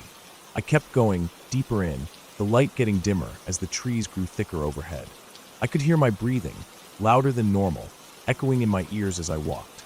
The path started to slope downwards, and soon I found myself walking into a small hollow in the ground, like a shallow bowl surrounded by trees. There were broken branches everywhere, fallen trees lying half-rotted on the ground, moss growing on them in thick green clumps. I stepped over one of the fallen trunks and stood still for a moment, looking around. That's when I noticed something strange. There were clothes scattered on the ground to my right. Old clothes, torn and dirty, covered in dried mud and leaves. There was a shirt, ripped at the sleeves, half buried in the dirt. A pair of faded jeans with the knees torn open. An old brown shoe with its sole peeling off, lying on its side. It looked like they had been there for a long time. I felt a tightness in my chest as I stared at them. There was something unsettling about finding clothes like that, deep in the woods, with no one around. I took a few steps closer, looking down at the pile. There was also an old backpack lying there, the zippers rusted shut, the fabric covered in moss. I felt my stomach turn as I imagined who they might have belonged to, why they were here, why they had been left behind. I didn't want to touch anything, so I stepped back and looked around the hollow again. That's when I noticed the smell. At first it was faint, like something damp and rotten. As I moved a few steps to the left, the smell got stronger. It was a thick, sour smell that made my eyes water a little. I felt my heart beat faster as I realized it wasn't just damp earth I was smelling. I turned in the direction it was coming from and saw a small mound of branches piled against the base of a tree. The branches looked like they had been stacked there deliberately. There was something off about how neat the pile was.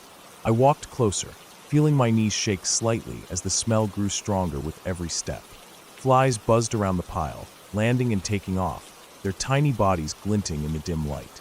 My breathing grew shallow as I reached out and pushed one of the branches aside with the tip of my shoe. That's when I saw what was underneath. My whole body froze. Under the branches was the bloated, half-decayed body of a deer. Its eyes were gone, its mouth twisted open, black liquid dried around its lips. Its fur was patchy and falling off in clumps, its legs stiff and stretched out at odd angles. I felt sick, my stomach turning so hard I almost threw up. I stepped back quickly, tripping over a root behind me and falling onto my side. My hands sank into the damp soil, picking up mud and dead leaves. I scrambled to my feet, wiping my hands on my jeans, my heart pounding so loud it drowned out everything else. I stared at the dead deer, at the way its body was hidden under the branches, and I felt an overwhelming urge to run. But I didn't. Not yet. Something about the way the branches were stacked made me uneasy. It wasn't like the deer had died there naturally, and the branches had just fallen on it. Someone had put them there. Someone had hidden the body. I looked around, feeling exposed and vulnerable. The forest was silent again. No birds, no wind, nothing. Just the buzzing of the flies. I felt like I was being watched. I couldn't see anyone, but the feeling was so strong it made my skin crawl. I turned around and started walking back the way I came, trying to move quickly but quietly, my ears straining for any sound. My breathing was shallow and fast, and my hands were trembling slightly. I kept looking over my shoulder as I walked, half expecting to see someone standing there watching me. I reached the narrow trail again and started walking up it, pushing aside the branches that slapped against my face and arms. I could feel sweat running down my back despite the cold. I just wanted to get out of there. The trail felt longer going back. Every step felt heavier, like the air itself was pressing down on me. I could hear twigs snapping behind me every now and then, and every time I stopped and turned, there was nothing there. Just empty woods and shadows. When I finally reached the main path, I almost cried from relief.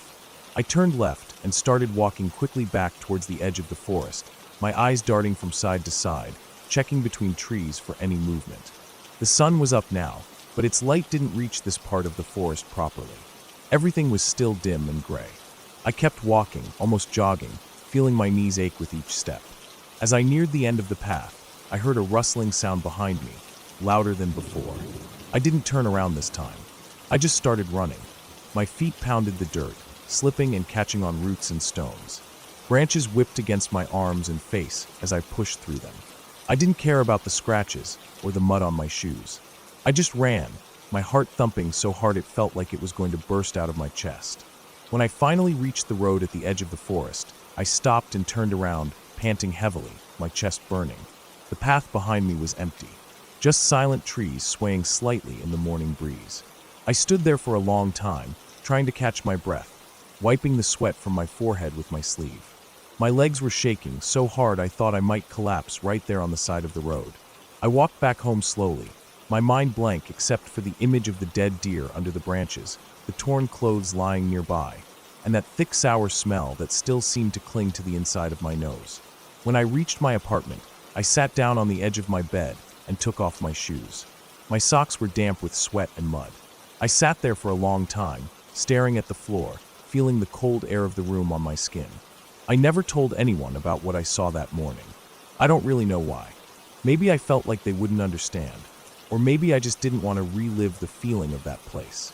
But after that day, I never went back down that path again.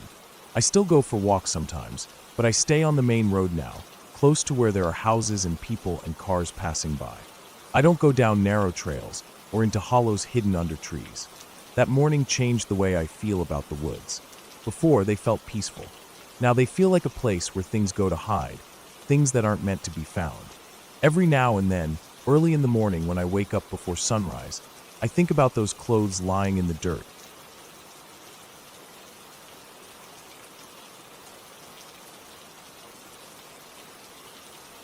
I woke up early that morning, before the sun had fully come up, because I wanted to get to the trailhead before the crowds showed up. I had planned this hike for weeks. It was a 12-mile loop through the national forest, mostly used by hunters and rangers, not really tourists. I packed 2 big bottles of water, a few granola bars, a sandwich in a zip bag, and some mixed nuts. I also brought my small emergency kit, a thin poncho, a roll of gauze, a tiny LED flashlight with spare batteries, and my old flip phone. I knew there was no signal out there, but it felt safer to carry it anyway. When I arrived at the parking area just off the dirt forest road, it was empty. No other cars. I was glad about that. I like silence when I walk alone. The air felt cold against my face, and I stood there for a while, just listening to the quiet. The sun hadn't broken the tree line yet, but a faint blue glow lit up the sky, and birds had started singing, hidden high above. I locked my car, slung my small backpack over my shoulder, and started walking down the path marked with a faded wooden sign that simply read Loop Trail. The first 2 miles went by easily. I felt the usual morning chill fade as my body warmed up. The forest smelled of damp earth, pine needles, and old leaves that had gathered and rotted along the trail's edges. I walked over small rocks and fallen branches, stopping a few times to drink water. There were spider webs strung across the path, and I had to keep brushing them off my face with the back of my hand. A rabbit darted across once, and a woodpecker hammered away somewhere nearby. About 3 miles in, the path started sloping down into a darker part of the woods where the trees grew thick and close together. There was almost no undergrowth, just brown pine needles covering the ground. It felt cooler there. I slowed down and listened carefully for any sound of bigger animals, but I heard nothing except my own breathing and the crunch of needles under my boots. I remember looking to my right at one point and seeing an old broken tree stump with fungi growing on it, layered like tiny brown steps. Past that stump, the land dropped steeply into a small gully filled with ferns. I stopped to take a sip of water again, squatting down to rest my knees for a moment. That was when I first noticed something strange. Down in that gully, in between the ferns, there was a shape that didn't look like rock or fallen wood. It was brown, kind of wide at the bottom, narrower at the top. I squinted and leaned forward to see better, but from where I was maybe 15 feet above, it was partly hidden by plants. At first, I thought it was a bear standing up or leaning against a tree, but then it shifted slightly, and I saw 2 long, dark shapes that looked like arms hanging down. I stayed still for a long time, just staring at it, waiting for it to move again, so I could tell what it was. My heart started beating harder, and my ears filled up with the sound of my blood rushing. After about a minute of silence, I stood up slowly and backed away from the edge of the trail. I didn't want to make any noise in case it was a bear or a person down there doing something dangerous. I turned and continued down the trail, walking faster than before. My head felt hot. I kept glancing over my shoulder, but the trees were so dense I couldn't see back into that gully anymore. I tried to calm myself down by focusing on my footsteps, counting them under my breath to keep from panicking. 1, 2, 3, 4. Breathe in. 5, 6, 7, 8. Breathe out. Maybe half a mile later, the trail curved sharply left, then right, then sloped upward. The sun had fully come up by then, and I felt a bit better. I told myself it was probably a tree stump or a deer standing weirdly. But then, just as the trail leveled out at the top of a small ridge, I saw another shape up ahead. This one was clearer. It was a person, standing on the trail facing away from me. I froze. My heart hammered in my chest so hard it almost hurt. The person was wearing a brown coat that reached their knees, dark pants, and black boots. Their hair was dark and messy, hanging just below their shoulders. They weren't moving at all, just standing there. I waited, hoping they'd turn and see me so I could wave and say a quick hello to break the tension. But they didn't move. I couldn't even see them breathing. I stood there for almost a minute, just staring at their back, feeling sweat gathering under my arms even though the air was cold. Then they shifted slightly, stepping forward off the trail and disappearing into the trees. They didn't turn their head or look around. They just stepped off and were gone. I didn't know what to do. Part of me wanted to turn back immediately, but the other part told me I was already almost halfway through the loop, and it would be shorter to keep going than to retrace my steps. I forced my legs to move, and I walked past the place where they'd been standing, looking into the trees, but I saw nothing. Just empty forest and low ferns covering the ground. I kept walking, faster now, almost jogging in places where the trail was clear enough. Every crack of a branch or rustle of leaves made me flinch. Once, a bird flew out from a bush next to me, and I nearly screamed. My chest felt tight, and my throat was dry even though I kept sipping water. I felt like I was being watched the entire time. I couldn't shake the feeling that whoever that was, they were moving through the woods, keeping pace with me, staying out of sight. The trail wound down again into another dip. This part of the forest was darker, with huge pine trees blocking out most of the sunlight. I felt my legs growing tired, and my feet ached inside my boots, but I kept moving. The air smelled damp and sharp, almost moldy. I remember passing a fallen log covered in bright green moss, and thinking it looked like a velvet bench. After about another mile, the path widened out a bit where 2 trails merged. There was an old wooden sign nailed to a tree, but the writing had faded away completely. Here, the ground was covered in dead leaves, and my boots made a crunching sound with every step. I stopped to catch my breath, bending over with my hands on my knees. When I stood up and looked down the path ahead, I saw them again. This time, They were crouched by a small boulder on the side of the trail, facing towards me but looking down at the ground. Their hair hid their face, but I could see their hands resting on their knees, pale against the dark coat. My whole body went cold. I felt dizzy, like I was about to pass out. I wanted to turn and run, but my legs wouldn't move. I just stood there, staring at them, waiting for them to notice me. They didn't move at all. They stayed crouched like that for what felt like forever. Finally, I forced myself to take a step back, then another. Then I turned and walked away, back down the trail I had just come from. My brain screamed at me that I was going the wrong way, that I was going back towards where they had been earlier, but I couldn't make myself walk past them. I walked for miles without stopping. My legs burned, and my shoulders ached from the weight of my pack. I kept looking behind me every few seconds, my neck starting to cramp from the constant twisting. I didn't care. I just needed to make sure they weren't following me. At one point, I tripped over a tree root and fell hard onto my knees and hands. My right knee slammed into a sharp rock, and pain shot up my leg. I stayed down for a moment, gasping, my palms scraped raw and stinging. I tasted blood in my mouth from where I'd bitten my tongue. I forced myself up and kept moving, limping slightly as I walked. Eventually, I saw the sun glinting off something through the trees. It was my car. Relief flooded through me so strong I almost started crying. I half-jogged down the last part of the trail, stumbling over rocks and roots. When I reached the parking area, I fumbled with my keys, dropping them twice before unlocking the door and throwing my pack into the passenger seat. I climbed in, slamming the door shut and locking it immediately. My hands were shaking so badly, I could barely get the key into the ignition. When the engine finally started, I backed out too fast, the tires spinning in the loose gravel before gripping enough to shoot me forward. I didn't look back as I drove down the dirt road. My knee throbbed, and my hands stung with every vibration of the steering wheel. My throat felt tight, and I kept swallowing to keep from crying. When I finally reached the main road, I pulled over onto the shoulder and sat there with the engine idling, staring at my scraped palms. Tiny pieces of dirt were embedded in the wounds, and blood oozed out from where the skin had torn. I wiped them on my jeans and sat there for a while, trying to breathe normally. After about 15 minutes, I felt calm enough to keep driving. I went straight home, didn't stop anywhere, didn't even look at the gas gauge. I just drove, my eyes scanning the road ahead, every car that passed making me flinch. When I finally pulled into my driveway, I turned off the engine and sat there for a long time, just listening to the ticking sound of the cooling metal under the hood. That night, I lay in bed with the lights on, staring at the ceiling. Every time I closed my eyes, I saw them standing there on the trail, unmoving, head down, hair covering their face. I kept thinking about how they didn't say anything, didn't even acknowledge me, just stood there like a statue. I didn't sleep at all. I kept listening for any sound outside my window, convinced I'd hear footsteps on the gravel driveway or see a shadow pass under the streetlight. The next morning, I checked my knee.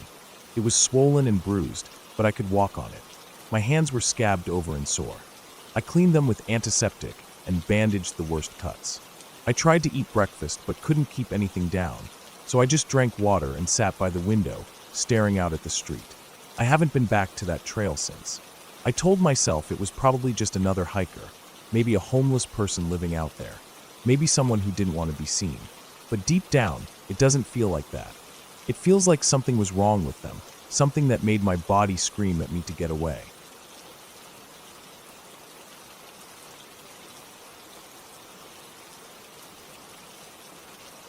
I woke up before sunrise that day. My phone alarm buzzed beside my pillow, vibrating the cheap wooden table it sat on. I turned it off quickly before it woke anyone else in the house. I laid there for a while, listening to the quiet hum of the ceiling fan above me, its blades clicking softly each time they passed the motor. The room smelled like old paint and dusty blankets. My eyes felt heavy and dry, and I thought about just rolling over and falling back asleep. But I had promised myself I would go for a run this morning before work, to clear my head. I sat up, feeling the stiff ache in my neck from sleeping funny, and rubbed my eyes until I could see the pale morning light creeping in through the curtains. I changed into my running clothes in the dark. The shorts felt cold when I pulled them on, and the loose t-shirt clung to my back with leftover sweat from yesterday's run. I tied my laces tight and stood in front of the mirror. My hair was flat on one side and sticking out on the other, but I didn't care. I grabbed my phone, headphones, and keys and slipped out of the house as quietly as I could, shutting the door behind me without a sound. Outside, the air was still and humid. It felt like it hadn't cooled down at all overnight. The sky was just starting to turn light gray above the neighbors' rooftops, and the birds were making their first tired calls from the trees. The streetlights were still on, making small yellow pools along the empty road. I started jogging down the footpath, past the familiar cracked slabs, and the old tree with roots that pushed the concrete up into small hills. My breathing felt rough at first, catching on the back of my throat with each step, but I kept going, focusing on the rhythm of my feet hitting the ground. I didn't see anyone else out that early. Just cars parked on both sides of the street, some with fogged-up windows, some still dripping from last night's humidity. I turned left towards the park. The gate was open as usual, and I ran along the narrow dirt trail that cut through the grass. The trees in the park were tall and thick, their branches arching overhead and blocking out most of the light. I felt a chill run up my arms as I entered the shaded part, even though the air was warm. I liked running through the park early because it was quiet and I could hear my own thoughts better. As I jogged deeper into the trees, I saw a squirrel run across the path in front of me, stopping at the base of a tree to stare at me with its little paws clutched together. I kept going, feeling my heartbeat settle into a steadier rhythm. My shoes kicked up bits of loose dirt and small rocks that scattered to the sides of the trail. The smell of damp leaves and warm soil filled my nose. I could hear insects buzzing in the bushes as I passed. After about 15 minutes, I decided to take a different route. Usually, I just ran around the park's main trail in a loop and then went home, but that day I felt like exploring a bit more before work. Near the back of the park, there was a narrow offshoot trail I had noticed before but never taken. It was half hidden by overgrown bushes and a broken wooden fence that used to block it off. I slowed down and walked up to it, looking around. No one was there, and the sun still hadn't risen enough to light up the trail properly. I thought it might connect to the old water treatment plant at the edge of the park. I felt a little nervous looking down the dark path, but I told myself it would be fine. It wasn't like there were bears or mountain lions in this area, just stray dogs sometimes. I ducked under the broken part of the fence and started jogging down the trail. The trees were packed tighter here, and branches hung low over the path. I had to keep swiping away spider webs that stretched across at face level. The dirt felt softer under my shoes, mixed with dead leaves that rustled and crunched with every step. I kept looking down, making sure I didn't trip over any roots. The smell of wet plants was stronger here, almost sour in the still morning air. I could hear small rustling sounds in the bushes on either side, probably birds or squirrels waking up. The trail started sloping down slightly, and I picked up speed, enjoying the feeling of going downhill. After about 10 minutes, I noticed the trail narrowing even more. Tall grass and thorny bushes started to crowd in from both sides. I slowed to a walk, brushing aside brambles that grabbed at my shirt. My arms were getting scratched up, but I kept going, thinking it would open up again soon. I could see a faint clearing ahead where the trees thinned out. I stepped carefully, feeling the ground become rockier underfoot. There were broken bottles and rusted metal cans scattered in the dirt, half hidden by dead leaves. When I reached the clearing, I stopped. In front of me was a small flat area, about the size of a basketball court, covered in cracked concrete slabs. In the middle stood an old metal structure, like a rusted water tank lying on its side, covered in graffiti. It was silent except for the faint buzzing of insects in the grass. I looked around. The place felt forgotten. Broken pieces of wood and bent metal pipes were piled up against the trees on the far side. The air felt cooler here, almost cold against the sweat on my neck. I wiped my forehead and looked at the trail behind me. I couldn't see it anymore, just thick bushes and trees. I walked around the tank, stepping over bits of scrap metal. My shoes crunched on broken glass. There were old tire marks on the concrete, almost faded completely. It felt like no one had been here for years. As I circled the tank, I saw something that made my chest tighten. Near the back edge of the clearing, half hidden behind tall grass, was a small blue tent. Its nylon fabric was ripped in places, sagging to one side like it had collapsed. I felt a sudden urge to turn around and leave, but I forced myself to walk closer. The tent was dirty and covered in dried mud. The entrance flap was hanging open, the zipper broken. I crouched down and peered inside.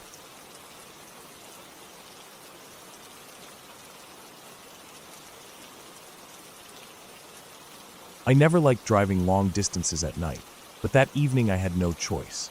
My cousin had called, saying his car broke down halfway between our towns, and he was stranded on the side of a rural highway. He sounded panicked and embarrassed. I told him I'd come get him, even though I had been up since 5 in the morning and was already tired from a full day of work. I grabbed my keys, slipped on my old running shoes, and left without even bothering to change out of my sweatpants and hoodie. It was around 10:30 p.m. when I pulled out of my driveway. The sky was moonless and black, and as I got farther from the city, there were fewer and fewer streetlights. Eventually, it was just my headlights cutting through the dark, revealing empty road ahead and tall dry grass on either side, sometimes giving way to patches of forest or fields. I had driven this road many times in daylight, but at night it felt different, more isolated. I kept checking my mirrors, feeling that unsettled feeling you get when it feels like someone is sitting in the back seat, even though you know it's empty.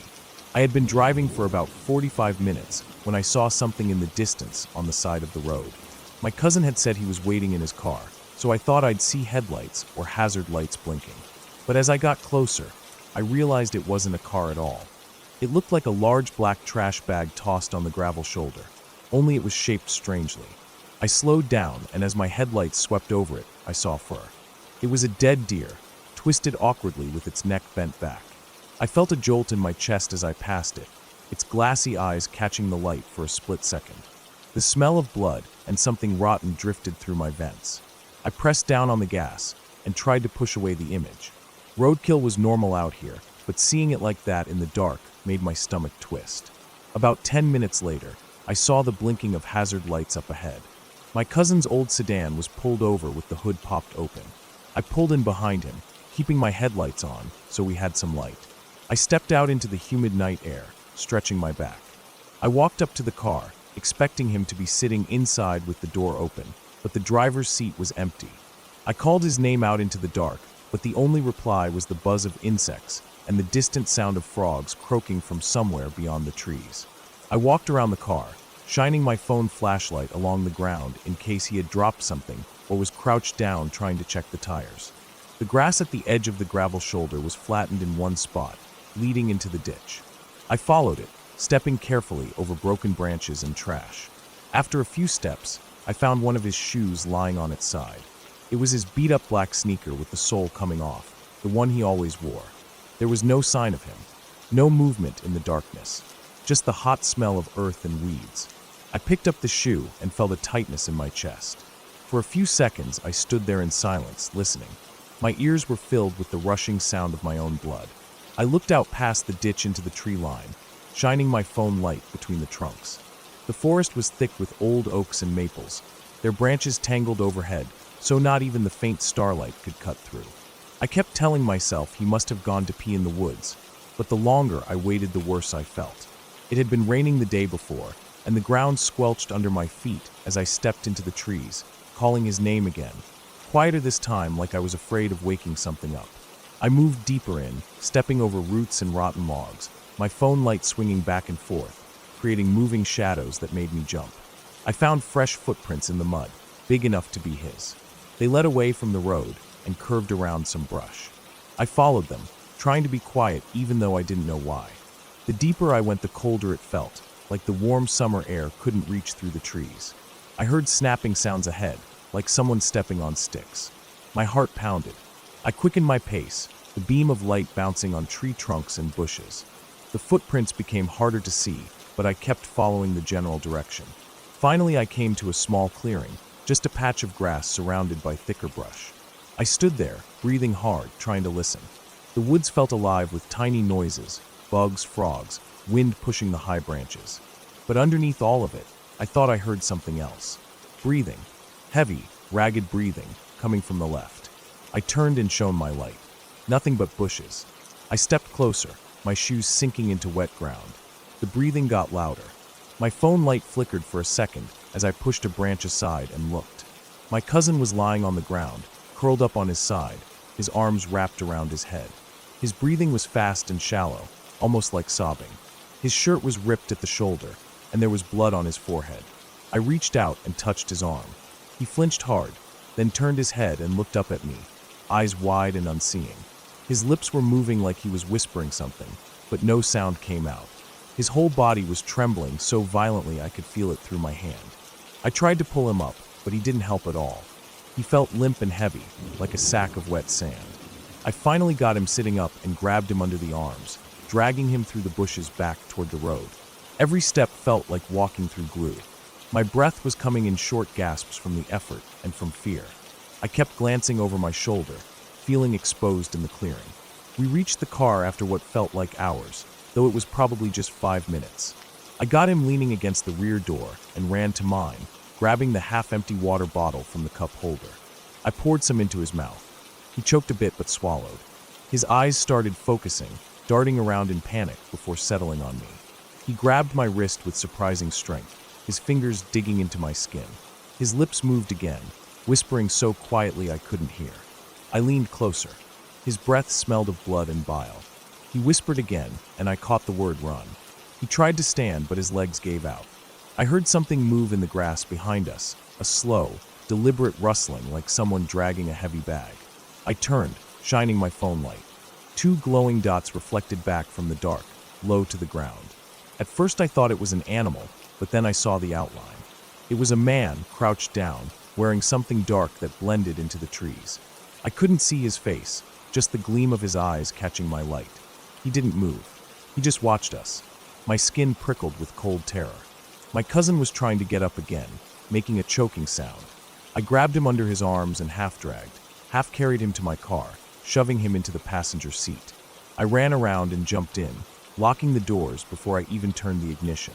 I flicked my headlights on, and they washed over the road and the trees at the edge. There was no one there now. My cousin was curled up in the seat, rocking back and forth, his hands clenched into fists against his chest. I floored it, gravel spraying behind us as we pulled onto the road. I kept checking my mirrors all the way back to town, expecting to see headlights or someone running after us. But there was only the empty black road stretching behind. I took him straight to the hospital. In the bright white light of the ER, he looked small and broken, covered in dirt and sweat, with cuts all over his arms and legs. The nurses took him away, and I sat in the waiting room with my hands shaking so badly I couldn't even open the bottle of water I had bought from the vending machine.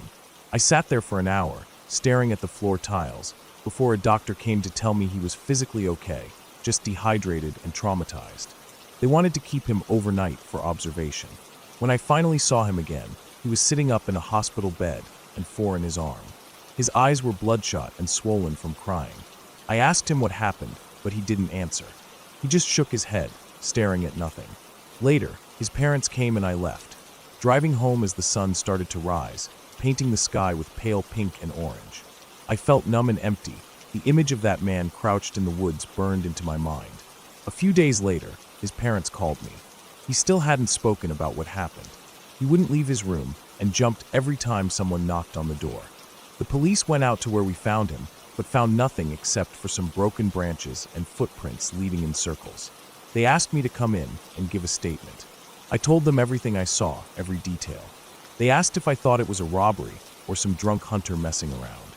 I told them I didn't know. I started having nightmares after that night. Dreams where I was standing in the woods, unable to move, with someone crouched in the shadows just out of reach of my light. Sometimes I woke up feeling like someone was in the room with me, standing by my bed, watching me breathe. I stopped driving at night. I couldn't handle the dark road and the thought of seeing someone watching from the trees. Months went by. My cousin started speaking again, but he never told anyone what really happened. He quit his job and moved in with his parents for a while. We grew apart. Every time I tried to visit, he would get agitated and leave the room. I think seeing me reminded him of it all.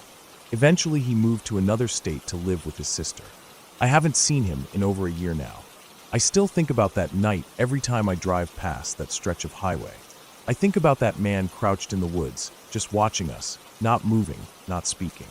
I think about what would have happened if I had come 10 minutes later, or if my phone battery had died while I was looking for him in the forest. I wonder if he was the one who hit the deer I saw on the road earlier, if he did it deliberately to block the lane, to make someone stop. Or maybe he was just walking along the highway and found my cousin stranded there, vulnerable and alone. I'll never know. The police closed the case. Nothing was stolen, no evidence of assault, no suspect to arrest. just an open file sitting in.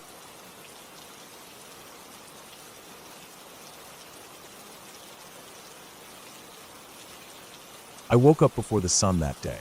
My eyes felt heavy, and I could still feel the cold air sneaking through the small gap in my bedroom window. I sat on the edge of my bed, rubbing my eyes, trying to shake off the sleep that clung to me like a wet blanket. I had planned this day for weeks. It was my only day off in a long while, and I wanted to hike the old service trail near the dam outside town. It wasn't an official hiking trail, just a gravel maintenance road that wound around the reservoir and up into the foothills where no one really went. I had been there before with friends, but today I wanted to go alone, just to get away from the noise of people and work. I made myself coffee and peanut butter toast, ate standing by the kitchen window, staring out into the fading darkness. The street was empty, and the streetlights buzzed and flickered. I packed my small backpack with water bottles, 2 granola bars, my old pocket knife, and a light jacket. The morning air would be cold, but the sun would heat up the trail later. I wore my faded jeans, an old black t-shirt, and my gray hoodie. I slipped on my worn hiking boots, grabbed my keys, and locked the door behind me. Driving to the dam only took 30 minutes. The road was empty at this hour, just a few trucks hauling produce to the markets. The sky turned pink and orange as I parked on the gravel pullout near the locked gate. I sat in my car for a moment, finishing the rest of my coffee from my travel mug, feeling the heat of it in my chest. Then I got out, slung my backpack over one shoulder, and walked around the locked gate. The first mile was easy. The gravel crunched under my boots with every step. There were rabbit tracks in the dust and old deer droppings by the side of the trail. Dry grass grew tall and brown along the road edges, and the sun slowly rose above the hills, making everything glow yellow. I walked with my head down, watching my steps, lost in my thoughts about work deadlines and bills, and how tired I felt of it all. I walked like that for maybe 30 minutes before I decided to take a break near a small bend where the trail widened out into a dusty clearing. I sat down on a big rock, drank some water, and stretched my legs out in front of me. The world was silent except for some small birds chirping in the brush. I could hear my own breathing, slow and steady. I stayed like that for a while, leaning back, feeling the cold rock against my palms, staring up at the pale blue sky. I didn't want to go back home. I didn't want to think about work or responsibilities. I wanted to just sit there forever. After maybe 15 minutes, I stood up, dusted off my jeans, and kept walking. The trail narrowed as it went uphill, bending around the side of a ridge. To my left, the hill sloped down steeply towards the water far below. The water looked dark and still from up here, like thick black paint. The only sound was the gravel under my boots and the occasional caw of a crow flying overhead. About 2 hours in, I reached the old service building. It was a small concrete block room with a rusted metal door, locked with a thick chain. I walked around it, seeing graffiti sprayed on the back wall. Just random tags, hearts with initials and curse words. There was a smell of stale urine near the back, where someone had clearly relieved themselves. I wrinkled my nose and walked away, following the path that continued behind the building.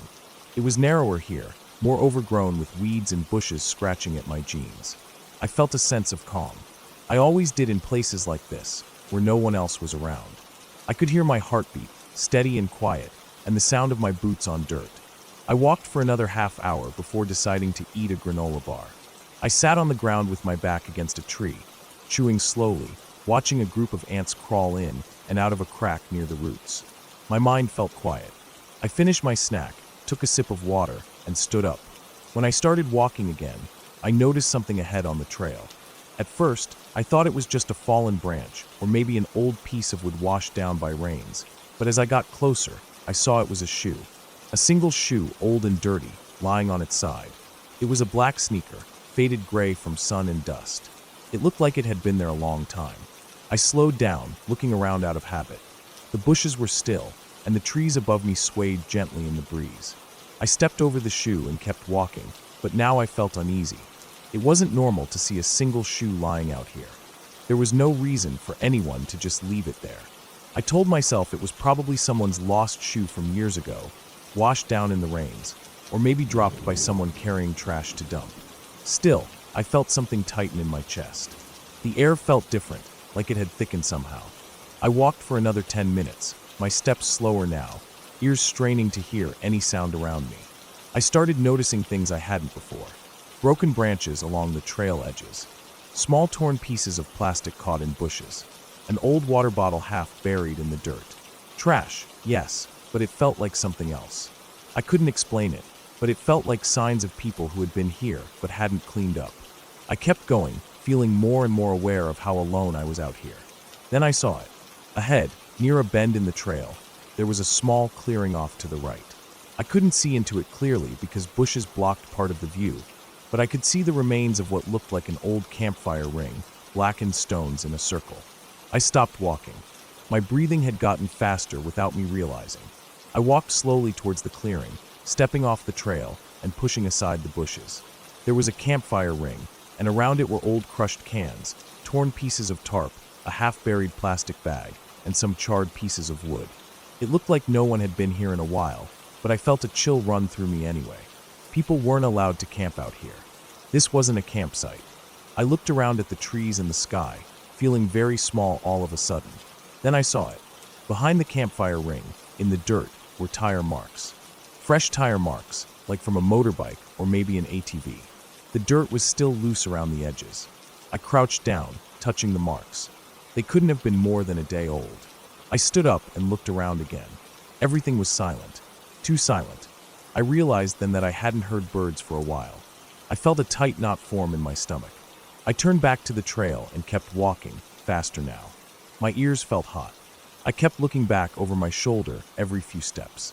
The trail curved around a ridge, and I moved quickly, feeling sweat on my back despite the cold morning air. My boots kicked up dust with every step. My breathing got louder in my ears. I just wanted to get away from that clearing, from those fresh tire marks. As I rounded a sharp bend, I froze. Ahead of me, maybe 50 feet away, there was a man standing on the trail. He was facing away from me, looking down at something in his hands. He wore a dark green jacket, blue jeans, and a black cap. His posture was relaxed, just standing there, not moving. My mouth went dry. I took a small step back, my boots crunching on gravel louder than I wanted. The man didn't turn around. I stood there, trying to think. Should I call out to him? Should I turn around and leave? My brain felt frozen. Something about the way he stood there, alone on a trail where no one was supposed to be, with fresh tire marks near an illegal campsite, made every instinct in my body scream to leave. I took another step back, slower this time, trying not to make any noise. The man still didn't move. I turned around and started walking back the way I came, forcing myself to keep my steps calm and steady even though my heart was hammering against my ribs. Every step felt like it took forever. After a minute, I glanced over my shoulder. The trail behind me was empty. I walked faster, then faster, until I was almost jogging. My backpack bounced on my shoulders, and the water bottles inside sloshed with every step. I kept going like that for what felt like forever. The trees and bushes blurred past me. My lungs burned with each breath, but I didn't stop. I didn't look back again. I just kept moving, focused on the gravel road ahead of me, on getting back to the service building, then back to my car. Finally, I saw the old concrete building up ahead. My legs felt weak with relief. I stopped for a second to catch my breath, bending over, hands on my knees, gulping in the cold air. My ears rang with the sound of blood rushing. I straightened up and kept walking, forcing myself to stay calm. As I passed the building, I heard something behind me, the sound of footsteps on gravel. Slow, steady footsteps. I didn't turn around. I just walked faster. The footsteps grew louder, matching my pace. I felt cold sweat drip down my back. I reached into my pocket and pulled out my phone. No signal. I shoved it back in my pocket and kept moving. I reached the wider part of the trail where I had first stopped to rest that morning. My eyes darted around, scanning the bushes, the trees, looking for anyone, anything. The footsteps had stopped. The world was silent again. I kept walking, forcing myself to stay calm, to keep breathing evenly, but my body felt like it was vibrating with fear. When I finally saw the locked gate in the distance, I almost cried. My car was parked just beyond it, the sun reflecting off the windshield. I broke into a jog, then a run, my boots pounding the gravel so hard it sent sharp pains up my legs. I reached the gate, climbed over it, scraping my shin on the metal bar, and landed hard on the other side. I fumbled with my keys, unlocked my car, and threw myself into the driver's seat. I slammed the door shut, locked it, and sat there for a moment, breathing so hard my chest hurt. My hands shook as I started the engine. I looked in the rearview mirror. The trail behind the gate was empty.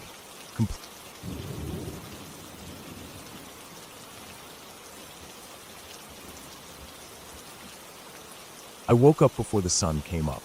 The room was dark and cold, and for a few seconds, I just lay there listening to the quiet hum of the ceiling fan and the distant sound of a truck on the highway. I got up, pulled on my old jeans and hoodie, and grabbed my boots from under the bed. I didn't bother eating anything.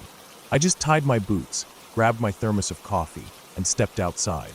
The air was crisp and damp, and as I walked to my truck, I could smell the wet grass and the faint scent of manure from the neighbor's farm. The sky was still black, but there was a hint of blue along the edge of the trees. I climbed into my truck and started it. The engine shook for a second before settling into a low rumble. I backed out of the gravel driveway, headlights sweeping across the front yard and the line of bushes by the ditch. I turned onto the road and headed east, sipping my coffee and feeling the warmth slide down into my chest. I drove for about 30 minutes before turning onto a narrow dirt road. There were no other cars, no lights, nothing but rows of cornfields on both sides and thick woods further down. I parked by the gate leading into the woods. It was just an old metal farm gate chained to a wooden post. I climbed over it, landing on the other side with a crunch of dry leaves under my boots. I adjusted my backpack and started walking down the narrow path that led into the trees. The sun was barely starting to rise, and a pale, cold light filtered through the tall trunks, making everything look gray and quiet. I kept walking for about an hour, deeper into the woods. I liked walking early when everything was silent and empty. The smell of damp earth, old leaves, and moss always made me feel calm. I didn't see any deer or rabbits today, just a few crows flying overhead. The path narrowed further, overgrown with weeds and small branches that scratched my pants as I walked. Eventually, I reached the stream. It was a narrow, shallow stream with muddy banks and clear water trickling over smooth rocks. I bent down, washed my hands in the freezing water, and drank a little. The cold bit my teeth, but it felt good. I sat there for a while, just listening to the sound of water and wind in the trees. My coffee was almost gone, so I drank the last of it, feeling the heat seep into my stomach. After resting, I decided to keep walking along the stream. There was an old hunting shack somewhere ahead, half collapsed and covered in moss. I had seen it once last winter when I came here with my uncle. It was abandoned decades ago. As I walked, the sun rose higher, lighting up patches of the forest floor with yellow light, but it was still cold. The air smelled fresh, with hints of pine and rotting wood mixed together.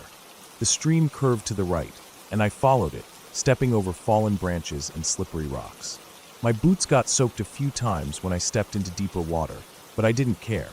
I just kept moving, feeling the mud suck at my soles. After about 30 minutes, I saw the shack in the distance. It looked even worse than I remembered.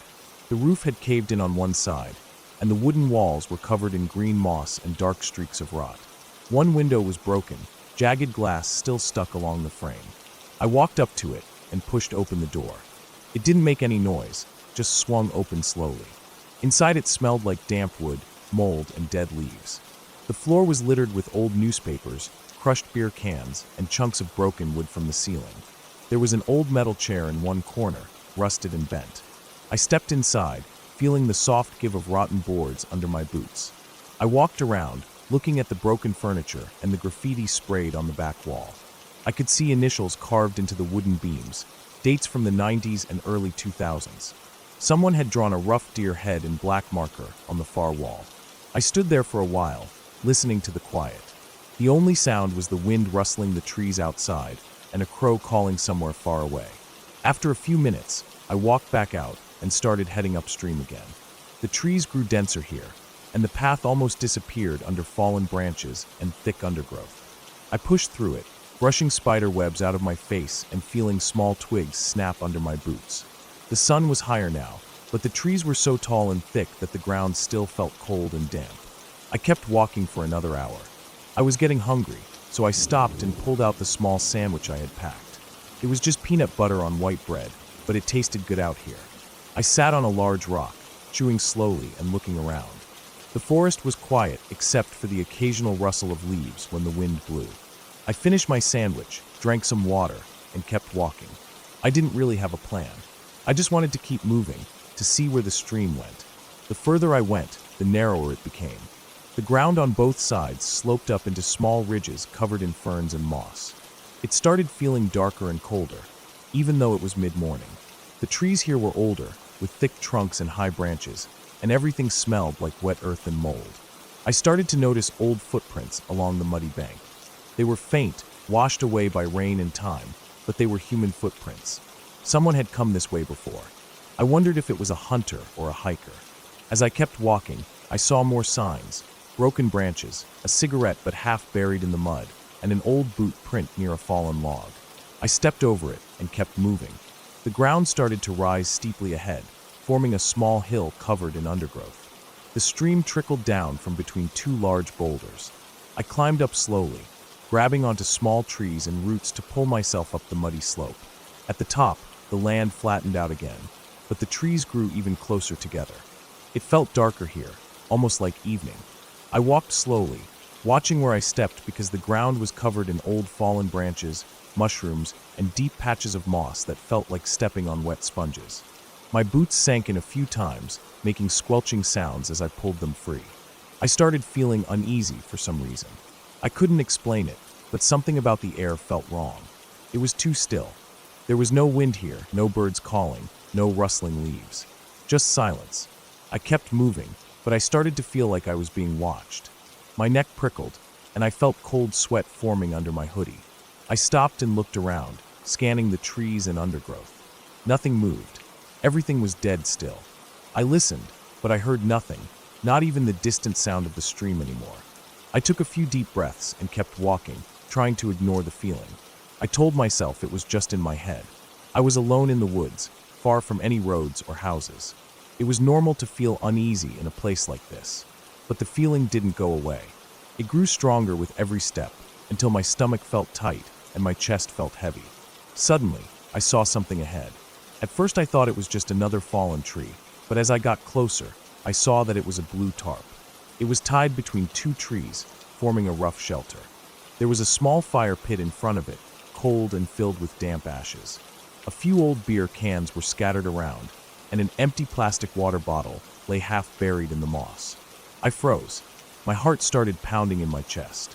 Someone was camping here, or at least they had been. I looked around, scanning the trees for any sign of movement. Nothing.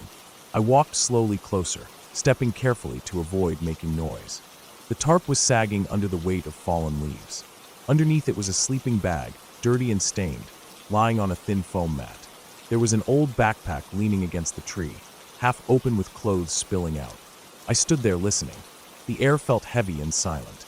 I couldn't hear anything except the blood rushing in my ears. I looked down at the sleeping bag and saw dark stains along the edges. At first I thought it was just mud, but the color was too dark, almost black. I crouched down and touched it. The fabric felt stiff and crusted. I pulled my hand back quickly, feeling my stomach twist. I wiped my fingers on my jeans and stood up. I felt sick. I didn't know why, but something about this place felt wrong. Really wrong. I turned and started walking back the way I came, moving faster now. My boots crunched on dead leaves and snapped small branches with every step. I felt exposed, like someone was standing behind me, watching me walk away. I kept glancing over my shoulder, but there was nothing there.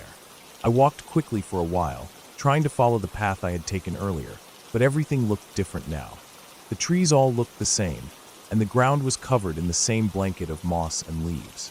I kept moving in what I thought was the right direction, but after an hour, I realized I was lost. I stopped, breathing hard, my chest tight with panic. I tried to calm myself down, taking slow breaths. I looked around, trying to remember landmarks, but everything blended together. I took a drink of water, closed my eyes, and tried to think clearly. I decided to keep walking downhill, figuring it would eventually lead back to the stream. I walked for another hour, slipping on wet moss, ducking under low branches, pushing through thick undergrowth. Finally, I heard it, the sound of running water. Relief washed over me, and I hurried towards it, stumbling down a slope until I reached the stream again. I stood there for a moment, breathing hard, feeling the cool breeze on my face.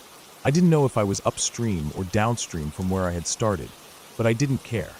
I just started walking along the bank, hoping it would eventually lead me back to the old shack or the path. As I walked, I kept glancing behind me, feeling like someone was following me.